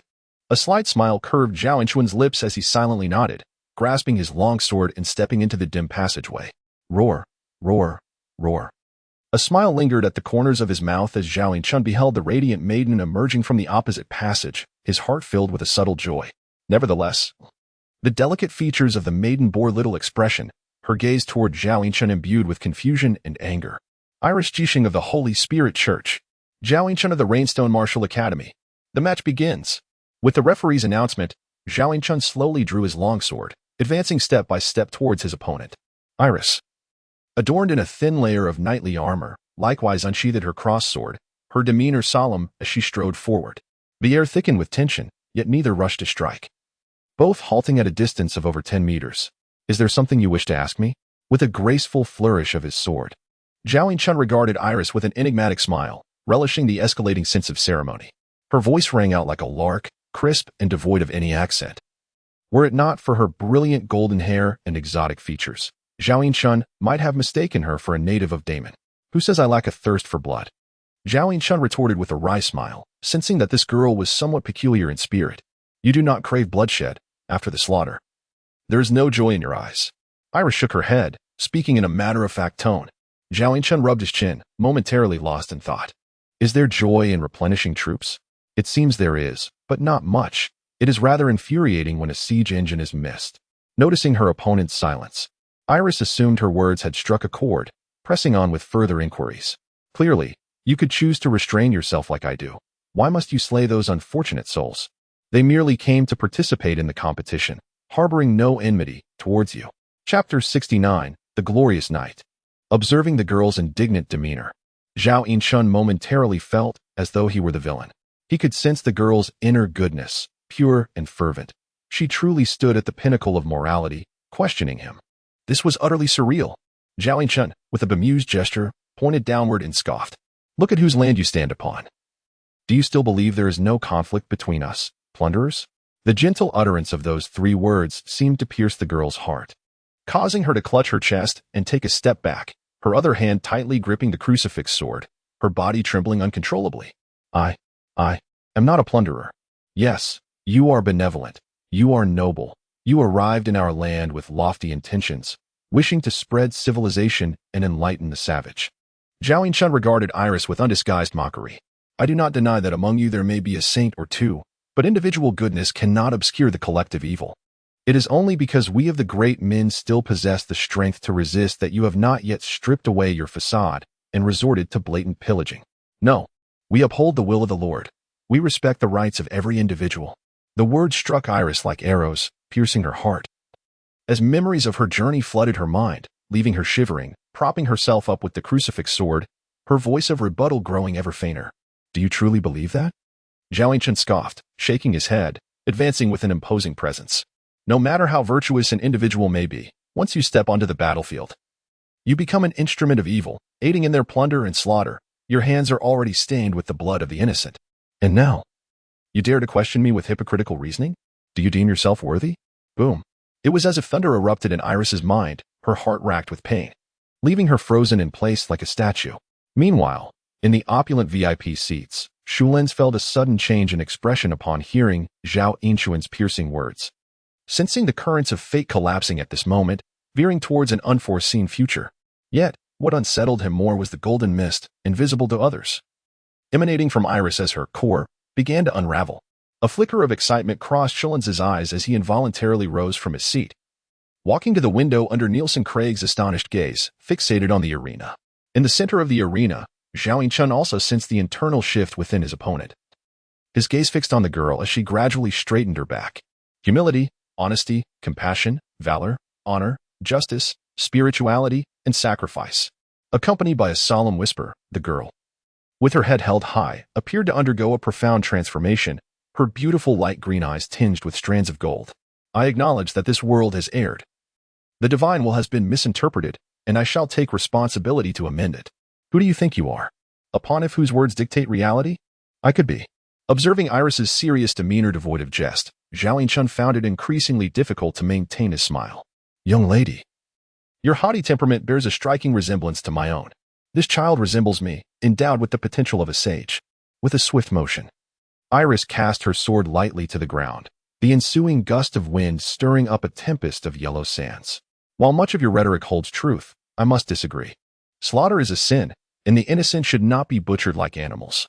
Your carnage will only incite greater hatred. Only love and understanding can rectify this distorted world.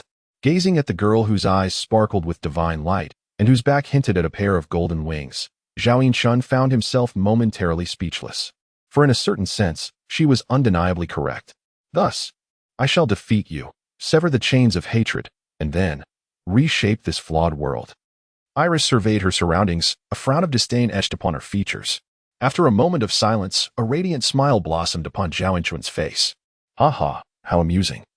You are the most intriguing person I have ever encountered. Were it not for our differing stances, I would truly wish to befriend you. Alas. Alas. What? Alas. You are about to meet your demise. With a smile, Zhao Yingchun took deliberate steps towards Iris. Stubbornly obstinate, hatred and slaughter do not resolve issues. They merely exacerbate the conflict. Iris yelled at the boy in anger, not due to his murderous intent, but out of sorrow for his misguided choices. Slaughter cannot resolve problems, yet it can eliminate those who create them. Moreover, as a mere warrior, I lack the wisdom to comprehend such complexities. I believe that as long as I persistently pursue slaughter, one day the world shall attain peace. Iris, witnessing the mockery on the boy's face, realized he was deliberately provoking her, and even her calm demeanor could not suppress a flicker of indignation. Such thoughts are the musings of a demon. I must correct your beliefs, then strive to survive, for the dead cannot converse with me. As her words fell, both individuals simultaneously transformed into fleeting shadows, colliding with a tempestuous force. Boom. The heavy longsword sparks brilliantly as it grazes against another, the two combatants locking eyes, each finding unwavering resolve reflected in the other's pupils. These adversaries are not swayed by mere words. Their wills can only clash through the steel in their hands. Honor. With a low roar, a radiant golden light flickers around Iris, and Zhao Yingchun, who had previously held the advantage, suddenly feels a strange force pushing back against him, forcefully overwhelming him. Meanwhile, in a nearby VIP room, Nelson Craig gazes in astonishment as he senses the familiar transcendent power, his eyes widening in disbelief. A Knight of Honor. She has not yet been officially appointed. How could she wield the authority of one? Ha ha ha, what is this? Continue watching, and you will understand why she is regarded as the favored one closest to the Lord, the next destined candidate for the papacy. Like a solar deity, the man raises a glass of fine wine, savoring a gentle sip, casting aside his earlier concerns to quietly relish the spectacle before him. Chapter 70. The Clash of Deities. Sherlewin was firmly convinced that within the same echelon, Iris was an invincible existence, unmatched by any individual. Even the so-called prodigies of the great men were merely stepping stones on her path to greatness. Meanwhile, in another private room a few dozen meters away, an elderly man with a clear demeanor could not help but reveal a look of concern. Ah, Qin, you remain as impatient as ever. The melodious voice reached Qin Yusher's ears, prompting a resigned smile. Mr. Duanmu, as a mere martial artist, I cannot compare to your mastery of internal energy. You seem to be flustered with worry. That little fellow has many hidden cards up her sleeve. Even I cannot see through her. Surely she harbors some mischief. A stunningly beautiful woman chided with a laugh, her gaze drifting towards the arena, her enchanting eyes brimming with anticipation. At the same time, Zhao Yingchun was violently propelled back by Iris's overwhelming force. He landed gracefully, adjusting his posture like a nimble leopard. Raising his head in surprise, he gazed at the young girl, and upon subtly activating high-dimensional vision, he observed countless golden particles gathering within her, invisible to the eyes of mere mortals. The golden divine light in her eyes grew increasingly radiant. The undulating golden particles behind her formed two translucent shadows, unfolding like wings over 10 meters wide. An angel. A fleeting moment of reverie passed through Zhao Yingchun's mind, and an involuntary smile graced his lips, nodding in satisfaction. This is how it should be. Unyielding will, pure soul, steadfast path, and formidable strength. Only such an adversary is worthy of sharing the stage of destiny with me. Taking a deep breath, Zhao Yinshun summoned all his energy. The hexagram patterns on his attribute panel began to resonate imperceptibly. The 6 dimensions converged, harmonizing the flawless union of spirit and flesh, emanating a brilliant divine light. Boom! The ground erupted in a storm of yellow sand as Zhao Yinshun advanced towards Iris in what seemed like an instant, his sword transforming into a gale that fiercely enveloped her. Flowing wind sword. His pupils constricted. Iris was taken aback by Zhao Yinshun's terrifying speed, raising her cross sword to form an impenetrable defense. However, realizing that a frontal assault could not breach her defenses, Zhao Yinshun's grand swordsmanship suddenly shifted, becoming elusive and unpredictable. Shadow step. His shifting figure circled around Iris, the sword in his hand transforming into a whirlwind of bladed shadows, sparking brilliantly within a foot of her. As she wielded her sword in a desperate defense, Iris was utterly perplexed, despite her agility having reached the pinnacle of mortal limits. Why was Zhao Yinshun still able to overpower her? His exhibited 6-dimensional attributes clearly surpassed the realm of mortals, yet he had not transcended to the extraordinary path.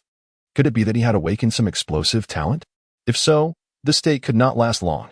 The fleeting thought of distraction passed, but in that brief moment, the piercing shadow of his sword broke through her defenses, leaving a deep gash on her light knight armor. With a surge of determination, Iris focused her attention and let out a low growl. Valor. An inexhaustible power surged within her, a faint burning sensation coursing through her veins. She raised her longsword, transitioning from defense to offense. With a swift roll, Zhao Yinshun elegantly twirled his sword, pacing around Iris from a distance of several meters. His gaze filled with keen interest as he scrutinized her from head to toe. 2 extraordinary powers, both of considerable rank. At the very least, they felt far superior to my C-rank claw. Moreover, both strength and agility had reached the pinnacle of the mortal realm. And I suspect that her constitution is not far behind, coupled with the divine essence that bore her extraordinary power. Goodness. She is at least of the 4-dimensional touch limit, on par with Xiangyu. Delighted by the prospect of a worthy opponent, Zhao Yinshun's face radiated an uncontainable smile. Oblivious to the tumultuous waves of astonishment churning within Iris, she observed the charming boy leisurely pacing around her, her heart already comprehending that his strength was not merely a fleeting surge, but a sustained state of power. How could this be? The shackles of physical law have confined the limits of mortals. Even she could only exhibit superhuman strength for a limited duration through the blessings of her paladin authority. Yet this did not imply that her life had truly transcended into the extraordinary realm. The boy before her, however, seemed to have genuinely broken through some kind of constraint, reaching a state that eluded her understanding. With a swift motion, she attempted to parry, but was met with an unexpected outcome. The ethereal sword light flickered like a phantom, evading her defenses, and in an instant, changed direction, slicing towards her other side. He had become faster. A tingling sensation coursed through her scalp as Iris's mind found no time to react, instinctively channeling her sword's momentum to fend off the onslaught. Realizing that she could not endure much longer, Iris forcefully swept aside the sword light, gripping her weapon with both hands as golden brilliance burst forth from her eyes. Humility. Invisible golden particles erupted from her, coalescing into a translucent, ethereal armor upon her surface. The sword's edge sparked brilliantly just centimeters from Iris's skin, as if striking an unseen barrier, producing a cacophony of metallic friction. Yet, many knowledgeable spectators immediately grasped the gravity of the situation, their astonishment palpable as they beheld the exquisite girl in the arena, condensing energy into a formidable form, authentic essence armor. How could the strength of a high-tier martial artist manifest in an uninitiated mortal? What bewildered them further was the fact that this seemingly invincible beauty was still being pressed hard. As Iris unveiled her newfound power, Zhao Yinshun's assault grew even more ferocious, as if his strength could endlessly escalate, forever beyond limits. In the VIP section, Nelson Craig stared in disbelief at the match. What appeared to be a mere battle between 2 mortals felt to him like witnessing a clash of deities. Their exhibited strength has transcended the confines of their respective levels, far exceeding the comprehension of Nelson Craig, continuously reshaping his worldview. There is no need for concern. Iris has yet to unveil her true form. Sipping delicately from a fine wine, Shulenz remains composed and unruffled, his gaze leisurely directed towards the window. Meanwhile, within the arena, the dynamics have shifted once more. Chapter 71, The Saintly Posture, Divine Justice. Accompanied by a low growl, an intangible force of law descended from the heavens, twisting reality and altering the rules within a certain range. Sensing that a portion of his attributes had been grafted onto Iris, the balance of power shifted instantaneously between them. Boom. Once again struck by Iris's furious sword, Zhao Yinshan adjusted his posture midair and gracefully landed, his eyes shimmering with intrigue. He observed his palm slowly clenching into a fist, feeling the palpable diminishment of his strength, and cast a curious glance at the golden-haired maiden. With a single hand gripping the cross-sword at an angle, Iris advanced towards Zhao Yinshan, exuding an overwhelming aura of pressure with each deliberate step. Surrender. The hatred-fueled force of slaughter cannot triumph over me. Only love and justice are the greatest powers in the world. Listening to her exceedingly dramatic proclamation, Zhao Yinshan felt no tremor within. Instead, a peculiar smile emerged upon his lips. In your current state, you lack the qualification to demand my surrender. With a flourish of his sword, Zhao Yinshan smirked, gazing languidly at the exquisite maiden not far away, the metamorphosis brewing deep within his soul, nearing its zenith. How much extraordinary power do you still possess? Unleash it all, or you may find that the opportunity slips away. A flicker of dark divine light glimmered in his eyes, as onlookers remained oblivious to the attributes displayed on his hidden panel, where a hexagram pulsated ominously, as if something terrifying were on the verge of emergence. Yet Iris remained unaware of this, merely contemplating for a few moments before nodding slowly. Honesty, compassion, spirituality, sacrifice.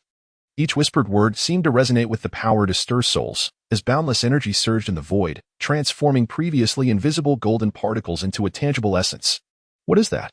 Amidst the gasps of countless spectators, a torrent of golden particles enveloped Iris, wrapping her in a magnificent, translucent golden armor. The myriad of tiny cuts inflicted by sword energy began to heal at a visible pace, vanishing in an instant. On the lowered cross-sword, a thick golden radiance flickered unpredictably, melting the sand beneath into a fist-sized crystalline glass. Sand particles within a 10-meter radius began to defy gravity, and under the influence of an invisible gale, transformed into a swirling dust storm, endlessly expanding outward. Humble night, compassionate night, brave night, glorious night, just night. Within the VIP area, Nelson Craig whispered tremulously, tracing a cross over his chest with trembling hands. However, the ensuing scene compelled him to emit an unrestrained scream. The surging holy light coalesced around Iris to its utmost, and a pair of visibly golden wings unfurled slowly from her back. The once beautiful, pale green eyes have now been transformed into a pure golden hue. Merely standing still, the overwhelming aura emanating from her causes the thousands present to struggle for breath. Holy Spirit combat chi. Seraph. The capacity for rational thought is fled, and Nelson Craig can only repeatedly trace the sign of the cross, murmuring incoherent prayers that even he cannot comprehend. The paths of 8 extraordinary nights converge upon one individual, the most favored child of the Lord, Iris Qixing. In a soft murmur, Shulins gazes at the majestic angel in the arena, a hint of barely perceptible envy flickering in the depths of his pupils. Surrender. I'm 5 years your senior. Though you may lose to me, you shall still retain your honor. The melodious voice inexplicably carries a deep resonance, resembling a chorus of millions, akin to the whispers of divinities from the heavens above. Though she stands directly before him, Zhao Yinshan feels as if the girl has ascended to another dimension, gazing down upon him from an unattainable height. Yet, faced with Iris's tidal wave of pressure, Zhao Yinshan's face breaks into a bewitching smile. The suppression of status. Let us see who prevails in the end. Within the attributes panel, the divine light at the center of the hexagram compresses to its utmost, erupting in a thunderous display, the chilling darkness instantly infiltrating Zhao Yinshan's pupils, transforming his jet black eyes into 2 windows linked to the abyss. Innate divine body, fully unleashed. Saintly posture, divine might. Boom. In a realm transcending reality, a vast and ruthless pressure descends from nowhere, invisible ripples sweeping across the entire arena, tightening the chests of countless spectators as if an unseen hand has seized their hearts, rendering them breathless. Farewell. A devastating black light pierces through time and space, and everyone senses a darkness enveloping them, as if even light has been consumed, leaving the world with only the exquisite yet merciless sword light. Swish. The ever-composed Shu Lin's finally changes countenance, a magnificent radiance erupting within his pupils. Boundless holy light manifesting behind him as a formidable, tyrannical golden sun. With a single step, his towering figure crosses the void, positioning itself before Iris. In that fleeting moment of hesitation, the outcome of the battle is already determined. The annihilating sword light pierces through Iris's chest at an unimaginable speed, tearing a fist-sized void within her. The immense force propels the young girl into the air, and amidst the tragic rain of blood, the golden armor enveloping her shatters like glass, her graceful, elongated wings slowly fading away, disappearing bit by bit. Thud! The girl's lifeless body crashes onto the sandy ground. Ethereal golden feathers swirling around her, the pain in her eyes fading to reveal their original pale green. A tall, handsome man appears before her without warning, trembling as he kneels and gently lifts her. In that instant, unleashing all his power, the weakened Zhao Yinshun feels a jolt of alarm, gazing warily at the man. In a realm beyond mortal perception, the man resembles a distorted sun, radiating a terrifying and destructive force. Oculi Yani, do you, the all-seeing eye, wish to commence the divine conflict? Adorned with an exquisite crown, his platinum robe billowing without a breeze, Shulin's gazed down at the maiden cradled in his arms, murmuring softly. The fate of the list of deities is immutable. We hold the Holy Spirit Church in esteem, yet we are not intimidated by you. Chapter 72. Look at me.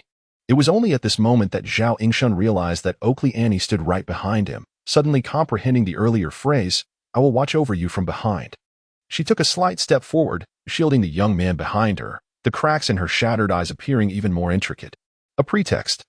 You merely wish to protect this heretic, then let you both perish together. With a faint wave of her hand, the merciless and scorching sun erupted above, unleashing an infinite torrent of light and heat that reduced everything in its path to ashes. A dazzling, multicolored barrier of divine light suddenly materialized before the two, staunchly blocking the destructive flames. On the lands of Damin, it is not your Holy Spirit Church that can run rampant. Amidst the delicate whispers, a voluptuous and graceful figure solidified beside Zhao Yinshun, casting a cold smile towards the distant Shirluan Sea. Her substantial gaze swept across the woman's face. Shirluan Sea remained silent. As the ethereal sun behind him slowly ascended into the sky, expanding infinitely, nearly consuming the entire firmament. Sensing his resolute intent to kill, both the woman and Oakley Annie displayed a hint of seriousness, summoning all their strength to brace themselves. Yet, in this precarious moment, all three sensed something simultaneously and instinctively looked up.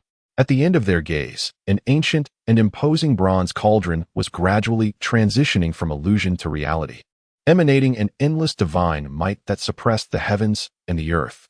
The 9 tripod cauldrons of the nation. A flicker of joy crossed the woman's eyes, and she could not help but stifle a soft laugh, realizing that his divine power had triggered the defensive mechanism of this ancient empire. A flash of reluctance crossed Shirluan Sea's brutal pupils. Gritting his teeth, he suddenly turned his gaze towards the 3. Divine might as jail, annihilation. Against the increasingly terrifying oppressive force, Shirluan Sea obstinately summoned his divinity, vowing to obliterate the 3 before the cauldron fully solidified. The annihilating flames melted and obliterated even time and space, erasing all traces of existence, leaving only a colossal, multicolored egg struggling in the flames.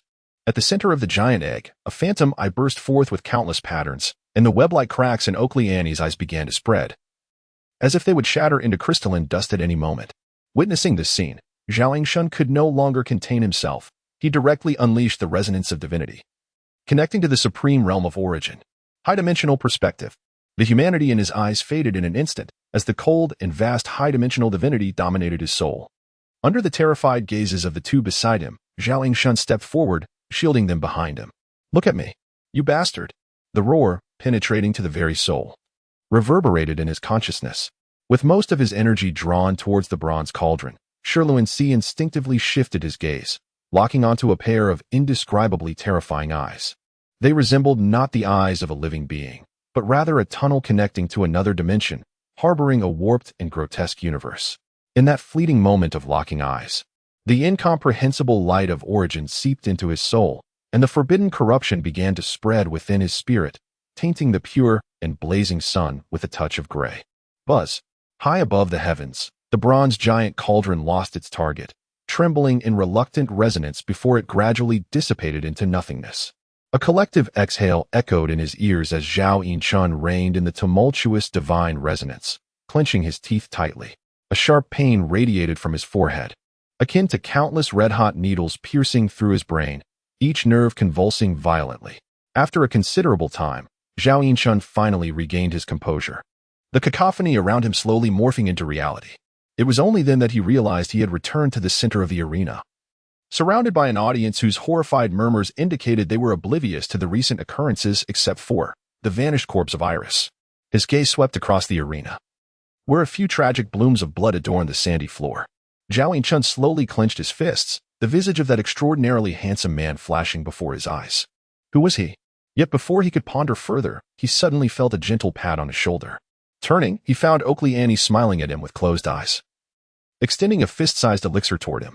To repel divinity with mere mortal flesh, I reckon no other inauguration can rival yours in this world. Accepting the grand elixir from her hand, Zhao Yinchun abruptly recalled something, glancing toward the other side only to discover the voluptuous woman had long since vanished.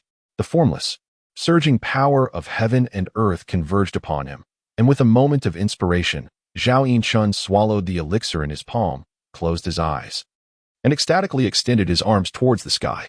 Far above in the distant heavens, a vortex of spiritual energy, spanning hundreds of kilometers in diameter, began to slowly rotate and take shape. The sacred radiance illuminated the towering church, casting ethereal beams akin to a stairway to paradise, enveloping the multitude of missionaries below. Nelson Craig cradled the cross in his hands, seated in the front row, his head bowed in prayer. The ritual, lasting 3 whole days, had drained every ounce of his holy power, rendering his once robust physique somewhat gaunt, with silvery strands overtaking his formerly jet-black hair.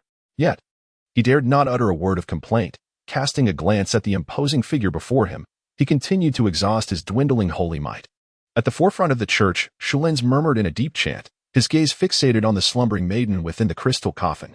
Boundless holy energy surged within him, infusing the unfathomable depths of the sea of holy light, crystallizing into a miracle that transcended reality.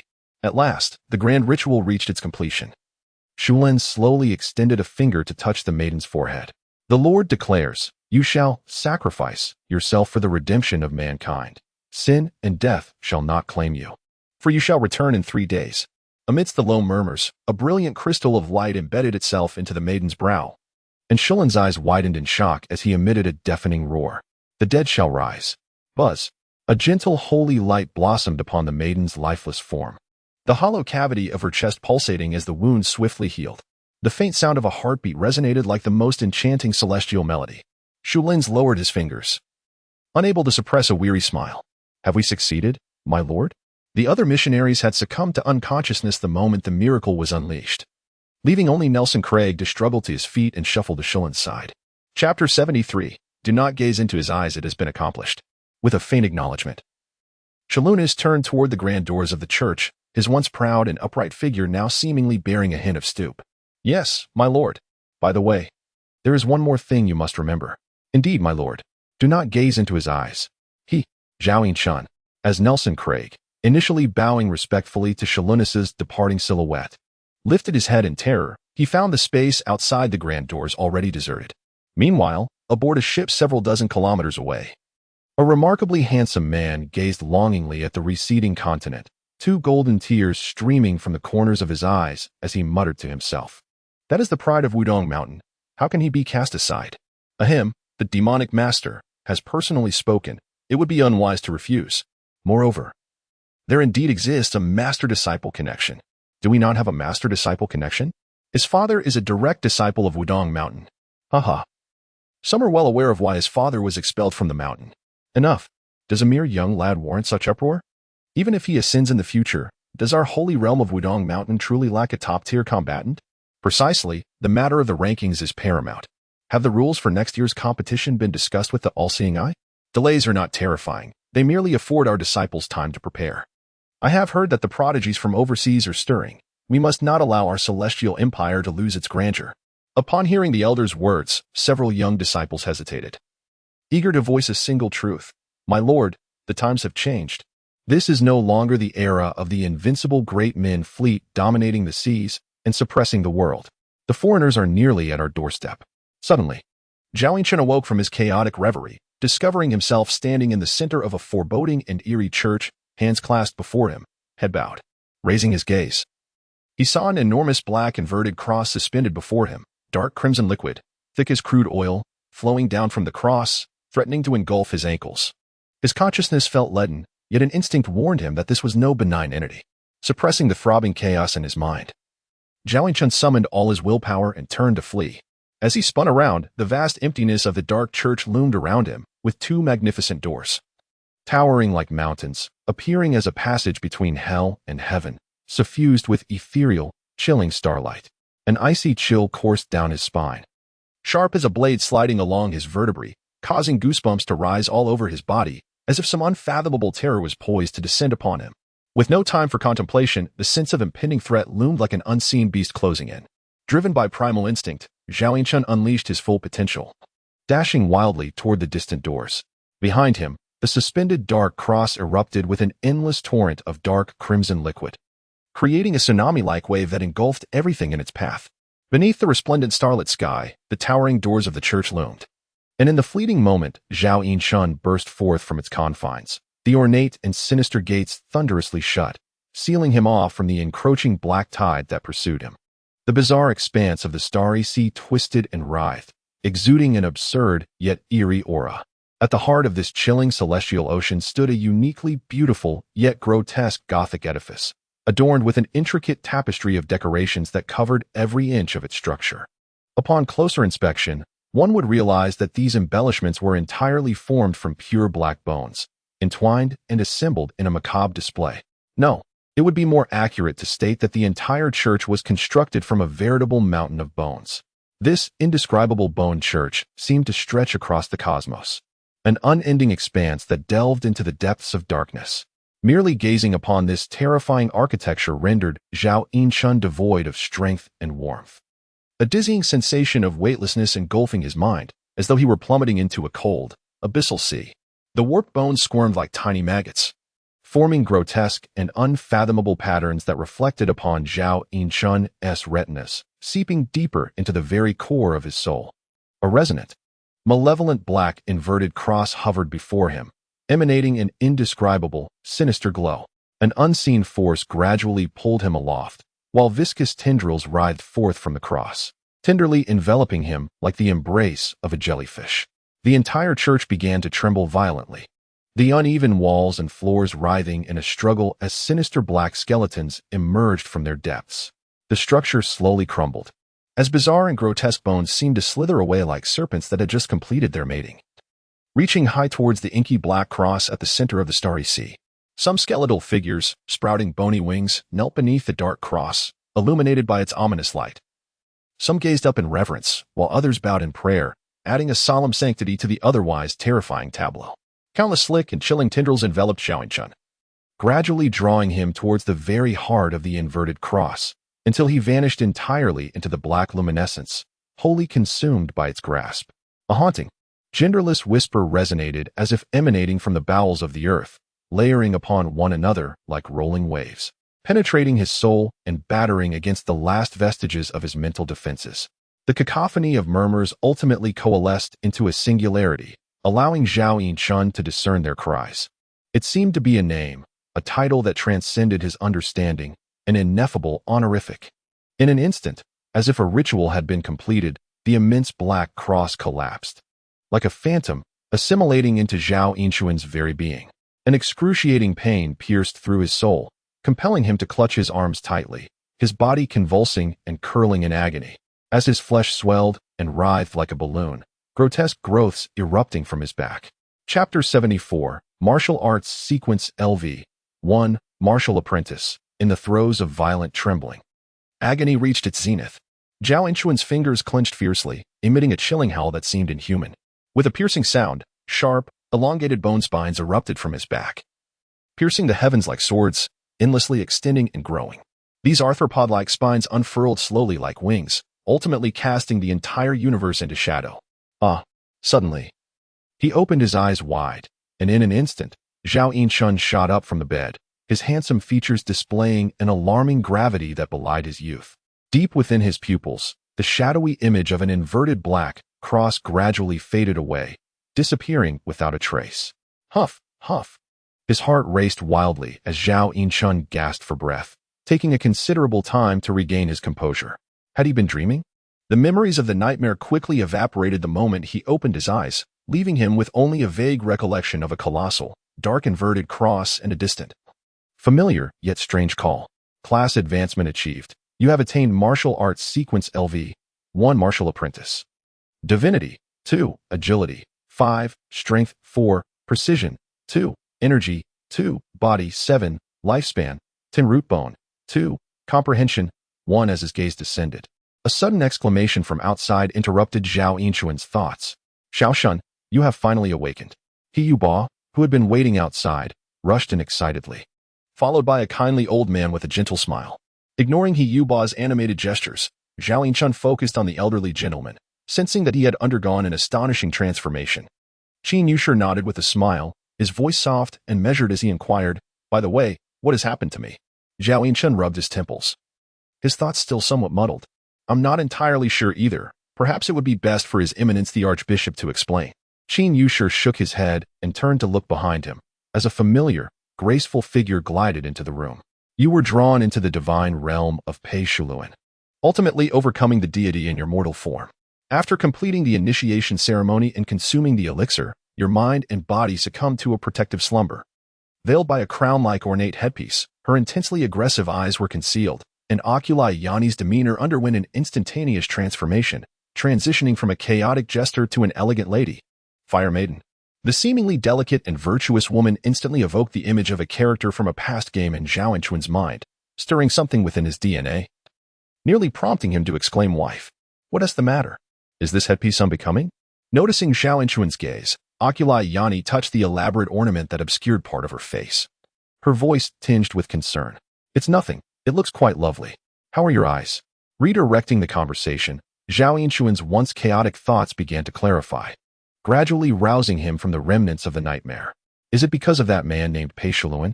Zhao Yinchun clenched his fists, his voice low and serious as he posed the question.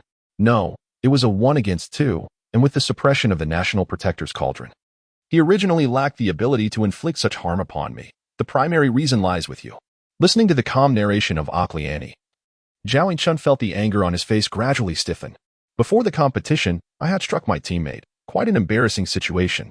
Sensing his emotions, Ocliani smiled gently, shaking her head slightly. "However, it is precisely because of you that both she and I were spared from greater losses. I never imagined your talent had such remarkable utility." That one, a mysterious and enchanting figure flashed through Zhao Yinchuan's mind, stirring something within him.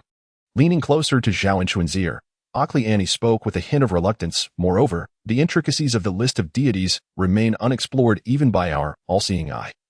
We only know that it contains the projection of primordial truths in the material realm.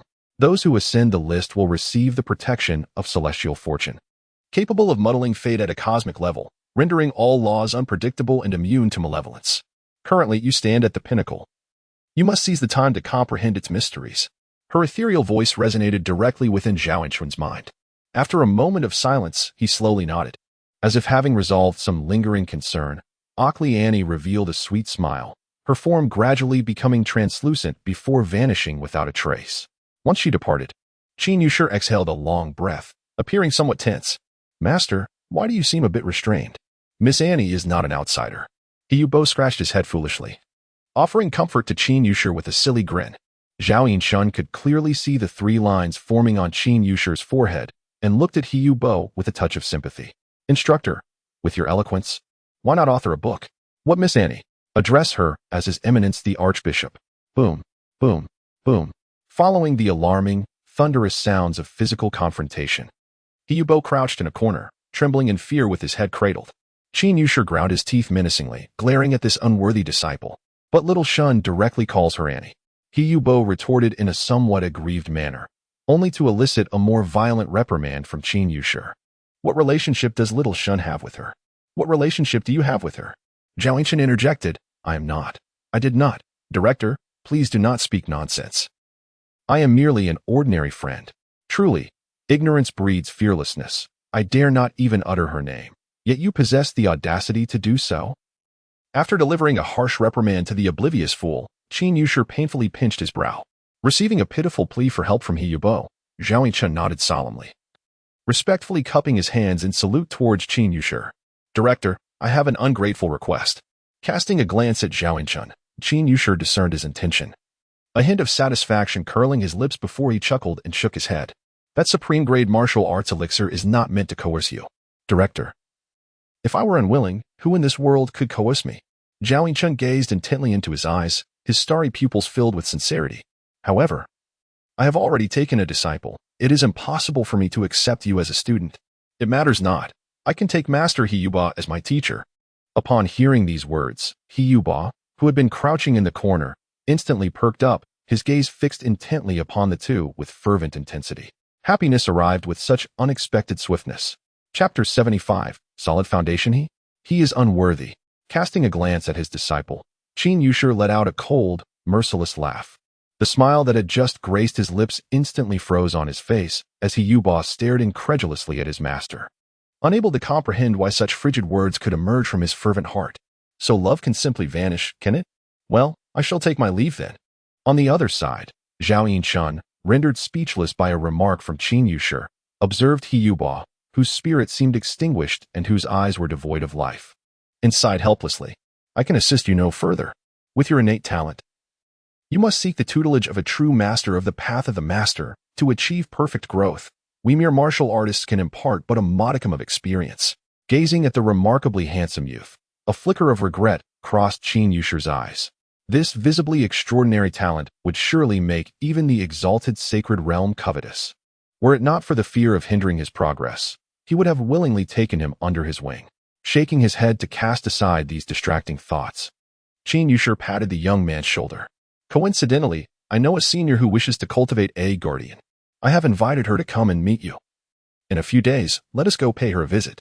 With a flicker of understanding, Zhao Yinchun's mind inexplicably conjured the image of a curvaceous and mature figure, stirring contemplation within him. So, she did not act on a whim but had been observing me in secret all along? And it was introduced by Dean Qin himself. That makes sense. But, is the path of the master truly so miraculous? Can it invoke such feelings of inadequacy in a martial artist of Qin Yushi's caliber? In matters of martial arts, he is the expert. After bidding farewell to the sorrowful and joyless master and disciple, Zhao Yinchun closed the door and fell into deep thought, a subtle sense of anticipation stirring within him. Soon, his focus sharpened as his gaze shifted to an attribute panel, imperceptible to others. Within it lay a record of the tremendous transformation his spirit and body had undergone in recent days. Beyond the growth from his rank elevation, an even more terrifying change appeared before Zhao Yinchun's eyes. Defeating deities with a mortal form, you have completed an unprecedented initiation ceremony. Acquiring the fortune of the heavenly Tao and perfectly assimilating an SSS-grade martial elixir. Divinity, 27. Agility, 52. Strength, 49. Spirit, 18. Chi, 19. Body, 64. Comprehension, 5. Charisma, 4. Root bone, 6. Talent, 6. His exquisite pupils gradually widened as Zhao Yinchun stared blankly at the rows of exaggerated values, unable to suppress a wild grin that spread across his face. What does it mean to have a solid foundation?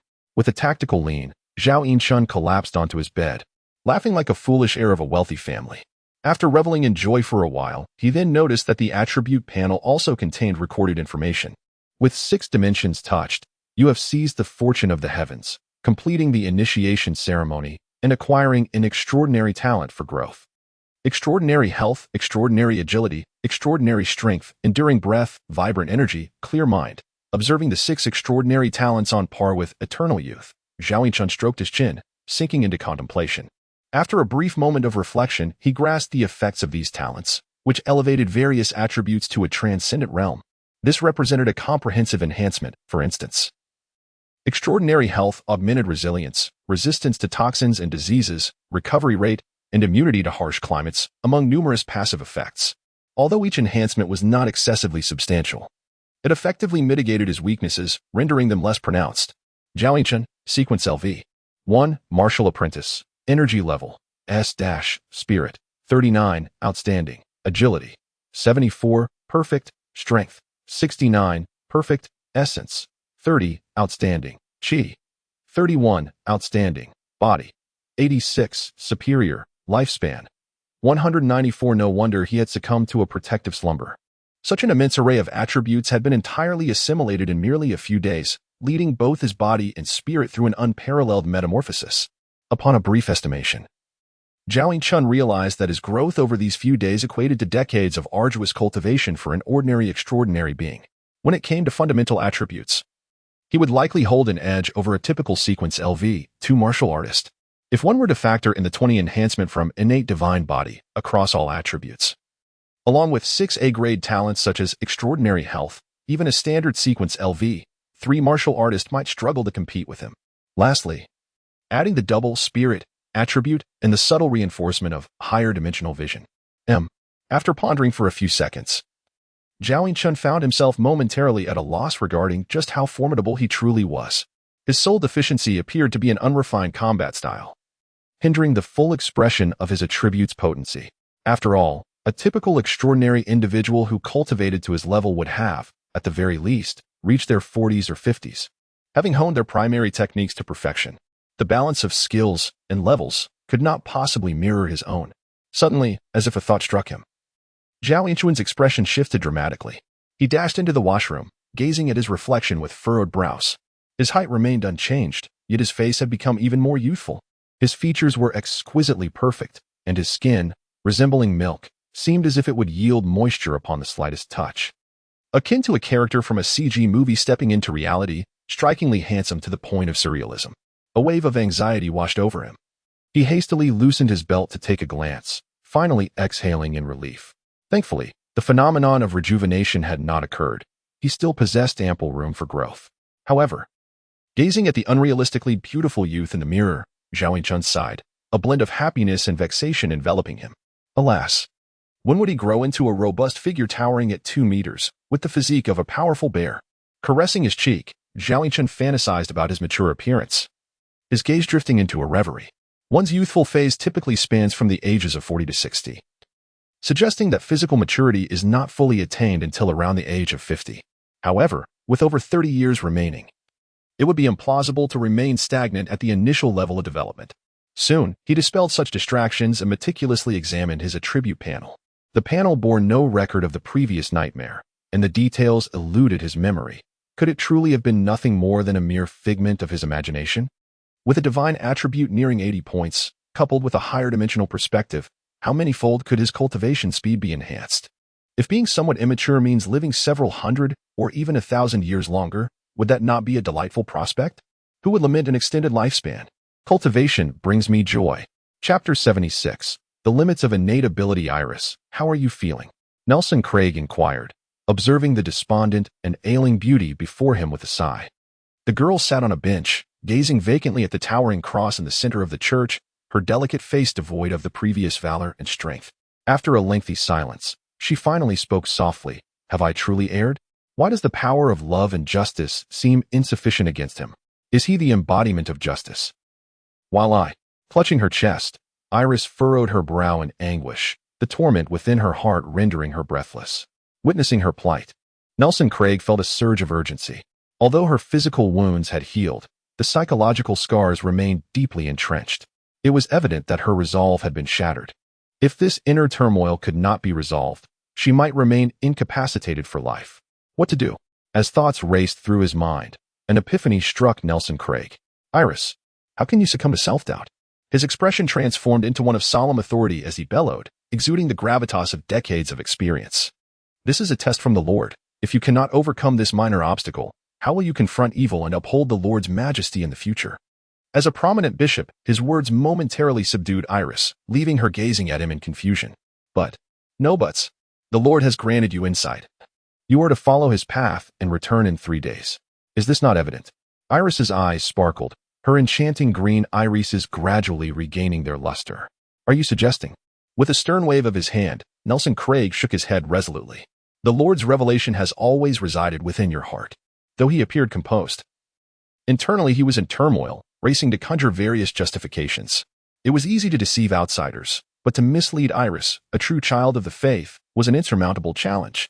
Any slightest inconsistency, and she would see through it immediately. After a few moments of contemplation, a flicker of inspiration illuminated Nelson Craig's mind as he whispered mysteriously. He returned from death, and after 40 days ascended to heaven. His power transcends sin and death. What have you learned from this ritual as you follow his path? Boom. It was as though a thunderclap resounded in Iris's mind. The exquisite girl embraced herself, trembling slightly. The ritual. This is the test of my faith. I understand now. I understand. Observing Iris's quaking form, Nelson Craig smiled with relief, though his mind was a flurry of questions. What exactly have you grasped? I scarcely know what I am saying. Nevertheless, he mused, such a child of faith who can conjure her own understanding is indeed easy to guide. Humility, honesty, compassion, valor, honor, justice, spirituality. In a soft murmur, Iris's eyes sparkled with an increasing golden light, as endless sacred particles surged towards her like a tidal wave. The profound smile on Nelson Craig's face began to falter, his heart a chaotic tangle. Goodness, you truly have comprehended it, Haven T.U.? Iris slowly rose to her feet, her hunchback gradually straightening, the aura of fragility and helplessness slowly dissipating, transforming back into the valiant paladin. I returned from the ritual of death to redeem humanity. Finally, she solemnly traced a cross over her chest, slowly and profoundly uttering a single word. Sacrifice. Boom. A silent explosion reverberated within the soul, and Nelson Craig, in a state of panic, looked up to behold the cross in the center of the church radiating infinite holy light. Guided by the Spirit, the young girl flipped her hand, and a pale golden pill hovered before her, which she swallowed without hesitation. Buzzing, the earth trembled, and the heavens resonated. Nelson Craig stared blankly at the girl before him. Illuminated by the holy light of the cross behind her, she appeared as a deity descending from heaven to the mortal realm, exuding an unapproachable divine majesty. Infinite energy compressed within her, and a scorching halo, formed purely of holy light, gradually emerged above her head. Following this, a pair of ethereal golden wings unfurled from her back, extending infinitely and enveloping the entire church beneath her wings. With a long and arduous cultivation reaching its zenith, Zhao Yinshun exhaled a murky breath, gradually awakening from the haze. True Martial Secret Record, LV. 401 Divinity, 392, Excellence. Observing the internal changes on the attribute panel, Zhao Yinshun was filled with profound emotions. In just a single night of cultivation, the True Martial Secret Record had directly advanced by one level, and the nearly 80 points of Divinity were nothing short of terrifying. Even more astonishing was that after the practice, Divinity still had ample energy, devoid of the previous sense of mental exhaustion. Of course, a significant part of this achievement was attributable to the explosive growth of innate attributes. Often, all he needed to do was follow the subtle spiritual guidance, naturally discovering the most efficient path for cultivation, exponentially enhancing his efficiency. Although he could not directly view the innate attributes panel, a rough estimation indicated that Zhao Yinshun's comprehension had approached 10 points. Ordinary techniques posed no challenge for him. He understood them at a glance. Even the True Martial Secret Record, a Taoist practice that directly pointed to the essence, was effortlessly mastered by him. However, what astonished Zhao Yinshun the most was a statement recorded in the attribute panel following the increase in divinity. Under the influence of one's qualifications, the efficiency of cultivating the divine attribute, excellence, is enhanced by 38. In this moment, he comprehended why innate attributes are the pivotal determinants of an individual's potential for achievement. The essence of one's bone structure and qualifications represents the dynamic equilibrium between the physical and the mental realms. When one falls below this threshold, cultivation efficiency experiences an augmentation. Conversely, exceeding this point leads to a gradual decline in efficiency. Should the decline in cultivation efficiency surpass 1, a lifetime of arduous practice would merely amount to futile effort. It is worth noting that a decline exceeding 30 is perceptibly taxing for an average individual, while surpassing 50 often leads most to forsake their endeavors. Beyond 90, only those with extraordinary willpower can persist in their cultivation. It is akin to participating in the same game where others advance at an astonishing pace, while you are left to crawl at a snail's pace. Who could endure such a disparity? Chapter 77, The Dojo Currently. There are only 2 known methods to alleviate this despair stemming from inherent predicaments. The first is the most direct approach, the enhancement of innate attributes. However, this is exceedingly arduous, requiring either the cultivation of profound esoteric arts that directly address the fundamental essence or the consumption of rare and precious elixirs of heavenly rank or above. Both methods are far beyond the reach of ordinary extraordinary beings. The second option is comparatively simpler, the promotion of one's rank. A larger foundation naturally accommodates a higher limit, and with each rank advancement, corresponding innate attributes are augmented, representing a comprehensive elevation of an individual's potential. Nevertheless, this method is only effective at lower tiers. Once one reaches the threshold of the legendary sequence, each promotion becomes an almost insurmountable challenge. There are not only physical limitations to attributes, but also subtle requirements pertaining to one's Tao heart. It is no wonder that the vast majority of extraordinary beings find themselves perpetually stagnating at lower sequences, as their inherent attributes at birth largely dictate the ultimate trajectory of their lives. Unless they encounter immense fortune or extraordinary opportunities, most individuals remain shackled to their fates. Reflecting on his own originally frail innate attributes, Zhao Yinchun felt an inexplicable chill creep over him. Were it not for the endowment of higher dimensional divinity, he might have languished in the lower tiers for his entire existence. This predetermined destiny, established from the moment of birth, is a source of profound despair for most extraordinary beings. Shuddering slightly, Zhao Yinchun collected his emotions and exhaled a long, deep breath. While high-tier elixirs are elusive, he fortuitously possesses a profound art that can counteract his innate deficiencies. Yet, a new dilemma now obstructed his path: the insufficient concentration of spiritual energy in the environment. Logically, this should not be a concern for a sequence LV1 warrior, but under the influence of the higher dimensional perspective, his night-long cultivation equated to the efficiency of dozens or even hundreds of ordinary warriors, thereby necessitating a greater influx of spiritual energy to sustain his practices. Moreover, the enhancement of attributes cannot occur in a vacuum. It requires either the consumption of blood food or the inhalation of spiritual energy for nourishment, ideally employing both methods simultaneously when conditions permit. It is no wonder that those in the sacred domain seek to occupy auspicious mountains and rivers, which are likely abundant in spiritual energy. As his thoughts meandered, Zhao Yinchun narrowed his eyes and drifted into contemplation, suddenly sensing something that compelled him to stand abruptly and glance to his side. An invisible gaze penetrated the walls, transcending the barriers of time and space, casting a warm, rising sun into his soul. Iris. She is alive. The familiar aura allowed Zhao Yinchun to instantly recognize her identity, causing him to furrow his brow in disbelief. That sword had indeed pierced through her chest, the sword chi obliterating all her vital forces along her meridians. She should have been irrevocably dead, with no hope of recovery. Scratching his head, Zhao Yinchun could only attribute this anomaly to the secret arts of the Holy Spirit Church. A rueful smile tugging at the corners of his mouth. The arcane art capable of resurrecting the deceased undoubtedly comes at a staggering cost. However, having slain her once, I could easily do so again, perhaps with a touch more effort next time. Wait, it may not even require my direct intervention. With this thought, Zhao Yinchun suddenly wore a knowing smile. Shao-shun, are you awake?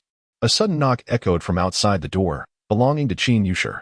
Zhao Yinchun swiftly turned and opened the door. Good morning, Dean. Here, I have procured the finest garments from a tailor in the city for you. Change into them, and let us pay a visit to your future mentor, Qin Yushi said, placing a magnificent white robe upon Zhao Yinchun's shoulders. Gazing at the opulent attire in hand, Zhao Yinchun hesitated, yet upon reflecting that dressing formally for a first meeting is a matter of courtesy, he resignedly nodded. Please wait a moment, Dean. Minutes later, having donned the attire, Zhao Yinchun emerged from the washroom, his expression a mosaic of emotions. Whether it was the tailor's fault or Qin Yushi's taste, the ensemble struck him as rather ostentatious. No, more accurately, it was excessively resplendent. Were it not for his near-supernatural charm, he feared he would struggle to contain such a garish aura. Yet, Qin Yushi remained oblivious to Zhao Yinchun's expression, nodding in approval as he hefted a grand, ornate wooden box in one hand and took Zhao Yinchun's arm with the other, leading him outside. After several minutes, they arrived at a discreet residence within the city, its aged vermilion door exuding a sense of history. Qin Yushi inhaled deeply, adjusted his attire, and handed the wooden box to Zhao Yinchun, solemnly advising. The esteemed elder you are about to meet is named Duan Musui, renowned for her breathtaking beauty. However, it is imperative that you do not stare too long, particularly at her visage. Zhao Yinchun acquiesced, cradling the wooden box, though inwardly he remained unconvinced. After all, Io Kiliani had already demonstrated that supernatural charm held no sway over him. Under the gaze of higher dimensional divinity, all beings are equal. Ascending the steps, the heavy vermilion door swung open of its own accord. As he followed Qin Yushi over the threshold, Zhao Yinchun's expression shifted dramatically before he had even laid eyes on the host. You have entered the temporary dojo of receiving transient enhancements. Comprehension 5 bone quality 3 talent 3 all cultivation, research, and learning efficiencies are increased by 25. These enhancements will dissipate upon leaving the dojo's domain. His eyes widened in astonishment. Zhao Yinchun took a deep breath to quell the tumult within his heart. The path of the master is indeed terrifying, No wonder even a martial arts expert like Qin Yushi felt diminished in her presence. In a certain sense, the two disciplines were not comparable. A martial arts master imparts experience, whereas the path of the master forcibly elevates the disciple's physical limits. Mr. Duanmu, I am your junior, Qin Yushi, accompanied by my student, Zhao Yinchun, here to pay my respects. As they reached the front courtyard, Qin Yushi stood respectfully, bowing towards the distant hall. There is no need for formalities, please. Come in. Her languid and enchanting voice coursed through the air like electricity, sending tingles across the skin. Zhao Yinchuan's brows slightly furrowed. His confidence in Aokili Yanni's earlier conclusion wavering. Yanni, have you perhaps overestimated your own allure? Observing the surroundings with a hint of trepidation, Zhao Yinshun followed Qin Yushi into the grand hall, traversing the elegant corridor until they arrived at a pavilion adorned with blooming flowers. His gaze flitted around, and Zhao Yinshun sensed an unusual atmosphere, his eyes obediently settling on the ground. Having met Mr. Duanmu, he chuckled softly. No need for excessive formality, please, come and sit. As he cupped his fist in greeting alongside Qin Yushi, Zhao Yinshun finally lifted his gaze, meeting a pair of eyes as gentle and luminous as jade. Chapter 78. Apprenticeship. Their gazes intertwined, causing a simultaneous tremor in their hearts, as an inexplicable thrill surged within them. The child's eyes, so beautiful. The stunning woman gazed into Zhao Yinchuan's eyes, faintly perceiving an unfathomable sea of stars within, her vision becoming increasingly dreamy, as if her soul were being drawn into the exquisite depths of those pupils. Meanwhile, Zhao Yinchun was entranced by the woman's flawless, unparalleled beauty, influenced by a tangible and extraordinary power that stirred his spirit, resulting in an uncontrollable surge of affection within him. The gentle and alluring woman appeared to be around 30 years of age, radiating a heartwarming maternal charm. Merely gazing at her gradually dissipated all the pressures in his heart, as if all grievances and sorrows had found an audience to confide in. It was an ultimate attachment, a fusion of love, friendship, and familial bonds, a pillar of the soul, a harbor for the spirit. Every individual could find their own sense of existence through her. To live is to embrace XXX. The transcendent divinity quivered slightly, jolting Zhao Yinchun back to reality, quickly withdrawing from the woman's extraordinary allure. Suddenly, upon seeing her familiar, dreamy gaze, he was startled. Although he had not activated higher dimensional vision, prolonged staring could still potentially harm his soul due to the lingering essence of light. The foolishness of Aokli, who dared to gaze upon anything, served as a cautionary tale. Student Zhao Yinchun had received the life-saving grace from Mr. Duanmu and Mr. Xie. Bowing respectfully, he interrupted the entwined gazes and roused the woman. Ahem, you must be little Shan. Come, take a seat. The woman revealed a satisfied smile, beckoning to the two. However, noticing the resplendent attire adorning Zhao Yinchun, her smile momentarily stiffened. Mr. Xie, she addressed, as he guided Zhao Yinchun to sit opposite her. Qin Yushi hesitated, feeling it inappropriate to dive straight into the subject, so he lifted the teacup before him and took a couple of sips, racking his brain for a suitable topic. Yet, his forthright nature was transparent to the woman, who shook her head in amusement and turned her gaze toward the youth, inquiring. Little Qin must have mentioned my matters to you.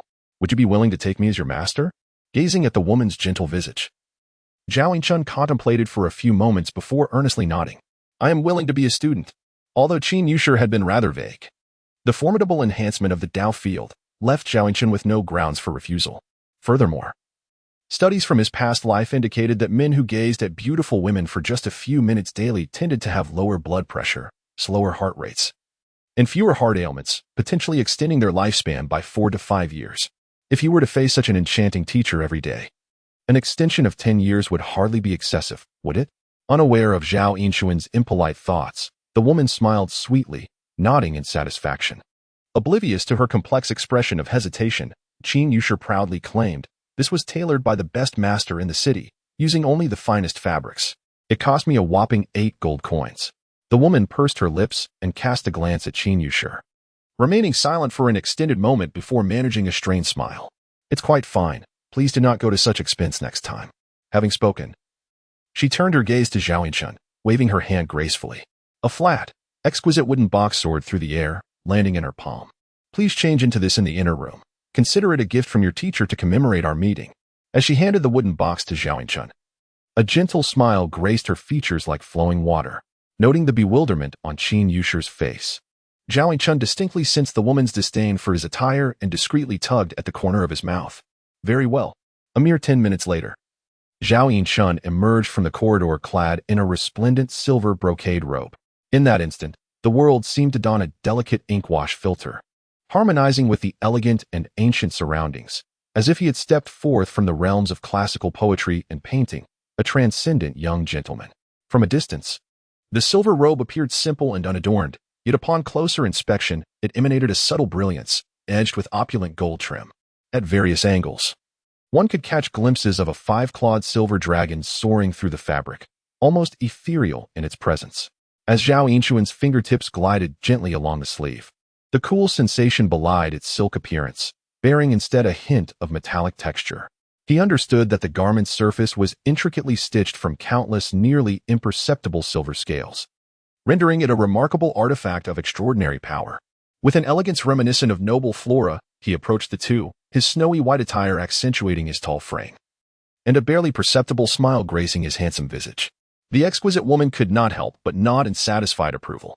Beside her, Qin Yushe regarded the woman with a slight furrow of his brow, yet despite his efforts, he could muster no words, ultimately feigning composure as he uttered a single word. Good. Upon reaching the pavilion, Zhao Yinchun halted and bowed respectfully to the two. The woman rose gracefully, approaching him with poise. The foundation of propriety lies in the proper bearing and harmonious appearance. Her delicate, fair fingers gently adjusted his attire, the playful smile fading into a solemn expression. First, we must adjust the attire, then clarify the principles. Your disciple shall remember. Zhao Yinchun bowed deeply, completing the ritual of adjusting his attire.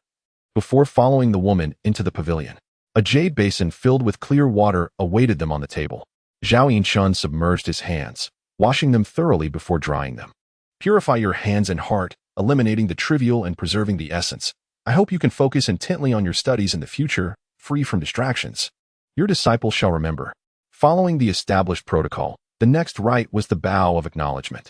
Although she had expressly stated that 3 bows and 9 knocks were unnecessary, the fundamental 3 bows remained imperative. After a moment of contemplation, Zhao Yinchun found solace in the notion that joining a teacher's lineage was akin to a rebirth. Once he entered the fold of mentorship, it was almost equivalent to establishing a bond of familial kinship. In this day and age, the saying "one day as a teacher, a lifetime as a father" was not to be taken lightly. Once the relationship was confirmed, the disciple bore the responsibility of supporting the teacher, and upon the teacher's passing, he would be expected to perform the final rites. Correspondingly, the disciple would inherit the teacher's connections and assets, rendering their relationship indistinguishable from that of a biological son. Previously, Zhao Yinchun joined the Yushe Martial Arts Academy and paid the tuition fees. The relationship between the two parties was confined solely within the academy. Thus, he could not address He Yuba as his master, but merely as an instructor, should Zhao Yinchun encounter any trouble outside. The Yushe Martial Arts Academy would bear no obligation to assist him. However, upon formally acknowledging a master, he would be able to venture forth under the auspices of his sect, and in the event of any mishap, the sect would exert all efforts to provide rescue. Naturally, if he were to instigate trouble externally, the repercussions would also reflect upon his sect. In essence, all rights and obligations are mutually reciprocal. Chapter 79. The True Inheritance. Suppressing the myriad thoughts swirling in his mind, Zhao Yinchun took a deep breath and slowly knelt before the woman, performing the 3 bows of respect. As the ancient texts teach, the proper homage is a demonstration of reverence. Duan Musui gently assisted Zhao Yinchun to his feet, and the solemnity of her countenance finally gave way to a faint smile. With perceptive grace, Zhao Yinchun picked up the ornate wooden box prepared nearby and reverently presented it to Duan Musui.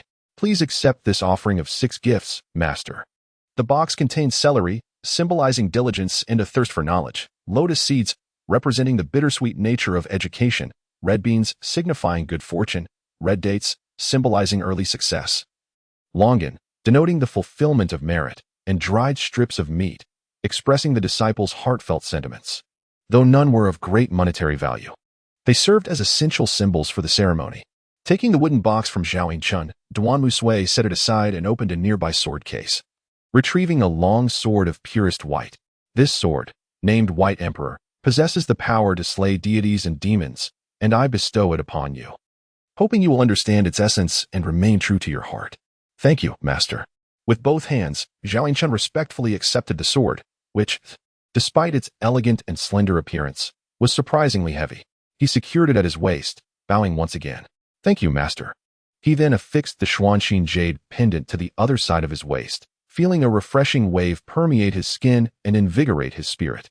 Furthermore, as you traverse the martial world, you may encounter formidable foes.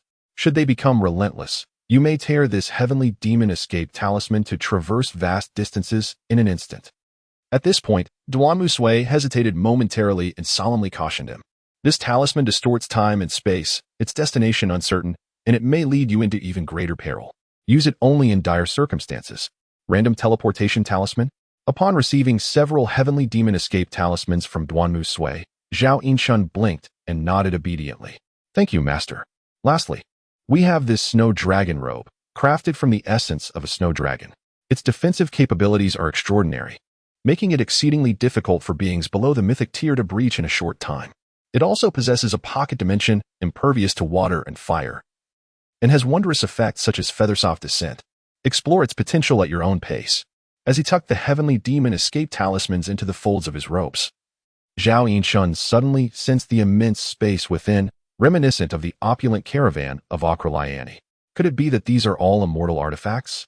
Grasping the sword in one hand and caressing the ethereal dragon pattern on his chest with the other, he was filled with astonishment. Immortal artifacts are extraordinary objects that embody the essence of mythic beings, entwined with the very fabric of loss. Even when damaged, they can mend themselves, verging on immortality, and are known in the West as divine artifacts. However, his astonishment was short-lived, as Zhao Yinshun quickly remembered that the apprenticeship ceremony was still lacking its final step. He hurriedly lifted a cup of fragrant tea prepared on the table and respectfully presented it to Duan Musui. Please offer your guidance, master. Duan Musui nodded with a warm smile, accepting the tea, taking a sip, and then placing it back on the table as she rose once more. A profound and tranquil ripple emanated ceaselessly from her, projecting an infinite tapestry of temporal and spatial ripples within Zhao Yinshun's elevated perception.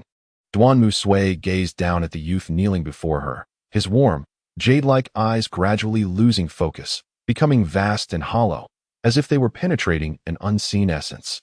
I shall ask you once more, Zhao Yinshun, do you wish to take me as your mentor? I am willing to be your disciple. Excellent. Duan Musui slowly lifted her gaze, her vacant stare seemingly piercing through all existence, reaching towards the heavens above. Thus, the ceremony was completed, with heaven and earth as witnesses, and deities and mortals alike bearing testimony. A peculiar sensation of bloodline connection surged within Zhao Yinshun's heart, as if he instinctively understood that he had forged an enigmatic pact with the woman before him. You have become the direct disciple of Demon Master Duan Musui, gaining a semi-permanent enhancement. Comprehension, 20, root bone, 20, talent, 20. With innate attribute efficiency increased by 30, the aforementioned enhancements will vanish upon the dissolution of the master-disciple contract. Realizing the records that appeared on his attribute panel, Zhao Yinshun mustered all his strength to suppress the tumult within. Considering the enhancements from the Dao field, what did it mean to possess over 20 points in innate attributes? It implied that anyone who entered her tutelage, regardless of their otherwise mediocre potential, could instantly defy fate. Not to mention the additional 30 boost to innate attribute efficiency. This was even more extravagant than his own innate divine body. Taking a deep breath, the youth lifted his gaze to the exquisite woman before him, and the myriad thoughts in his heart coalesced into a single expression. Master, forever a deity. On the other side, Duan Musui's unfocused pupils gradually contracted as she met her disciple's adoring gaze, unable to suppress a gentle smile. Shun her eyes. She ruffled the boy's hair, and a wave of affectionate kinship surged within her heart, her satisfaction growing with each glance. Meanwhile, on a picturesque celestial mountain, two elderly men sat at a stone table engaged in a game of chess. Suddenly, they both raised their heads in unison, gazing into the distant void. After listening intently for a while, they exchanged glances, each detecting a hint of curiosity in the other's eyes. How curious! How remarkable! The demon master has taken on another disciple. Logically, she still had many slots available, so why not accept a few more apprentices? Better to be selective than indiscriminate. One remarked, recalling how a prodigy with three-dimensional potential had sought to join her ranks, only to be unceremoniously rejected, nearly shattering that young genius's path. At this point, one of the elders could not help but grin broadly. By the way, do you know the reason she turned him down? Could it be that his character was impure? The other speculated, recalling the demon master's captivating beauty. No, there are rumors that it was simply because the young man was unattractive. Ah, is that so? Leaning closer to his companion, the elder whispered conspiratorially. The demon master's exact words were, "He smiles like a baboon that has successfully mated." Chapter 80. Not even a dog would eat it. Another elder could not contain himself and burst into laughter. Surely not. I have heard of that prodigy. Did he not pursue the martial path? What does appearance have to do with it? Who knows? I too have only heard tales. I merely speak. And you may choose to listen, the elder replied, dismissively waving his hand towards the chessboard before him. Come, let us not dwell on such matters. Let us play chess. No, I must uncover what kind of remarkable talent has caught the eye of the demon master Duan Musui. I must inquire further. Having spoken, the elder swept his hand, scattering the chess pieces, and in an instant, vanished into the mountains, leaving another elder lamenting in frustration. Cursed be him. If he cannot win, he resorts to trickery. Han Laoma, may you meet a wretched fate. In a lavish chamber, Zhao Yinchun slowly opened his eyes from meditation. At that moment, the light in the room dimmed, leaving only the shadowy brilliance reflected in his pupils. A foul, heavy stench escaped his mouth and nose, as the impurities within his body were expelled with each breath.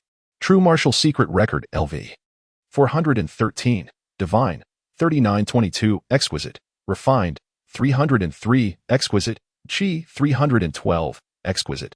Observing the drastic changes in his attribute panel, Zhao Yinchun felt a myriad of emotions. In just one night, the True Martial Secret Record surged 3 levels. The 2 points of divine attribute he had gained the previous day he had barely begun to comprehend. Furthermore, since moving into Duan Musui's residence, he had distinctly perceived a concentration of spiritual energy nearly double that found outside. Otherwise, he could not have elevated the True Martial Secret Record by 3 levels overnight. Yet, this was still not his limit. Were it not for the concentration of spiritual energy holding him back, he had the confidence to ascend 4 levels in a single night. Alas, shaking his head, Zhao Yinchun gazed at some inconspicuous entries on the attribute panel. Due to talent, the cultivation efficiency of divine attribute exquisite increased by 392. Due to talent, the cultivation efficiency of refined attribute exquisite increased by 431. Due to talent, the cultivation efficiency of Qi attribute exquisite increased by 426. Bone structure, talent, comprehension. With the explosive growth of these 3 innate attributes, Zhao Yinchun truly experienced what it meant to ascend at rocket-like speed. The master path level is indeed terrifying. As he pondered, a gentle voice from outside interrupted him. Shunner, please open the door. Hastily jumping from his bed, Zhao Yinchun opened the door to behold Duan Musui's flower-like smile. You must be weary from your cultivation last night. I have prepared some breakfast for you. Eat while it's warm. Only then did he notice the wooden tray she held. Zhao Yinchun hurriedly accepted it, a bashful smile gracing his face. Such tasks could be left to the servants. There is no need for you to exert yourself, master. But it is just the 2 of us here. If I do not help, you would only end up hungry. Handing the tray to Zhao Yinchun, Duan Musui sat beside him at the table, propping her chin on one hand, eagerly watching him. Do taste it. Is it not delicious? Why does my master not hire some maidservants to manage the trivial matters? Zhao Yinchun inquired casually while lifting the lid of the insulated bowl, feeling somewhat embarrassed under her gaze.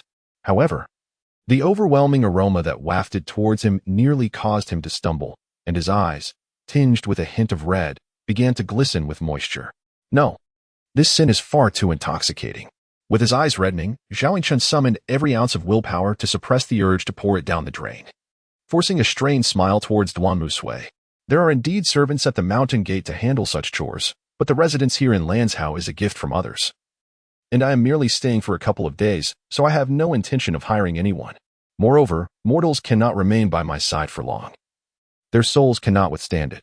As she lamented softly, Duan Musui noticed Zhao Yinchun's pained expression and let out a sigh of disappointment.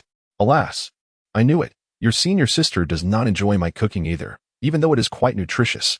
Glancing at the viscous, dark purple substance in the bowl, and then at her master's dejected countenance, Zhao Yinchun's eyes twitched as he mustered great resolve to scoop a spoonful of the mush and place it in his mouth. Never mind, if you do not wish to eat, do not force it. My master will not be angry with you. Observing Zhao Yinchun's grimacing face as he chewed, Duan Musui gently encouraged him, her voice filled with warmth.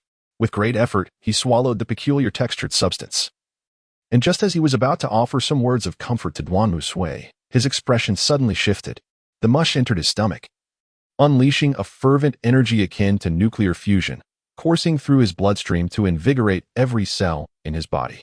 The famished essence of his being felt as if a traveler lost in a desert had finally discovered an oasis. Diving into the spring waters and greedily absorbing the abundant energy, his flesh rejoiced, and his spirit sang. The attributes dormant within his very being began to digest and absorb at a visibly accelerated pace, transforming into genuine power. "Master, what is this substance made from?" Zhao Yinchun inquired, swallowing hard as he gazed at the bowl before him, unable to contain his curiosity. "This blood food surpasses the century-old python essence from Dinshin by unimaginable multiples. The primary ingredient is the flesh of a golden-winged rock. Do you not enjoy bird meat? If not, I can prepare something else next time. True dragon meat is hard to come by. But I still have some stock of coiling dragon meat at home." Listening to Duan Sui discuss dinner ingredients in a tone reminiscent of a housewife, Zhao Yinchun took a deep breath. Poverty has indeed limited my imagination. Just as Duan Sui prepared to clear the plate, seemingly intending to discard the mush, Zhao Yinchun hurriedly embraced the bowl. "Master, I have not finished yet, but you said you did not like it." "No, I like it very much." Gazing into Duan Sui's bewildered eyes, Zhao Yinchun asserted emphatically, enunciating each word with conviction. With that, he picked up the spoon and diligently consumed the intriguing purple-black mush, his serious demeanor resembling that of a solemn ritual. As he watched the contents of the bowl gradually dwindle, Duan Sui's eyes brimmed with emotion. "I am aware that my culinary creations may not be particularly palatable, yet I have diligently crafted them in the most nutritious manner possible." As I scraped the last remnants from the bottom of the bowl, Zhao Yinchun offered a comforting smile. "The taste may be somewhat unconventional, so there is no need for Master to be overly concerned. However, my senior sister remarked that even dogs would refuse to eat what I have prepared." "Oh dear," the gentle smile faltered on my face as Zhao Yinchun narrowed his eyes, jotting down a note in his little book for the senior sister whom he had yet to meet. "My senior sister insulted me, claiming I was inferior even to a dog. I shall remember this grievance. The essence of food lies not in its flavor, but in the sentiment behind it. I can sense the affection Master holds for his disciple through this." He gestured towards the empty bowl before him and smiled as he spoke.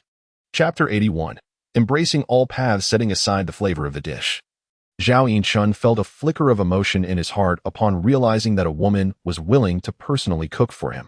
After engaging in light conversation, the subtle estrangement and politeness between master and disciple gradually dissipated, fostering a sense of closeness.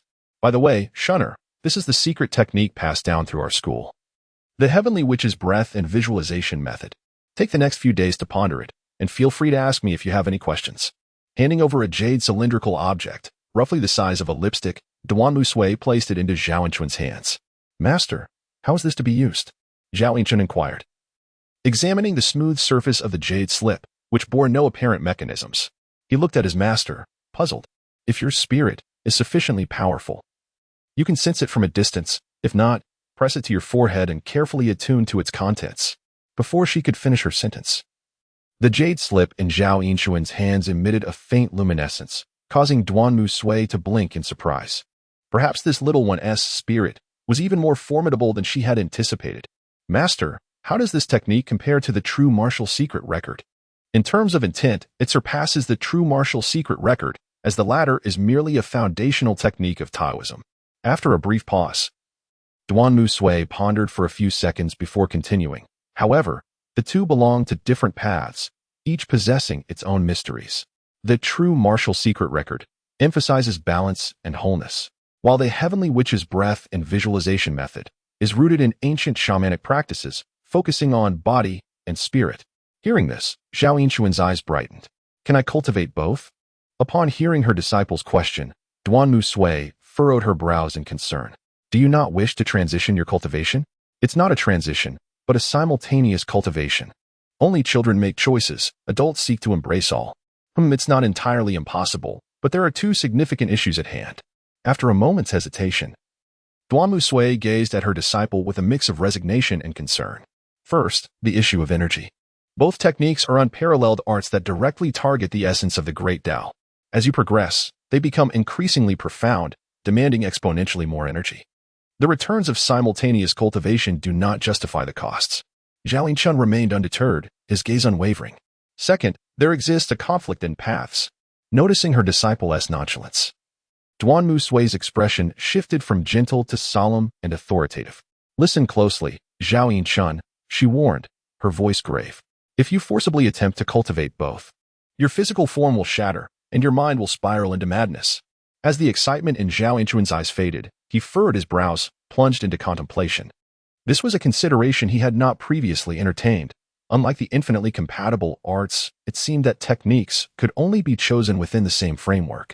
Yet, the allure of these foundational arts, with their ability to enhance innate attributes, was undeniable. Innate divine body, enhancement of all attribute laws by 20 embracing all paths. Seamless and unobstructed significantly prolongs lifespan. Granting one additional year can unlock a special state. Divine might. This body is the ladder to immortality. The cornerstone of truth, embracing all paths, seamless and unobstructed. With a slight sensation, the smile on Zhao Yinchun's face could not help but rise uncontrollably. The staircase to immortality. The cornerstone of truth. The cornerstone of truth. So this is the method of bearing the law. I understand now. Thank you, Master. Zhao Yinchun cupped his fists in salute to Duanmu Sui, his face radiating uncontainable joy. What do you understand?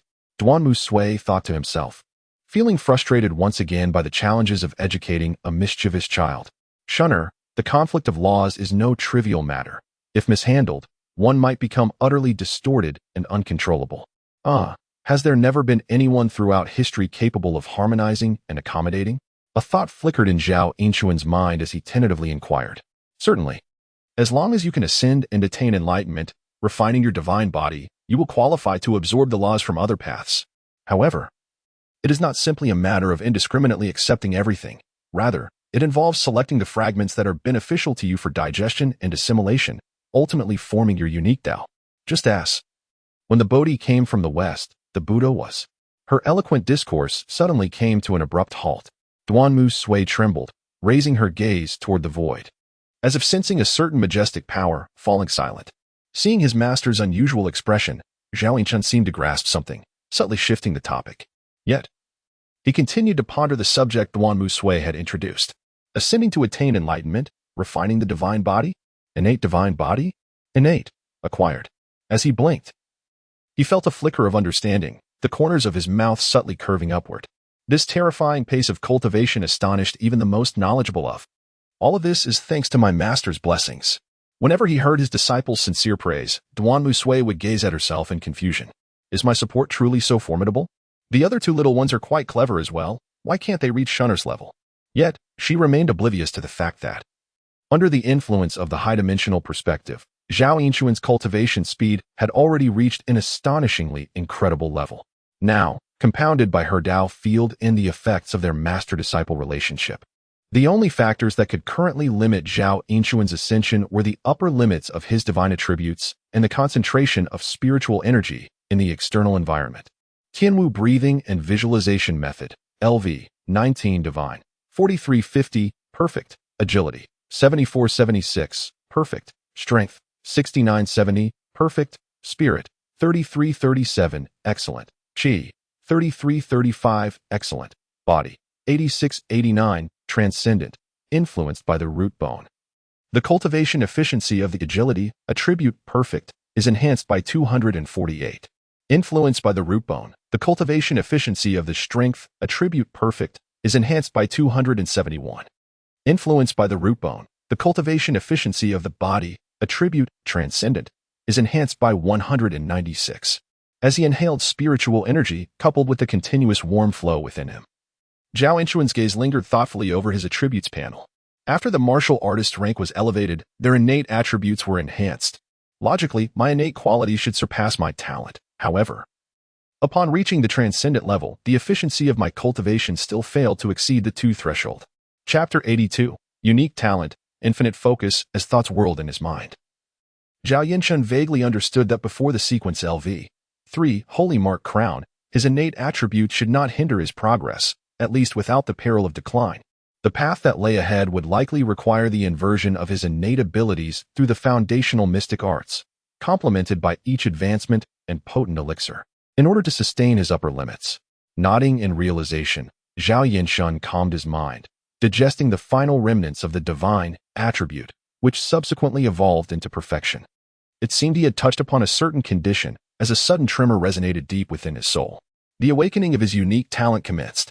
Infinite focus, uniqueness, insight into the essence of thought, eternity crystallized in a moment. New words emerged on his attribute panel, and Zhao Yinshun's pupils gradually lost their focus. He sensed his thoughts could freely manipulate divinity, allowing him to unravel all truths of the world. With the infusion of divine power, as time progressed, efficiency soared. No, if I possess infinite divinity, then any limitation holds no significance for me. All that I behold is merely the essence of reality. Insight into the essence of thought. Eternity crystallized in a moment. In an instant, the profundity of this phrase resonated within him. This power was not designed for humans, but rather for the dominion of infinite divine lords. However, his current, divine, essence was woefully inadequate, and thus it was correspondingly weakened. Taking a deep breath, Zhao Yinshun sat cross-legged, utilizing the most challenging, true martial secret record to test its effects. With closed eyes and a tranquil heart, he steadied his thoughts. Several hours later, with his divine essence depleted, Zhao Yinshun opened his eyes and exhaled a long breath of stale air, gaining a clearer understanding of the formidable power of infinite focus. As divine essence was expended, the longer he sustained it, the more exaggerated the efficiency boost became. Theoretically, as long as the divine essence could endure, efficiency could grow boundlessly, rendering it feasible to cultivate the true martial secret record to perfection in a single session. Yet, in practical application, numerous conditions proved exceedingly difficult to fulfill. Primarily, his own divine attributes could not withstand the strain. Secondly, there existed limitations on the external concentration of spiritual energy. Lastly, he could not be subjected to external disturbances.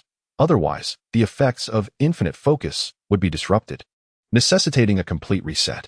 Just moments ago, it was the utter depletion of blood and nourishment within him that had forcibly awakened him from his cultivation, a protective instinct of the body. Otherwise, he risked depleting his vital essence and harming his foundation. Sighing deeply, Zhao Yinshun felt akin to possessing a supercomputer with infinite computational power, yet only able to supply it with a mere AA battery, utterly unable to unleash its full potential. After this moment of lamentation, Zhao Yinshun quickly gathered his emotions and revitalized his spirit. Such a powerful, unique talent, even if he could not currently harness its full efficacy, would only grow stronger as his divine attributes increased, especially after mastering various techniques to their pinnacle. The time required to make that final leap would likely surpass the cumulative time spent on all previous cultivation. At this moment, the concept of infinite focus could truly manifest its efficacy. A rumbling sound from his stomach interrupted Zhao Yinshun's train of thought once more. He rubbed his belly and stealthily slipped into the kitchen in search of sustenance. Meanwhile, on the other side of the estate, Duanmu Sui returned from a realm beyond material existence, her corporeal form reconstituting as she furrowed her brow in distress. Shortly thereafter, she sensed a small figure darting out from the kitchen, a strip of cured meat clutched in its mouth. This little one. The heaviness in her heart dissipated significantly as she shook her head in bemusement, gently calling out, "Shunner, come here." Suddenly hearing Duanmu Sui's voice, Zhao Yinshun quickly chewed and swallowed the meat strip, his form flickering as he made his way deeper into the estate. "Come in," she beckoned, and from a distance, he saw the door swing open of its own accord. With a swift stride, he entered the room, respectfully clasping his fist in salute. "Master, did you summon me?" "Indeed. My disciple," Duanmu Sui affirmed. Zhao Yinshun nodded, but soon noticed the delicate furrow of her brows, revealing an unmistakable hint of concern in her eyes. "Master, do you harbor any worries?" A bold thought flashed through his mind. "You?" Duanmu Sui paused, regarding the youth with a hint of skepticism. Yet, after a moment's contemplation, she realized this could indeed be a viable option. Although Zhao Yinshun was young, he had consistently exhibited a maturity beyond his years. After taking on his role, he had demonstrated considerable prowess, rivaling even some third-tier martial artists. Coupled with the equipment she had bestowed upon him, his safety in encounters was assured. More importantly, the path of a martial artist inherently demanded continuous practice. The earlier he embarked on this journey, the more advantageous it would be for his future progression. One could not raise a fierce tiger in a greenhouse without grappling in the world of martial arts. Even the most solid foundation would gradually deteriorate. Originally, she had intended to keep him by her side for 2 years of guidance before releasing him, But now, seizing this opportunity for him to venture forth seemed equally well suited. After a moment's reflection, Duan Musui slowly nodded. She reached out and gently touched the Xuanqing jade pendant at the youth's waist, imparting a subtle breath of energy into it. Instantly, Zhao Yinchun was enveloped by a profound sensation. Adjusting the snow dragon garb adorning the boy, Duan Musui earnestly advised him. It felt as though she were a mother preparing her son for an outing, and Zhao Yinchun wore a peculiar expression, taking a considerable time before he solemnly nodded in agreement. Yes, master. By the way, this is your prize for winning the championship. A heavenly tier awakening elixir bestowed by the government. Although it may not be of use to you now, it should fetch a decent sum of silver. Handing Zhao Yinchun a dark wooden box, Duan Musui seemed to recall something and began to rummage through her belongings, producing a plethora of items. Chapter 83. I understand the reasoning. Though I am not well versed in martial arts, I comprehend the underlying principles. However, the path that Shao Qin has devised for you undoubtedly poses no issue prior to the legendary phase. You merely need to practice accordingly. Herein lies the advanced technique for your claw skill, Star Snatching Hand. This is the advanced method for your swordplay, Sky Splitting Sword. The progression of your hard Qigong is encapsulated in Iron Cloth Shirt. As for the advanced technique of the elusive footwork, Misty Steps, it is also included. Oh, and this is a supreme elixir of martial arts that I have concocted. Having partaken of Shao Qin's treasures, you are obliged to repay her with one in kind. A drop of kindness should be met with a gushing spring of gratitude. Do you understand?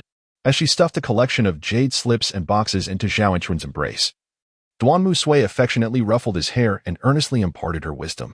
The handsome youth hesitated, torn between words, his lowered face betraying an increasingly peculiar expression. Master, my youthful appearance does not imply that I am merely a child. I grasp the principles. Yet, upon realizing that Duan Musui referred to the ostensibly aged Qin Yushi as Shao Qin, Zhao Yinchun dared not ponder her seniority too deeply. Even if the ages of his 2 lifetimes were combined, in her eyes, he would likely remain a mere child. A fleeting sense of resentment dissipated as Zhao Yinchun collected the array of items, but before he could voice a word, he found himself ensnared once more by Duan Musui's incessant chatter. By the way, I am uncertain about other martial arts, but you must diligently practice fundamental swordplay. Though it appears commonplace, it is, in fact, the original sword path derived from Xinming Gong Hua Tian, revered even by the sword fanatics of Shushan, thus hinting at its profound intricacies. Upon hearing this, Zhao Yinchun was momentarily taken aback, and after a lengthy pause, he nodded thoughtfully. Indeed, master. As her incessant murmurs filled his ears, Zhao Yinchun felt a mixture of exasperation and warmth swell within him, prompting him to earnestly affirm, I understand. The following day, after securing White Emperor and fastening the Xuanqing jade pendant, Zhao Yinchun cast a glance at the plethora of miscellaneous items piled within the crevices of his attire. He departed from the desolate residence, greeting the morning sun with a smile as pure as that of a child. Having spent over half a year in this world, he had been plagued by a subtle, contradictory urgency, stemming from the dissonance between his formidable spirit and fragile physique. Now, as he officially embarked upon the extraordinary path, having acquired a commendable mentor, the balance between his spirit and flesh began to harmonize, dissipating the pent-up frustrations that had weighed heavily upon his chest. It felt as though he had cast aside an immense burden, his body and mind now at ease, as if a gentle push from his toes could elevate him skyward. With measured steps, Zhao Yinchun suppressed his exuberance, yet the gentle smile gracing his lips betrayed his buoyant spirits. Suddenly, he was greeted by a waft of fragrant air. Instinctively, he halted and sidestepped, not anticipating that his reflexes would be so swift. A delicate figure stumbled forward, crashing down before him. An awkward silence ensued for several moments, during which Zhao Yinchun took the initiative to help the girl to her feet. Are you all right? And no, I'm fine. The girl, flushed with embarrassment from such a clumsy display, mustered her courage to meet Zhao Yinchun's gaze. Many thanks, my lord. The young lady feels utterly incapable of repaying your kindness. Her eyes, as radiant as the stars and deep as the ocean, were rendered speechless under the gaze of the high-dimensional vision. The carefully prepared words she had intended to express vanished into thin air, leaving her with nothing but instinctive stammering. Ah, it's all right. Zhao Yinchun replied with a polite yet distant smile, unceremoniously interrupting her before striding away. On the other side, as Zhao Yinchun quickened his pace, he found himself shaking off an increasing number of infatuated admirers, exasperatedly pinching his own cheek. His charm had nearly reached the realm of the extraordinary to others. He must appear as if enhanced by special effects.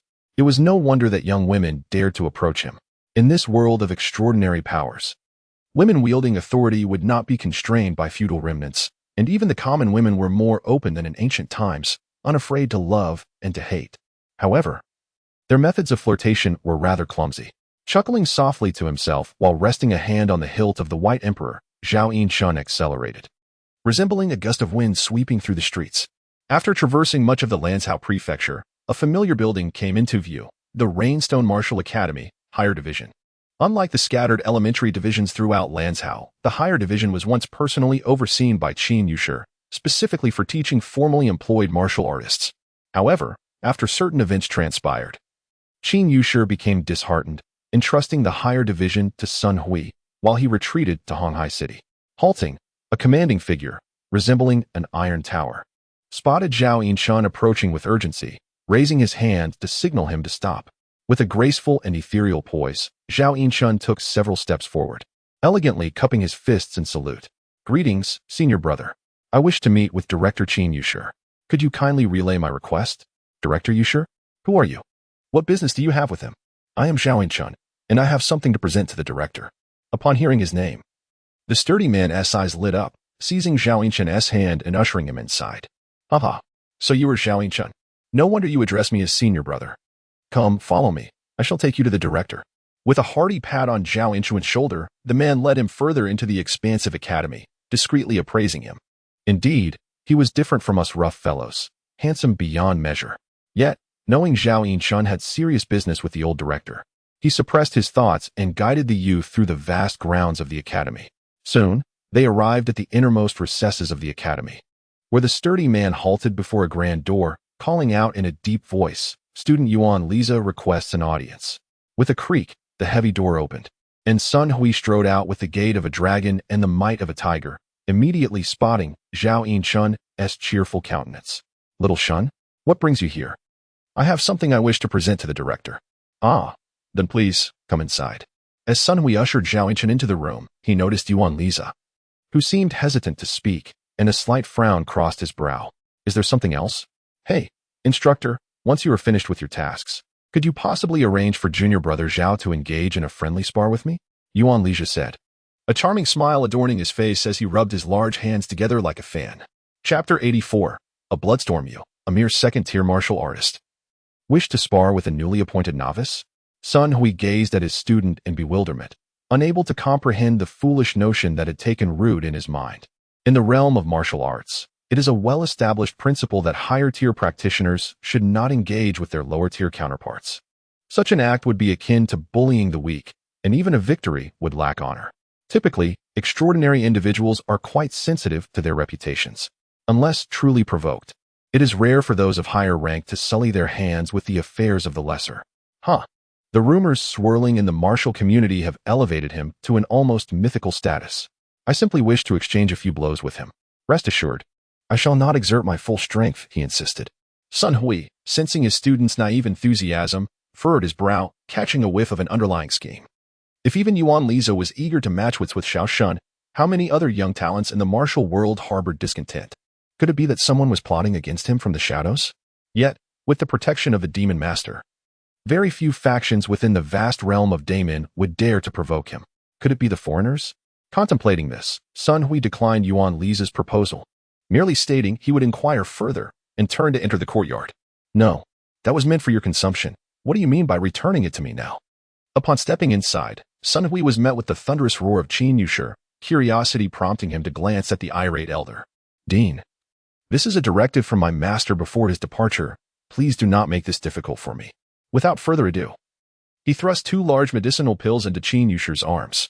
The mention of Duan Musui's name immediately quelled the elder's fury. But this heavenly-grade elixir is a reward for your competition, is it not? Why are you giving it to me? The awakening elixir holds no significance for me. Selling it would be a pity.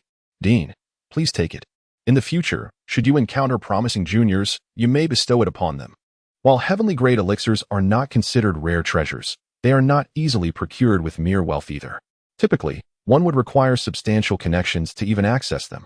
Moreover, Unlike the Transcendent elixirs, heavenly grade ones have less stringent consumption requirements and can even reverse congenital deficiencies, making them a practical and economical choice for ordinary individuals.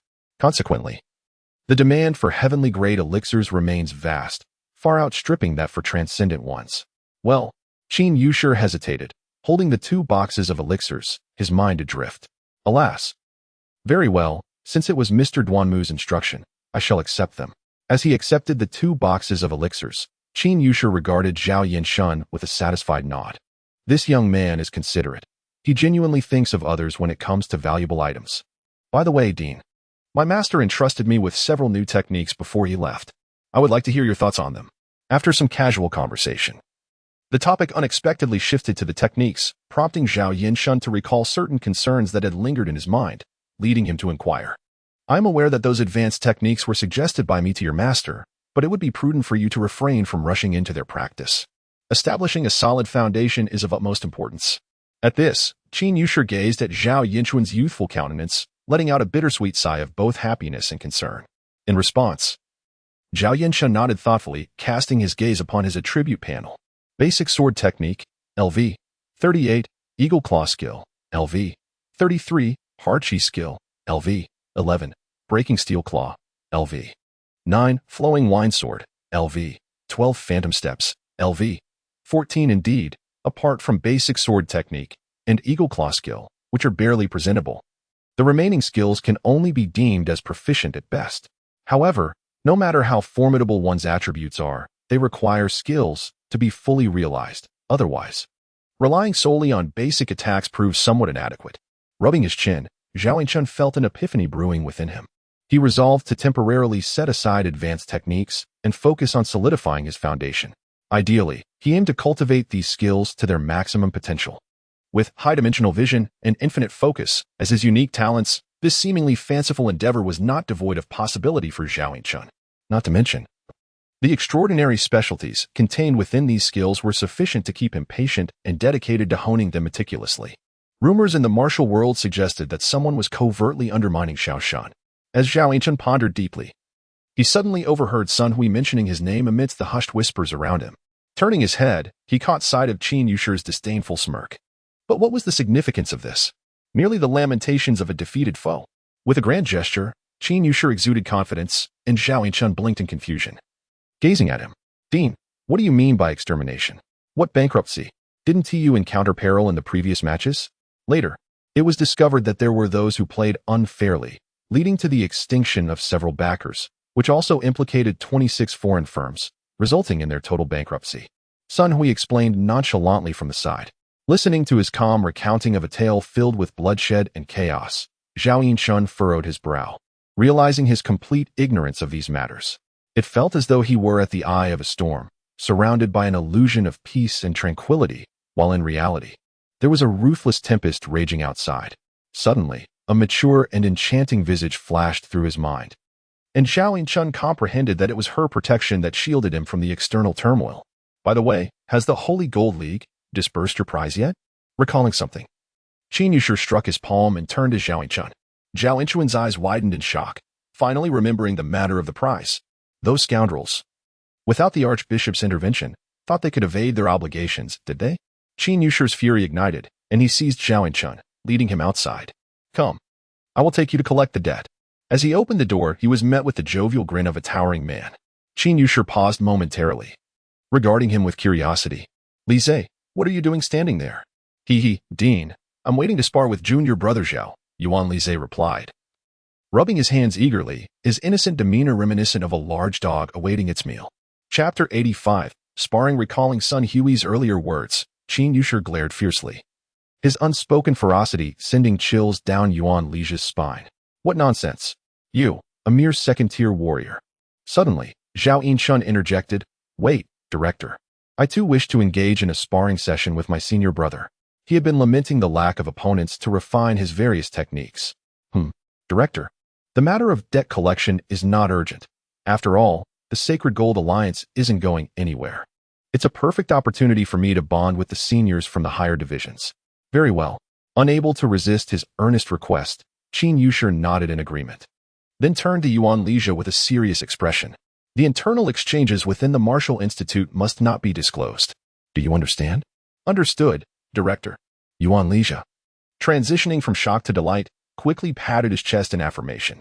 The four then made their way to the training hall, with several curious students trailing behind. Soon gathering a crowd.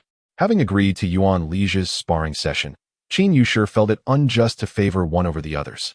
So he decided to treat them all equally and allowed everyone into the training hall. Is that Zhao Yinchun, the junior brother? He certainly is handsome. I've heard he possesses the strongest martial foundation since the creation of Pangu. I wonder if it's true. Huh, do you really believe such rumors? In the end, he is just a novice who has recently awakened. He won't amount to much. Indeed, the chasm between mortals and the extraordinary cannot be bridged in just a few days. Yuan Lizha has awakened for many years and is considered excellent among second-tier warriors. That lad is likely in for a rude awakening. Haha. Who hasn't been beaten up when they first started? Getting knocked down early can be a blessing, allowing him to adjust his mindset. I remember you were so arrogant back then. You got beaten outside. Enough.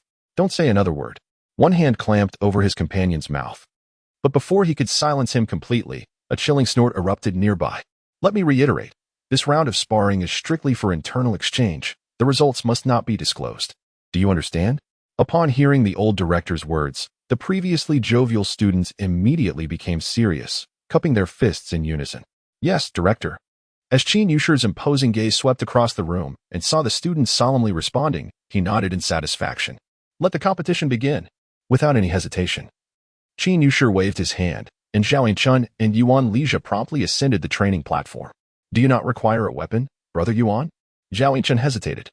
Having learned the name of this senior brother along the way. No need. All my skills lie within my hands. You need not hold back, Junior Brother Zhao. Then I humbly request your guidance on hand techniques. Removing the white emperor from his waist, Zhao Yinchun placed it on the weapon rack beside the arena and gently warmed up his hands. Is the junior brother primarily focused on unarmed combat or weaponry? Observing the eager demeanor of the handsome youth, Yuan Lizha felt a twinge of uncertainty. He genuinely hoped to witness Zhao Yinchun's strongest side. I dabble in both sword and claw techniques. I kindly ask for your guidance, brother. With fingers as nimble as water weeds, Zhao Yinchun activated his meridians, clasped his fists, and bowed with a smile. Shall we begin? Please. Boom. No sooner had the words left his lips than a hulking figure, resembling an iron tower, transformed into a bolt of lightning, lunging toward Zhao Yinchun. The ferocity of his speed and formidable physique created a striking contrast. His palm, the size of a fan, whipped up a howling gale, and his sharp claws tore through the air, manifesting as a colossal shadowy claw that loomed over a foot in radius. It was the claw of the beast. The familiar extraordinary power ignited a spark in Zhao Yinchun's eyes, as he summoned his energy to engage Yuan Lizha with a straightforward clash. Screech. Bang. The piercing sound of metal grinding was followed by a dull thud of impact. Amidst a shower of sparks, the robust man was sent hurtling backward, faster than he had approached, barely managing to stabilize himself mid-air before landing unsteadily, retreating several steps before regaining his footing. What? A collective gasp erupted in the martial arts hall, every gaze fixated on the small figure standing resolutely in place. Disbelief etched across their faces. With a single claw, Zhao Yinchun had repelled the oncoming Yuan Lizha, sending him flying several meters away, while he himself had not budged an inch. The difficulty of such a feat was not lost on the spectators, who swallowed in unison. Strength, body, agility, a triad of overwhelming dominance. This single exchange vividly illustrated the terrifying chasm in attributes between the two combatants. If they were to envision themselves in Yuan Lizha's position, most present felt their complexions shift, breaths quickening. Could it be possible to overpower a second-tier warrior right after awakening? What sort of monster is this? Meanwhile, Qin Yushi, watching from the sidelines, excitedly gripped Sun Hui's arm, the force of his grip causing Sun Hui's brows to twitch. I knew he possessed the potential of a sage, but I never anticipated him to stand out so remarkably at the first tier. Hearing his master's fervent musings, Sun Hui cast a deep glance at the young warrior in the arena, a flicker of envy crossing his eyes. Yet Yuan Lizha in the arena showed no signs of dismay. Rather, his expression was one of exhilaration. Zhao Shidi possesses such a profound foundation, I feel ashamed in comparison. Glancing at the deep gashes on the back of his hand, Zhao Yinchun shook his head thoughtfully. Still, brother's claw technique surpasses mine, having broken through my energy. Haha. I didn't expect Zhao Shidi's eagle claw technique to be quite remarkable. I shall not hold back from here on. Yuan Lizha assumed a stance, his demeanor gradually shifting to one of seriousness. Shitty, my steel-rending claw can tear through iron. Perhaps you should consider changing your weapon. No need. For I happen to be studying steel-rending claw as well. I would appreciate your guidance, brother. In mere moments, the wounds on the back of his hand began to scab over, and Zhao Yinchun smiled, shaking his head as he regarded Yuan Lizha, who was now fully prepared. Your physique surpasses mine, Shitty, but even the strongest body, without the support of extraordinary power, is merely flesh and blood. Do take care. Yuan Lizha's fingers, as sturdy as steel, slowly curved, resembling 5 sharp guillotine blades, faintly radiating a metallic sheen. Boom. This shadow step? With every sway, the center of gravity shifted, leaving Zhao Yinchun utterly unable to anticipate Yuan Lizha's movements, forced to merely watch as he lunged before him. He sensed that with a mere feint, the opponent could easily deceive his balance, leading to a relentless flurry of attacks. Zhao Yinchun comprehended fully the disparity in experience between himself and the seasoned warrior. And with a sense of helplessness, he summoned his divine essence. High-dimensional vision. The world around him seemed to decelerate, the trajectories of all things vividly reflected in his pupils. Zhao Yinchun's gaze grew increasingly frigid as he observed Yuan Lizha writhing frantically before him. Chapter 86. The Teaching Bureau. In a mere second, 7 deceptive attacks were executed. Yet none elicited a reaction from Zhao Yinchun. As Yuan Lizha pondered this perplexity, darkness suddenly enveloped him. The movements, which should have been flawless in a normal state, revealed countless flaws under the high-dimensional perspective. Instead of deceiving his adversary, he unwittingly exposed his unguarded forehead. Stillness is an option, but when one moves, it must be with the swiftness of thunder. Did you see it clearly? I did not. In the blink of an eye. Only a few individuals comprehended the intricacies of the confrontation, yet their astonishment was far greater than that of those who remained oblivious. They could not fathom how Zhao Yinchun had seized upon that fleeting flaw, delivering a decisive blow that incapacitated Yuan Lizha, without decades of combat experience. A typical martial artist would never have perceived that slim opportunity, let alone seize it with lethal precision. Amidst his painful groans, Yuan Lizha shook his head and struggled to rise. Senior brother, how did you see through my offensive? I waited for a moment and noticed you were still performing those flamboyant feints, while your head was positioned just right, directly in front of me, so. The youth's expression was devoid of emotion, yet his calm words pierced Yuan Lizha's heart like a steel blade. What does it mean to wait for a moment? What is this flamboyance? My earlier footwork would confound even a 4th-tier martial artist. To you, it is merely a display of acrobatics. No, that cannot be. A 1st-tier martial artist lacks such combat experience. It must be mere coincidence. Shaking his head, Yuan Lizha steeled himself, casting aside all contempt, tightening every nerve, and regarding the youth before him as a formidable opponent. Senior brother, I believe I have grasped your strength. Shall we continue? Continue. The indifferent and flat response ignited a flicker of anger within Yuan Lizha's heart. He sensed a subtle shift in Zhao Yinchun. Although his gaze was directed at Yuan, it seemed to penetrate beyond him. He stood right before him, yet there was no reflection of himself in Zhao's pupils. The lofty gaze was cold and distant, as if surveying the mortal realm from the far reaches of the heavens, rendering him but a trivial speck of dust. Boom. A violent force propelled his robust form with an unnatural speed, surging with pent-up rage. All his muscles swelled, and his sinewy tendons twisted and writhed, channeling the overwhelming power into a singular force. Charging step, breaking steel claw. Abandoning all flamboyant maneuvers, Yuan Lizha opted for the most direct assault, akin to a streak of dark lightning hurtling towards Zhao Yinchun. Within the high-dimensional perspective, Zhao Yinchun distinctly perceived the terrifying claw force extending nearly an inch from the fingertips. Realizing that his flesh and blood could not withstand such extraordinary might. Is this the extraordinary prowess of the breaking steel claw? Specifically targeting the penetrating power against armored and even heavily armored adversaries. My own hard Qigong has yet to reach a level comparable to that of armor. Yu gazed as Yuan Lizha charged towards him, even amidst the frenzied acceleration of his sprint. He appeared as slow as a snail under the scrutiny of the high-dimensional vision. At the moment of their imminent contact, Zhao Yinchun merely shifted his body slightly to the side, allowing Yuan Lizha, like a bull unable to halt, to dash past him. Strength, speed. Perhaps this is the extent of it. Gradually restraining his own prowess and limiting his physique to a level akin to Yuan Lizha's.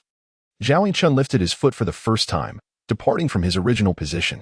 With a swish, he vanished from his spot like a wraith. Although employing the same sprinting technique, Zhao Inchuan's figure possessed an undeniable elegance. With a swift motion, Yuan Lizhe, without hesitation, surged forward, his long, simian arms conjuring a cage in midair, subtly attempting to ensnare Zhao Inchun within it. Suddenly halting, leaping, twisting, and shifting amidst the tempest of clawing shadows. Zhao Inchun remained unfazed, skillfully integrating certain offensive techniques from the sprint into his elusive movements. Like a solitary boat amidst a tsunami, his diminutive form navigated the onslaught of claw shadows, bobbing and weaving as if it might capsize at any moment. Yet only Yuan Lizhe understood that this seemingly phantasmal figure was beyond his reach. Despite their comparable speeds, that erratic style of movement was maddeningly elusive. How infuriating. Could he possibly be using me for practice? After striking for an extended period without grazing the hem of his opponent's garment, Yuan Lizhe could not help but ponder.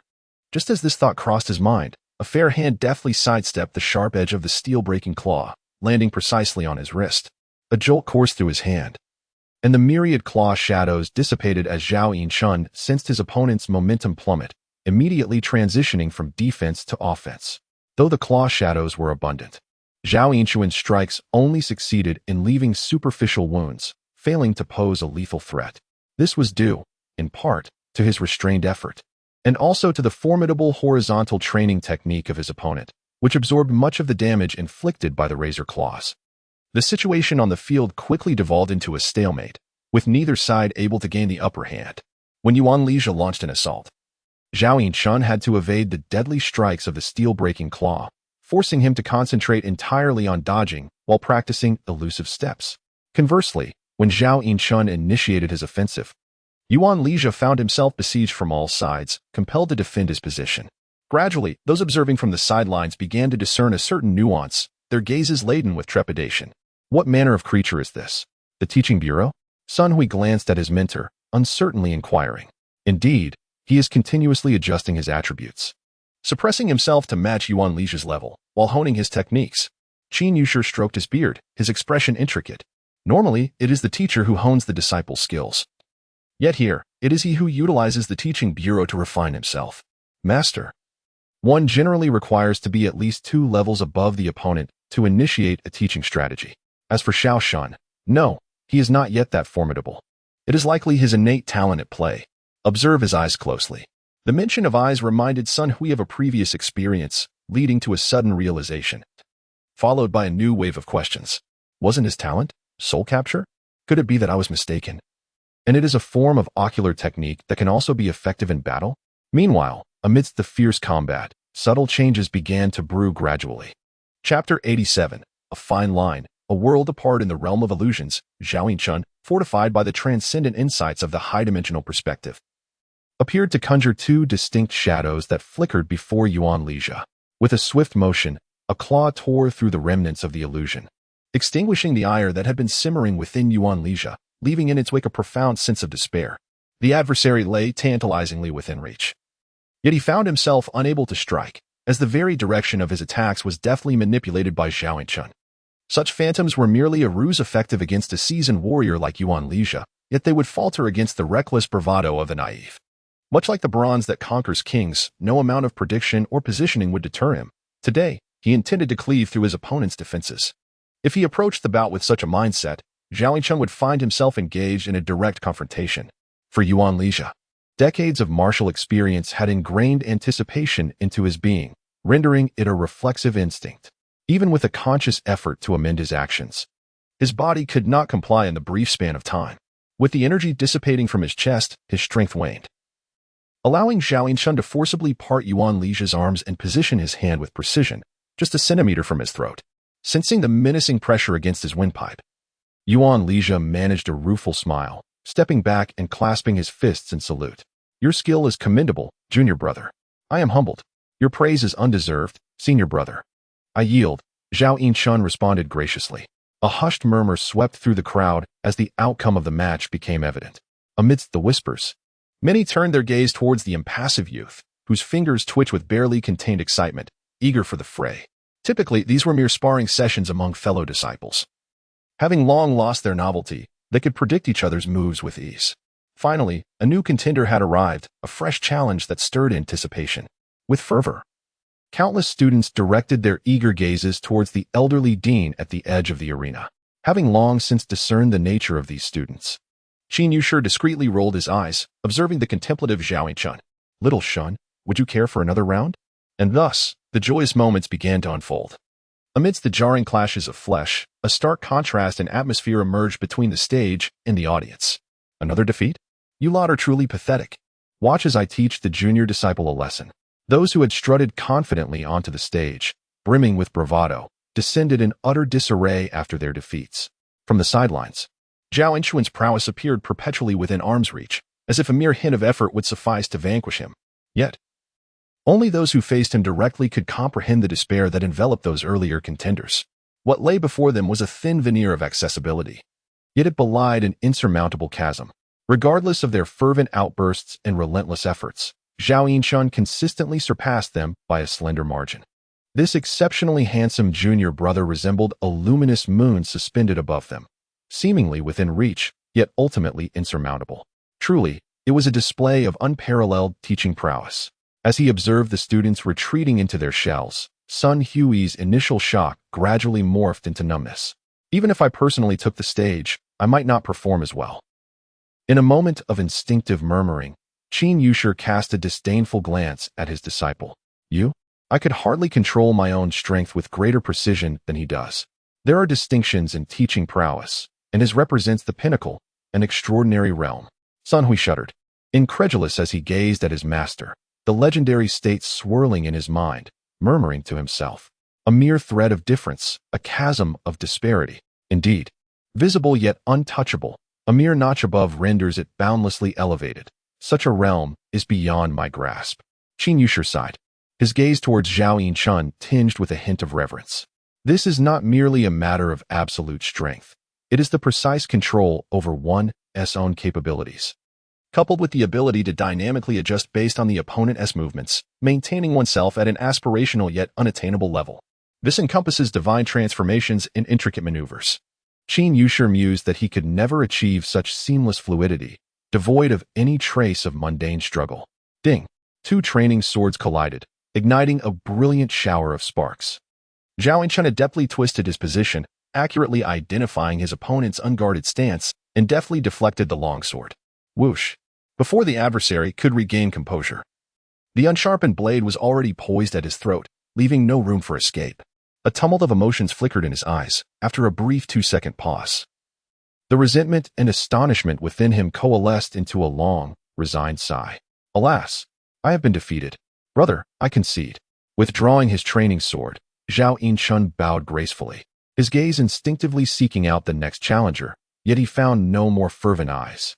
Observing the scene, Qin Yushi understood that Zhao Yinchun had subdued this prideful group of students, and he sighed in resignation. As dusk approached, he declared that today's sparring session had come to a close, urging everyone to disperse. Upon hearing this, the attendees suddenly realized that the sun had nearly set outside. They had been engaged in combat for an entire day. Recognizing this, their expressions towards Zhao Yinchun morphed into awe and trepidation. Since they had taken turns facing him, they had lost track of time, but this young man had single-handedly endured the entire round. Remarkably, he hadn't even broken a sweat. Gazing at the still gentle and poised youth, the crowd could not suppress a gulp. What astounding endurance is this? How robust is his physique? Capable of sustaining a full day of intense combat? Most alarmingly, he appeared to still possess reserves of energy. Truly unfathomable. Amidst the murmurs of astonishment, a nondescript short figure on the outskirts adjusted his single-lens glasses and gritted his teeth to utter 3 words. Superlative attribute. Huh? Xiongyi, what are you saying? I mean, his physical attribute is S-rank, a superlative attribute. How do you know? Xiongyi pointed to the lenses resting on his eye sockets. And the crowd finally recalled the rumors circulating in recent days. Is this the extraordinary object you mentioned? I thought you were jesting. Can it truly perceive the spiritual 6 dimensions? How much does it cost? I want to buy one for myself. Quickly, take a look at me. What is my level? Surrounded by a throng of curious seniors, Xiongyi's vanity was thoroughly satisfied. Just as he was about to introduce his new toy, a deep, resonant growl echoed in his ears. Chapter 88, Progression of Rank. What are you still hesitating for? With a sudden tremor, the students scattered like startled birds, leaving only Zhao Yinchun and 2 others in the martial arts hall. Little Shun, you should stay at the academy today. Tomorrow I shall accompany you to collect our debts. As he contemplated the fruits of an entire day's labor, Zhao Yinshun retracted his higher dimensional vision, the coldness in his eyes gradually dissipating, replaced by a surge of rich emotions. Then I must trouble the dean. Basic sword technique, LV. 3843, Eagle Claw technique, LV. 3339, Hard Qigong, LV. 1117, Steel Breaking Claw, LV.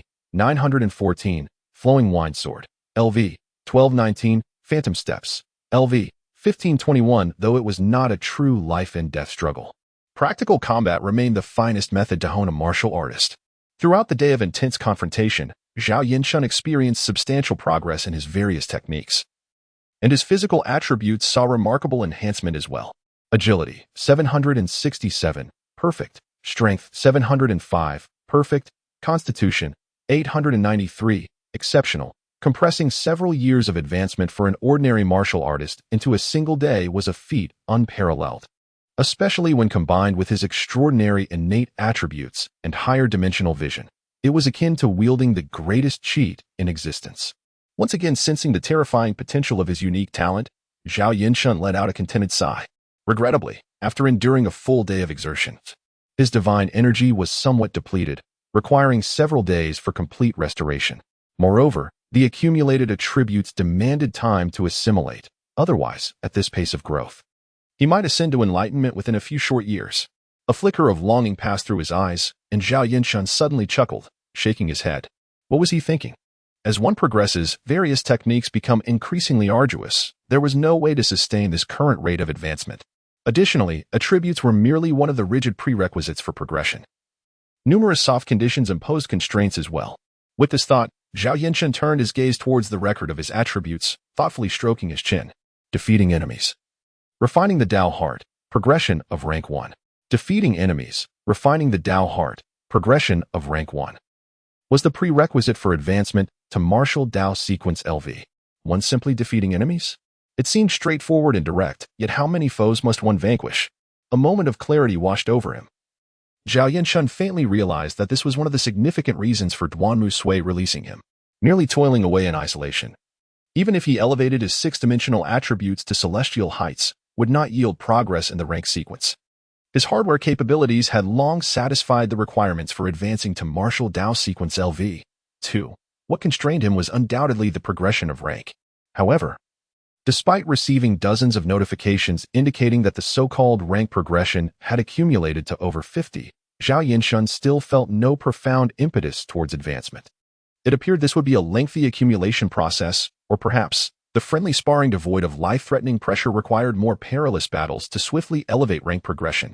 How, then, did other ranks achieve their advancement? The path of the master, imparting knowledge and nurturing talent? The path of medicine, healing the sick? The path of the emperor, governing the nation? The path of commerce, engaging in trade?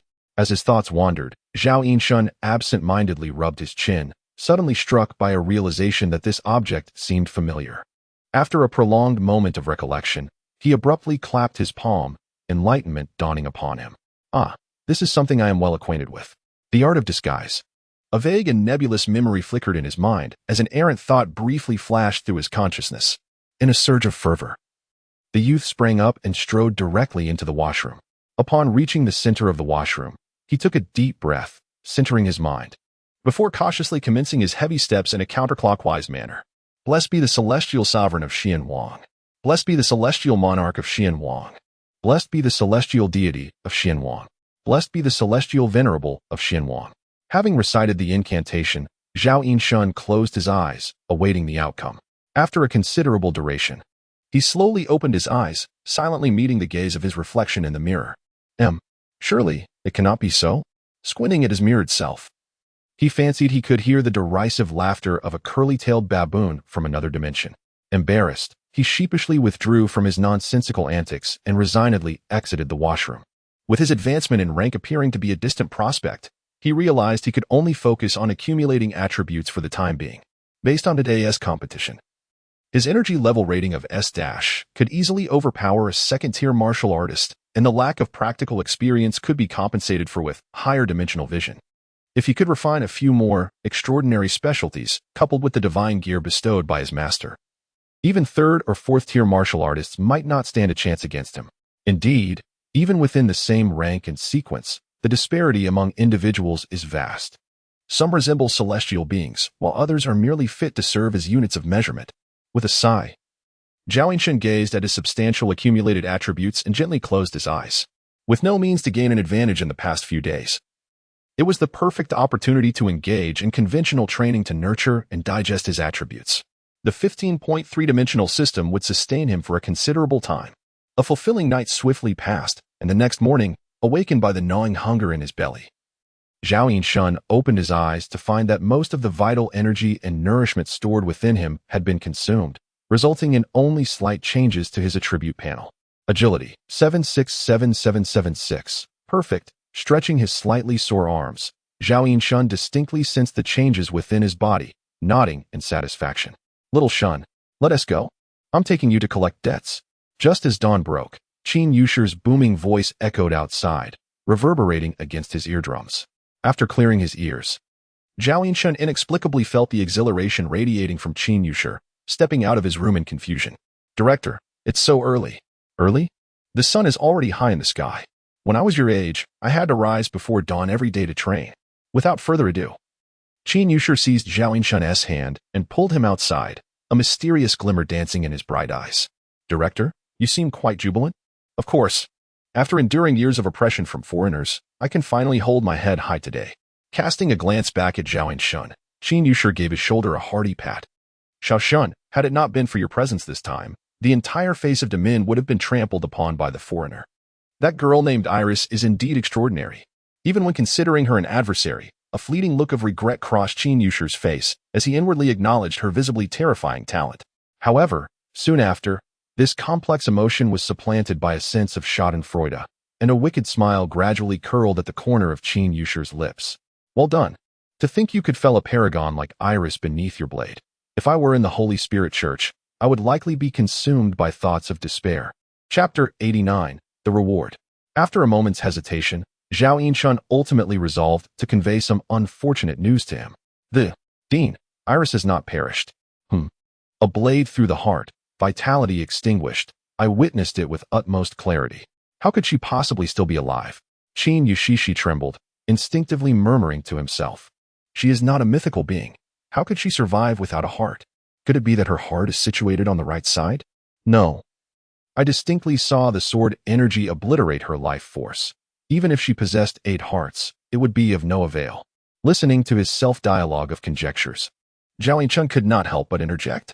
She should have been utterly dead at that moment, but subsequently, some formidable entity must have intervened, allowing her to resurrect. Thus, the concept of death and rebirth makes sense. Qin Yushishi came to a sudden realization, nodding thoughtfully, then broke into an odd smile. Although her death was brief, preserving both her corporeal body and soul, the conditions for her revival were not excessively stringent. Yet, it still required a mythical existence to endure a prolonged slumber as the price. The foreigners have indeed suffered a great loss. Soon after, Qin Yushishi shook his head, casting aside various distractions, and with Zhao Yinshan, made their way directly to the headquarters of the Holy Gold Alliance in Lanzhou. Upon arrival, Zhao Yinshan was immediately struck by the sensation of being in a foreign land, surrounded by a diverse array of unfamiliar faces. With a few daemon people also dressed in tailored suits, exuding a Western flair, they strode confidently towards the central, imposing structure, where 2 burly blonde men at the entrance attempted to interrogate them, only to be nearly brought to their knees by a cold snort from Qin Yushishi. Rendered speechless, they could do nothing but watch helplessly as the 2 entered the hall. Welcome, gentlemen. How may we assist you? In a display of cordiality, Qin Yushishi waved his hand dismissively. Summon your president. I am here to collect a debt. His thunderous voice drew the attention of the surrounding crowd, leaving them bewildered as to which audacious deity dared to be so brazen at the headquarters of the Holy Gold Alliance. May I inquire whose debt it is? I shall notify you immediately. As they gazed past Qin Yushishi, the 2 guards were frantically signaling her, yet the woman remained composed, unyielding in her demeanor. The creditor is him, Zhao Yinshan, the champion of this Lanzhou newcomer competition. Qin Yushishi proudly pointed at Zhao Yinshan, akin to a proud grandfather introducing his grandson, causing a ripple of excitement among the crowd. He is Zhao Yinshan, indeed, strikingly handsome. He is even more delicate than an elf. But isn't he rather young? Haha, you must not have watched the match. Do not be deceived by his boyish charm. He is merciless when it comes to battle. Business is too pressing. Who has the leisure to watch matches like you? However, it is precisely because of him that the Earl of Milburn and his family. Alas, the Earl of Milburn is somewhat fortunate. His daughter managed to escape a calamity, while others were not so lucky. Not even a fly survived. In truth, it extends far beyond the Earl of Milburn.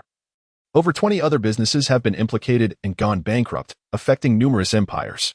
These brutes disregard all rules, and they shall ultimately face retribution. Regrettably, the distance between Damin and Tai Shi is insurmountable. Otherwise, with a fleet to back us, how could we possibly endure such suffocating circumstances? I fervently wish that the great empires could momentarily set aside their grievances and venture to Damin together. Otherwise, we merchants are left feeling exceedingly vulnerable. The emperors engage in treacherous intrigues, sparking conflicts across their colonies. How could one expect them to relinquish their animosities? Even if they were to do so, let us not forget that this is a nation capable of constructing an invincible fleet centuries ago.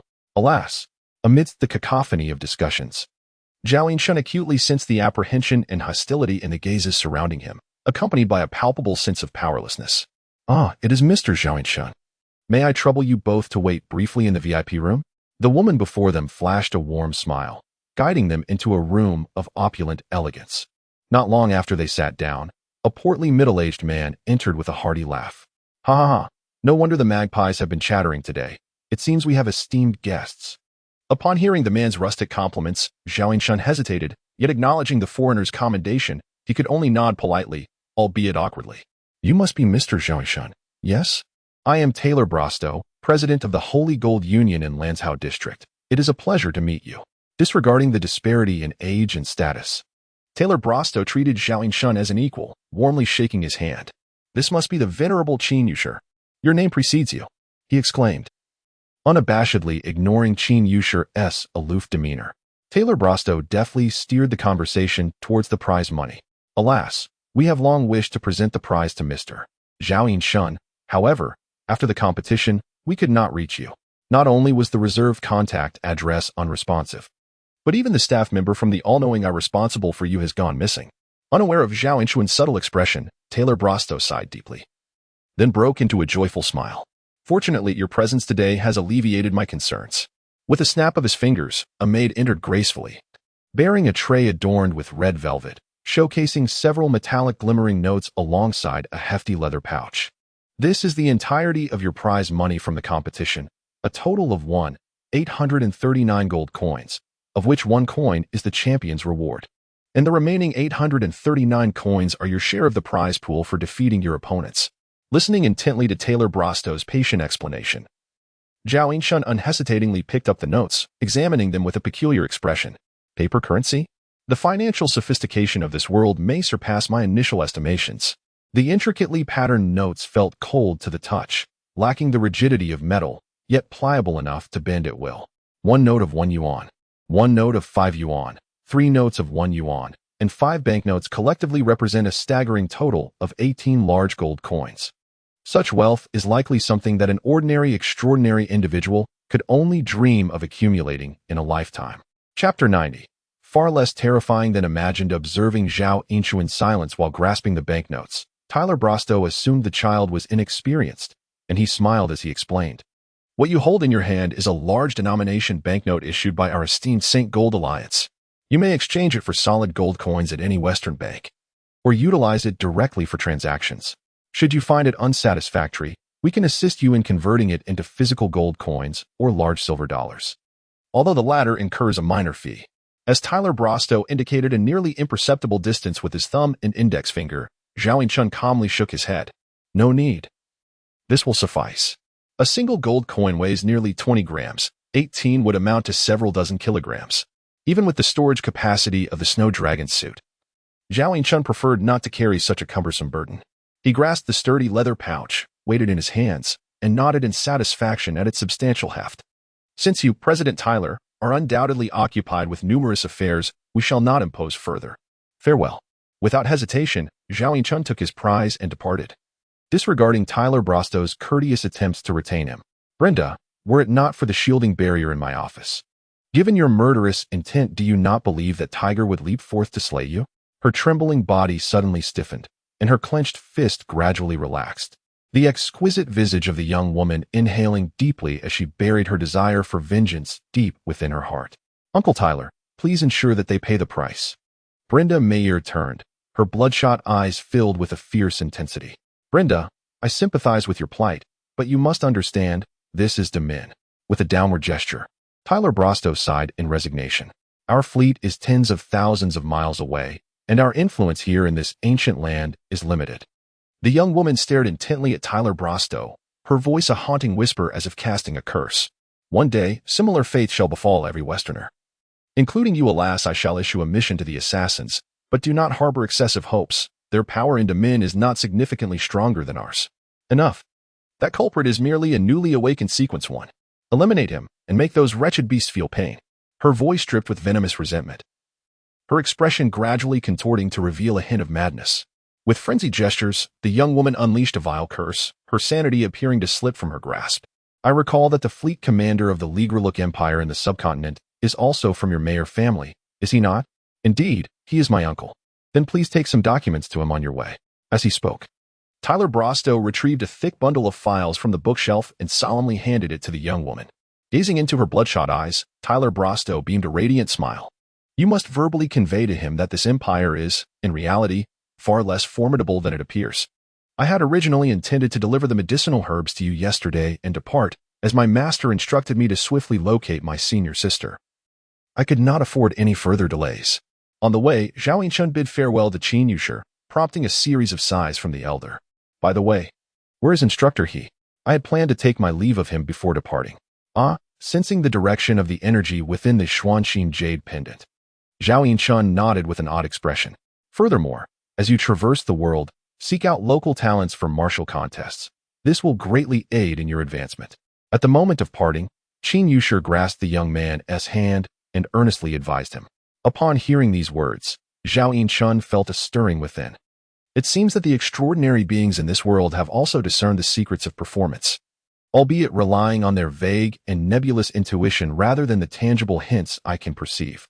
Nodding thoughtfully, the young man took his leave of Qin Yushi and turned towards another direction. Behind him, Qin Yushi gazed at the spirited and upright figure, faintly recalling his own shadow from decades past when he first ventured into the world, a sense of both comfort and nostalgia prompting a long sigh. Meanwhile, Zhao Yinchun navigated the map, turning left and right until he finally located the largest mount market in Lanzhou Prefecture. As he entered this expansive market, covering thousands of acres, the distinct odor of livestock assailed his senses, and he encountered a variety of oddly shaped animals along the way. Just as Zhao Yinchun was curiously observing, a man with shifty eyes approached, wearing an ingratiating smile. Is this your first visit to the Western market, young master? May I offer you some introductions? Your eyes must be blind. How dare you, a mere rat in the gutter, presume to serve young master Zhao? Keep your filthy thoughts to yourself. With a cold laugh, a burly man disregarded the seething resentment and performed a respectful salute to Zhao Yinchun. I am Su Erqiang, honored to meet you, young master Zhao. You know me? Zhao Yinchun observed the conflict between the two with a discerning gaze, studying Su Erqiang thoughtfully. I had the fortune of witnessing your match. Your sword technique against the foreign woman was truly magnificent. In that moment you tore your opponent apart. It was as if a fervent fan had encountered their beloved star. Su Erqiang's eyes glowed with enthusiasm, his gestures animated as he spoke incessantly. Chapter 91. The unusual species. After patiently enduring a fervent monologue from the other party, Zhao Yinchun, unable to withstand the relentless chatter, finally interjected. All right, I understand. We shall converse further another time. Young master, as it is your first visit to the Western market, if you do not mind, I would be delighted to guide you. Upon hearing Su Erqiang's words, Zhao Yinchun paused, lightly touching his cheek with a furrowed brow. Was his naivety so glaringly evident? How might he masquerade as a seasoned frequenter of this place? Noticing the young man's hesitance, Su Erqiang hastened to elaborate. With your distinguished attire, should you venture without a guide, you would undoubtedly attract the persistent attention of unsavory characters. Many among them engage in illicit dealings, and your elegant appearance is quite enticing. Upon reflecting on Su Erqiang's insinuations, Zhao Yinchun glanced at his own immaculate, elegant brocade robe, adorned with the white Emperor Xuanxin jade pendant at his waist, and couldn't help but click his tongue in exasperation. His youthful visage lacked the intimidation one might hope for. If only he bore a more fearsome countenance. With a robust physique, most would surely think twice before approaching him. Su Erqiang, we are not kin, so why this sudden familiarity? Turning back, Zhao Yinchun regarded the burly man calmly, his deep-set eyes seemingly shimmering with starlight. Su Erqiang, caught in the depths of that profound gaze, momentarily faltered. His eyes clouded with a hint of confusion before he shuddered and bowed respectfully. Rest assured, I harbor no ulterior motives. I do not wish to lead you to any nefarious establishments for monetary gain. I simply wish to assist you in securing quality goods at reasonable prices. Realizing Zhao Yinchun's underlying doubts, Su Erqiang smiled earnestly.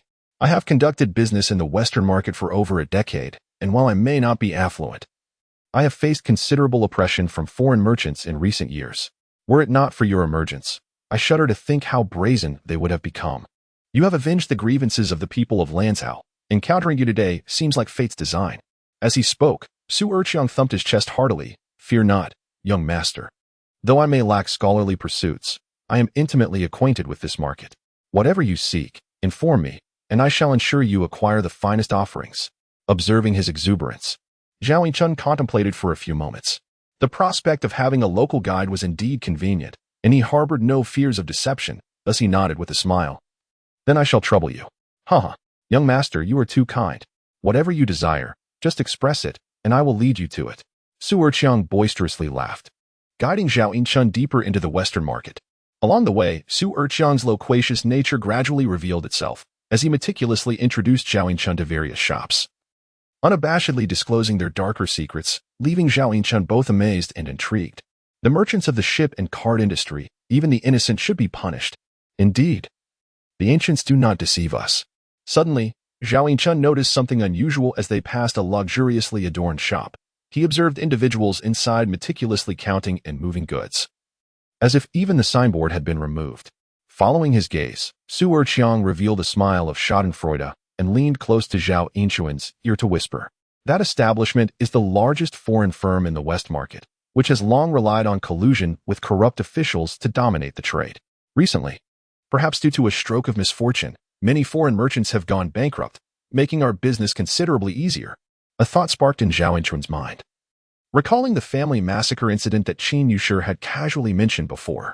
He began to genuinely comprehend what it meant for the turmoil at the upper echelons to ripple down to the lower levels. After casting a deep glance at the foreign firm, the two did not linger and quickly arrived at a quaint shop nearby. Upon entering, the air was refreshingly fragrant, a stark contrast to the leather and musk of other places. Young master, if you wish to purchase a fine steed, Old Wei is the most connected in the entire Lanzhou prefecture. His goods may be expensive, but they are without flaw. When you find something you fancy, do not speak. Allow me to negotiate the price for you. Su Erqiang whispered a quiet reminder to Zhao Yinchun before raising his voice. A distinguished guest has arrived. Wei Yuanhua. Why aren't you rushing out to receive him? Curse you, Su Erqiang. Are you howling? A middle-aged man adorned in gold and silver rushed out with a teapot, instantly shifting from anger to joy upon seeing the handsome youth behind Su Erqiang. Indeed, a distinguished guest has arrived. I was unaware of Master Zhao's visit. I apologize for the lack of formal reception. Wei Yuanhua bowed deeply to Zhao Yinchun, his round face nearly contorted with a smile. Enough pleasantries. Young Master Zhao is a busy man seeking a steed for travel. Bring forth your finest goods. Su Erqiang interrupted Wei Yuanhua's attempts at familiarity, assertively pushing him inside. Xiao Lu, keep an eye on the shop. I will take our esteemed guest to the back to view the merchandise. With just a brief command to his apprentice, Wei Yuanhua was unceremoniously led away, with Zhao Yinchun trailing behind them as they traversed a long corridor to a spacious area. Not far off, low whinnies emanated from a row of exquisite wooden stables, where Wei Yuanhua introduced each horse to the two. Here resides the clouds treading on snow, capable of carrying heavy burdens and traveling great distances with boundless endurance. Opening a stable door revealed a tall steed, entirely black with snow-white hooves. Its glossy coat a testament to meticulous grooming, presenting an impressive appearance. Master Zhao is not off to war. Why would you need such a heavy load? Old Wei, stop hiding the best. I have heard you acquired a rare exotic breed. Su Erqiang said with a sly grin, putting an arm around Wei Yuanhua's shoulder. Wei Yuanhua's expression faltered, his brow furrowing in distress. Is there a problem? Su Erqiang inquired, noting the unusual look on his face. Sigh, that creature has a fiery temperament. Even after administering a calming potion, it injured 4 of my men. I cannot dare sell it to a distinguished guest. Wei Yuanhua lamented, a bittersweet smile gracing his face. I was tempted by the price, knowing well the risks, yet I relied on my decades of horse training, thinking I had seen every kind of spirited steed. Who would have imagined I would encounter such a creature that refuses to yield, even to starvation? Alas, if this continues, that wretched creature will likely starve itself to death, and all the money I have earned over the years will be lost. Venting my grievances to an old friend, Su Erqiang listened attentively while casting knowing glances at Zhao Yinshan, who nodded in agreement at the points of interest. It was only then that he embraced Wei Yuanhua and burst into hearty laughter. Chapter 92. The Dragon Horse. This is a splendid opportunity for young Master Zhao to observe. If the divine steed recognizes its master, it would indeed be a delightful outcome. However, Wei Yuanhua's expression shifted as he glanced at Zhao Yinshuan's ethereal presence, his brows knitting in hesitation. Under normal circumstances, I would eagerly seize the moment, yet to speak candidly, that creature possesses an excessively fiery temperament. I fear no one could tame it. I even sought the expertise of a 5th-tier warrior, only to have him receive a resounding kick, leaving him utterly humiliated. No matter. Let us first observe and see what unfolds. Without a moment's doubt, Su Erqiang interrupted him, pulling him towards the exit, unable to refuse. Wei Yuanhua led them to a sturdy brick building at the rear. As he opened the door, a gentle chill seeped in through the seams of their garments, causing Su Erqiang to shiver involuntarily. Inside the immaculate room stood a pure white steed behind iron bars, its proud head held high despite being securely bound by heavy chains.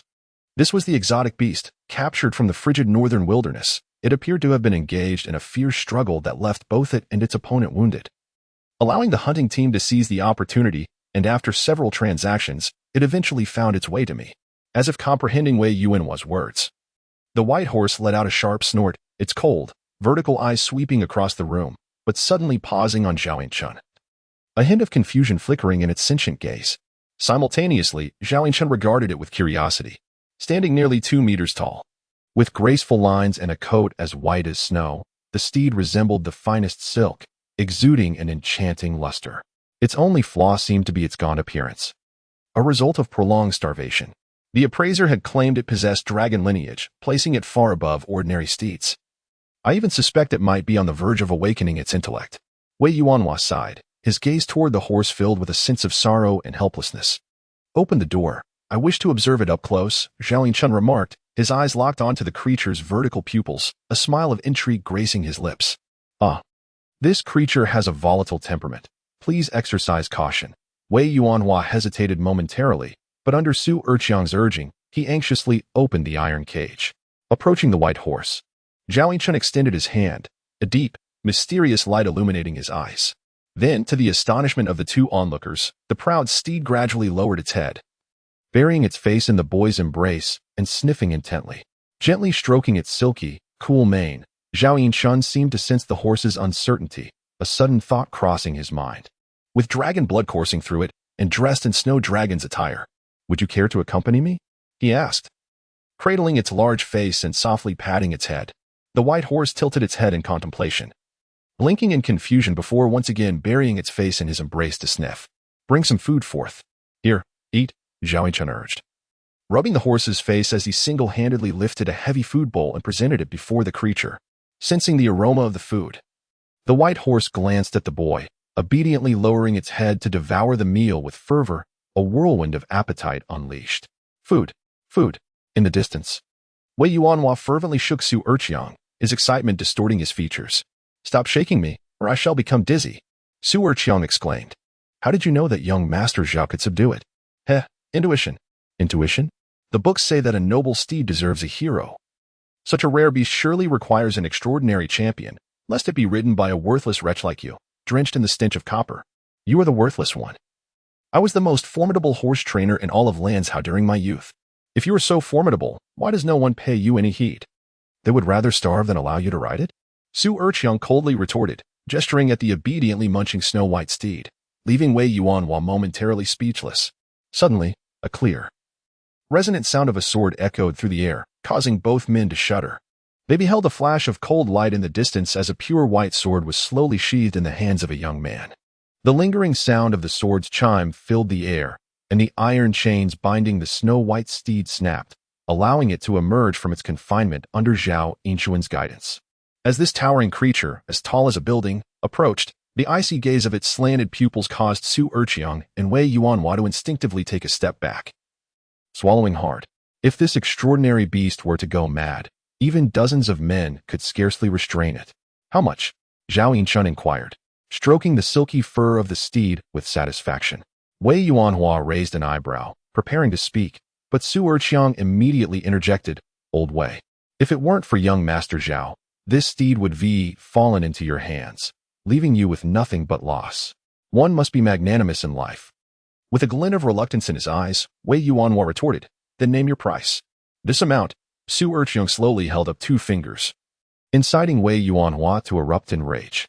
"Do you know how much I spent to acquire it?" "Of course I do. Those people have approached me before." "Then why offer 2?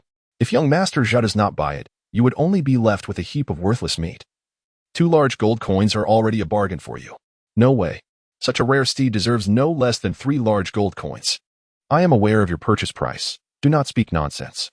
If you are aware, why quote such a low price? 3 would be a loss for me. Better than nothing." "No, 15. 300. Observing the intense haggling between the two, Zhao Yinchun shook his head with a knowing smile. Then glanced down at the gap in his clothing, sighing wistfully, "Forgive me, dear wallet. I truly need this magnificent snow dragon horse. 619. That is your purchase price. Do not be greedy." "Greedy? If this divine steed is trained well, it could fetch 10 large gold coins in the capital. Then you train it." I struggling for breath. Wei Yuanhua clutched his chest, finally exhaling a long sigh of resignation. 620. "But you must provide the finest saddle and tack." I was taken aback as I witnessed Wei Yuanhua on the brink of losing control. Zhao Yinchun intervened in their quarrel, producing the stillworm, Holy Gold Alliance, banknotes and counting out 6 yuan. "Can this be used for payment?" Upon seeing the exquisite banknotes between the young man's fingers, Wei Yuanhua's expression shifted dramatically, and he nodded vigorously. "Yes, absolutely. Of course." Reverently accepting the banknotes, Wei Yuanhua gently rubbed his fingers over the currency, a blissful expression spreading across his chubby face. Chapter 93, Albai. Upon witnessing Wei Yuanhua's demeanor, Zhao Yinchun began to discern the reason behind the rapid global expansion of the Holy Gold Alliance within a mere few decades. Its positive impact is undeniably apparent, facilitating the flow of resources and significantly accelerating wealth accumulation. However, its detrimental effects remain subtle and often take years to manifest. The widening gap between the rich and the poor is merely the most superficial symptom. Consider the extra as a reward for your efforts. Choose better equipment for the horse, and also prepare some food. It seems the horse is yet unsated. Upon receiving Zhao Yinchuan's generous tip, Wei Yuanhua, who had been lamenting, instantly brightened up. "Thank you for your generosity, young master. Shawan, quickly bring out the finest fare from the kitchen." Soon, a sumptuous array of boiled soybeans, barley, eggs, fresh carrots, and a medley of unidentifiable fruits was presented. Under Zhao Yinchuan's gentle encouragement, the pristine white steed munched on the delectable offerings while reluctantly allowing the attendants to adorn it with exquisite tack and harness. "By the way, you need a name. How about to buy?" The white horse snorted in apparent discontent. Suddenly recalling something, Zhao Yinchun glanced down thoughtfully, rubbing his chin. "It's a mare. So the name shouldn't be overly masculine. Tang Yuan? Ice cream? Xiaobai?" Various pet names flitted through his mind until a spark of inspiration struck him. He affectionately patted the horse's head, which was nuzzling against him. "Since you possess dragon lineage, let us name you Albai." With a puzzled gaze, the mare lifted her large, cool vertical pupils to fixate on Zhao Yinchun, blinking in apparent confusion before extending her tongue to lick his face. "All right, I shall take that as your consent. From now on, you shall be called Albai." After completing all the necessary formalities, Zhao Yinchun led Albai out of the shop, immediately drawing the attention of the onlookers with their splendid appearance. "Young master, I still have matters to attend to within my humble establishment, so I must bid you farewell here," Su Erqiang said regretfully after escorting Zhao Yinchun to the city's western gate. "Thank you for your assistance today. It has been my honor to serve you," he replied with a smile. "Until we meet again." "Until we meet again." With no lingering farewells, they clasped fists in respect before parting ways, each embarking on their own journey. Mounting his horse, Zhao Yinchun tightened the reins, restraining Albai's eager impulse to gallop as they leisurely made their way towards the outskirts of the city. Regardless of whether Su Erqiang had intentionally guided him to resolve his old friend's troubles, Zhao Yinchun felt a sense of gratitude. Perhaps this was fate. As he stroked the silky white mane, a smile graced the young man's lips. Clop, clop, clop. Once they officially departed from Lanzhou Prefecture and hit the open road, Zhao Yinchun gently squeezed Albai's flanks. Giddy up. With a thunderous roar, the four hooves kicked up a storm, as if a switch had been flipped, propelling Albai to an astonishing speed in mere seconds, instilling in Zhao Yinchun the exhilarating sensation reminiscent of an aircraft taking off in a previous life. Had it not been for the stirrup and reins providing support, Zhao Yinchun felt as though he might experience some animated effect. With the carriage flying forward while he remained rooted in place, the fierce wind lashed against his face, and the thrill of speed coursed through his veins like wildfire. Instinctively, Zhao Yinchun pressed closely against the horse's back to minimize wind resistance, relishing the exhilarating sensation akin to racing in ancient times. But where was the target? The last reported sighting indicated they had taken the southwestern direct route. And now? Uncertainty loomed. The speed of his steed was so great that once they exited the city, they lost track of their quarry. Useless. What did the diviners say? Have they pinpointed his location? Nothing is visible. A higher-level expert is shrouding his path from sight. Fool. Could they not exert themselves to catch a glimpse? They attempted. And what was the outcome? The result is that we no longer have a diviner. In the dimly lit, concealed chamber, an awkward silence lingered until a deep voice finally broke it. Reassess the target's background, ascertain his identity, he commanded. Yes, Chief. Also, investigate who issued the task. Is it truly sane to offer 10 gold coins for a mere level 1 life? Is it he who is deranged? Or is the target the problem? Should we temporarily withdraw the mission? No need. Let the mercenaries carry on. After all, we can still earn a share from the task's completion, and if they fail, it will serve to illuminate the truth of the matter. Understood, Chief. Having run too far. In the pitch-black forest, Zhao Yinchun rode slowly on his steed, Albai, gazing helplessly at the bright moon in the sky. Utilizing the moonlight, he pulled out a map for careful comparison, only to discover he found himself in a most awkward position, far from any village or shop. Originally, he had intended to rest in a small town along the route. But Albai's speed had been so extraordinary, racing forth like a bolt of lightning, that they had passed right by. Not only had they missed the first resting point, but the second and third as well. This was still due to Albai's prolonged fasting. Its condition had yet to fully recover, and the effects of the soft bone powder would take several days to completely dissipate. Otherwise, its speed could have been even swifter and more enduring. Moreover, the wilderness of this world was fraught with peril, with monsters and demons lurking around every corner. Humanity predominantly resided in settlements, leaving the desolate wilds nearly devoid of human presence. Thus, Zhao Yinchun found himself unable to locate any shelter from the wind and rain. It seemed he would have to spend the night in the wilderness. With a resigned sigh, Zhao Yinchun angrily rubbed the horse's mane to vent his frustration.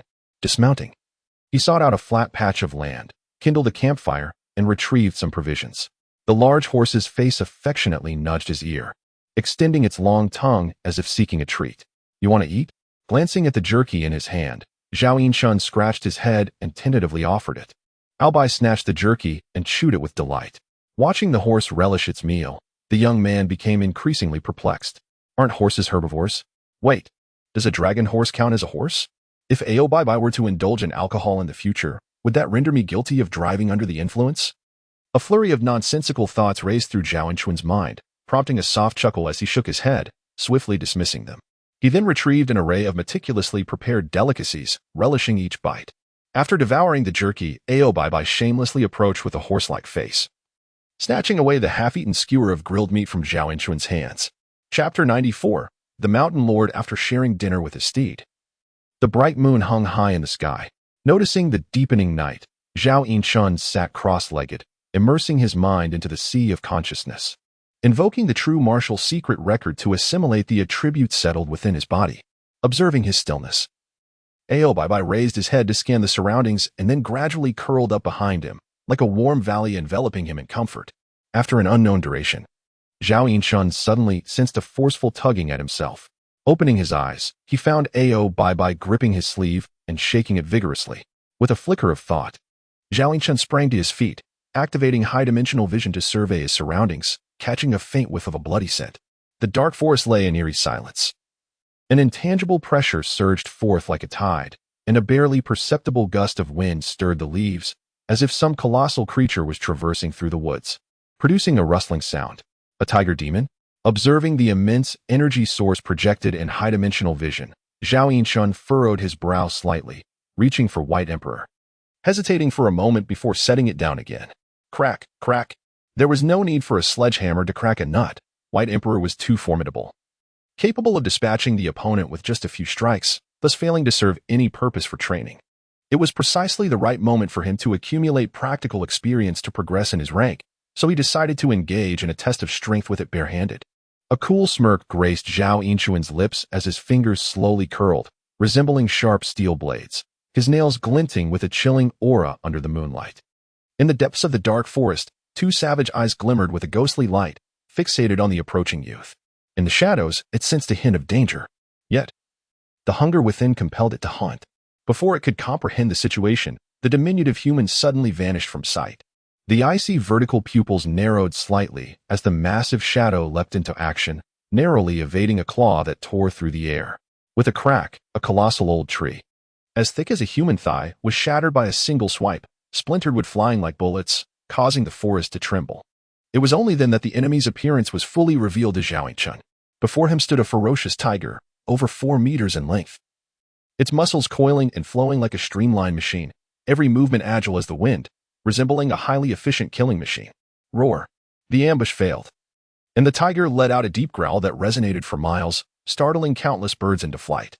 The peculiar sound waves transformed into supernatural force, rushing towards Zhao Yinchun, who felt a cool ripple emanating from the Xuanxin jade pendant at his waist, instantly clearing his mind and rendering him impervious to the sonic shockwave. Why are you roaring so loudly? Boom. Drawing strength from the earth, his toes pushed off, creating a massive crater as he surged forward with all his might, propelling Zhao Yinchun toward his foe in a flash. The tiger's paw, the size of a grinding wheel, collided with the supernatural claw, unleashing a visible shockwave that exploded outward. Fueled by the momentum of his charge, Zhao Yinchun found himself evenly matched against the tenfold larger adversary, both unable to withstand the other's force, sent reeling backward. Tumbling through the underbrush, the tiger rolled several times before finally regaining its footing. On the other side, the lighter Zhao Yinchun was propelled nearly 10 meters before landing, subsequently scraping 2 shallow furrows into the ground as he steadied himself. The terrifying force left one side of Zhao Yinchuan's body tingling and powerless, and he began to grasp the strength of his opponent. Both their strength and physique surpassed his, and their agility was hardly inferior. Could it be a third-tier beast? Wait. The scent of blood and the manifestation of extraordinary power suggest it might even be a 4th-tier beast. A flicker of confusion crossed Zhao Yinchuan's mind as he pondered why such a creature would appear in an area close to the main thoroughfare. Logically, beasts that reach legendary status possess a degree of intelligence, allowing them to avoid danger and not recklessly venture into the bustling avenues of Damon. Tiger-type beasts exhibit certain peculiarities. Upon ascending to legendary status, they instinctively establish a territory delineated by their bloodline. Within this territory, their extraordinary powers manifest, enabling them to vaguely sense all information within their domain. This is somewhat reminiscent of the land gods in Journey to the West. As their rank increases, their powers become increasingly formidable, allowing them to command the elements within their territory and even enact their will as they please. This explains why the inhabitants of deep mountains and forests often worship and pay homage to them, reverently referring to them as mountain lords. Mountain lords, the sovereigns of the wilderness. Within their territorial bounds, they share a striking resemblance to the nobility of the imperial path. A fleeting thought passed through Zhao Yinchuan's mind as he gently moved his hands, his surging vital energy coursing through his meridians, swiftly alleviating the soreness in his body. Opposite him, the colossal tiger seemed to be stirred by a primal ferocity, baring its sharp, menacing fangs and emitting a deep, terrifying roar, approaching him with an invisible pressure. A newly minted legendary beast, perfectly matched to the limits of his capabilities, stood as the ideal opponent for honing his combat experience. Taking a deep breath, the youth's face broke into an irrepressible smile of excitement as he once again stepped toward the magnificent tiger. The man and the beast, in perfect synchronization, gradually accelerated, colliding without finesse, producing a dull thud of flesh against flesh and the sharp, piercing sound of friction. Roar. Boom, boom, boom, crack. The tiger's claws scraped against the snow dragon garb, creating brilliant sparks, yet leaving no mark upon its surface. The penetrating, resonant roar of the tiger reverberated through the mountains. As if two colossal beings were entangled in a fierce struggle, flattening and obliterating trees within a radius of several dozen meters, with shattered wood splinters swirling like rain, blanketing the ground in a thick layer. As the battle progressed, Zhao Yinchun felt a surge of fervor, a flicker of enlightenment rising within him. He shed the snow dragon garb and engaged the tiger in close combat. Roar! After several dozen minutes, man and beast faced each other from a distance, both panting heavily, their stamina nearly depleted. Zhao Yinchun's undergarments had been torn to shreds, and his bare, lean body was riddled with numerous wounds, the torn flesh resembling a series of grooves, with the deepest ones even faintly revealing the white of bone beneath. The fierce tiger across from him, despite its disheveled fur and pitiful appearance, bore no grievous wounds. Yet, its gaze towards the youth betrayed a profound wariness. The savage eyes of the beast narrowed into mere slits as it licked its tongue, savoring the alluring scent of blood emanating from its foe, while an insatiable hunger churned violently within its belly. Chapter 95. Refinement. Ultimately, reason prevailed over primal instinct. The ferocious tiger refrained from further aggression, instead fixating its gaze on Zhao Yinchun as it slowly retreated. Sensing the creature's intent, Zhao Yinchun let out a resigned sigh. The extraordinary power of his C-grade claw was insufficient to breach the defenses of a fourth-tier beast. The seemingly sleek and glossy fur concealed an incredible resilience, rendering his sharp attacks ineffective as they transformed into blunt force, dissipating across the beast's substantial musculature, resulting in negligible damage. Indeed, without his equipment, it was exceedingly challenging to pose a threat to a legendary adversary. Facing a third-tier opponent was still overly ambitious. He had to contend not only with the hierarchical suppression of high-energy tiers over low, but also with the essential metamorphosis between sequences LV-3 and LV-4. Even if the opponent was merely a newly ascended legend, they were not someone this first-tier superlative martial artist could hope to rival. However, you come and go as you please. Do you take me for a public restroom? With a swift retreat to a safe distance, the tiger deftly pivoted and bolted away. Observing its retreating figure, Zhao Yinchun extended his hand in a futile grasp, softly uttering two words, "White Emperor." In response to his call, the resonant sound of a sword being unsheathed soared into the heavens, the pure white hilt manifesting in his grasp, fitting snugly within his palm. In an instant, his diminutive form vanished from sight, and beneath the chilling moonlight, a terrifying glimmer sliced through the forest, cleaving through all obstacles in its path. Roar! Sensing the icy threat surging from behind, the tiger's fur bristled in alarm. Its keen instincts recognized the imminent danger of death closing in. It unleashed its full potential, darting through the woodlands like a flash of lightning. Dash! Dash! Dash! The extraordinary defenses that had withstood his bare-handed struggle crumbled before the White Emperor, like decaying wood. The indomitable sword's edge sliced through the air, akin to a hot knife through butter, seamlessly penetrating the gaping maw of the roaring tiger, driving through its upper jaw and skull. A devastating surge of sword energy surged into the beast's brain, extinguishing all traces of vitality. The tiger's fierce eyes abruptly narrowed to slits, then slowly widened, losing their luster. Withdrawing the blade, Zhao Yinchun beheld the colossal creature collapsing to the ground, his brow furrowing in contemplation.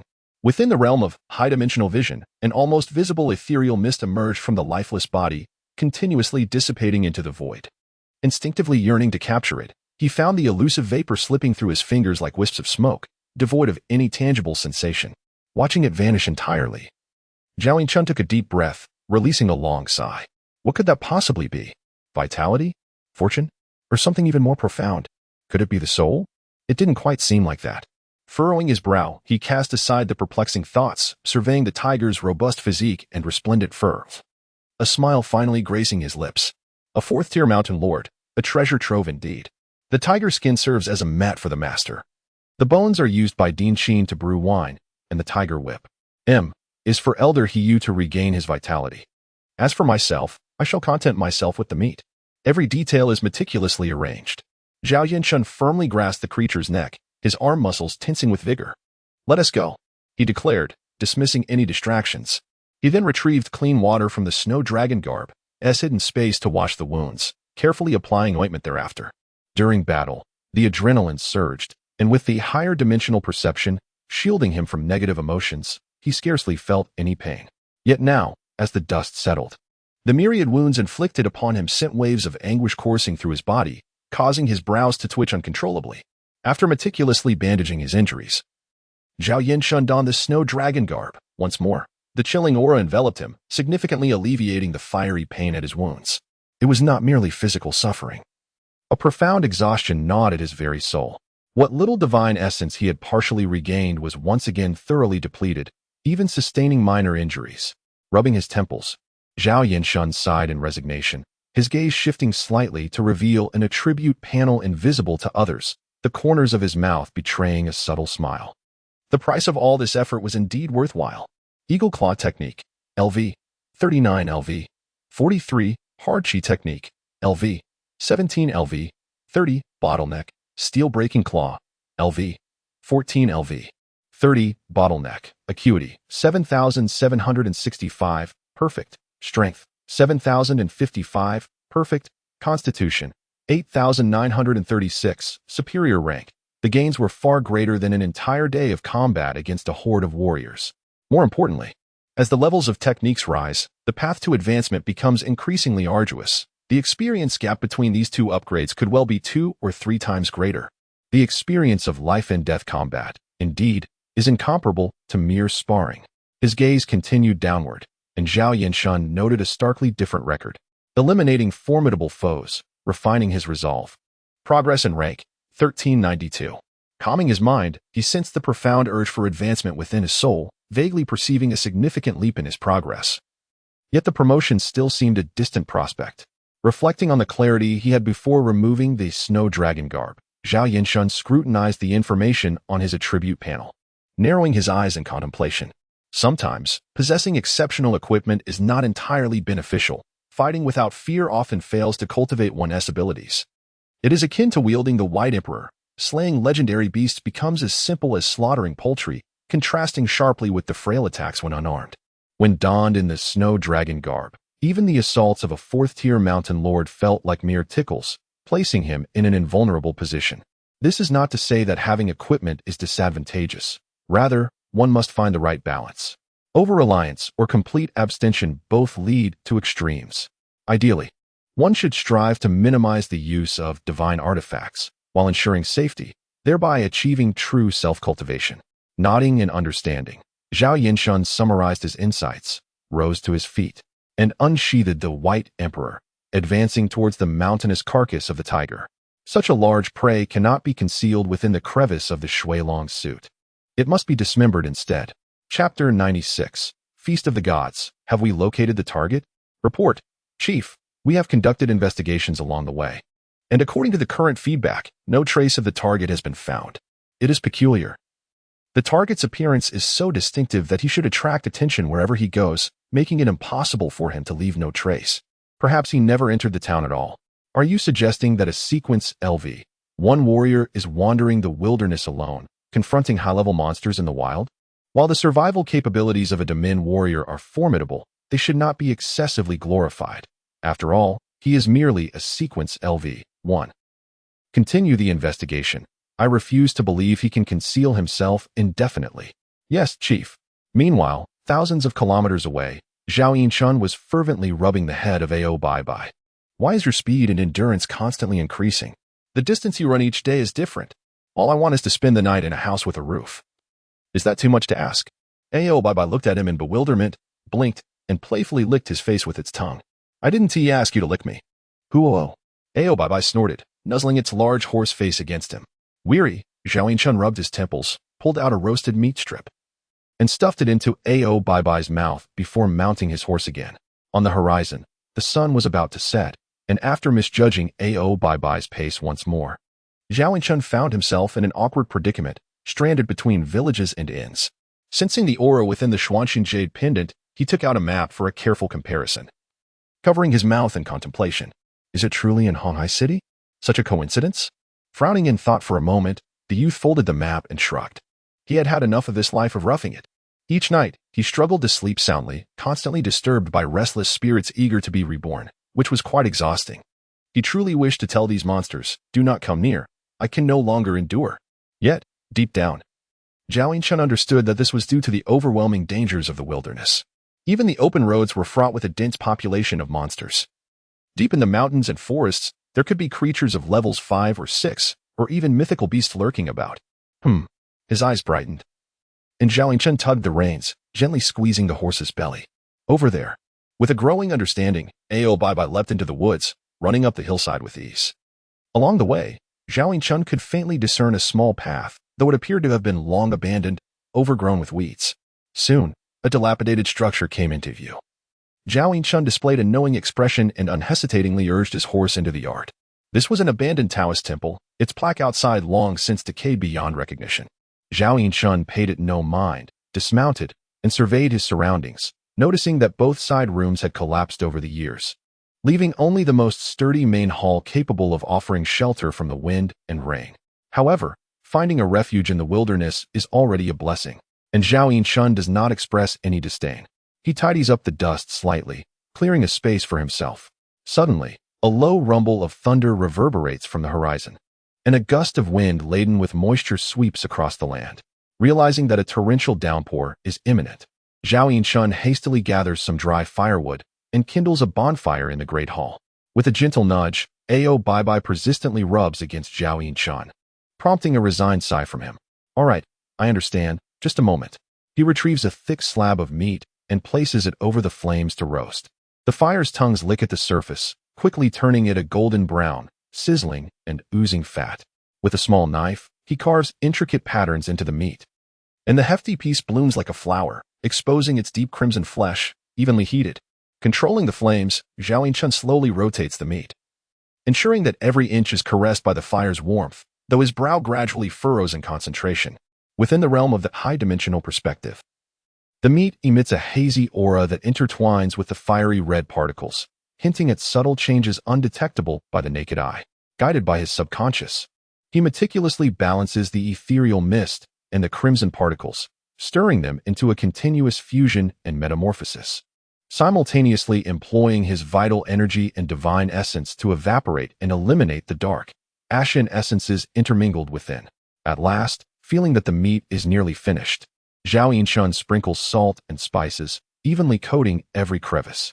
Under the high-dimensional perspective, the mist seems to have completed its transformation, beginning to coalesce and emit a captivating sheen, as if it were a luminous source of light itself. Suddenly, the glimmer in his pupils halts, revealing a breathtaking scene before Zhao Yinchen in the tangible material world. The roasted meat in his hands is glowing. This is not the special radiance of the high-dimensional perspective, but rather a soft halo visible to the mortal eye. It is as though a special effects filter has been applied to the roast, conveying an extraordinary intuition deep within. This delicacy is undoubtedly delectable. Beside him, Ao Bai Bai can no longer contain itself, eagerly nuzzling against the boy with its drooling equine face, only to be shunned. Zhao Yinchen cuts off a piece of the succulent roast to placate its mouth, finally tasting his own masterpiece. His movements suddenly pause. After several seconds of savoring the rich, juicy meat, he slowly swallows, closing his eyes in rapture. This energy, nourishing both body and soul, truly embodies extraordinary power. With a flicker of thought, his attribute panel unfurls instantaneously, revealing a new entry. Insight into the essence of ingredients, perfectly awakening their latent energies, crystallizing a miracle of the divine. Gazing at this newfound specialty, Zhao Yinchen covers his lips, memories flashing through his mind of ancient texts recounting a rare path. Culinary path. Through hunting and gathering extraordinary ingredients, one can craft magical culinary creations for advancement. Yet, for reasons unknown, over time, the culinary path has waned, once thought to be on the verge of extinction, and now, scarcely a few extraordinary beings traversing this path can be found throughout the vast realm of Daemon. This newfound expertise of mine can be described as the extraordinary power of the culinary path, or perhaps the ultimate strength that all culinary transcendents aspire to but can never attain. Chapter 97, sated after all, they could not possess eyes that could directly perceive the essence of matter. Gently caressing his own eyes, Zhao Yinchen nodded in realization, suddenly feeling a furry head nuzzling against his ear, seeking affection. Why does a horse like to eat meat? Is it tiger meat? Don't you think your roles are a bit reversed? With an annoyed glare at Ao Bai, Zhao Yinchen cut a large piece of sizzling roasted meat and stuffed it into its mouth, observing the horse's face adorned with a human-like expression of happiness. Its eyes narrowing in delight, Zhao Yinshun chuckled and shook his head, his gaze shifting to the glowing, miraculous cuisine. Uncertain whether it was because of his own creation, Zhao Yinshun for the first time perceived detailed information on a non-personal matter. Roast meat unnamed. Main ingredients: blood and flesh of a tiger-type demon beast. Requirement: level 4 and above. Consumption effects: 1. Significantly increases the natural growth rate of physical attributes. 2. With prolonged consumption, enhances physical attributes based on ingredient quality. Current material limits: strength 2, constitution 3, agility 2, 3. Grants temporary attribute enhancement, increasing the basic recovery speed of constitution, chi, and spirit by 4. Duration: 24 hours, slicing the meat into thin pieces and savoring each bite. The charred crust and succulent juices exploded in his mouth. Zhao Yinshun sighed with a mixture of satisfaction and regret, lamenting the absence of an ice-cold beer by his side. Otherwise, life would have reached its pinnacle at this moment. With the glimmer of the knife, the man and horse quickly devoured several dozen pounds of roasted meat by the campfire. Such substantial fare filled his belly to the brim. Even Zhao Yinshun, a martial artist, found himself belching uncontrollably. Wiping the grease from his lips, he keenly felt the long and warm flow of energy within him, as the surging vitality coursed through his blood, nourishing his body and fostering continuous growth and reinforcement. An inexplicable sense of happiness swelled within him. At this rate of consumption, if I eat once a day, I could fully extract the potential of the ingredients in about a month, gaining 7 points in attributes. Moreover, my physical attributes still have a tremendous reserve, which, coupled with the nurturing of my cultivation technique, could be swiftly transformed into actual combat power. Zhao Yinshun focused on the palm of his hand, slowly closing his fist, feeling the vigorous energy within him, even the wounds on his body beginning to itch, recognizing it as a normal reaction to rapid healing. A smile crept onto the youth's lips as he nodded in satisfaction. Grateful for the generous offering of flesh from the Mountain Lord, the child was pleased. With palms pressed together, Zhao Yinshun sincerely expressed gratitude for nature's bounty, subsequently sighing in reflection. Truly, it is the feast of the gods. Although the quality of ingredients pales in comparison to the precious ones held by his master, the vitality and effects provided far exceeded the latter. Suddenly, the boy's expression stiffened, and his gaze turned grave. Is it possible that it is due to his master's poor culinary skills? It feels as though she is not cooking but rather concocting elixirs. The final product bears no semblance to the original ingredients, and the flavors are exceedingly peculiar. The last time she prepared soup, it was reminiscent of overly salted mucus, imbued with a potent bitterness, fishiness, charred notes, and an unpleasant odor. The only commendable aspect of my master's culinary skills seems to be the balanced medicinal properties of the various ingredients. Yet, one cannot subsist on medicine alone. Can they? What, then, is the essence of life? Perhaps, my senior sister's assertion that even dogs would refuse it is not without merit. As I stroked my chin, having indulged in my own culinary creation of divine banquet quality, I found myself utterly disinclined to face my master's heartfelt dinner again. While lost in thought, a sudden flash of blinding white light streaked across the night sky, followed by a distant, rumbling roar. Thunder rolled ominously, accompanied by torrential rain that cascaded down, the dense curtain of rain drumming against the tiles, producing a sound akin to pearls falling on a jade plate. Leaning against the reclining figure of Aobai, I gazed languidly at the deluge outside, my eyelids growing heavy. Fortunately, I had found refuge from the storm today. Otherwise, I would have been drenched like a drowned rat. With a contented sigh, I closed my eyes, and my breathing gradually slowed, lulling me into slumber. After an indeterminate time, a faint clamor pierced the curtain of rain, emanating from a distant direction. Both a man and a horse opened their eyes simultaneously, raising their heads to listen intently. After a while, as the distance between them decreased, I finally discerned the content of the noise. Quick, get the young lady inside to avoid the rain. If the cargo cannot be brought up, let old Lou and the others camp at the foot of the mountain. Why is there a flicker of light inside? A group of figures soon emerged from the depths of the rain, led by a few imposing men whose breaths were deep and resonant. They quickly noticed the graceful youth by the campfire. Troublesome. With a glimmer of dark, divine light in my eyes, I surveyed the scene, my lips pursing in resignation. The burly men exchanged glances, seemingly reassured by the youth's extraordinary demeanor, causing their wariness to wane slightly. I am Kong Yen. Pleased to meet you, young master. He clasped his fists in greeting from a distance, but before he could elaborate, I waved my hand dismissively, my impatience evident. This hall is half mine. Do not disturb me. My brusque attitude ignited a flicker of anger in the eyes of the burly man. Yet one of his companions subtly nudged him, shaking his head slightly. Thank you, young master. After expressing gratitude on behalf of his comrades, they stepped into the hall, clearing a clean space, only for several shadowy figures to emerge from the rain once more. Oh dear, this rain came so unexpectedly. Young lady, please step inside for shelter. A charming maid held an umbrella, escorting a strikingly beautiful woman into the hall, flanked by several muscular bodyguards. Upon noticing the man and horse inside, the woman momentarily froze, then smiled and nodded after a few seconds. Detecting the glimmer of excitement hidden within her gaze, I wearily rubbed my temple and sighed in resignation, ignoring the bustling group. I remained by the campfire, lost in thought, my vacant stare seemingly piercing through time and space, unaware of what I was gazing at. After a considerable time, the group finally settled down, and a waft of fragrant air drifted into my nostrils. I am Shosun, pleased to meet you, young master. Clad in resplendent red, a stunning woman gracefully performed a deep bow, her large, glistening eyes gazing at Zhao Yinchun with an alluring charm. I wonder if the young master has dined yet. Our servants have prepared some delicacies. Should the young master not find them unpalatable? Undeterred by Zhao Yinchun's frigid demeanor that kept others at bay, Shosun playfully smiled, inching closer. At that moment, the youth slowly turned his head, and within his deep, ocean-like gaze, it seemed as if the galaxies themselves were swirling.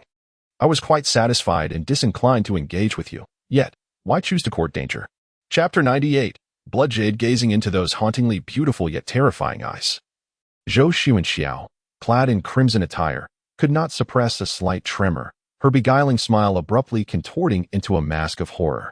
In that moment, a realization dawned upon her. The strikingly handsome boy before her was not the succulent prey she had envisioned. Instead, she felt as though she were the hapless quarry ensnared in his gaze. Sated, the mundane utterance sent a chill down Zhou Xuanxiao's spine, awakening a visceral sense of dread that caused her body to tremble uncontrollably. With a swift motion, a powerful gust swept through, and Zhou Xuanxiao found herself propelled backward in a manner defying the laws of physics, her flowing red garments trailing gracefully in the air. Roar! Almost simultaneously, the hulking figures in the vicinity emitted inhuman howls, their eyes transforming into pools of pure darkness, veins bulging grotesquely across their features. Nearly 10 of these brutes lunged at Zhao Yinchun, encircling him in a deadly net of fists, feet, blades, and swords, determined to ensnare him. Bang! Bang! Bang! Yet, witnessing this scene from a safe distance, Zhou Xuanxiao's expression morphed into one of unbridled ecstasy. Ha! I thought I was facing some ancient monster rejuvenated by sorcery, but it turns out to be merely a first-tier martial artist. The terror that had gripped her heart dissipated, replaced by a fury at having been deceived. Zhou Xuanxiao's twisted smile widened, her crimson garments stirring with an unseen wind, rapidly enveloping the entire hall in a sanguine shroud. An extraordinary and surreal power permeated the air, momentarily disorienting Zhao Yinchun, whose blood surged violently, overwhelming him with an insatiable rage. In an instant, the mystic heart jade pendant emitted an imperceptible ripple, a chilling aura penetrating his mind and swiftly dispelling the encroaching supernatural force. With his gaze sharpening, Zhao Yinchun summoned all his strength, shattering the defenses of one of the hulking men.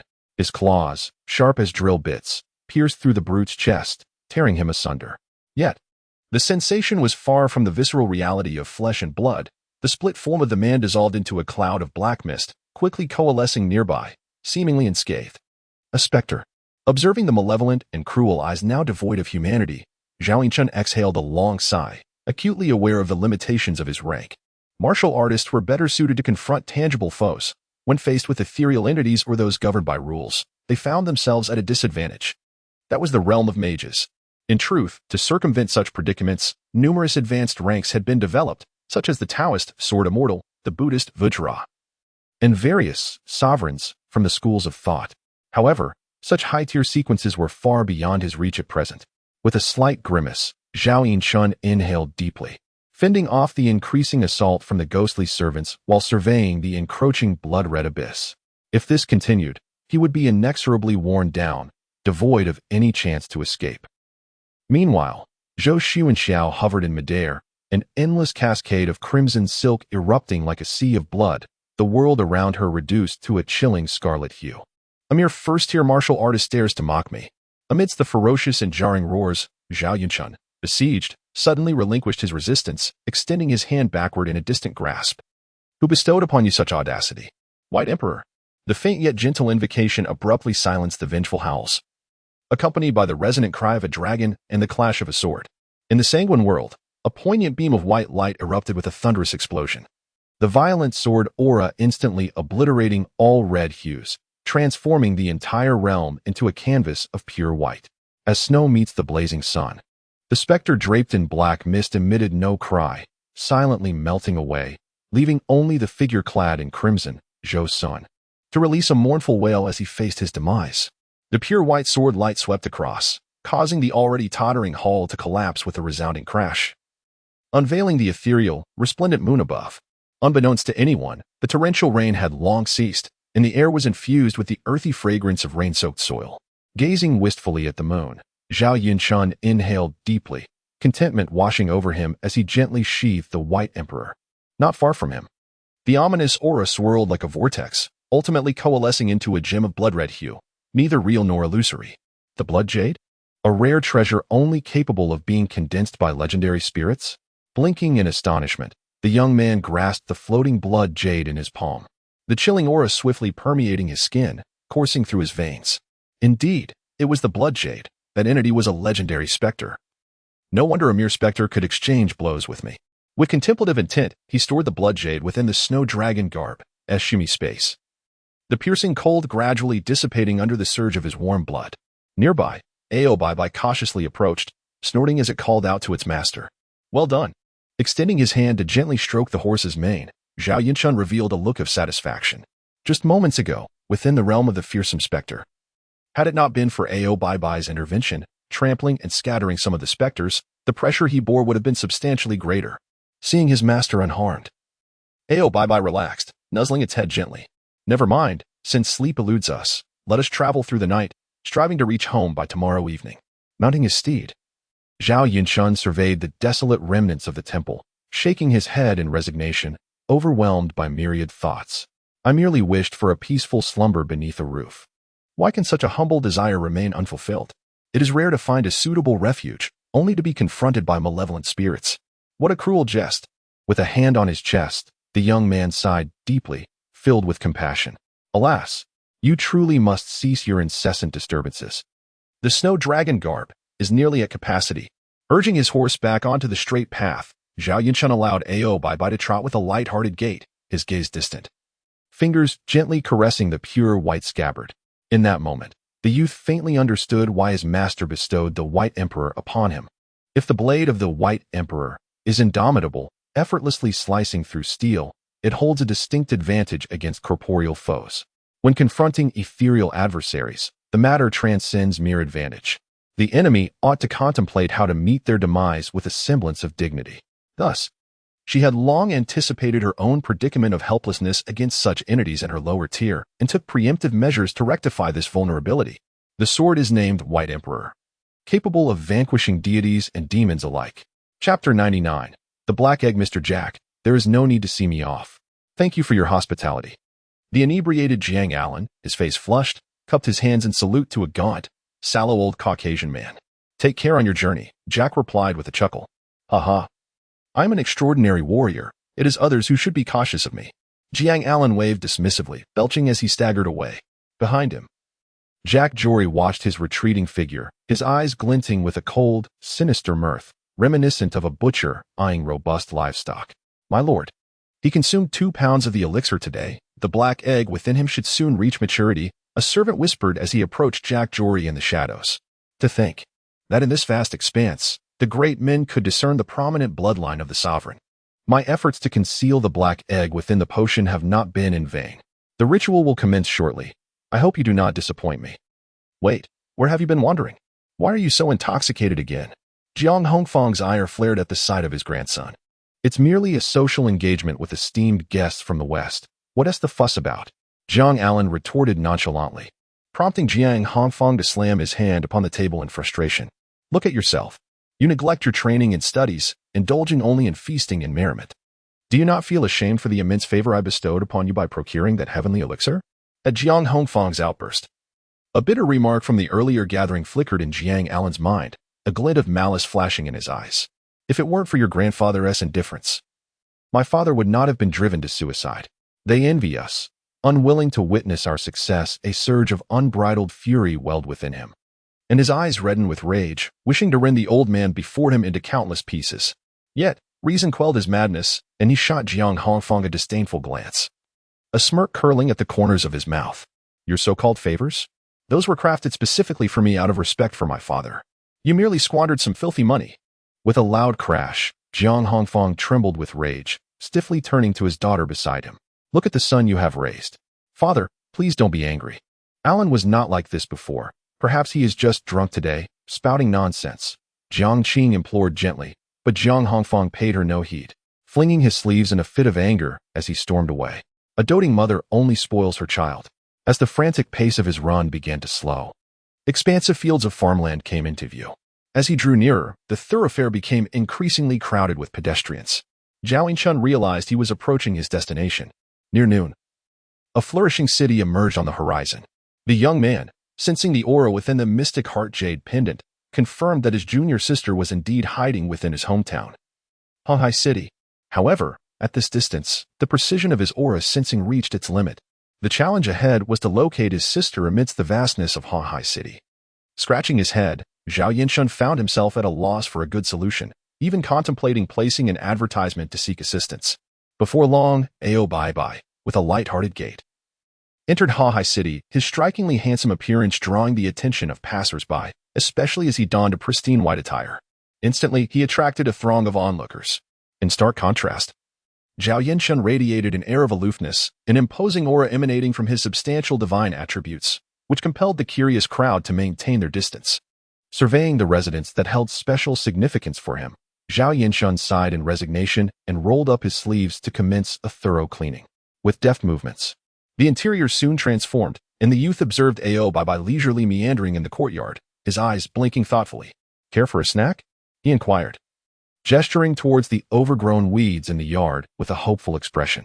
With a dismissive snort, Ao Bai lowered his head, withdrew his feet, and retreated indoors to find a comfortable spot to lie down. Lacking the assistance of an automatic lawnmower, Zhao Yinchun had no choice but to tackle the weeds himself, resulting in a flurry of grass clippings. Yet, midway through, a sudden rustling from the low shrubs halted his progress. Parting the foliage, a small black figure darted out, which Zhao Yinchun swiftly apprehended with remarkable reflexes.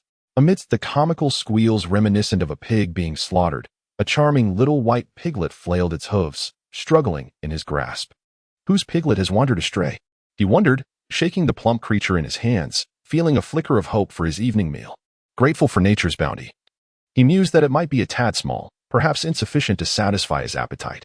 As he pondered, the piglet suddenly ceased its wriggling, its large, glistening eyes gazing up at him with an expression of innocent distress, its endearing face displaying a semblance of human-like grievance. Under the weight of such untainted scrutiny, a sense of guilt welled up within Zhao Yinchun, prompting him to furrow his brows in contemplation. After a moment's hesitation, he chuckled softly, releasing the little piglet onto the ground. Ah, what does it matter? It hardly weighs 2 taels. With a gentle pat on its head, Zhao Yinchun loosened his grip, and the moment the piglet touched the earth, it darted away with remarkable speed, vanishing around the corner of the courtyard. Dismissing this minor incident, Zhao Yinchun continued tidying the yard, only to realize that the sun was nearly setting. Still here? He mused, blinking as he disregarded the harmless little piglet and entered the kitchen to prepare dinner. Minutes later, a delectable aroma wafted through the air, rousing Ao Bai from his slumber in the living room. He perked up, following the scent to the kitchen. Excitedly, he rubbed against Zhao Yinchun, only to be unceremoniously swatted away. Zhao Yinchun shot him an annoyed glance, playfully scolding, "You have grass to munch on, yet you only crave meat, don't you? Off you go." Chapter 1. Zhu Xiaoxiang ignored her master's reprimand, while Ao Bai, with a horse-like face, lingered in a bid to curry favor. His gaze fixated on the roast meat atop the stove. Not ready yet. Just a little longer. At the kitchen entrance, a curious little head cautiously peeked in. The piglet, sneaking around, was startled by the sudden movement of a young boy, turning to flee, only to bump its head against the doorframe, squealing in pain. As he watched it scamper away, still bleeding, Zhao Yinchun felt an uncontrollable smile tugging at his lips. This pig is truly amusing. However, Zhao Yinchun quickly reined in his emotions, redirecting his focus to the roast meat before him. Without meticulous preparation, even with the expertise of the banquet of the gods, extraordinary cuisine could still falter. The final touches of cooking were soon completed, and Zhao Yinshan sliced the roast into convenient portions, dividing it into 2 equal servings. With a slight smirk, he carried the 2 platters of roast meat straight out of the kitchen. Upon entering the living room, Ao Bai, who had been sprawled on the floor, instantly perked up, his eyes gleaming with excitement. Time to eat. He placed the 2 platters on the table, and Ao Bai dove into one, voraciously chewing the roast. Zhao Yinshan retrieved a bottle of liquor purchased on the way, leisurely pouring himself a drink, savoring the exquisite flavors brought forth by the extraordinary meal.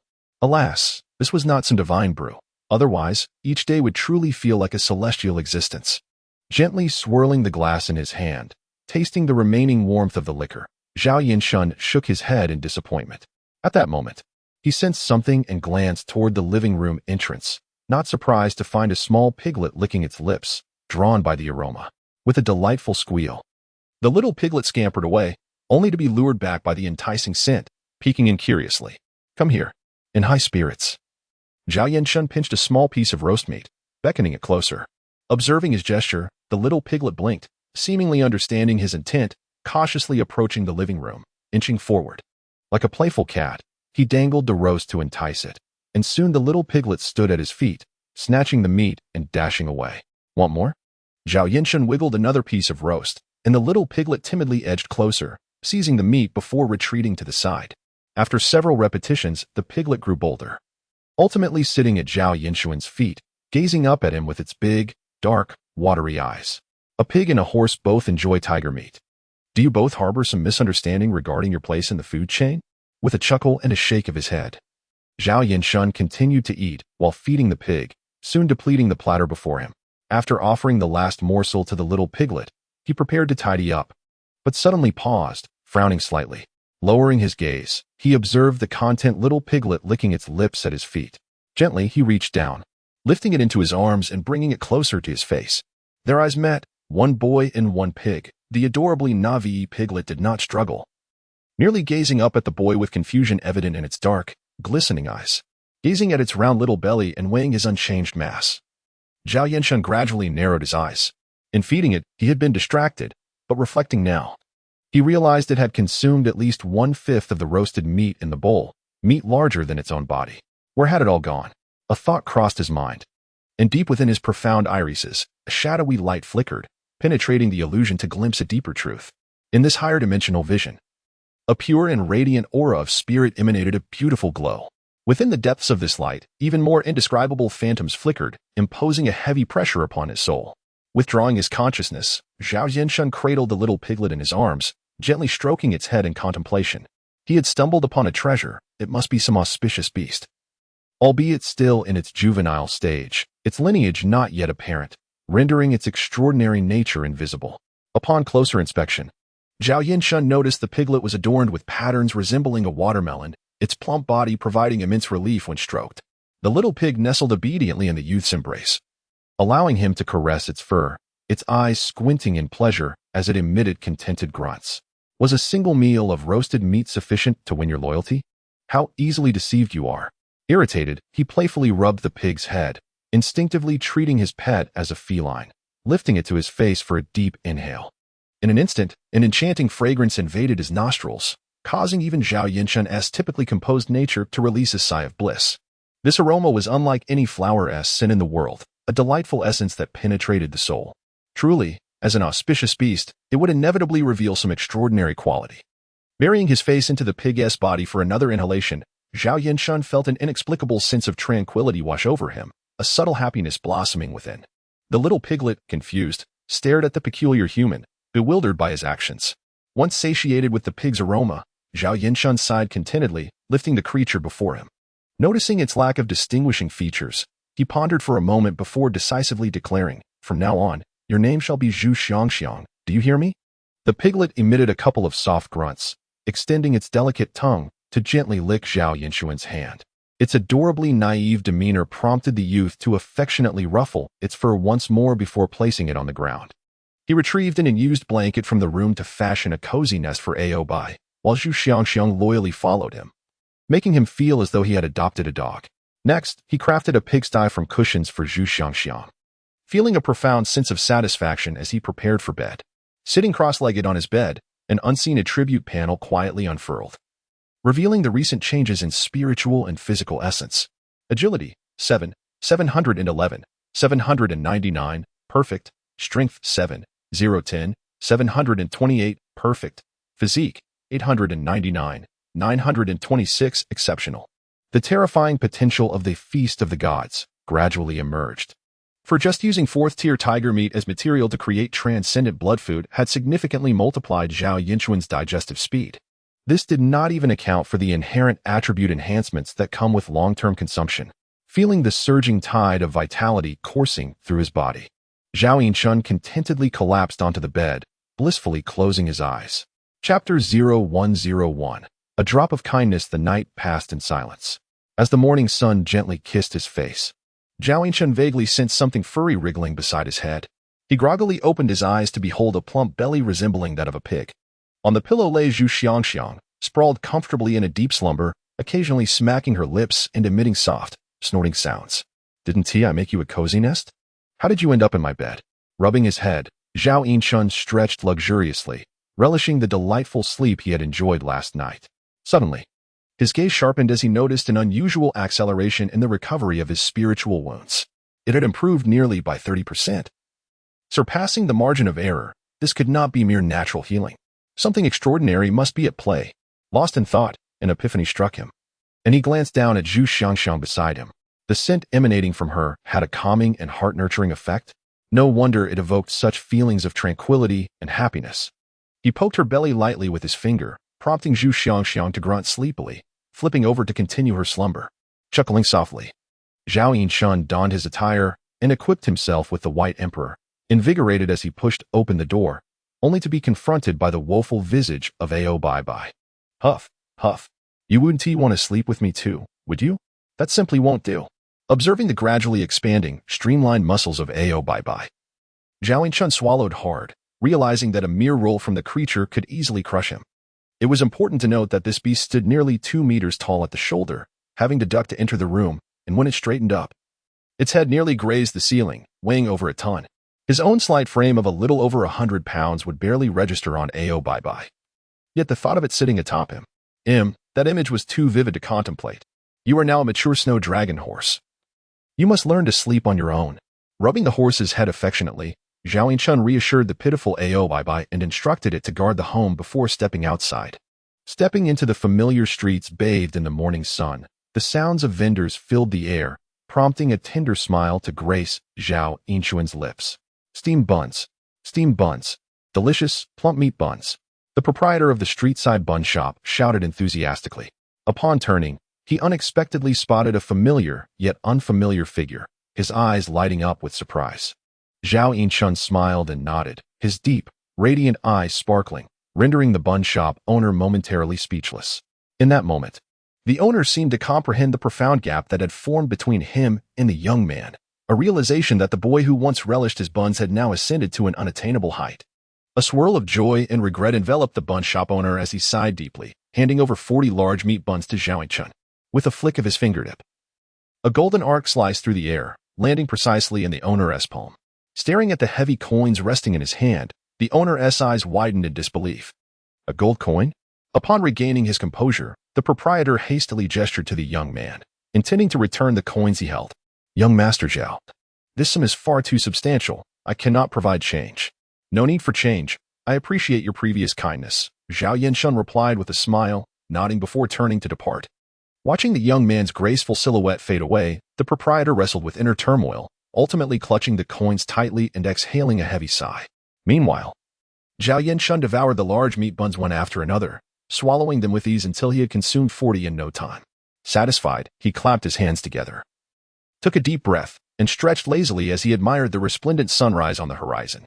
During his most destitute times, the proprietor had offered him assistance. Perhaps it was merely a trivial act of kindness, yet he held this small gesture of gratitude close to his heart. However, the once familiar gazes of neighbors now bore an added layer of reverence.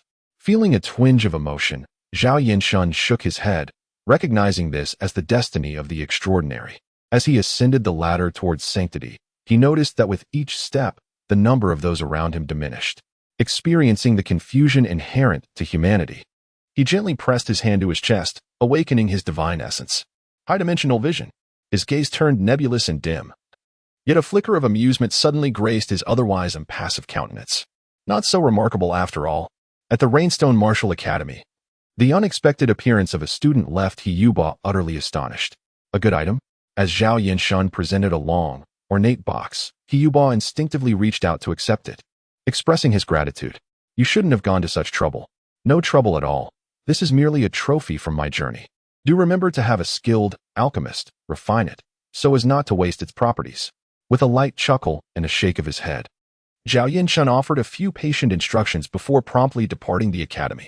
Once he had left, Hiyuba opened the ornate box, his face flushing with embarrassment as he raised it, ready to hurl it to the ground. You little rascal, what do you mean by this? Do I need such trinkets?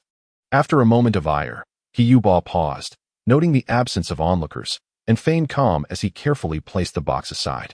Sigh. After all, it is a child's sentiment. I suppose I shall reluctantly accept it.